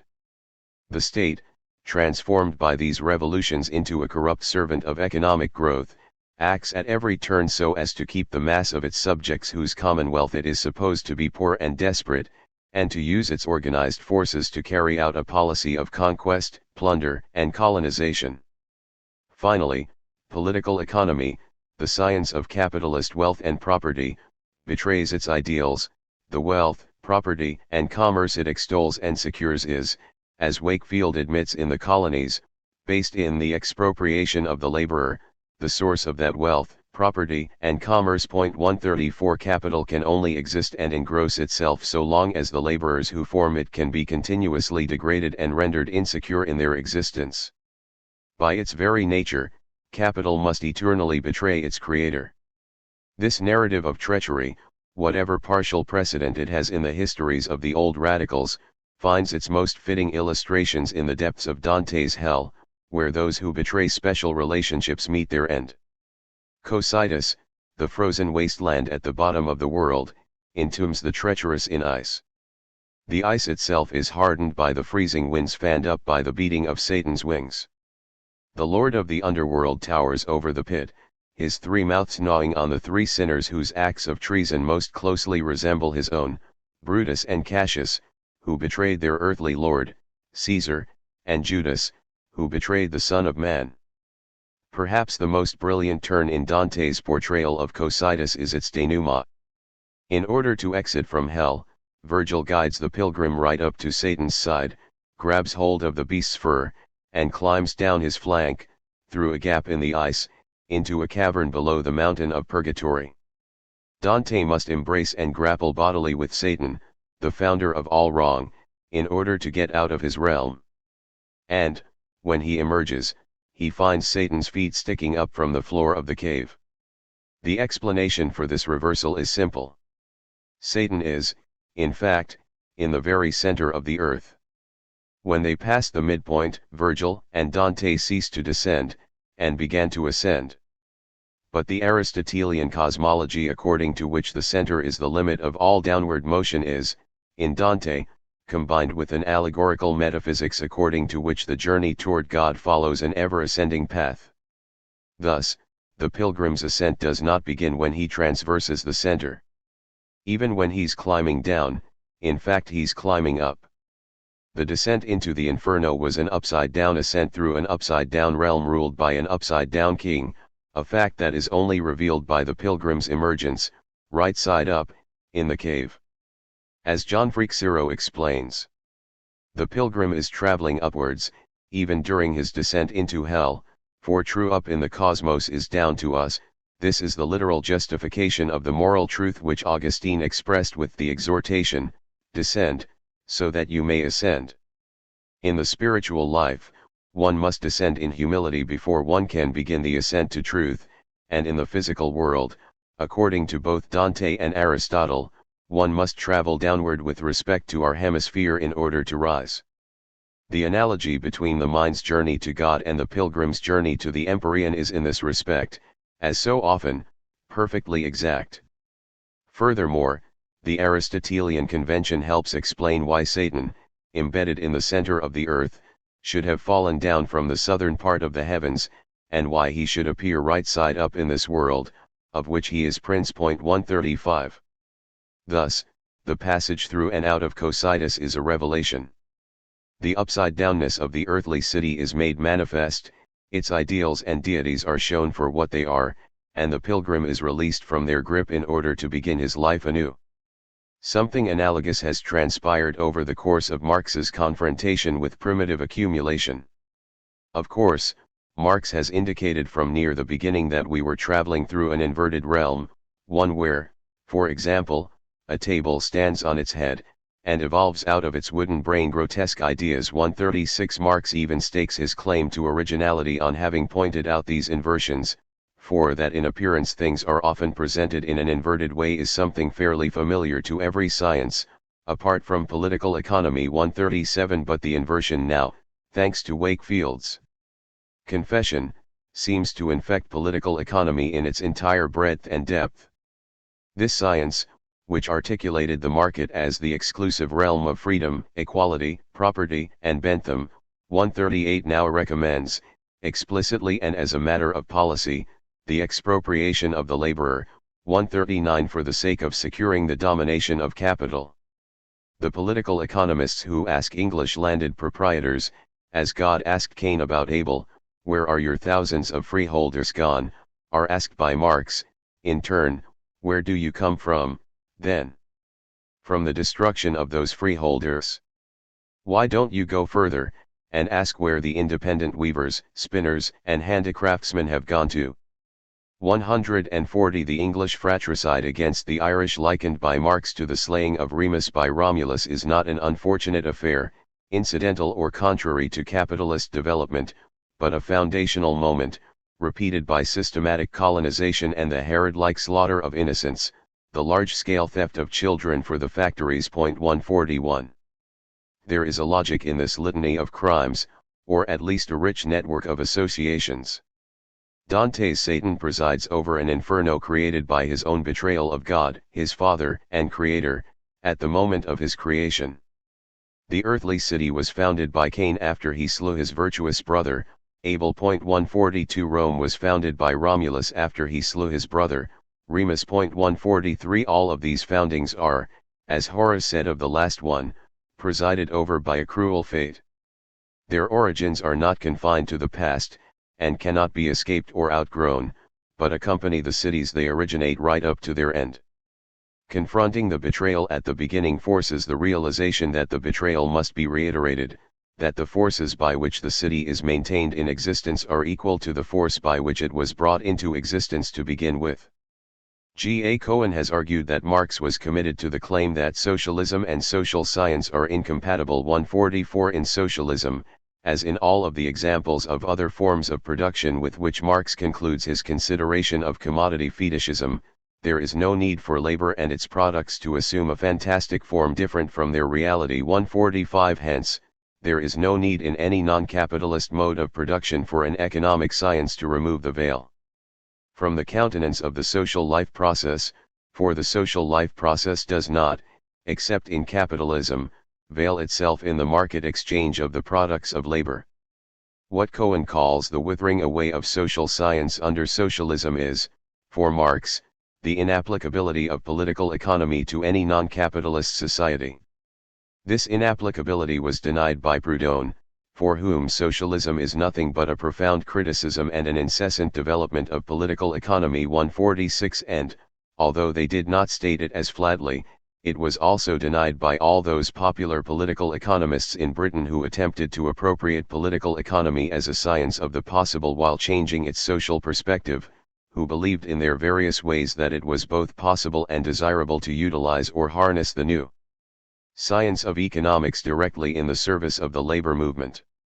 147 Marx alone wanted to lead the workers and socialists through political economy to the point where it reveals itself to rest upon the expropriation of the laborers. This revelation is supposed to free the workers' movement to turn away from the attempt to reconcile socialism and political economy, to extract the timeless model of social economy that the future order will most perfectly realize. Marx's mythic overcoming of political economy, embodied in Wakefield's Confession, is also his theoretical overcoming of all these scientific socialisms, and the precondition and premonition of the working class's political overcoming of capital. If Dante must confront Satan in order to escape his realm, then so must the laboring classes confront capital in order to escape the social hell. Instead of trying to create their own capital, the laborers must realize that capital is wealth that betrays and turns against its creators. This not a failure to work and save is the original sin from which the laborer's condition springs. The feudal order could not survive the lord's plundering of the vassals and peasants, whose subjection depended upon their possession of land and tools. Capital, however, thrives on the separation of the laborers from the earth, the conditions of their labor. The capitalist mode of production, on the whole, reproduces that separation wherever it has been established. Wherever it has not yet been established, and wherever the normal course of reproduction is threatened, the servile and corrupt state like an anti-republican Cassius and Brutus can be expected to betray the commonwealth, its people, and all its old idols in an effort to forcibly establish the necessary separation. Capital's grip on the basis of the state's existence cannot be broken. 148 Meanwhile, the political economists, like Judas, betray their proclaimed principles labor and property so that these might be crucified by the state.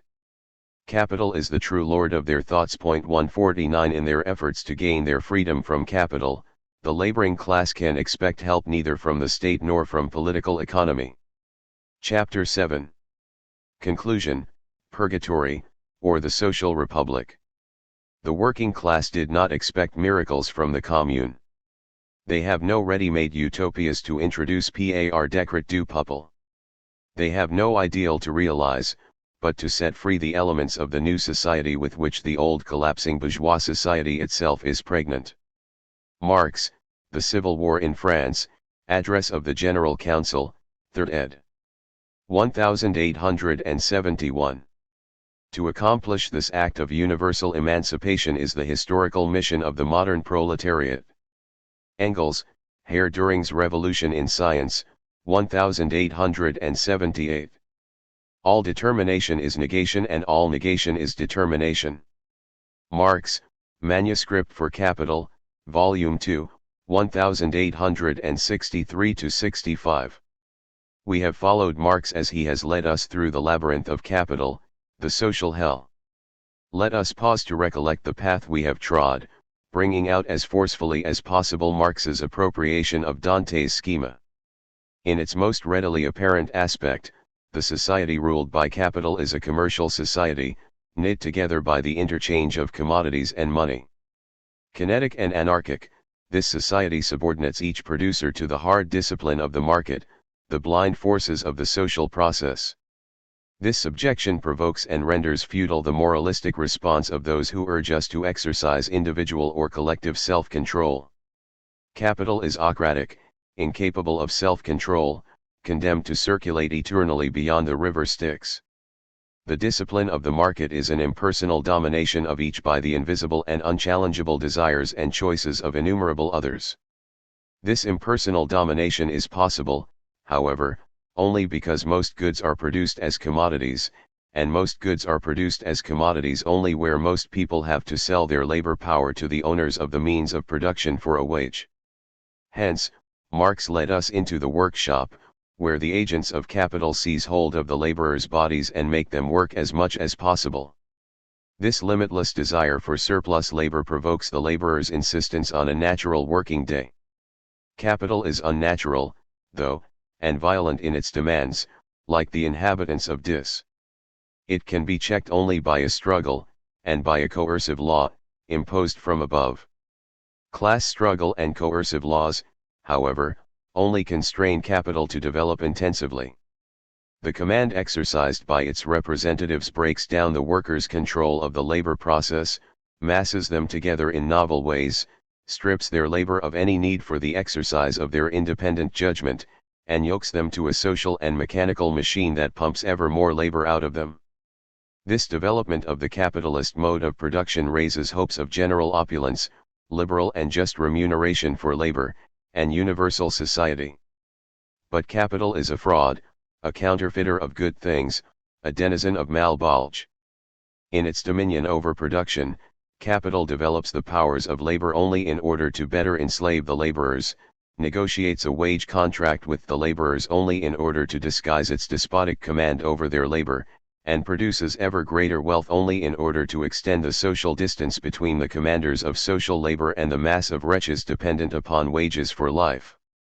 At bottom, this ensemble of social relations, and the hell it occupies, must have been created, and must be secured and expanded, by a primitive accumulation of capital.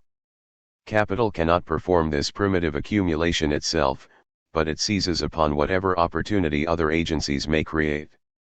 Turning the tables on its landed patrons, who had separated the mass of the people from the land, capital conquered first the field of agriculture and then that of manufacturing. It has usurped and corrupted the power of the state, capitalizing upon every act of conquest, expropriation, and plunder committed by its mighty and brutal servant. The dream that workers might, individually or cooperatively, create their own capital, and thereby leave behind their wage slavery and domination by the capitalist class, is just that. Capital betrays and must betray its creators, and it rules this world insofar as it tempts others to similar acts of betrayal.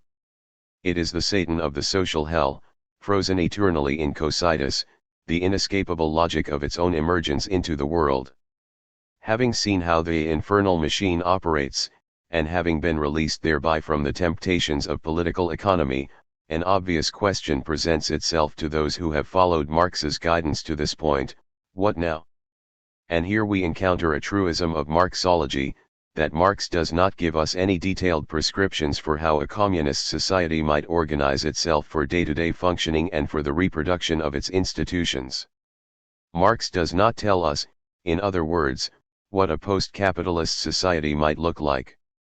This truism is often expressed as a complaint, and, as such, has been most fully and forcefully articulated by G. A. Cohen.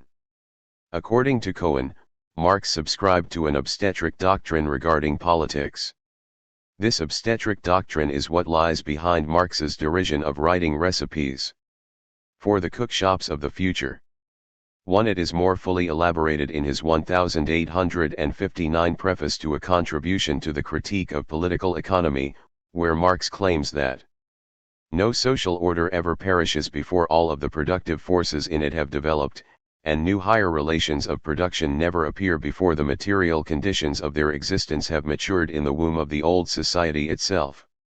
Therefore, mankind always takes up such problems as it can solve, since, looking at the matter more closely, we will always find that the problem itself arises only when the material conditions of its solution already exist or are at least in the process of formation. Point 2.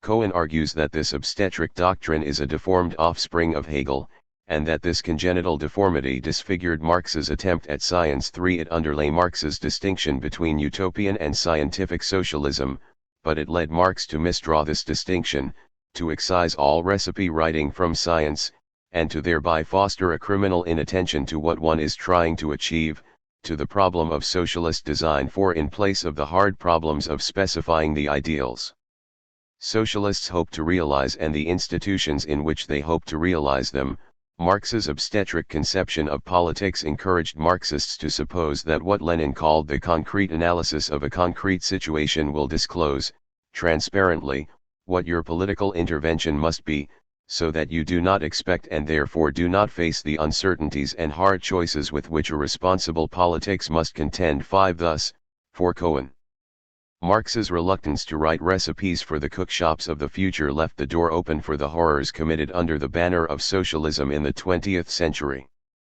That reluctance was based in an obstetric conception of politics that positively encouraged those horrors. On the basis of the reading of Capital offered in the previous 4 chapters, I wish to contest Cohen's construal of the obstetric conception of politics and his condemnation of it. By this route, I wish to challenge, also, the truism Cohen expresses as a complaint. Marx is not so reluctant as his reputation would suggest to offer a prescriptive account of what communism ought to look like. 6. The terms in which he criticizes capitalism reveal the principles according to which communist institutions would have to be, from his perspective, constructed and judged. Although Marx is widely read as a proponent of self-determination or autonomy, his diagnoses of capitalism's evils consistently point out forms of domination, not heteronomy. Hence, I read Marx as radicalizing the republican tradition for which freedom as non-domination is the highest virtue of institutions. Since Marx identifies novel forms of domination, his Republic of Labor looks unlike the republics advocated by others. However, it is supposed by Marx to be consistent with the Federation of Communist Republics advocated by Robert Owen's later works. I argue, therefore, that Marx should be appreciated both as a radical republican and an, admittedly heterodox, Owenite communist. Marx's midwifery. Cohen's argument states clearly and argues explicitly for what many others have implied obscurely. For this reason, it is especially useful for confronting the basic assumptions according to which Marx's political theory has been received. Cohen's beginning point is his understanding of Marx's debt to Hegel.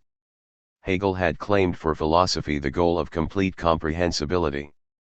To achieve its goal, Hegel argued, philosophy cannot merely arrive at rationally demonstrable solutions to the problems that confront it. In order for these solutions to be really comprehensible, philosophy must demonstrate that the answer resides within the question, or that the solution develops out of the problem. Hegel's requirement of comprehensibility is also a good summation of his dialectical method, the completion of the development of a genuine problem, and only that provides its solution.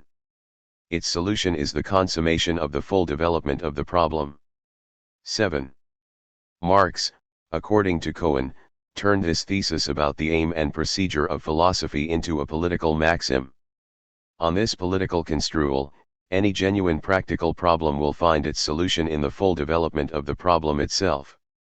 Applied to the practical problem with which Marx was most concerned, the problem of capitalism, this maxim becomes the conviction that the solution providing proletarian revolution is the outgrowth of the problem, of the contradictions of capitalism itself. 8. As the contradictions of capitalism develop, so too does the agency that will deliver us from capitalism. And this co-evolution is not a lucky coincidence. The development of the contradictions just is the development of the salvific agency of the proletariat.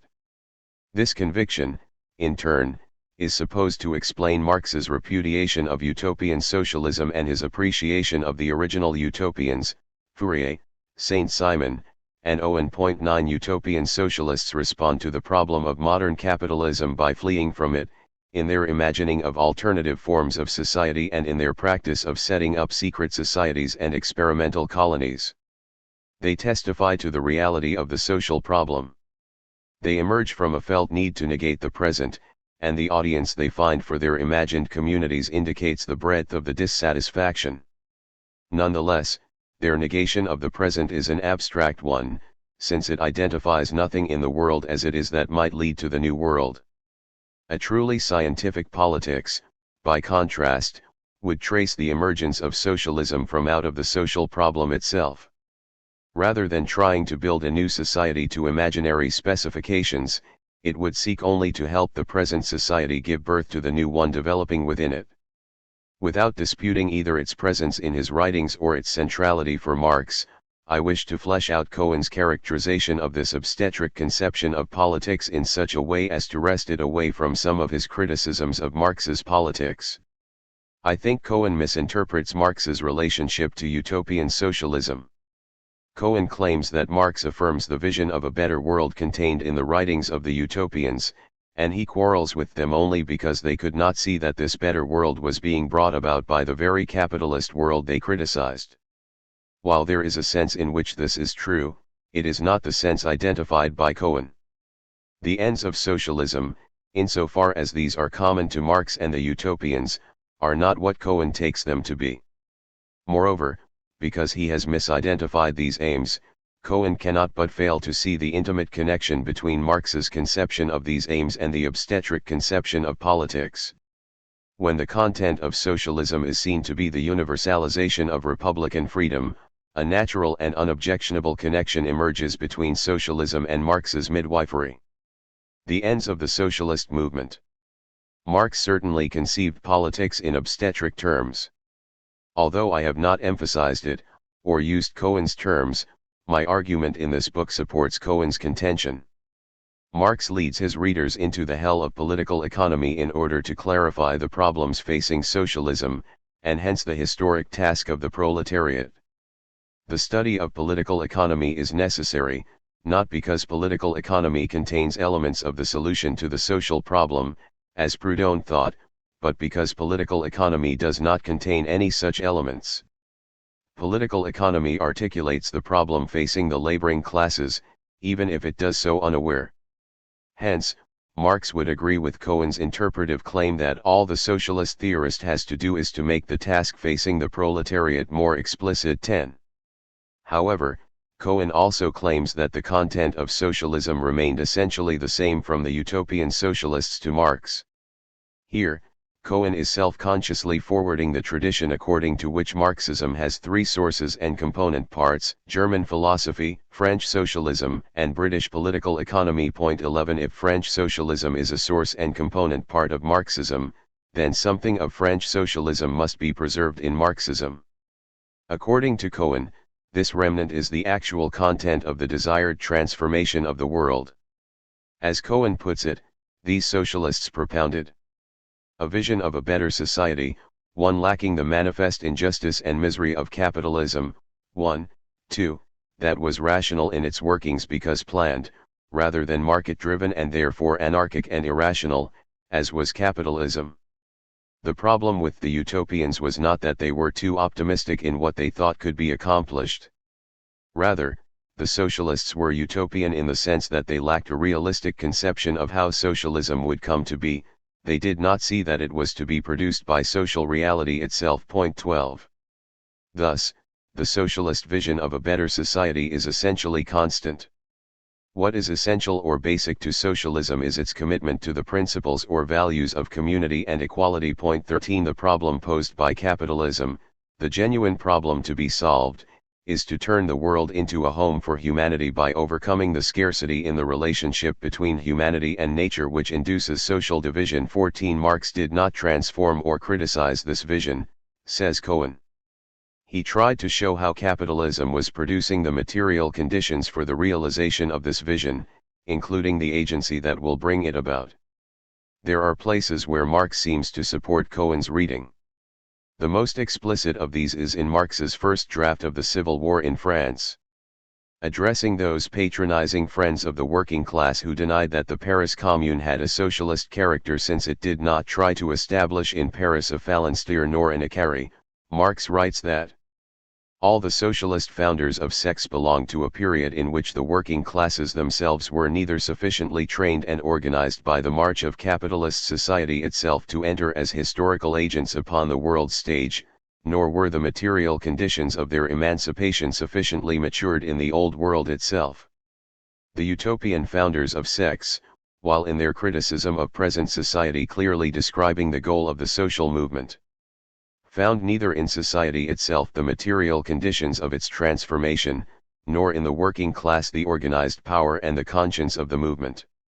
From the moment the working men's class movement became real, the fantastic utopias evanesced, not because the working class had given up on the end aimed at by these utopians, but because they had found the real means to realize them, and in their place came a real insight into the historic conditions of the movement and a more gathering force of the militant organization of the working class.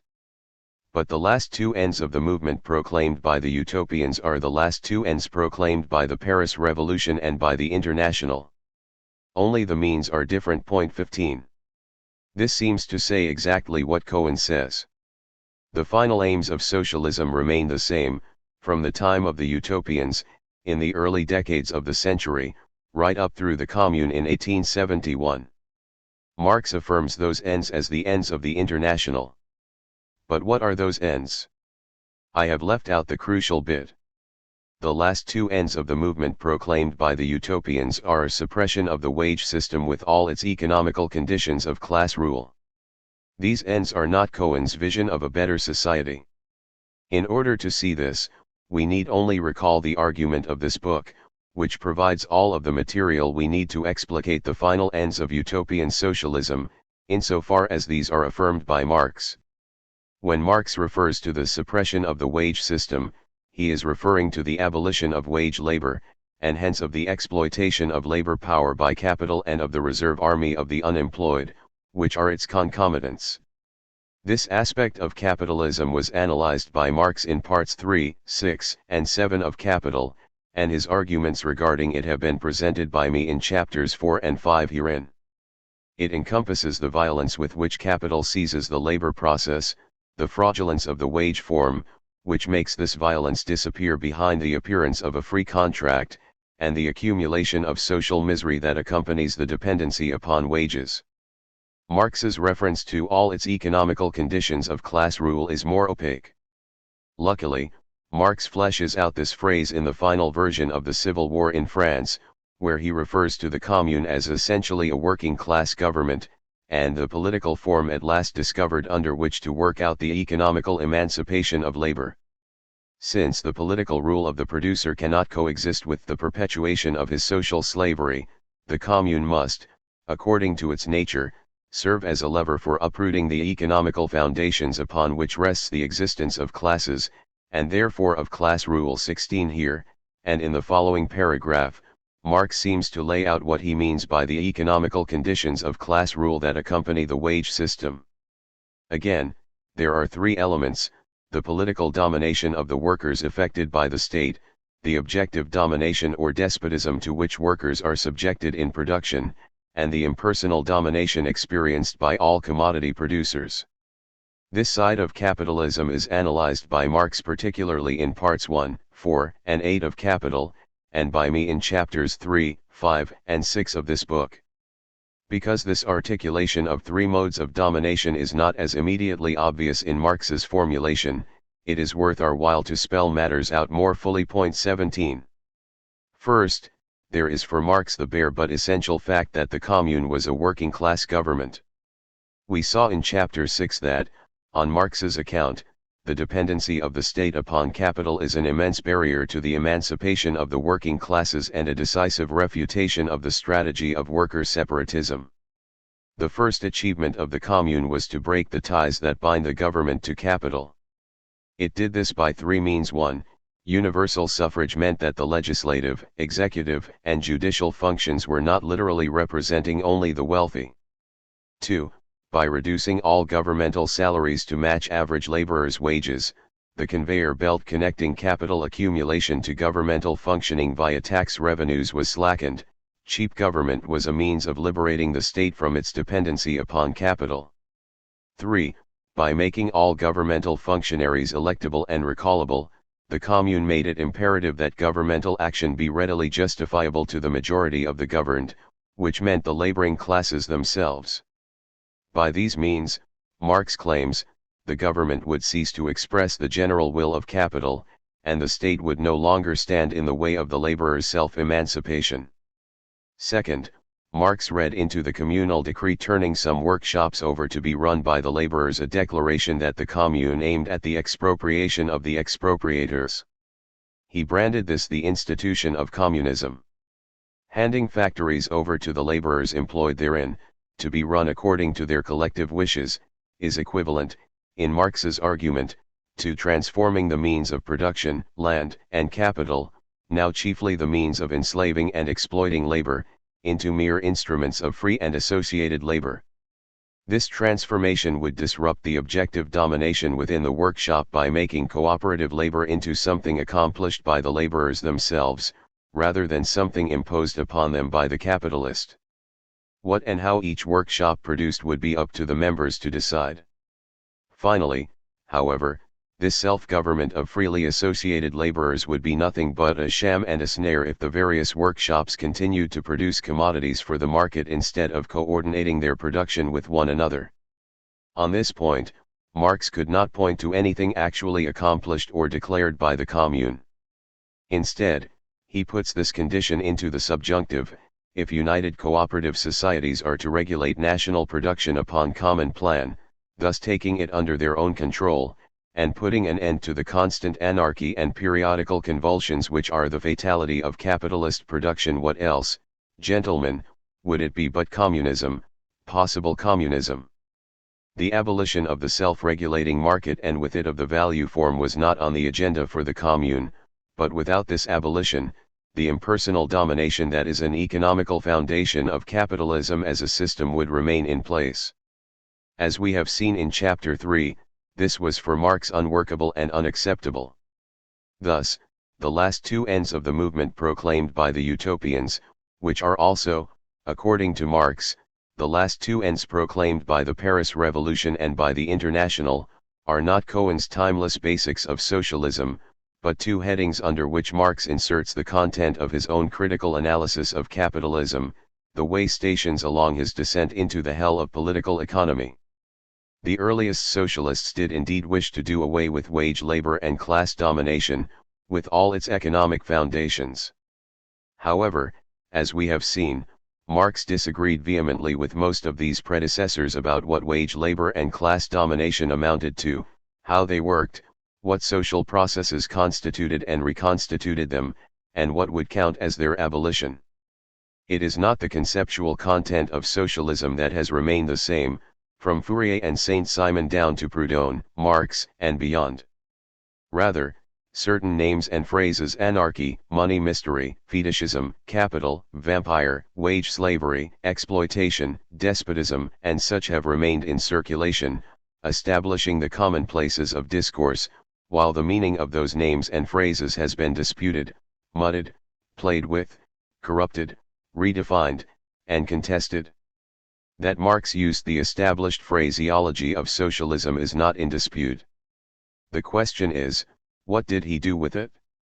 How did his efforts at definition and disputation situate him vis-a-vis his predecessors and the socialist movement as a whole? The claim about continuity to which Cohen points us is Marx's attempt to embrace the history of French socialism, to appropriate the Commune to that history, to align both of those with the IWMA, and to give the whole motley ensemble a Marxian cast.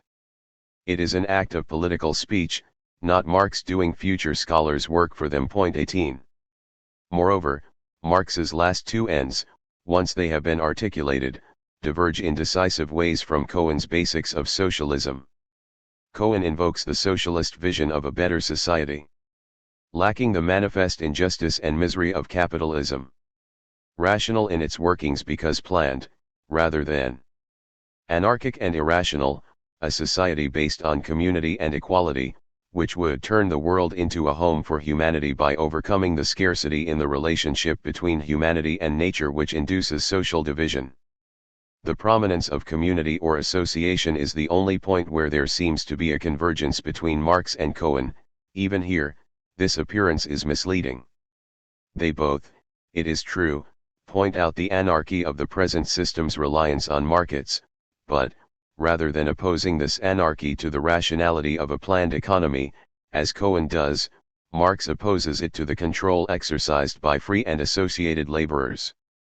Marx says nothing about overcoming scarcity, nor does he say that scarcity is the origin of social division. He speaks only of eliminating slavery and exploitation, which stem from the current form of wealth, not from scarcity. Indeed, Marx says nothing about the natural world, he is focused squarely on social relations. Neither, unsurprisingly, does he say anything about eliminating injustice or bringing about material equality. Between Cohen's socialism and Marx's communism, there seems to be barely any shared commonplaces. Neither is there any meaningfully common conceptual content. Looking at Marx's hymn to the commune on its own terms, its overwhelming theme is emancipation, the winning of freedom for and by the laboring class. Its secondary theme is the association of laborers for the sake of winning and enjoying this freedom. Freedom and association, these are the principles of Marx's communism. Moreover, freedom and association have an intimate connection with Marx's obstetric approach to politics. Because Cohen's principles equality and community have no such connection to obstetric politics, he concludes that Marx's midwifery must have originated outside of Marx's commitment to socialism, and finds this source of alien contamination in Hegel. I want to show, instead, that Marx found in socialism and communism elements that were naturally harmonious with his Hegelian bent of mind and that seemed to cry out for an obstetric politics. The self-emancipation of the laboring class. If socialism and communism name the emancipation and association of the laborers, and if emancipation and association are understood in a republican manner, then a commitment to socialism and communism practically entails a reticence to write recipes for the cookshops of the future. The precise institutional arrangements that will best suit any particular group of free and associated laborers will necessarily have to take into account the particularities of their situation, their common resources, their characters and histories and interrelations. The people best placed to know those particularities will be those free and associated laborers themselves. Anyone who presumes to say from afar how they ought to manage their common affairs might rightly expect to be told to mind their own business. The solutions to each association's problems will have to emerge out of the context of the problems themselves, and the institutions of freely associated people are their own affair, provided that no one is dominated. This proviso has bite, however, and so, as we will see, there are significant institutional prescriptions that are compatible with Marx's principled obstetrics, and that, contrary to Cohen's implication, Marx is unafraid to make. That Marx thought the emancipation of the laboring class to be the primary goal of the socialist movement is quite clear from the record. Marx takes this goal so much for granted that he never feels the need to argue for it, but simply uses it as a criterion for deciding whether a text or author ought to be regarded as socialist at all. Thus, for example, he largely dismisses Saint Simon from the socialist canon with the observation that the Frenchman only speaks directly for the laboring class and declares their emancipation to be the goal of his efforts in his final work, Le Nouveau Christianisme. 19 His writings on behalf of the IWMA proclaim this aim repeatedly. It is, as the rules of the association declare, the great end to which every political movement ought to be subordinate as a means.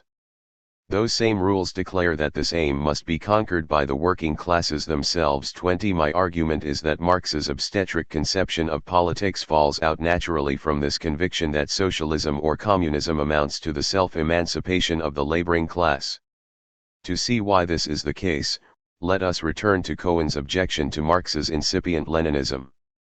The epitome of the Marxian claim is that, so far as the self-emancipation of the laboring class is concerned, what is to be done, and done immediately at any given, particular moment in the future, depends, of course, wholly and entirely on the actual historical circumstances in which action is to be taken. This sort of claim is said, by Marx's critics, to combine an extraordinary optimism with a circumscribed role for political action. 21. I think three responses blunt the force of this critical assessment and open the way to an appreciation of Marx's position. First, Marx's reticence to specify a post-revolutionary program is, in many cases, a matter of perfectly understandable political caution. When Marx claims, in Herr Voigt, that it was not a matter, in the run-up to 1848, of putting some utopian system into effect, but of conscious participation in the historical process revolutionizing society before our very eyes. 22. He is in the midst of defending himself against the accusation of being a conspiracy monger and agent provocateur. The same context is relevant to his claim that the revolutionary can only be said to conspire against the status quo in the sense that steam and electricity conspire against it. 23. As I argued in Chapter 2, Marx had to depoliticize his call for proletarian revolution in order to publish his writings, and he and his companions were repeatedly dogged by police spies and informers.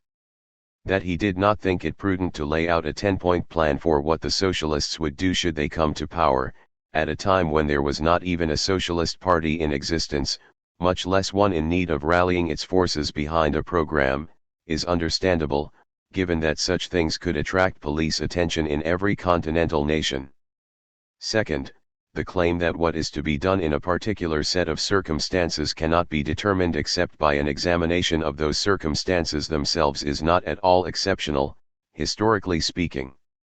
Indeed, it was part of the common sense of political theorists prior to the rise of early modern doctrines of natural jurisprudence and social contract. Aristotle criticized his forerunners for failing to put forward an arrangement of a sort that would be easy for people to be persuaded about and to introduce out of their existing circumstances. 24. In order to supply what others had not, he had to collect accounts of the constitutions of 158 political communities in and around Greece, each of which comprised not merely the arrangements regarding the major offices but also the history of the political life of the community. 25. This use of history, location, and other circumstances as the starting point of situated political prescription dominated the subsequent history of theoretical treatments of political matters. This situatedness of theory was never taken to be a circumscription of political action, but precisely an allowance for it. Third, and most centrally, the historical circumstances that most concerned Marx were the motives, capacities, and desires that might reasonably be ascribed to the mass of the laboring classes. 26. When he forecasts that, at the moment a truly proletarian revolution breaks out, the conditions for its immediate initial, if certainly not idyllic, modus operandi will also be there. 27. He is not subscribing to the magical thinking according to which the ascendant proletarians will find before them not only all of the objective means they will need to construct socialism, but the instructions for how best to use them. He means, rather, that, if the proletarian party has managed to come into possession of the state power, then this will indicate that the workers have chosen to emancipate themselves. This makes a large difference.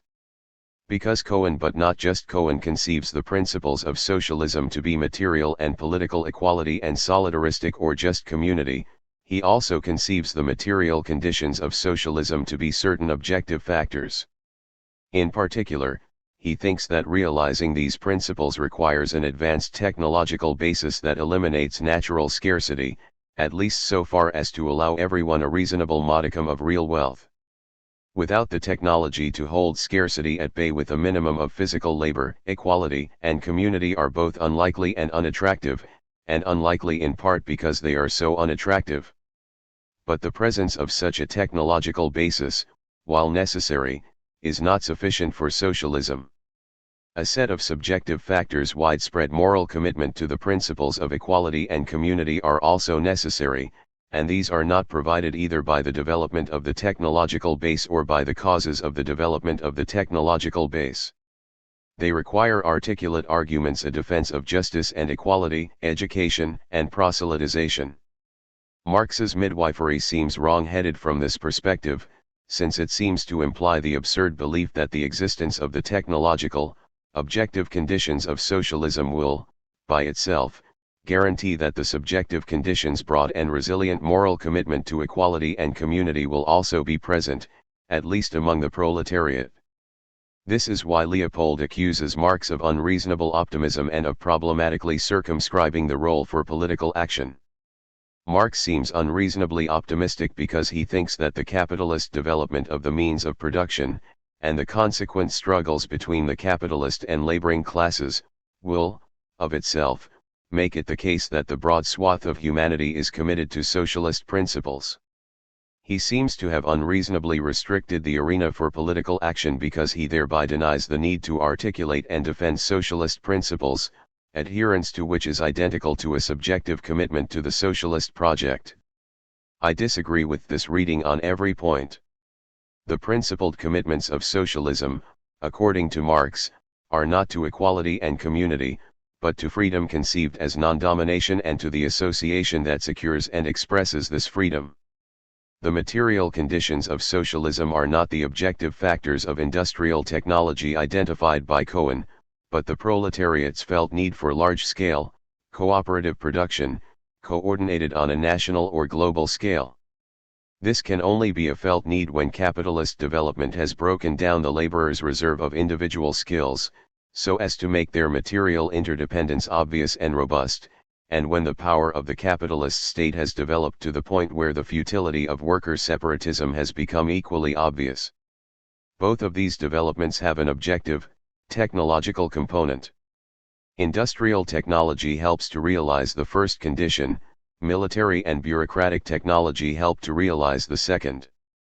But what makes these conditions material to the foundation of socialism is their apprehension by the laboring classes. The material conditions of socialism are the conditions that matter for its feasibility, and these are, for Marx, primarily the motivational hence subjective conditions of the mass of laborers. Insofar as these motivational conditions have objective, technological preconditions, the link between the two is not so problematic as in Cohen's construal. Cohen's subjective conditions are moral and other regarding, whereas Marx's are prudential, and, while there is no reason to think that the level of industrial development has any straightforward repercussions for people's moral commitments, it would be very odd not to think that the level of industrial development has direct and specifiable repercussions for people's prudential strategies. Point 28. This is not to say that Marx was not optimistic. He was quite optimistic about two matters related to the question at hand. And, about both of these matters, his optimism might well seem unwarranted. First, he was optimistic about the motivational force of the universal interest in freedom from domination. He thought, not unreasonably, that freedom is a basic good, a good that anyone has good reason to desire no matter what other goods one desires. Point 29. He was optimistic, perhaps unreasonably so, that the mass of people were prudentially rational enough to realize this basic interest and to be motivated thereby to struggle to secure this basic interest. That is, he thought that, given the opportunity, people would fight for their freedom. Point 30. Second, Marx was optimistic that the modern proletariat, given the opportunity, would not merely fight for its freedom but would, as Engels put it, accomplish universal emancipation by creating a form of association in which all domination would be precluded. That is, he thought that the material conditions created by capitalism included all of the elements necessary to motivate the institution of a global republic, or global federation of republics. This universal republican system would go beyond any historical republic because it would not merely secure the political freedom of a local elite more or less broad-based but would expand freedom to cover the whole breadth and depth of social life. It would incorporate cooperative production, associated labor plying its toil with a willing hand, whereby it would be proven that, to bear fruit, the means of labor need not be monopolized as a means of dominion over, and of extortion against, the laboring man himself. 31. But, to save the industrious masses, cooperative labor ought to be developed to national dimensions, and, consequently, to be fostered by national means. 32. This aspiration to organize production cooperatively on a national scale requires the laborers' fraternal concurrence, and this is impossible so long as the nation's practice of foreign policy in pursuit of criminal designs, playing upon national prejudices, and squandering in piratical wars the people's blood and treasure. 33 In short, the conditions under which alone the proletariat could win its own emancipation, even locally considered, seemed to Marx to imply a global struggle against all economic, political, and imperial domination and plunder. And he thought that the proletariat of Western Europe was coming to grasp these implications, as well. The birth of the IWMA signaled to him that these implications were being drawn by the activists within the laboring classes. His work within the IWMA was directed toward encouraging and cementing this development, and his argument in Capital was supposed to provide the theoretical basis for its permanence within the socialist and workers' movements. This goal, universal self-emancipation of the laboring classes, secured and developed by universal republican government in all arenas of social life, militates against Marx setting himself up as legislator for this future state, proposing elaborate rules and institutions, decision-making procedures, or the like. 34 Marx thought the workers could and would have to work out the means by which they would liberate themselves, and that their achieved liberation would necessarily take the form of the self-government of the producers. 35 It is reasonable to think that self-government achieved by self-emancipation cannot very well be the object of extensive prescriptive specification. Marx did not want to set himself up as dictator of the form proletarian self-government would take in particular circumstances. Nor did he want to introduce sectarian splits into the movement by dictating or imposing any doctrinary system whatever. 36 He thought that the proletariat was in the process of liberating itself, and that, in order to support and encourage the actual elements of the class movement, he ought not try to prescribe the course of the movement according to a certain doctrinaire recipe. 37. Thus Marx had a principled and in no way specifically Hegelian reason for refraining from writing recipes for the cookshops of the future.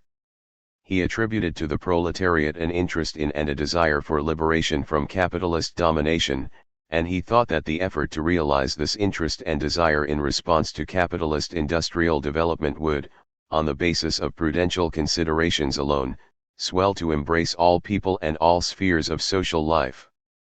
Such a liberation movement did not stand in need of a special moral education in the principles of socialism. It needed only to know the extent of the system of domination it was trying to overthrow, and the mechanisms by which the system operates. It needed to know, in other words, the extent of the problem that confronted it.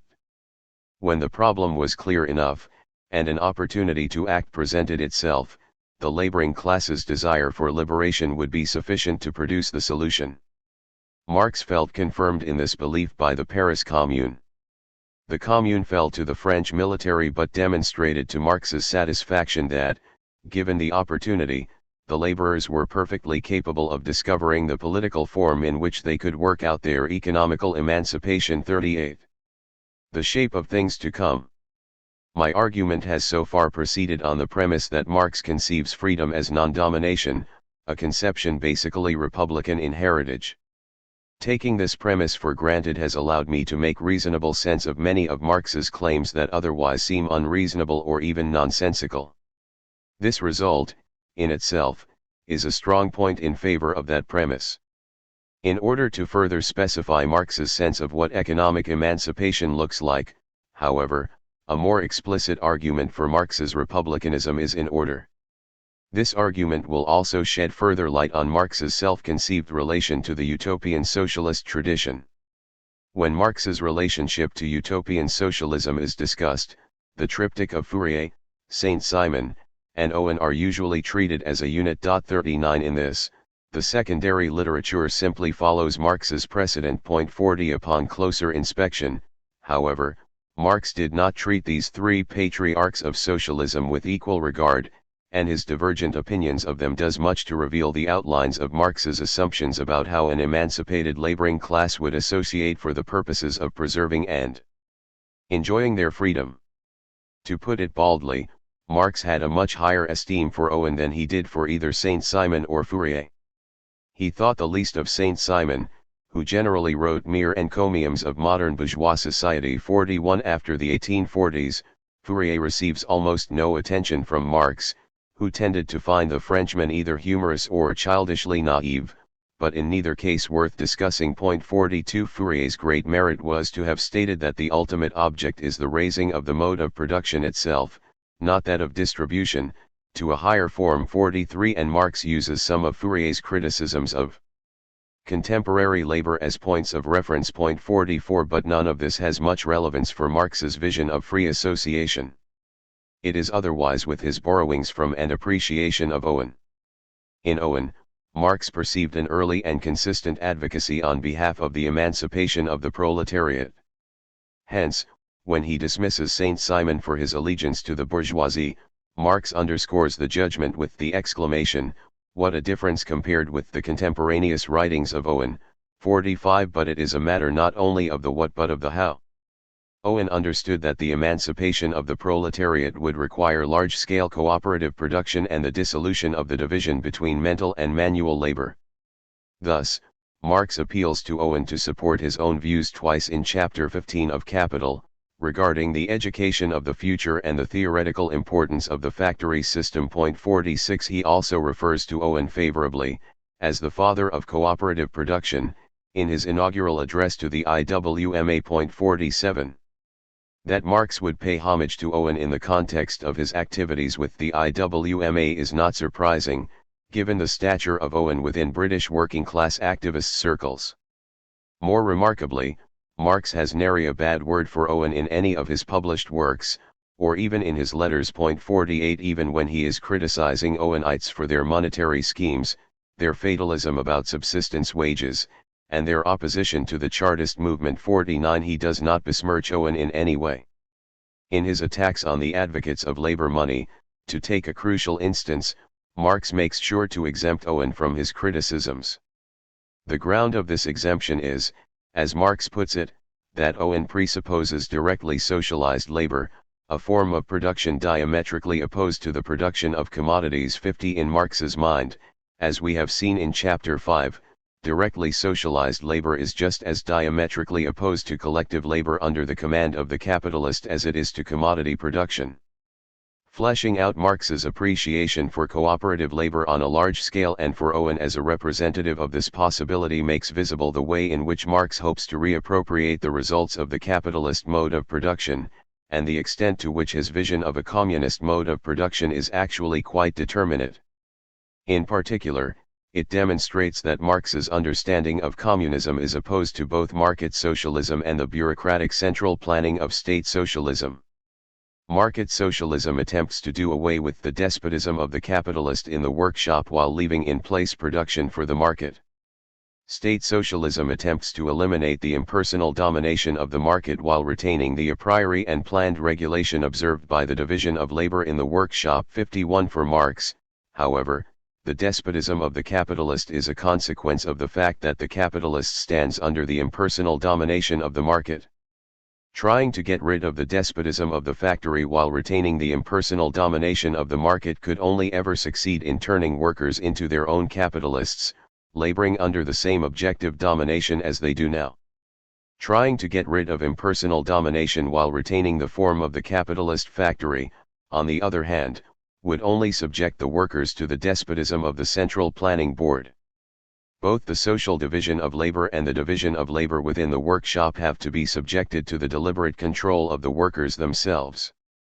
This is what directly associated labor means for Marx. Production is coordinated beforehand by discussion and deliberation, and this is why Marx's republicanism found support in Owen's appeals for cooperative communities regulating all production. Owenism as republicanism. I recognize that, despite his own declamations in favor of the social republic, my attempt to paint Marx as a republican is controversial. Marx does not do many of the things we expect republicans to do. He does not go on and on about cultivating the virtue of citizens. The traditional republican effort to balance opposed factions or classes and to mix modes of government, is decisively refused by Marx. 52 The dangers over which Republicans have traditionally obsessed, mob rule, corruption, lawlessness, civil strife, imperial pretensions, and so on, do not seem to attract Marx's attention or concern. Indeed, he seems to many to positively relish the prospect of a lawless and insurrectionary mob, bent on empire. If Marx is an heir to a certain republican tradition, it is generally thought to be the republicanism of the French Revolution, where republicanism means little more than opposition to both monarch and clergy, or a sort of egalitarian populism. I, however, endorse MacGillivray's problem-centered definition of republicanism, according to which republican thought centers around the problem of securing the practice of virtue through the control of arbitrary power. 53 I think Marx tackles this republican problem in a novel way. It is hard to deny, although it has certainly been denied many times, that Marx hoped the proletariat would overthrow capitalism because this mode of production constitutes a barrier to human flourishing, or to the complete development that ancient slavery at least made possible for a few. 54 This is enough to class him among those who are concerned to secure the practice of virtue.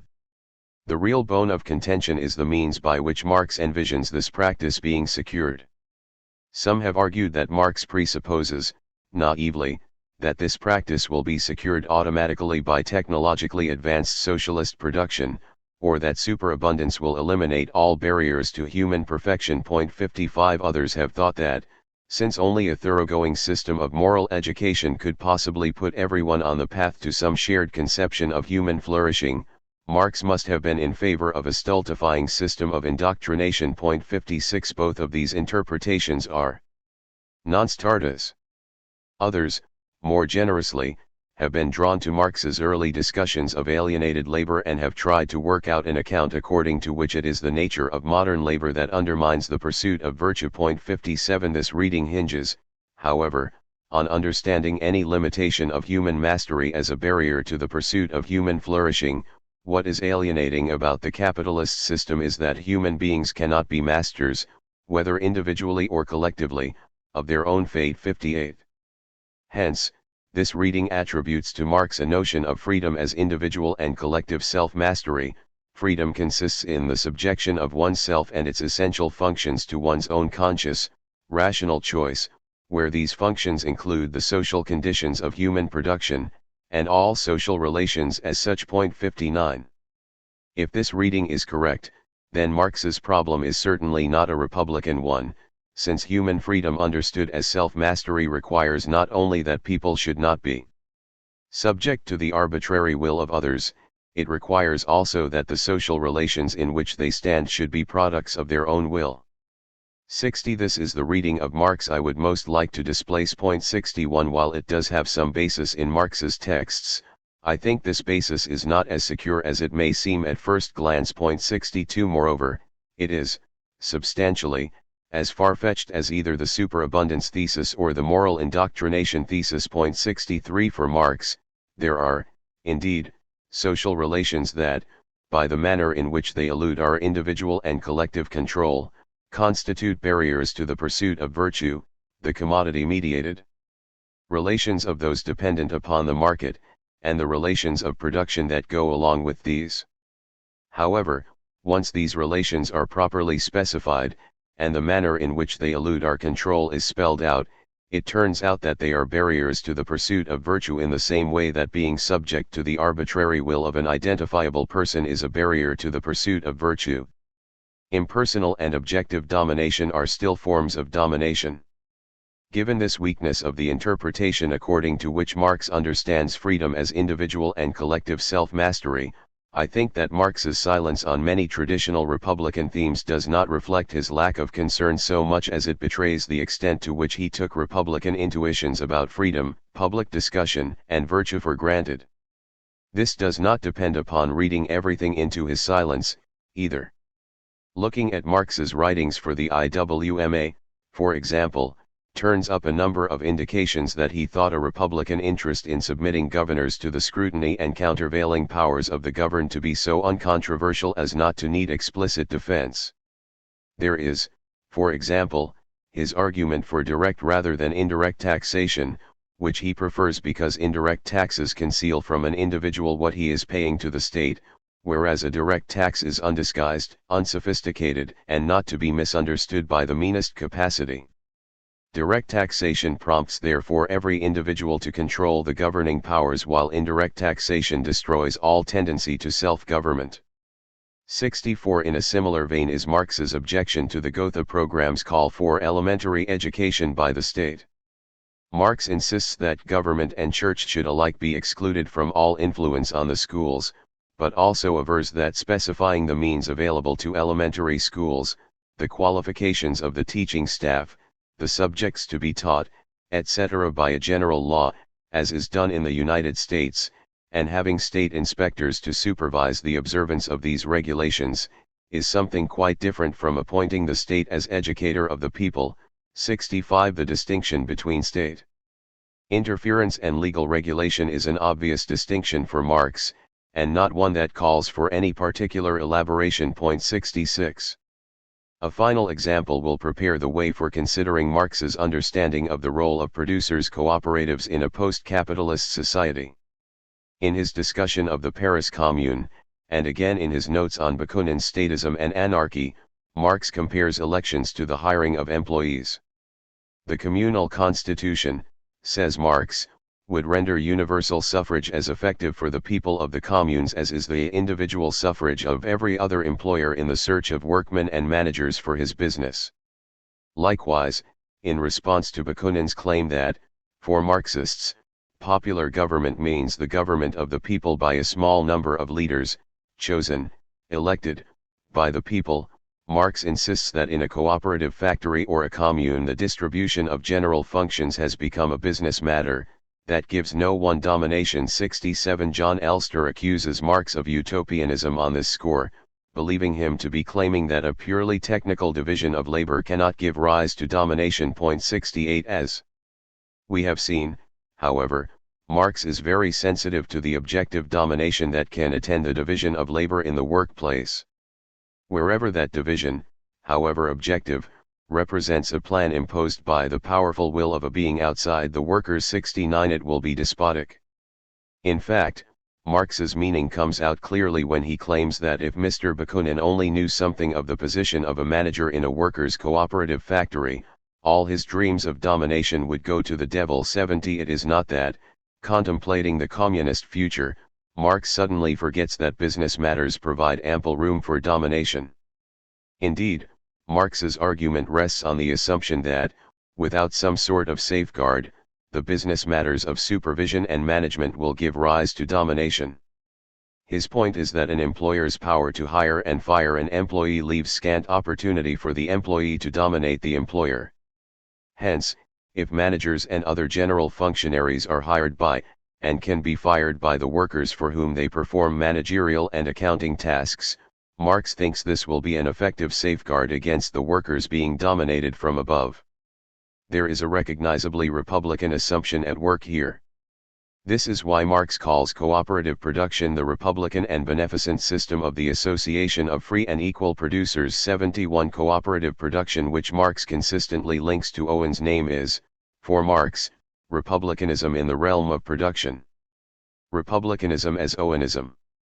These republican strands in Marx's writings indicate that the assimilation of Marx to the tradition of socialists advocating technocratic command economies, or scientific central planning, can only proceed by means of falsification. 72. The very features that recommended cooperative production to Marx as a republican institution reveal, as well, that the commonplace according to which Marx imagined that communism would do away with all politics rests entirely on an equivocation. Cooperative production frees the laborer from domination within the workshop in part because it frees the collective worker from the impersonal domination of the market. Decisions about what is to be produced are the outcomes of deliberations within and among the various cooperatives. Therefore, decisions regarding production and the division of labor within the workshop are also subject to deliberative discussion among the associated workers. In short, Marx anticipated a communist economy managed by deliberation and debate.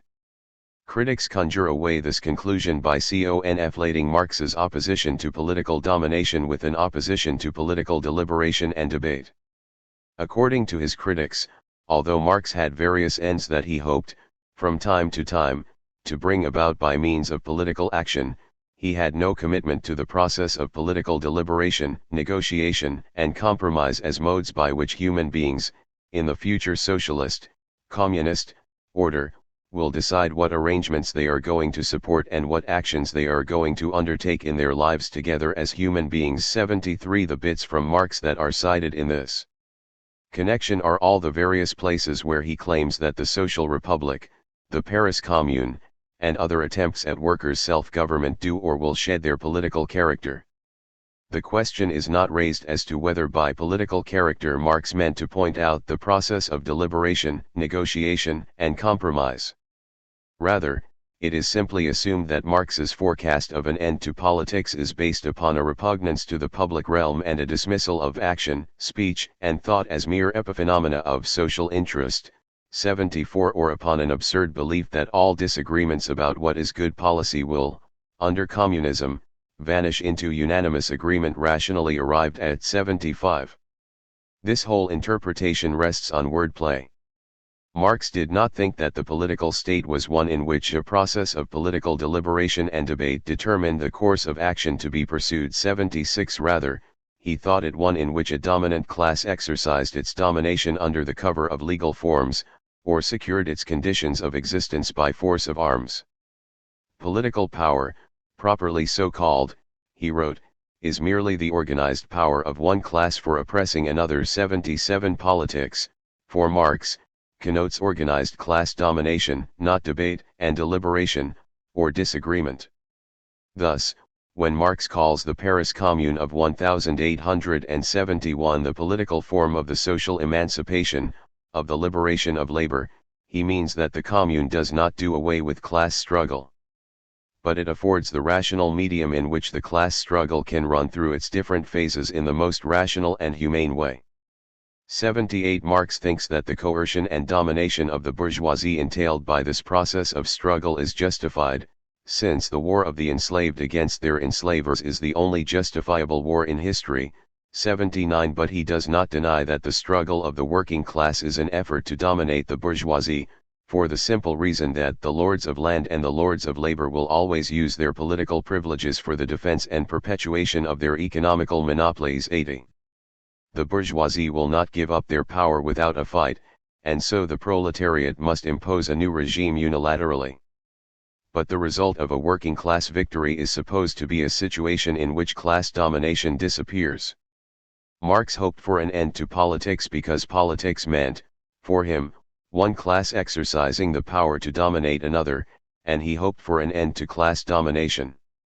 Debate, deliberation, and disagreement, by contrast, are aspects of social life in Marx's terminology. 81 This must be kept in mind when we read Marx extolling social production controlled by social forethought, which forms the political economy of the working class. 82 Or when he calls the expropriation of the expropriators the transformation of capitalist private property into social property. 83 Or when he imagines, for a change, a union varine of free human beings, working with communal means of production, and expending their many individual labor powers self-consciously as one social labor power. 84 This is Marx considering a form of production in which the fetishism of the commodity, and hence impersonal domination, disappears. 85 It is widely read as Marx's presentiment of the communist future. What is not widely noted is that it is certainly an allusion to Owen's factory at New Lanark, and to the cooperative experiments that sprung up in its wake. When Marx claims, then, that Owen presupposes directly socialized labor, 86 he is claiming that Owen's notion of cooperative production is based in a form of social mediation that excludes all forms of domination. 87 There is no room for personal domination, since no one has the power to interfere with anyone else in an arbitrary manner. There is no room for impersonal domination, since members of the cooperative do not interact with one another as independent producers exchanging goods at market prices. There is no room for objective domination, since neither do individual cooperatives interact with one another as independent producers exchanging goods at market prices. The division of labor and mode of production within each cooperative is decided by the deliberations of the members. The relations among cooperatives are likewise matters for deliberation and decision by assemblies of delegates. In what Marx considered a very important work of Owen's, in which he gives a resume of his entire doctrine, 88, the old utopian had called for such cooperative townships or republics to unite in expanding circles of federation until they shall extend over Europe, and afterwards to all other parts of the world, uniting all in one great republic. 89, Marx saw in the Paris Commune the confirmation that a republic is only possible in France and Europe as a social republic, that is, a republic which disowns the capital and landowner class of the state machinery to supersede it by the commune, that frankly avows social emancipation as the great goal of the republic and guarantees thus that social transformation by the communal organization. 90.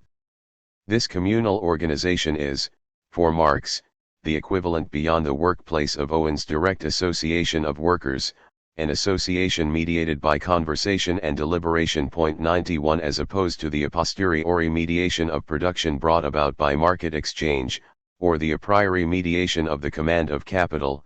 Marx saw in Owen's cooperatives the germ of a mode of production mediated a priori by discourse. 92, cooperative production compels individual producers and consumers to justify their preferences and to make decisions in common about what and how to produce. These are the features that would recommend it to Marx.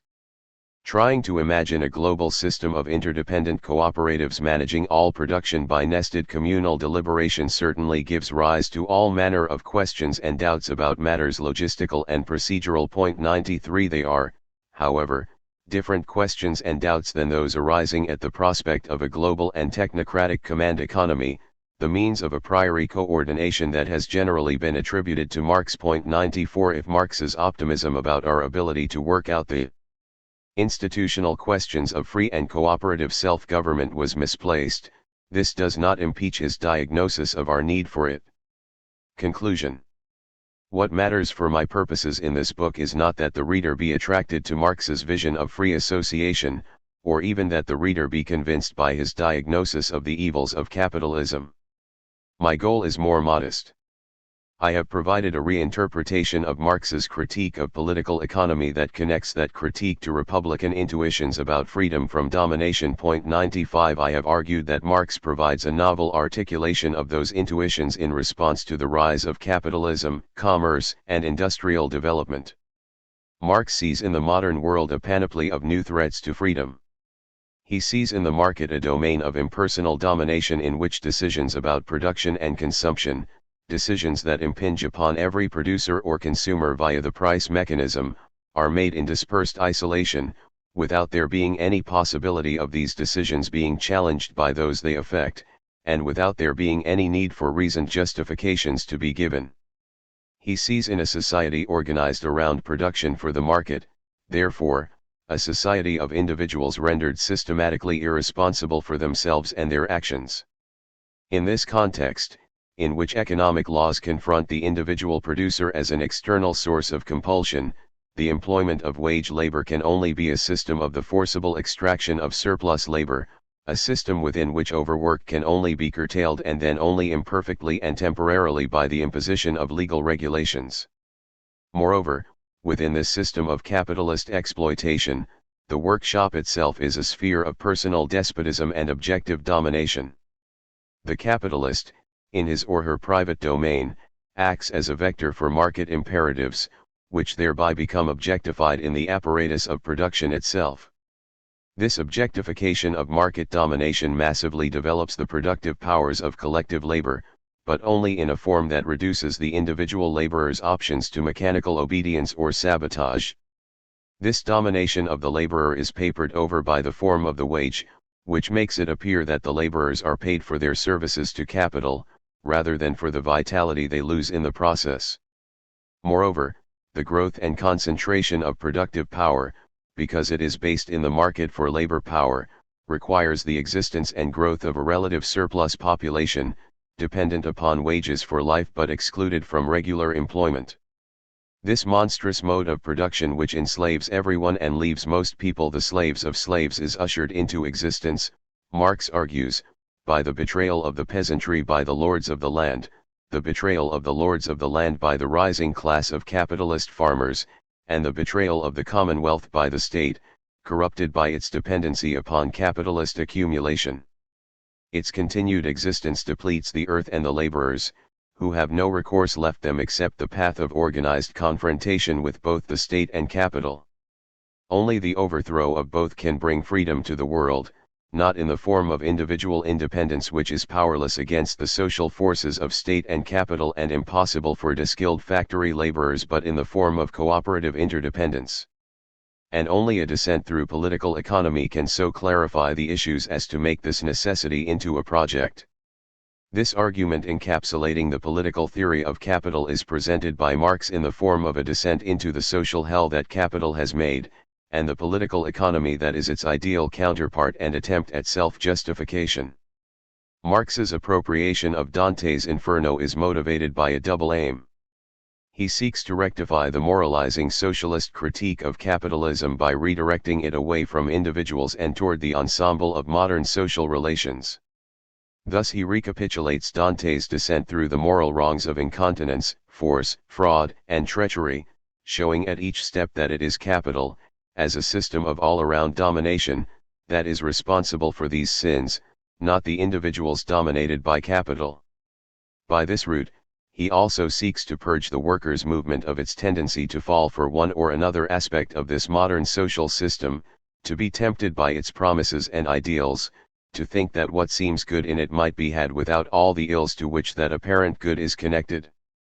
As a new Virgil, Marx tries to guide his readers along the internal connections binding exchange to exploitation, contracts to conquest, prices to poverty, development to despotism. His hope is that a pilgrim with many heads and many hands will follow him, a new collective Dante, whose poetry will constitute a new republic beyond the empire of capital.